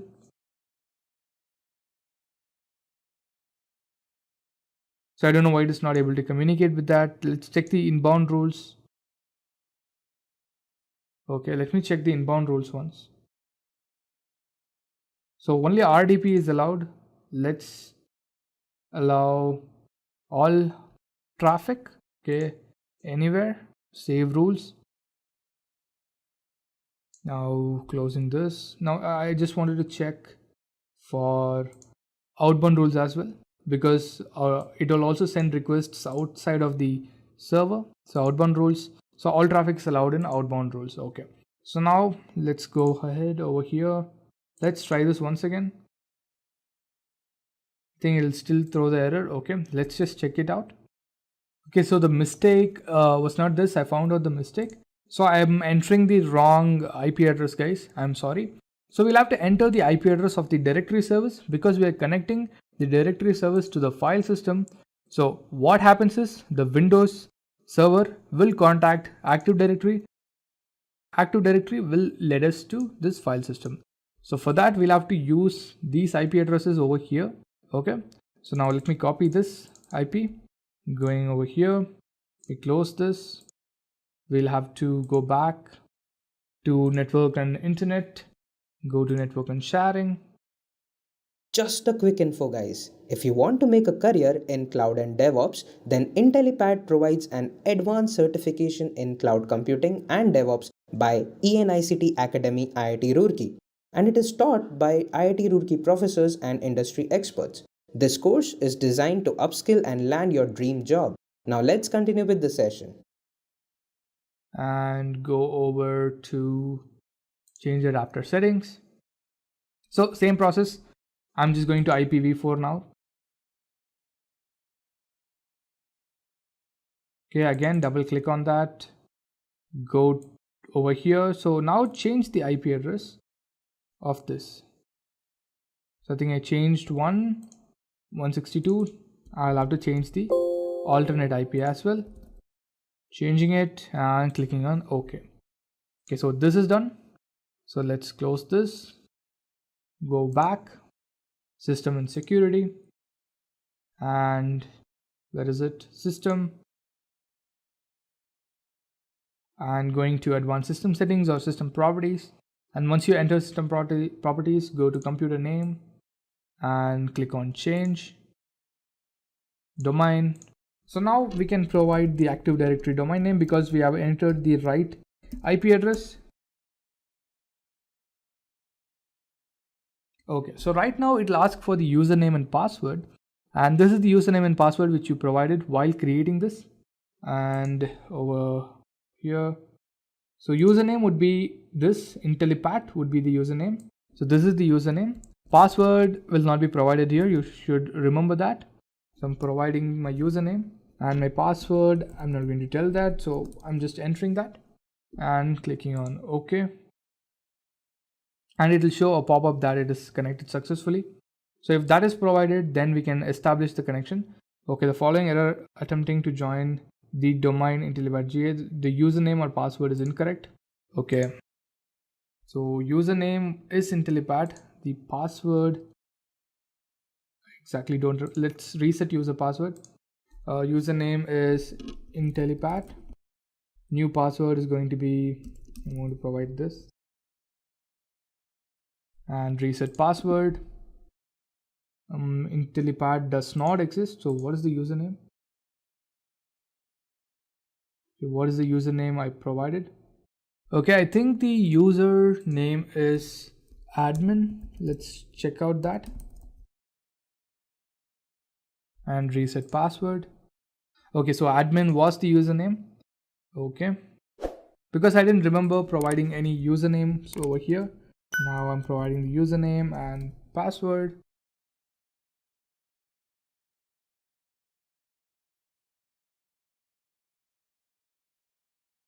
Okay, welcome to the Intellipaat.ga domain. So now the connection is successful. Now just provide OK. And just close this. Okay, so we can restart it now or we can restart it later. I'm just restarting it now. Okay, so let it restart. Let's just look into now how to connect the file system. So to connect the file system, it's pretty simple. Select the file system, click on attach. So we've manually done this part, that is connecting our Active Directory. So the second part is just copying this, and I'm just going to open Notepad over here. So you'll have to provide an appropriate drive name. Okay, so if your drive name is already used up, you cannot use that drive name. For example, C drive, D drive will already be used, so you cannot use that. Over here, I'm going to provide H, and I'm copying this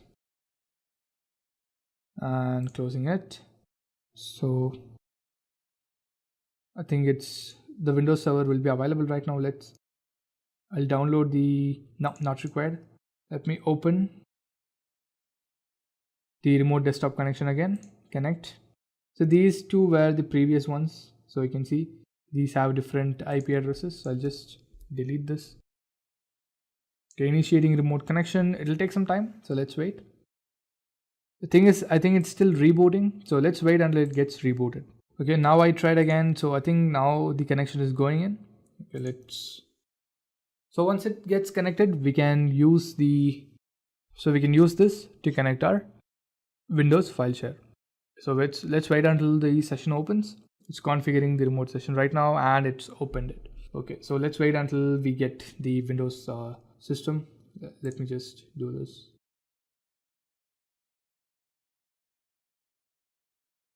Okay, so the instance is logged in. So now let me open the command prompt. Okay, command prompt, I'm opening it.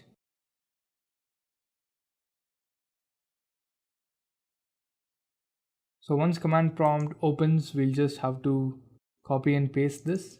So I'll just copy this and command prompt is opened. So two command prompts are opened. Let me just close this, go back over here. Okay, so command prompt is available and I just copied it and pasted it over there. And enter username for this particular file system. So the username which I provided, I nearly forgot it. Let me go over here. Okay, so the DNS name is this, the IP address is this, the username is, I think it's admin, password. So I think the network password is incorrect. Okay, let me check here once. So after this, it's asking for a password. So while I gave a password, administration. Okay, let me just try.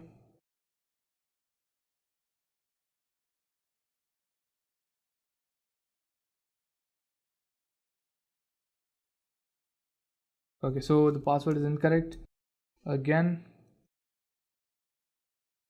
Okay.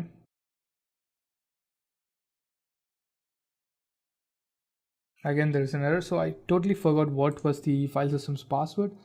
Okay, so this is the username and okay, let me try this. This might be it. And again, this is also wrong. What if it's root? Okay, so I totally forgot the password. So the only option is that we'll have to basically reconnect this by creating a new Windows server, Windows file system. So that will take a lot of time. So what I'm going to do is, let's try this once again, provided the letter properly. Okay, so this is for installing in Amazon EC2 or Workspaces or VMware Cloud. And over here, so let me create a file system and single AZ 32 GB. Same, next. The thing is, we did not give any password or any okay, let's try that.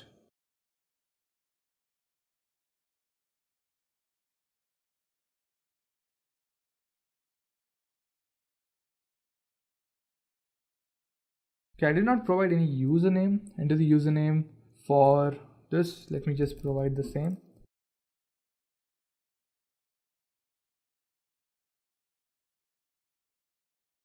System at 86. Okay.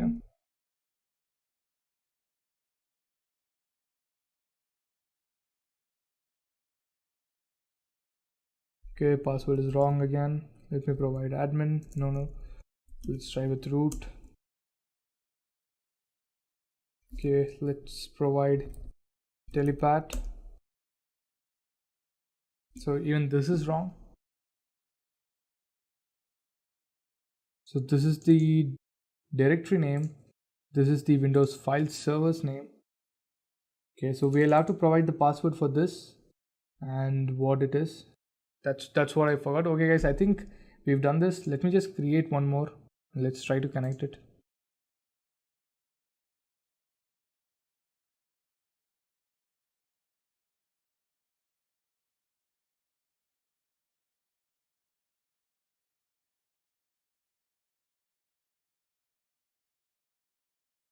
Okay, so there is no where we provide an ID and a password. I don't think that is necessary to connect. Okay, I think I have the solution. Okay, so I think first we'll have to provide our domain name. So once again, let me do one thing. Let me clear it. Okay, so let's start fresh and let me provide this. Okay, so first, to provide the username, we'll have to provide the domain name. So under domain name, it's admin. So sorry, invalid username. So admin is the username. So hit enter. Okay, sorry, one more mistake. Yes. Yeah, one more mistake. So over here, I'm providing my username / admin, my username. So domain name / username. Then I'm providing the yes. So the command completed successfully. So the error was we'll have to provide the domain name over here, and then we'll have to provide the username and password. So guys, it's completed successfully. Let's check it out. Let me open over here. We'll have to go to network. Okay, sorry, this PC. Yeah, so under this PC, you can see the share is being connected in H drive. So that's it, guys. This is the demo. This is the end of the demo. So I don't know why I created this. I'll just delete this. So again, deleting is also straightforward. You'll just have to provide the ID of the file system. Okay guys, we've completed the demo for Windows file server.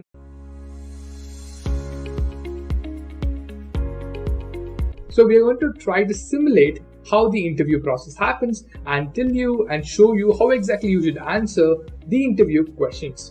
And once that will be done, we'll also add a set of interview questions which you can use to clear the next interview you get into. And before moving on with the session, please subscribe to our channel so that you don't miss our upcoming videos, and also leave a like if you enjoy our content. Now let's begin with this session.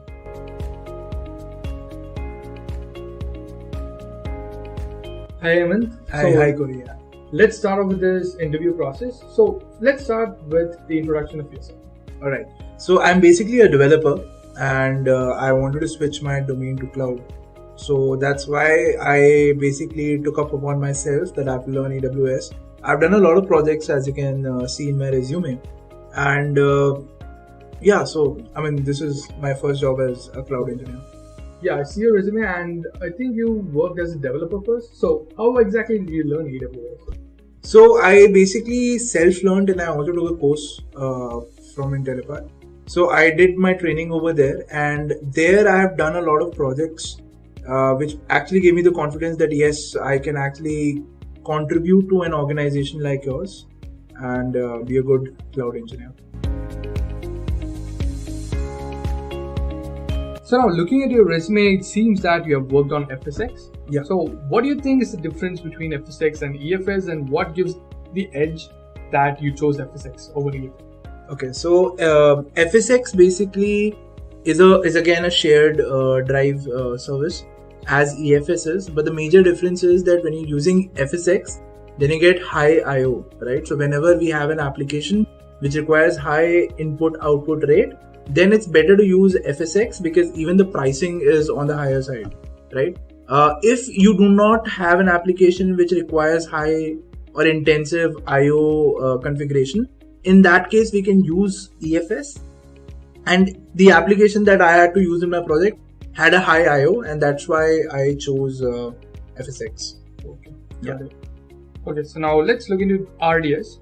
So there is an RDS cluster where blue-green deployment has not been set up. Okay. So now, if the master goes down, what exactly will you do to bring the cluster up?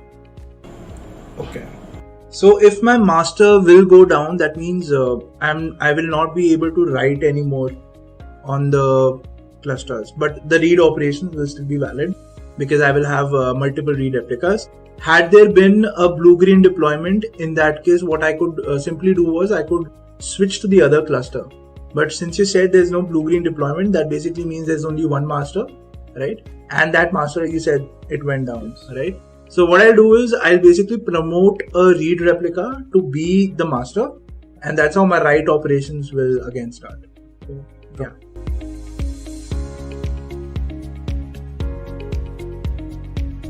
Okay, so now let me ask you some very basic questions which are also really important.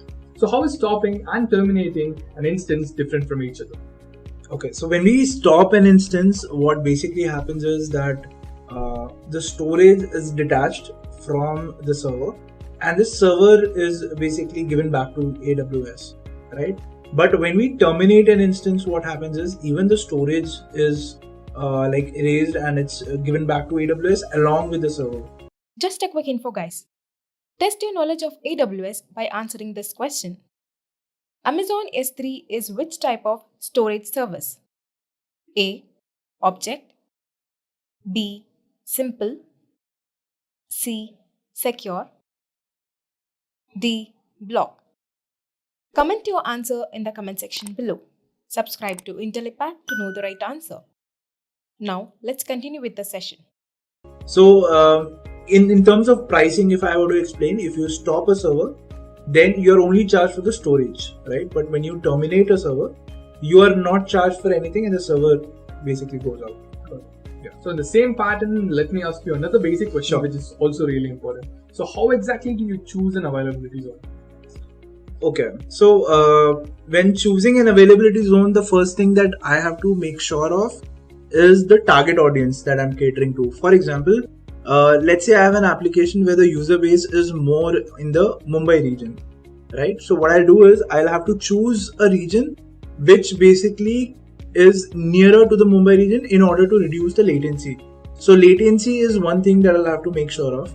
Second thing that I have to make sure of is whether the pricing is something which the organization is agreeing to, right? For example, let's say in the US, I'm getting a very less price for the server.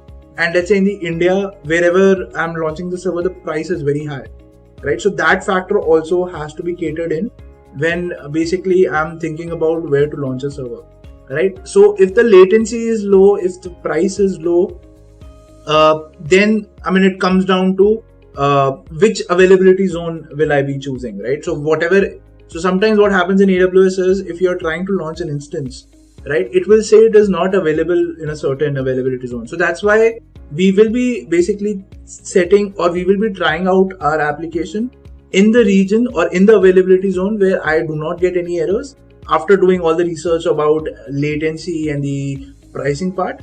And then I basically decide that this is the availability zone that I'll be deploying my server in. Okay, got it. Yeah. Okay, so now let's look into the next question. Yeah. So give me the difference between stateless and stateful systems. Okay. So stateful systems are the systems where the server remembers about whatever the user was doing or whatever job it was doing, right? If I were to give you an example, let's say I have 10 jobs that I want my system to execute, right? And what my system does is it basically scales itself to 3 or 4 servers. And these 3 or 4 servers are now basically solving the 10 jobs that we gave them. Now, if the first system has to pick up a job, he should know that the second or third system has already solved that job or not, right? So this is basically a stateful system where they are aware about their surroundings. But when we talk about stateless systems, in stateless systems, the systems are not aware about what has already happened or what is going to happen, right? For example, let's say, again, taking the same example, if you have 10 jobs and 4 systems are doing it, it might be because all these 4 systems are not knowing what the other systems are doing. They might do the same job repetitively, right? So to avoid that, we basically make sure that the applications are stateful. Sometimes stateless applications also make sense, right? But if we don't have that disadvantage in place, then stateless systems make sense. Otherwise, they do not. Oh, got it. Yeah. So now, tell me this: is AWS Lambda stateful or a stateless service? Okay.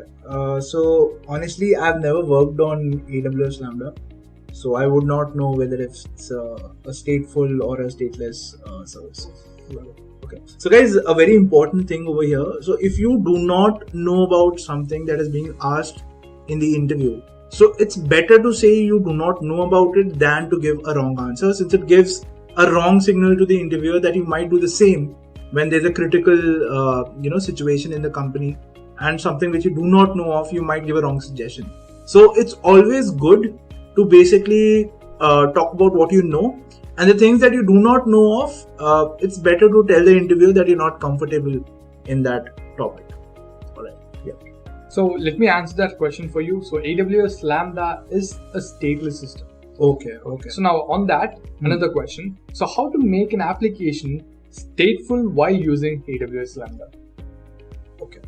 So any stateless system, if you are dealing with, let's take the same example, wherein I have 4 servers and I have a sequence of jobs which I want the 4 servers to execute parallelly.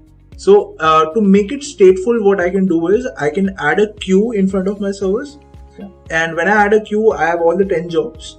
So what will happen is the moment a job is taken up by a server, this queue will delete that job from itself, right? So in that case, my systems will always get jobs which are not taken up by any other server, and hence it can mimic the behavior of a stateful system. Correct. Yeah. Okay. So now let's look at our final question. Sure. So you have a video transcoding application and the videos are processed according to a queue. So now if the processing of a video is interrupted in one instance, it will resume in another instance. Okay. And currently there is a huge backlog of videos which needs to be processed, and for this you should obviously add more instances. But these instances should only be available until the backlog is reduced. Okay. So now, which instance type would you choose to make this happen? So I'll give you some options. Let's say on demand, spot instances, and reserved instances. Okay. Alright, so guys, if you noticed here, this is a pretty big situation which the interviewer has given. So in this situation, the first part of the situation says that there is a video transcoding application. If the video is interrupted to be processed in one system, it resumes in another, right? And finally, the question is about which instance should you use. So the first of the part of the question is actually not relevant to the answer, and this sometimes happens to basically just confuse you, right? To make you think that it is related to each other, but in this particular question, it is not related. Okay. So now the main question that the interviewer has asked is that I have the videos which have to be processed, and they have to be processed fast since there's a huge backlog which is already there. So we need to add more instances, and these instances are only required till the time the videos are actually processed, and when the videos are no more there, then we don't need the servers anymore.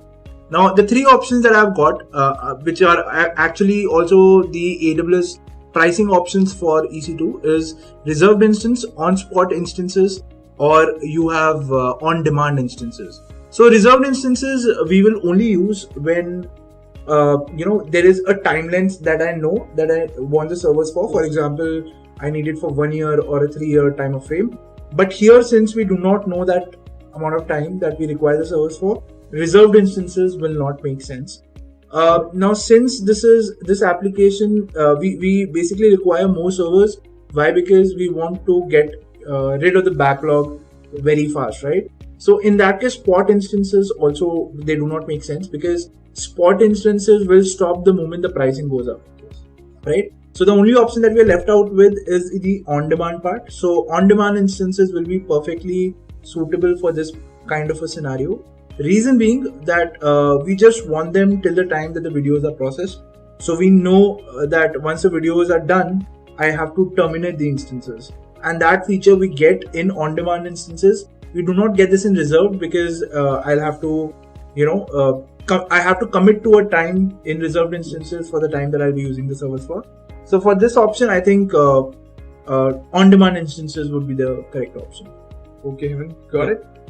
Alright. So the first question says, what is the difference between an AMI and an instance? So guys, an AMI is nothing but a template of an operating system. It's just like a CD that you have of an operating system which you can install on any machine on the planet, right? Similarly, an AMI is a template, or is an installation of an operating system which you can install on any servers which fall into the Amazon infrastructure. All right, you have many types of AMIs. You have Windows AMI, you have Ubuntu AMIs, you have CentOS AMIs, etc. There are a lot of AMIs that are present in AWS Marketplace. and you can install them on any servers which are there in the AWS infrastructure. All right. Coming on to instances, what are instances? So instances are nothing but the hardware machines on which you will install AMI, right? So like I said, AMIs are templates which can be installed on machines. These machines are called instances. And again, instances also have types based on the hardware capacity. For example, a 1 CPU and 1 GB of machine is called T2.micro, right? Similarly, you have T2.large, you have T2.extra large, then you have IO intensive machines, you have storage intensive machines, you have memory intensive machines, and all of these have been classified in different classes, right? Depending on their hardware capability. So this was the difference between an AMI and an instance. Our next question asks us, what is the difference between scalability and elasticity? Alright, so guys, scalability versus elasticity is a very confusing topic, and if you think about it, so scalability is nothing but increasing the machine's resources. For example, if your machine has 8 GB of RAM today, you increase it to 16 GB. Therefore, the number of machines are not increasing. You are basically just increasing the specification of the machine, right? And this is called scalability. When we talk about elasticity, we are basically increasing the number of machines present in an architecture. We are not increasing the specification of any machine. For example, we choose that we require a 3 GB machine with say around 8 GB or 10 GB of storage, right? So any replica which will be made or any auto scaling which will happen, it will only happen to the number of machines. It will nowhere be related to the specification of the machine. The specification of the machine will be fixed. The number of machines will go up and down, and this is called elasticity. On the other hand, scalability is basically termed as the change of the specification of the machine. That is, you're not increasing the number of machines, you're basically just increasing the specs of the machine. For example, the RAM, the memory, the hard disk, etc. And this is the basic difference between scalability and elasticity. Moving forward, our next question is, which AWS offering enables customers to find, buy, and immediately start using software solutions in their AWS environment? Now you can think of it as, say you want a deep learning AMI, or you want a Windows Server AMI which specific software is installed on it, right? So some of them are available for free, but some of them can be purchased in the AWS Marketplace. So the answer for this is AWS Marketplace. It's basically a place where you can buy all the AWS systems that you, or all the AWS or non-AWS softwares that you require to run on the AWS infrastructure, right? So the answer is AWS Marketplace. Moving on, our next question would fall under the domain of resilience architecture. So all the questions that we'll be discussing henceforth in this domain will all be dealing with the resiliency of an architecture. All right. So a customer wants to capture all client connection information from his load balancer at an interval of 5 minutes. Which of the following options should be chosen for his application? All right. So I'll read out the options for you. The option A says enable AWS CloudTrail for the cloud balancer, for the load balancer. Option B says CloudTrail is enabled globally. Option C says install the Amazon CloudWatch logs agent on the load balancer. And option D says enable CloudWatch metrics on the load balancer. All right. Now, if you think about it, CloudTrail and CloudWatch are both monitoring tools. So it's a bit confusing, but if you have studied it deeply, or if you understand how CloudTrail works and how CloudWatch works, it is actually not that difficult. All right. So the answer for this is A, that is, you should enable AWS CloudTrail for the load balancer. Reason being, option B is not correct. CloudTrail is not enabled by default or is not enabled globally to all the services. Option C says install Amazon CloudWatch. So option C and option D, you will not even consider. Reason being that you're talking about the log of the client information, right? What all people are connecting to the load balancer, what IP addresses are connecting to the load balancer, etc. CloudWatch deals with the local resources of the instance that you are basically monitoring. For example, if you are monitoring EC2 instance, CloudWatch can monitor the CPU usage or the memory usage of that particular instance. It cannot take into account the connections which are getting connected to your AWS infrastructure, right? On the other hand, CloudTrail deals with all these kind of things wherein client information or any kind of data which can be fetched from a particular transaction, all of that can be recorded in the logs of CloudTrail, and hence for this particular question, the answer is enable AWS CloudTrail for the load balancer. Moving on, our next question is, in what scenarios should we choose classic load balancer and application load balancer? All right. So for this question, I think the best way to answer this question would be to understand what exactly is classic load balancer and what exactly is application load balancer. All right. So a classic load balancer is nothing but, it's an old-fashioned load balancer which does nothing but round-robin based distribution of traffic, which means it distributes traffic equally among the machines which are under it. It cannot recognize which machine requires which kind of workload or it requires which kind of traffic. Whatever data will come to a classic load balancer will be distributed equally among the machines which have been registered to it. On the other hand, application load balancer is a new age load balancer which basically deals with identifying the workload which is coming to it, right? It can identify the workload based on two things. It can either identify it based on the path. For example, you can say that you have a website which deals in image processing and video processing. So you can say it might go to intellipaat.com/images or /videos. So if the path is /images, the application load balancer will directly route the traffic to only the images servers, right? And if the path is /videos, the application load balancer will automatically route the traffic to the video servers. And this is application load balancer. So whenever you are dealing with multivariate traffic, that is traffic which is meant for a specific group of servers, you would use application load balancer. On the other hand, if you have servers which do the exact same thing, right? You just want to distribute the load among them equally, then in that case you would use a classic load balancer.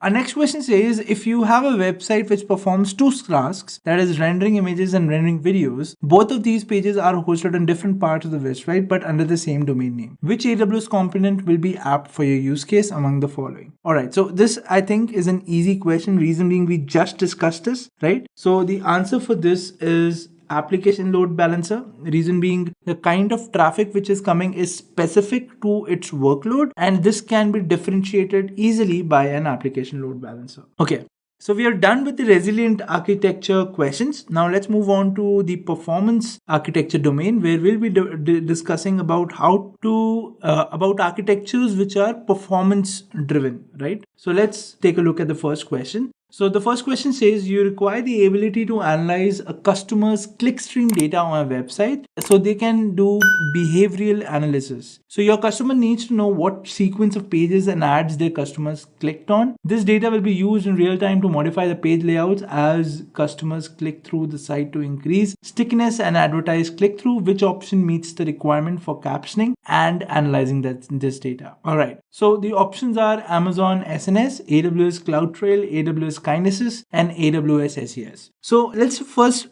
start with the odd one out options, right? So we have Amazon SNS, which deals with notifications. So obviously, because we want to basically we want to track user data, right? So SNS would not be the apt choice for it, because sending multiple notifications in a short amount of time would not be apt. Similarly, SES would also not be the apt choice, because then we will be getting emails on basically the user behavior, and this would amount to a lot of emails. So hence it's not an appropriate solution, I think. Then we have AWS CloudTrail and AWS Kinesis. Actually, both these services can do this work, but the keyword over here is real time, right? You want the data to be in real time. So since the data has to be in real time, you will choose AWS Kinesis. CloudTrail cannot pass on logs for real-time analysis. Kinesis is specially built for this particular purpose, and hence for this particular question, the answer will be AWS Kinesis. Moving on, then our next question is, you have a standby RDS instance. Will it be in the same availability zone as your primary RDS instance? Okay. So the options are it's only true for Amazon Aurora and Oracle RDS. Second option is yes. Third option is only if configured at launch, and the fourth option is no. Alright, so the right answer for this, I want you to think about it like this, that whenever you want a standby RDS instance, it will only be there when your RDS instance stops working. Now, what could be the reasons that your RDS instance could stop working? Probably it could be a machine failure, or it could be a power failure at your at the place where your server has been launched. It can also be probably a natural calamity which would have struck your data center where your server exists. So all of these could be reasons which could lead to disruption in your RDS service, right? Now, if your standby RDS instance is also in the same availability zone as your primary, these conditions cannot be tackled, or these situations cannot be tackled. All right. So it is always logical to have your standby machines in some other place, right? So that even if there is a natural calamity or if there is a power failure, your instance is always up and ready. And because of that, AWS does not give you the option of launching your standby RDS instance in the same availability zone. It always has to be in another availability zones. And that's why the answer is no. Your RDS instance will not be in the same availability zone as your primary instance. All right. So our next question is, you have a web application running on 6 Amazon EC2 instances, consuming about 45% of resources on each instance. You are using autoscaling to make sure that 6 instances are running at all times. The number of requests this application processes is consistent and does not experience spikes. All right. So the application is critical to your business and you want high availability at all times. You want the load to be distributed evenly between all instances, and you also want to use the Amazon AMI for all instances. Which of the following architectural choices should you make? Alright, so this is a very interesting question. So basically, you want to run 6 Amazon EC2 instances, and they should be highly available in nature, and they would be using an AMI, of course, because they are auto-scaled. So which among the following would you choose? So you have the options: deploy 6 EC2 instances in one availability zone and ELB, deploy 3 EC2 servers in one region and 3 in another region and use ELB. You should deploy 3 EC2 on one AZ, that is availability zone, and 3 in another availability zone. And you should deploy 2 EC2 instances in 3 regions and use an elastic load balancer. All right. Now, the correct answer for this would be C. The reason being that AMIs are not available across regions. Right? So if you have created an AMI in one region, it will not be automatically available in another region. You will have to do some changes and only then, or do some operations and only then it will be available in the another region. So this is reason number 1. So the region options mentioned over here get casted out because of this reason. Second, if you look at the first option, which says deploy 6 EC2 instances in one availability zone, that defeats the purpose of high availability, because like I said, if there is any natural calamity or a power failure at a data center, then all your instances will be down. So it's always advisable to have your servers distributed. But since we have that limitation of using an AMI, and therefore and also the limitation that it is not accessible across regions, we would choose distributing our instances among availability zones. And I'd say we just had the option of 2 availability zones, right? It could be 3 availability zones and we could deploy 2 servers in each, and this would also amount to high availability. All right. And of course, because you want to load balance traffic, if you apply an ELB on top of 3 availability zones, it will work like a charm. Regions, across regions, it can become a problem, right? And but in availability zones, it definitely works and it will work perfectly. All right. So the answer for this question is you would be deploying EC2 instances among multiple availability zones in the same region across an ELB. All right. Just a quick info, guys.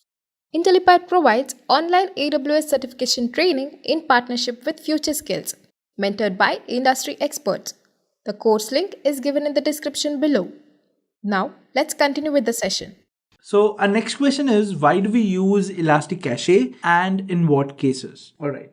So the answer for this is basically related to the nature of the service of Elastic Cache. So Elastic Cache, as the name suggests, is basically a cache which can be accessed faster than your normal application. For example, if you talk about a database instance from which you are gathering information, right? If you're always dealing with the same kind of query, for example, you're always fetching the password for particular users, right? So if you're using an Elastic Cache, that data can be captured or can be cached inside Elastic Cache. And whenever a similar request comes in which is asking for that kind of data, your MySQL instance will not be disturbed. The data will directly be relayed from Elastic Cache, and that is the exact use of Elastic Cache, right? So you use Elastic Cache when you want to increase the performance of your systems, right? Or whenever you have frequent reads of the similar data. So if you have frequent reads of similar data, you'll probably be querying the same kind of data every time, and basically that will increase the load on your database instance. But to avoid that, you can basically introduce an Elastic Cache layer between your database and your front-end application, and that would not only increase the performance but also decrease the load on your database instance, right? So this was all about performant architectures, guys. Our next domain would deal with secure application and their architecture. So let's go ahead and start with the first question of this domain, which talks about a customer wants to track access to their Amazon simple storage service buckets and also use this information for their internal security and access audits. Which of the following will meet the customer requirement? So basically you want to just track access to the S3 buckets. Now if you want to track access, let's see what are the options. So you can enable CloudTrail to audit all Amazon S3 buckets. You can enable server access logging for all required Amazon S3 buckets. Enable the request to page option to track access via AWS billing, or you can enable AWS S3 event notifications for put and post. All right. So I would say the answer is A. And reason being, why is the answer not B? Because server access logging is actually not required when you want to deal with tracking access to the objects present in the S3 bucket. Request to page option to access via AWS billing, again, it's not required because there's a very simple feature of CloudTrail which is available to all the buckets across S3. So why not use that? And using notifications for S3 will not be apt. Reason being, there will be a lot of operations that would be happening. So rather than sending notifications for each and every operations, it is better that we log those operations so that whatever information we want out of that log, we can take, and rest we can ignore, right? So the answer for this is Amazon using AWS CloudTrail. Okay. Our next question is, imagine if you have to give access of AWS to a data scientist in your company. The data scientist basically requires access to S3 and Amazon EMR. How would you solve this problem from the given set of options? Okay, so you basically want to give a particular services access to an employee, and we want to know how would we do that. Okay, so the options are we should give him credentials for root. Second option being create a user in IAM with a managed policy of EMR and S3 together. Create a user in IAM with managed policies of EMR and S3 separately. Give him credentials for admin account and enable MFA for additional security. Okay, so a rule of thumb, guys, never give root credentials to anyone in your company. Even yourself, you should never use root credentials. Always create a user for yourself and access AWS through that user. All right. This was point number one. Second, whenever you want to give permissions to services or permissions of particular services to people, you should always create or use policies that pre-exist in AWS, right? So when I say that, I basically mean never merge two policies. Okay, so for example, if you're using EMR and S3 together, that basically means that you create a policy that gives you the required access in one document. That is, in one document you mention the access for EMR, and in the same document you mention the access for S3 as well. Well, this is not suggested. Reason being, you have policies created by AWS, which are basically created and tested by AWS. So there is no chance of any leak in terms of security aspect. Second thing is, see, needs change, right? So if tomorrow your user says he doesn't want access for EMR anymore, he probably wants access for EC2, right? So in that case, what will you do? If you had the policy in the same document, you would have to edit that document, correct? But if you created documents separately for each and every service, all you have to do is remove the document for EMR and add the document for the other service that he requires, probably EC2. You just add the document for EC2 and your S3 document will not be touched, right? So this is more easier to manage than to, writing everything in one document and editing the code later to give permissions of specific services that he requires now, right? So that is something that is not much manageable. So the answer for this is create a user in IAM with a managed policy of EMR and S3 separately. All right. Let's move on to the next question. So how would a system administrator add an additional layer of login security to a user's? Just a quick info, guys. If you want to make a career in cloud and DevOps, then Intellipaat provides an advanced certification in cloud computing and DevOps by ENICT Academy IIT Roorkee, and it is taught by IIT Roorkee professors and industry experts. This course is designed to upskill and land your dream job. Now let's continue with the session. AWS Management Console. So this is a simple question. The answer for this is enable multi-factor authentication. So multi-factor authentication basically deals with rotating keys, that the keys are always rotating. So every 30 seconds, a new key is generated, and this key is required while you're logging in. So once you've entered your email and password, it will not straight away log you in. It will again give you a confirmation page for a code that you have to enter, which will be valid for those 30 seconds. Now this can be done using apps. So you have an app called, if you have an app from Google, you have apps from other third-party vendors as well, right? So these apps are basically compliant with your AWS, right? And you can use them to have access to the keys which are changed at every 30 seconds, all right? So it is better. If you want to enable multi-factor authentication, it is the best way of adding a security layer over the traditional username and password information that you enter. All right. So our next domain deals with cost optimized architectures. So let's discuss these questions as well. So our first question is, why is AWS more economical than traditional data centers for applications with varying compute workloads? All right, so let's read out the options. So we have Amazon Elastic Compute costs are billed on a monthly basis. Okay. Amazon EC2 costs are billed on an hourly basis, which is true. Amazon EC2 instances can be launched on demand when needed, true. Customers can permanently run enough instances to handle peak workloads. All right. So I'll say, because this question is talking about the economical value of AWS, option B and option C are correct.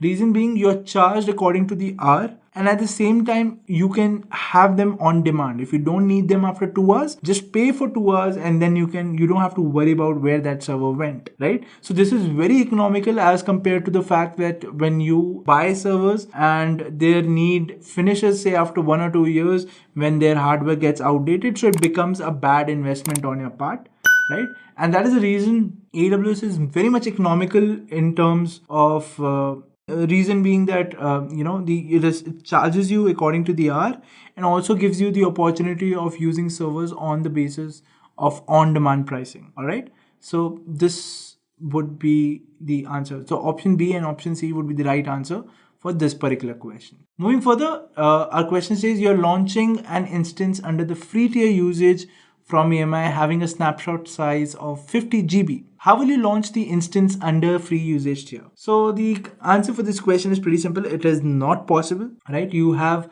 a limit on how much of snapshot size you can use that would fall under the free tier. 50 GB is not the size, is basically a size which will not fall under the Amazon free tier rules, and hence this is not possible. All right. Our next question says your company runs a multi-tier web application. The web application does video processing. There are 2 types of users which access this service: premium users and free edition users. The SLA for the premium users for the video processing is fixed, while for the free users it is indefinite, that is a maximum time limit of 48 hours. How would you propose the architecture for this application, keeping in mind cost efficiency? All right, so to rephrase this question, basically you have an application which has two kinds of traffic. One is free traffic and one is premium traffic. The premium traffic has an SLA that the task say should be completed in say 1 hour or 2 hours. The free traffic, they do not guarantee it when it will finish, and it has a maximum SLA of 48 hours. So if you were to optimize the architecture for this at the back end, how would you design the architecture that you get the maximum cost efficiency possible using this architecture?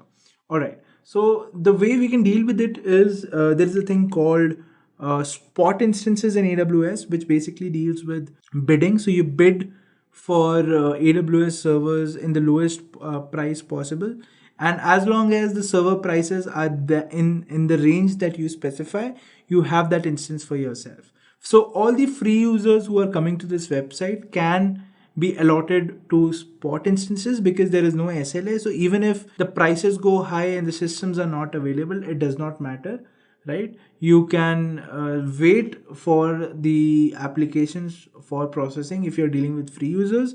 But for premium users, since there is an SLA, you have to meet a particular deadline. I would say you use on-demand instances. They are a little expensive, but I think because premium users are paying for their membership, that should cover that part. And spot instances would be the cheapest option for people who are freeloaders or people who are coming free on your website, because they do not have any urgency of their work and hence can wait if required if the prices are too high for you. Alright, so our next domain will talk about operationally excellent architectures.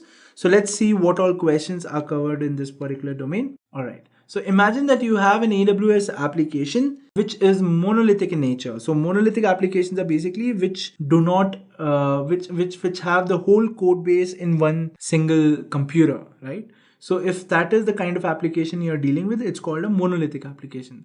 Now this application requires 24/7 availability and can only be down for a maximum of 15 minutes. If had your application been not monolithic, I would say that there would be no downtime. But since it's a monolithic application, the question has mentioned, there is an expected downtime of say 15 minutes. How will you ensure that the database hosted on your EBS volume is backed up?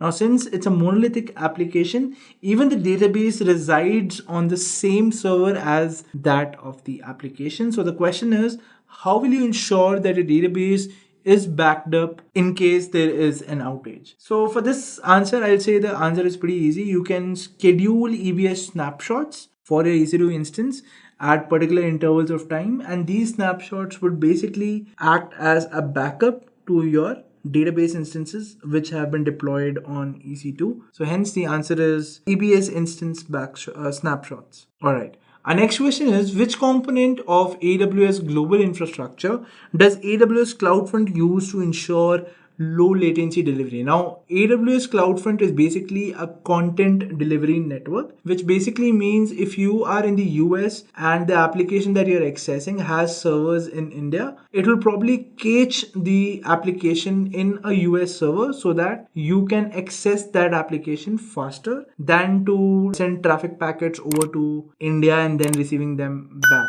All right. So this is how CloudFront works. It basically caches the application to your nearest server, and so that you get the maximum the minimum latency possible. And it is possible using AWS edge locations. Okay, so edge locations are basically the servers that are located to near your place or near a particular availability zone, which basically cache the applications which are available in different regions or are at far places. And welcome to the session of AWS Cloud Computing.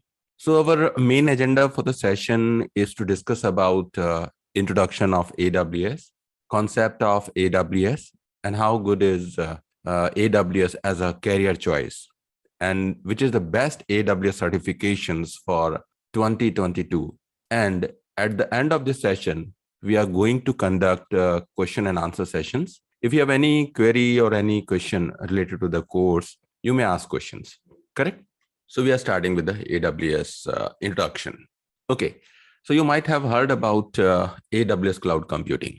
So as you know, AWS cloud computing is for every use, especially in the field of IT. Even all major companies either migrated their physical infrastructure over the cloud or they are in a process to do so. And such kind of changes are being seen because of advantages of cloud computing over traditional IT infrastructure. It means here one thing is very clear. AWS cloud computing is now necessary to learn for every IT professional and for every non-IT professional or people somehow connected with cloud services. Nowadays, AWS cloud computing is being used almost in every field. So some good examples we can take here, such as we are using in education, cloud computing we are using in education, IT infrastructure, software development, entertainment industry, e-commerce, medical field, research and development, and many other fields can be mentioned here, right? In addition, with the help of cloud computing, it would be easier for us to implement and use fields like artificial intelligence, machine learning, where huge data is required as input. And today, AWS is known for high availability, high resiliency, agility, durability, and performance. And that's why AWS is number one, right? Now, I'm just giving you a very little idea about AWS global infrastructure. So people are actually selecting AWS. So the very first question, why AWS? Because the AWS has its largest global infrastructure. So this is a picture of AWS global infrastructure. And AWS is the world's most comprehensive and broadly used cloud platform. And AWS global infrastructure is built to deliver AWS cloud services with the highest quality and performance. AWS provides services throughout the world in more than 245 countries and territories. So you can access AWS through the internet, right? So AWS cloud infrastructure, which we see in AWS Management Console, is built around regions and availability zones. So if we are talking about global infrastructure in AWS, so actually the global infrastructure is divided into multiple regions. And these regions are separate geolocations. So as of now, we have total 26 geographic locations.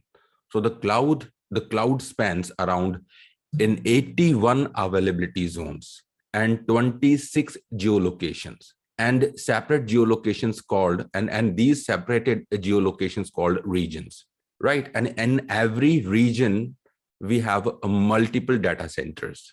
And means in the training, definitely we will study about all these things, but I'm just giving some brief idea. So this global infrastructure is spread around the world. So AWS is offering more than 200 fully featured services from their data centers globally. So AWS has millions of active customers, including startups, largest enterprises, and leading government agencies. So AWS is trusted by over 1 million customers of all types.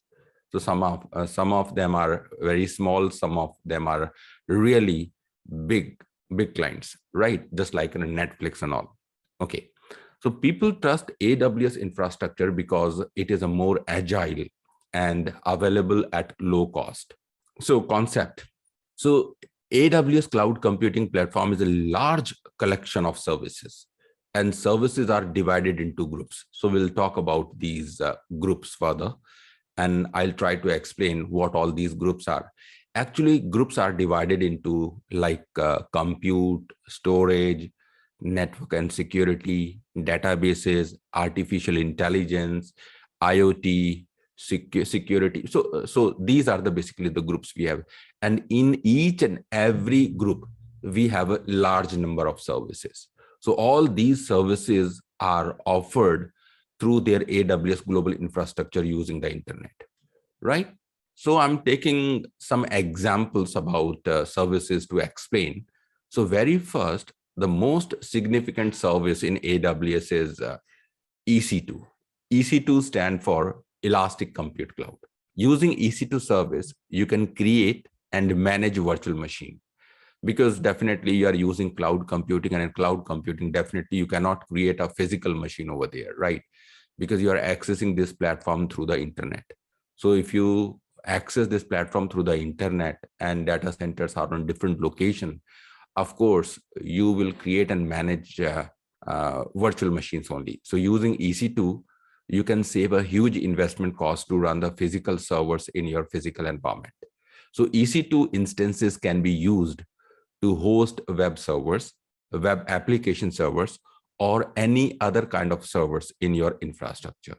So you can create any kind of servers, right? And those servers configuration could be small, and it could be a very large enough. It depends on your project requirement. It depends on your work environment. So EC2 services is also used to implement load balancers and auto scaling. By the way, the load balancer and auto scaling is a little complex in the beginning, right? But if you have a proper administrative knowledge, so this complex architecture and the task seems simpler if you have a proper administrative knowledge of AWS. So in EC2, you have complete flexibility to choose any operating system and any instance configuration, right? So while you are creating an EC2 instance, means you can provide and you can choose any operating system like Windows operating system, Linux operating system, Mac operating system, and we have the different variants of those operating system.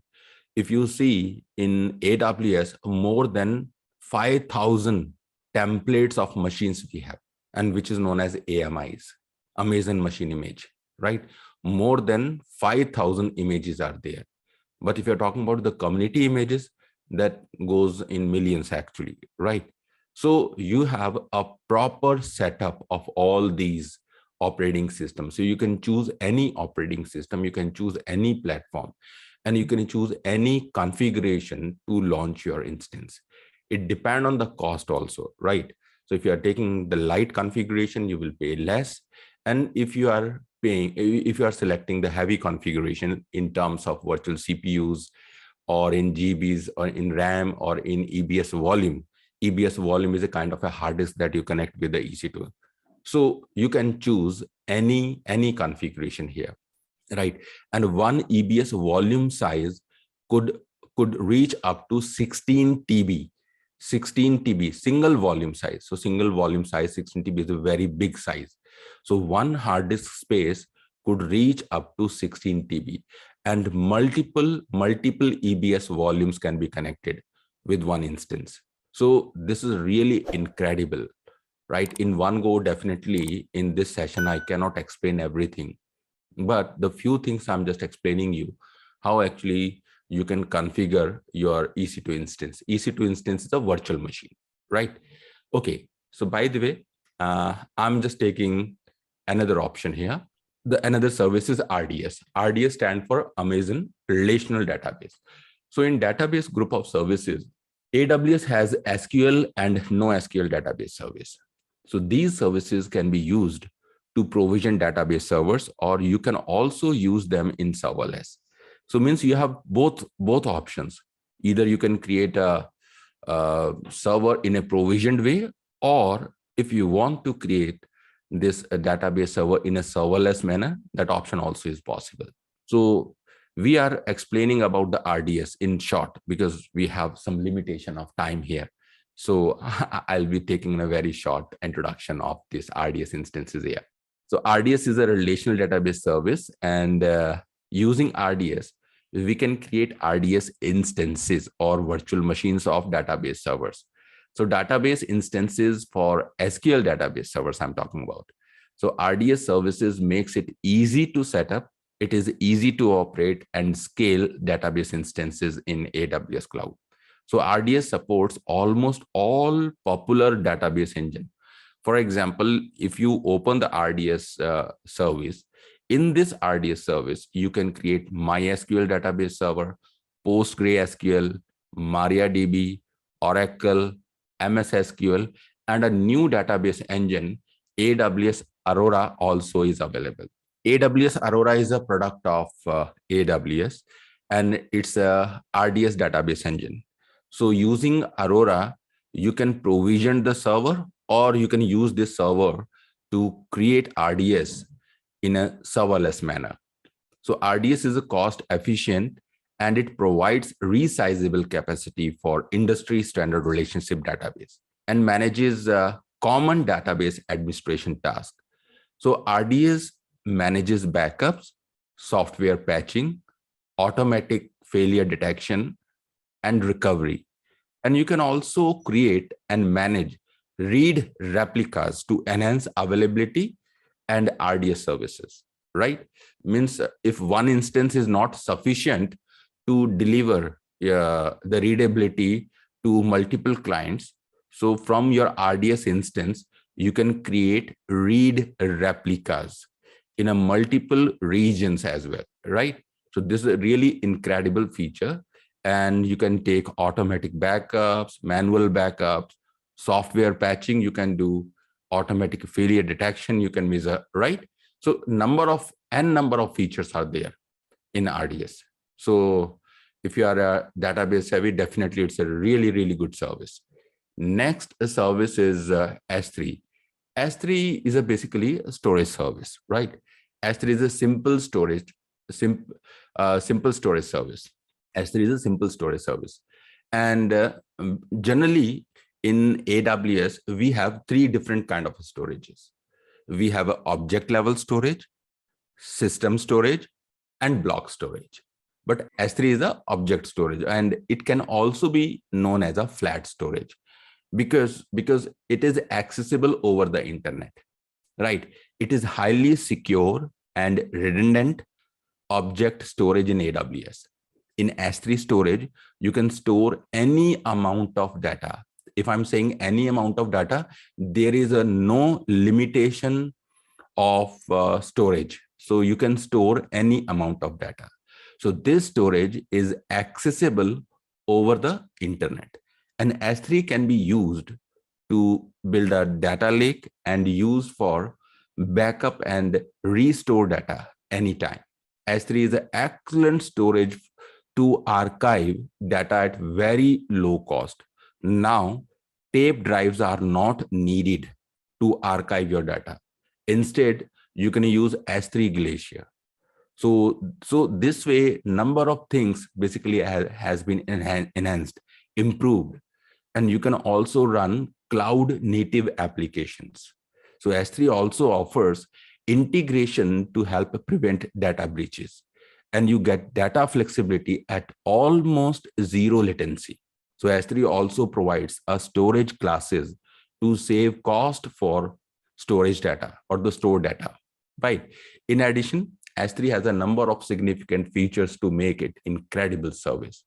So you can, if you need a disaster recovery, you can replicate data from one region to another region. You can share over the internet. You can share the data over the internet, right? You can set lifecycle management of your data. You can transfer the data from one storage to another storage. But definitely, so these features are there, right? So because of the limitation of time, now, if you want to make a career in cloud computing, AWS is the right choice. There are a number of significant factors behind it. So being AWS certified open many opportunities for landing a good and high paying careers. So it grows credibility, which will help you to grow in your career. So you can select your career in AWS as a cloud architect. You can be a cloud software engineer. You could be a AWS cloud developer, cloud DevOps engineer, security professional, and network professional. So multiple fields you have, and it's up to you, right? So it depends on your choice and your interest. Okay. So how good is AWS as a career choice? As I just detailed, after the AWS training and certification, you can opt for a number of positions. Not only this, there are numerous benefits of opting for a career in AWS cloud. So it increases credibility, right? So you will have a more job opportunities in your hand, whether you are the fresher or you are an experienced professional. So AWS certification and training develops your skill set. And AWS is the highest rated certification these days. So if you see in any search engine or anywhere, if you see, so in the first top 5, you will find AWS certification, right? And AWS is accessible in more than 245 countries and territories. In AWS, we have more than 1,500 major and minor services. Not only this, day by day, its popularity is being increased. And worldwide, it has a more than 1 million active customers. And day by day, the number of customers are increasing. Correct? So in this COVID pandemic, so I was just analyzing actually, so about the performance and about the market share of AWS. So I did learn that in this COVID pandemic, the cloud computing is adopted worldwide. So cloud has played a role or the key role in maintaining activities during the outbreak. So with employees working from home or using the conferencing system or the remote access to their working tools, the cloud computing is becoming essentials to cope up with the crisis, right? And scalability and the elasticity of the cloud have proven the limitation of the legacy applications and infrastructure during the challenging times. So the cloud market is dominated by AWS, nearly 40%, and other cloud providers are following them. So their market share. So no doubt AWS is number one. So in many factors, if you see, the global infrastructure is very big, and a number of services are incredible, and the support is very good. And secondly, if you see availability, agility, and resiliency, and in all those factors, AWS is number one. And it is a number one because of the feature and the services offered to the customers are incomparable, right? So next, I would like to talk about some partners here. So AWS is well adopted by many popular business houses. For example, Netflix, Salesforce, and many more. AWS and Salesforce are global strategic partner, right? AWS and Salesforce both are now the global strategic partner. So world's leading cloud provider and number one CRM platforms are making it easier for professionals to develop and launch customers' application. So Netflix is also a satisfied customer of AWS. So AWS enables Netflix to quickly deploy thousands of servers and terabytes of storages within a minute. I think you know about the Netflix success story, right? So by the way, number of things are there that we can discuss here, but the number of other stories are there. Because of the lack of time, definitely I'm not talking about all such things. And now, if you talk about yes, yeah, salary is very important. Yeah, because once you are a professional and if you go for the job, so salaries are really a significant factor. The people generally choose a new field. So national average salary in India and US. So I did write here the national salaries in India and US, and salaries are based on Glassdoor statistics. So you can achieve more than average salaries with a good training and certification with Intellipaat, right? So India, I think it's about 7.3 lakhs per annum. And if you just see United States, it's almost 1.22 lakhs dollars per annum. So definitely there is a big gap, but this is a very good start in India, right? Okay. So in the list of the top IT certifications for year 2022, you will find AWS is leading, and it is in the demand as well. Now, I would like to discuss about the number of certification and number of verticals actually the AWS is offering. So the very first, if you see the bottom of the page, so cloud practitioner. So this cloud practitioner, this is a entry level of certification. So it is intended for everyone who wants to give or who wants to gain basic knowledge of AWS platform. And this is entry level of certification, the cloud practitioners. So we are including this certification in AWS Solution Architect Associate level training too. So you have not to do it separately. So AWS Solution Architect, if you see left hand side here, so this is the one vertical. By the way, we have the three verticals. Number one is architect, second is operations, and third is for DevOps people, developer, right? But the story starts from the architect. So everyone should understand or should complete the first certification. This is called the architecture. So this certification is in a most demand, and it gives you hands-on experience with AWS technology, including the compute, networking, storage, and database services. And you will also learn the deployment of application and management of the service. So in this certification, you will have a complete, you will understand about the architecture, right? So we have the basically three different kind of cloud compute or cloud services model, like infrastructure as a service, software as a service, platform as a service. So you should, by doing this AWS Solution Architect, you will have very clear understanding, right? So you will understand about the storages, you will understand about the networking services, you will understand about the database services, you will understand the compute services also. So you will have the experience to work with both AWS Management Console and AWS command line interface. Because generally we are using this platform with three different ways.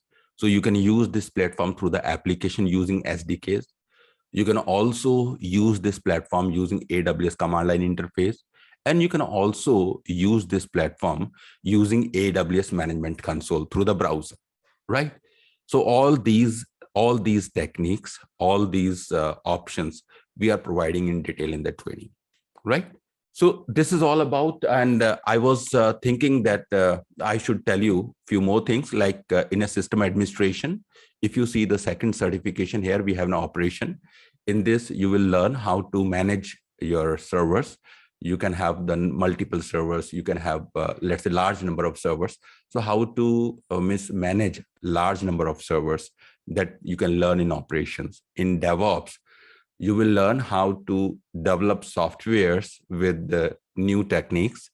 And you will also learn about the containers and the containers and the virtual machines and CI/CD pipeline. Number of things are there which generally developers are using. And second, we have specialty certifications here in AWS. So right hand side, if you see, so if you wish to actually choose the specialty vertical, so you can be a network engineer or the network specialist in AWS. So we have a certification, advanced networking. And second, we have a data analytics. For analytics, definitely we have a different certification. And for database engineers, we have a certification. This is specialty certification, right? And these are the master level of certifications here. We have the certification for machine learning as well as for the security. So at a different level, we have the different certification in AWS. So if you just count the total number of certifications, we have almost 11 number of certifications, right? We have the total 11 number of certifications. And these, you can see the green color on the top. These are the professional level of the certification. So in AWS, we have two professional level of certification. First is AWS Solution Architect professional level, right? And second is DevOps Engineer professional level. So these are the professional level of certifications. And these are in very high demand. Next, we have a question answer session. I think my colleague will come and he will join and he will answer your questions. If you have any questions, you can just put your questions here and my colleague will join and he will answer your questions here. Okay. So meantime, if you want, I can tell you a few more things. So I don't know you have seen or not, but I need to just give you a little idea about global infrastructure, AWS global infrastructure. So if you need to learn about the AWS global infrastructure, so you can just open AWS global infrastructure page, and it is telling you almost everything about the AWS global infrastructure, and you will realize how big it is. So in this right now, we have 26 launched regions. Regions are what? Regions are basically separate geographic location and 84 availability zone. Every availability zone is a group of data center, right? Every single availability zone is a group of data center. And in AWS global infrastructure, we have 84 availability zones. We have 17 local zone and 24 wavelength zone. Actually, wavelength zone is for 5G technology. So if you have any application that you want to launch for 5G technology and you want to be a part of a existing telecom network, in that case, you can use 24. So these wavelength zones. Next, we have the few more regions to come. So we are expecting the 8 new regions are going to join this AWS global infrastructure, and 30 new local zones are going to come. So we have 108 direct connect. So generally companies are making their network hybrid. So they are not immediately removing their existing infrastructure, right? They are not eliminating their existing infrastructure. So if you are connecting your data center, physical data center with the AWS cloud, in that case, you use a direct connect, right? So I'll talk about all these things, the training and the location also. And we have more than 300 edge locations, and the edge locations you find in every major city. You're going to find these edge locations in every major city. So if you are talking about India, so in Mumbai, in Delhi, in Hyderabad, in Chennai, in Bangalore, so in all these cities, you can find the edge location. So in almost all around the world, in every major city, you can find edge location to provide the connectivity of AWS to your company, right? And this also is very important. Edge locations are very important to distribute your content over the network. Just a quick info, guys. If you want to make a career in cloud and DevOps, then Intellipaat provides an advanced certification in cloud computing and DevOps by ENICT Academy IIT Roorkee, and it is taught by IIT Roorkee professors and industry experts. This course is designed to upskill and land your dream job. Now that we have come to the end of the session, please subscribe to our channel and hit the bell icon for more updates.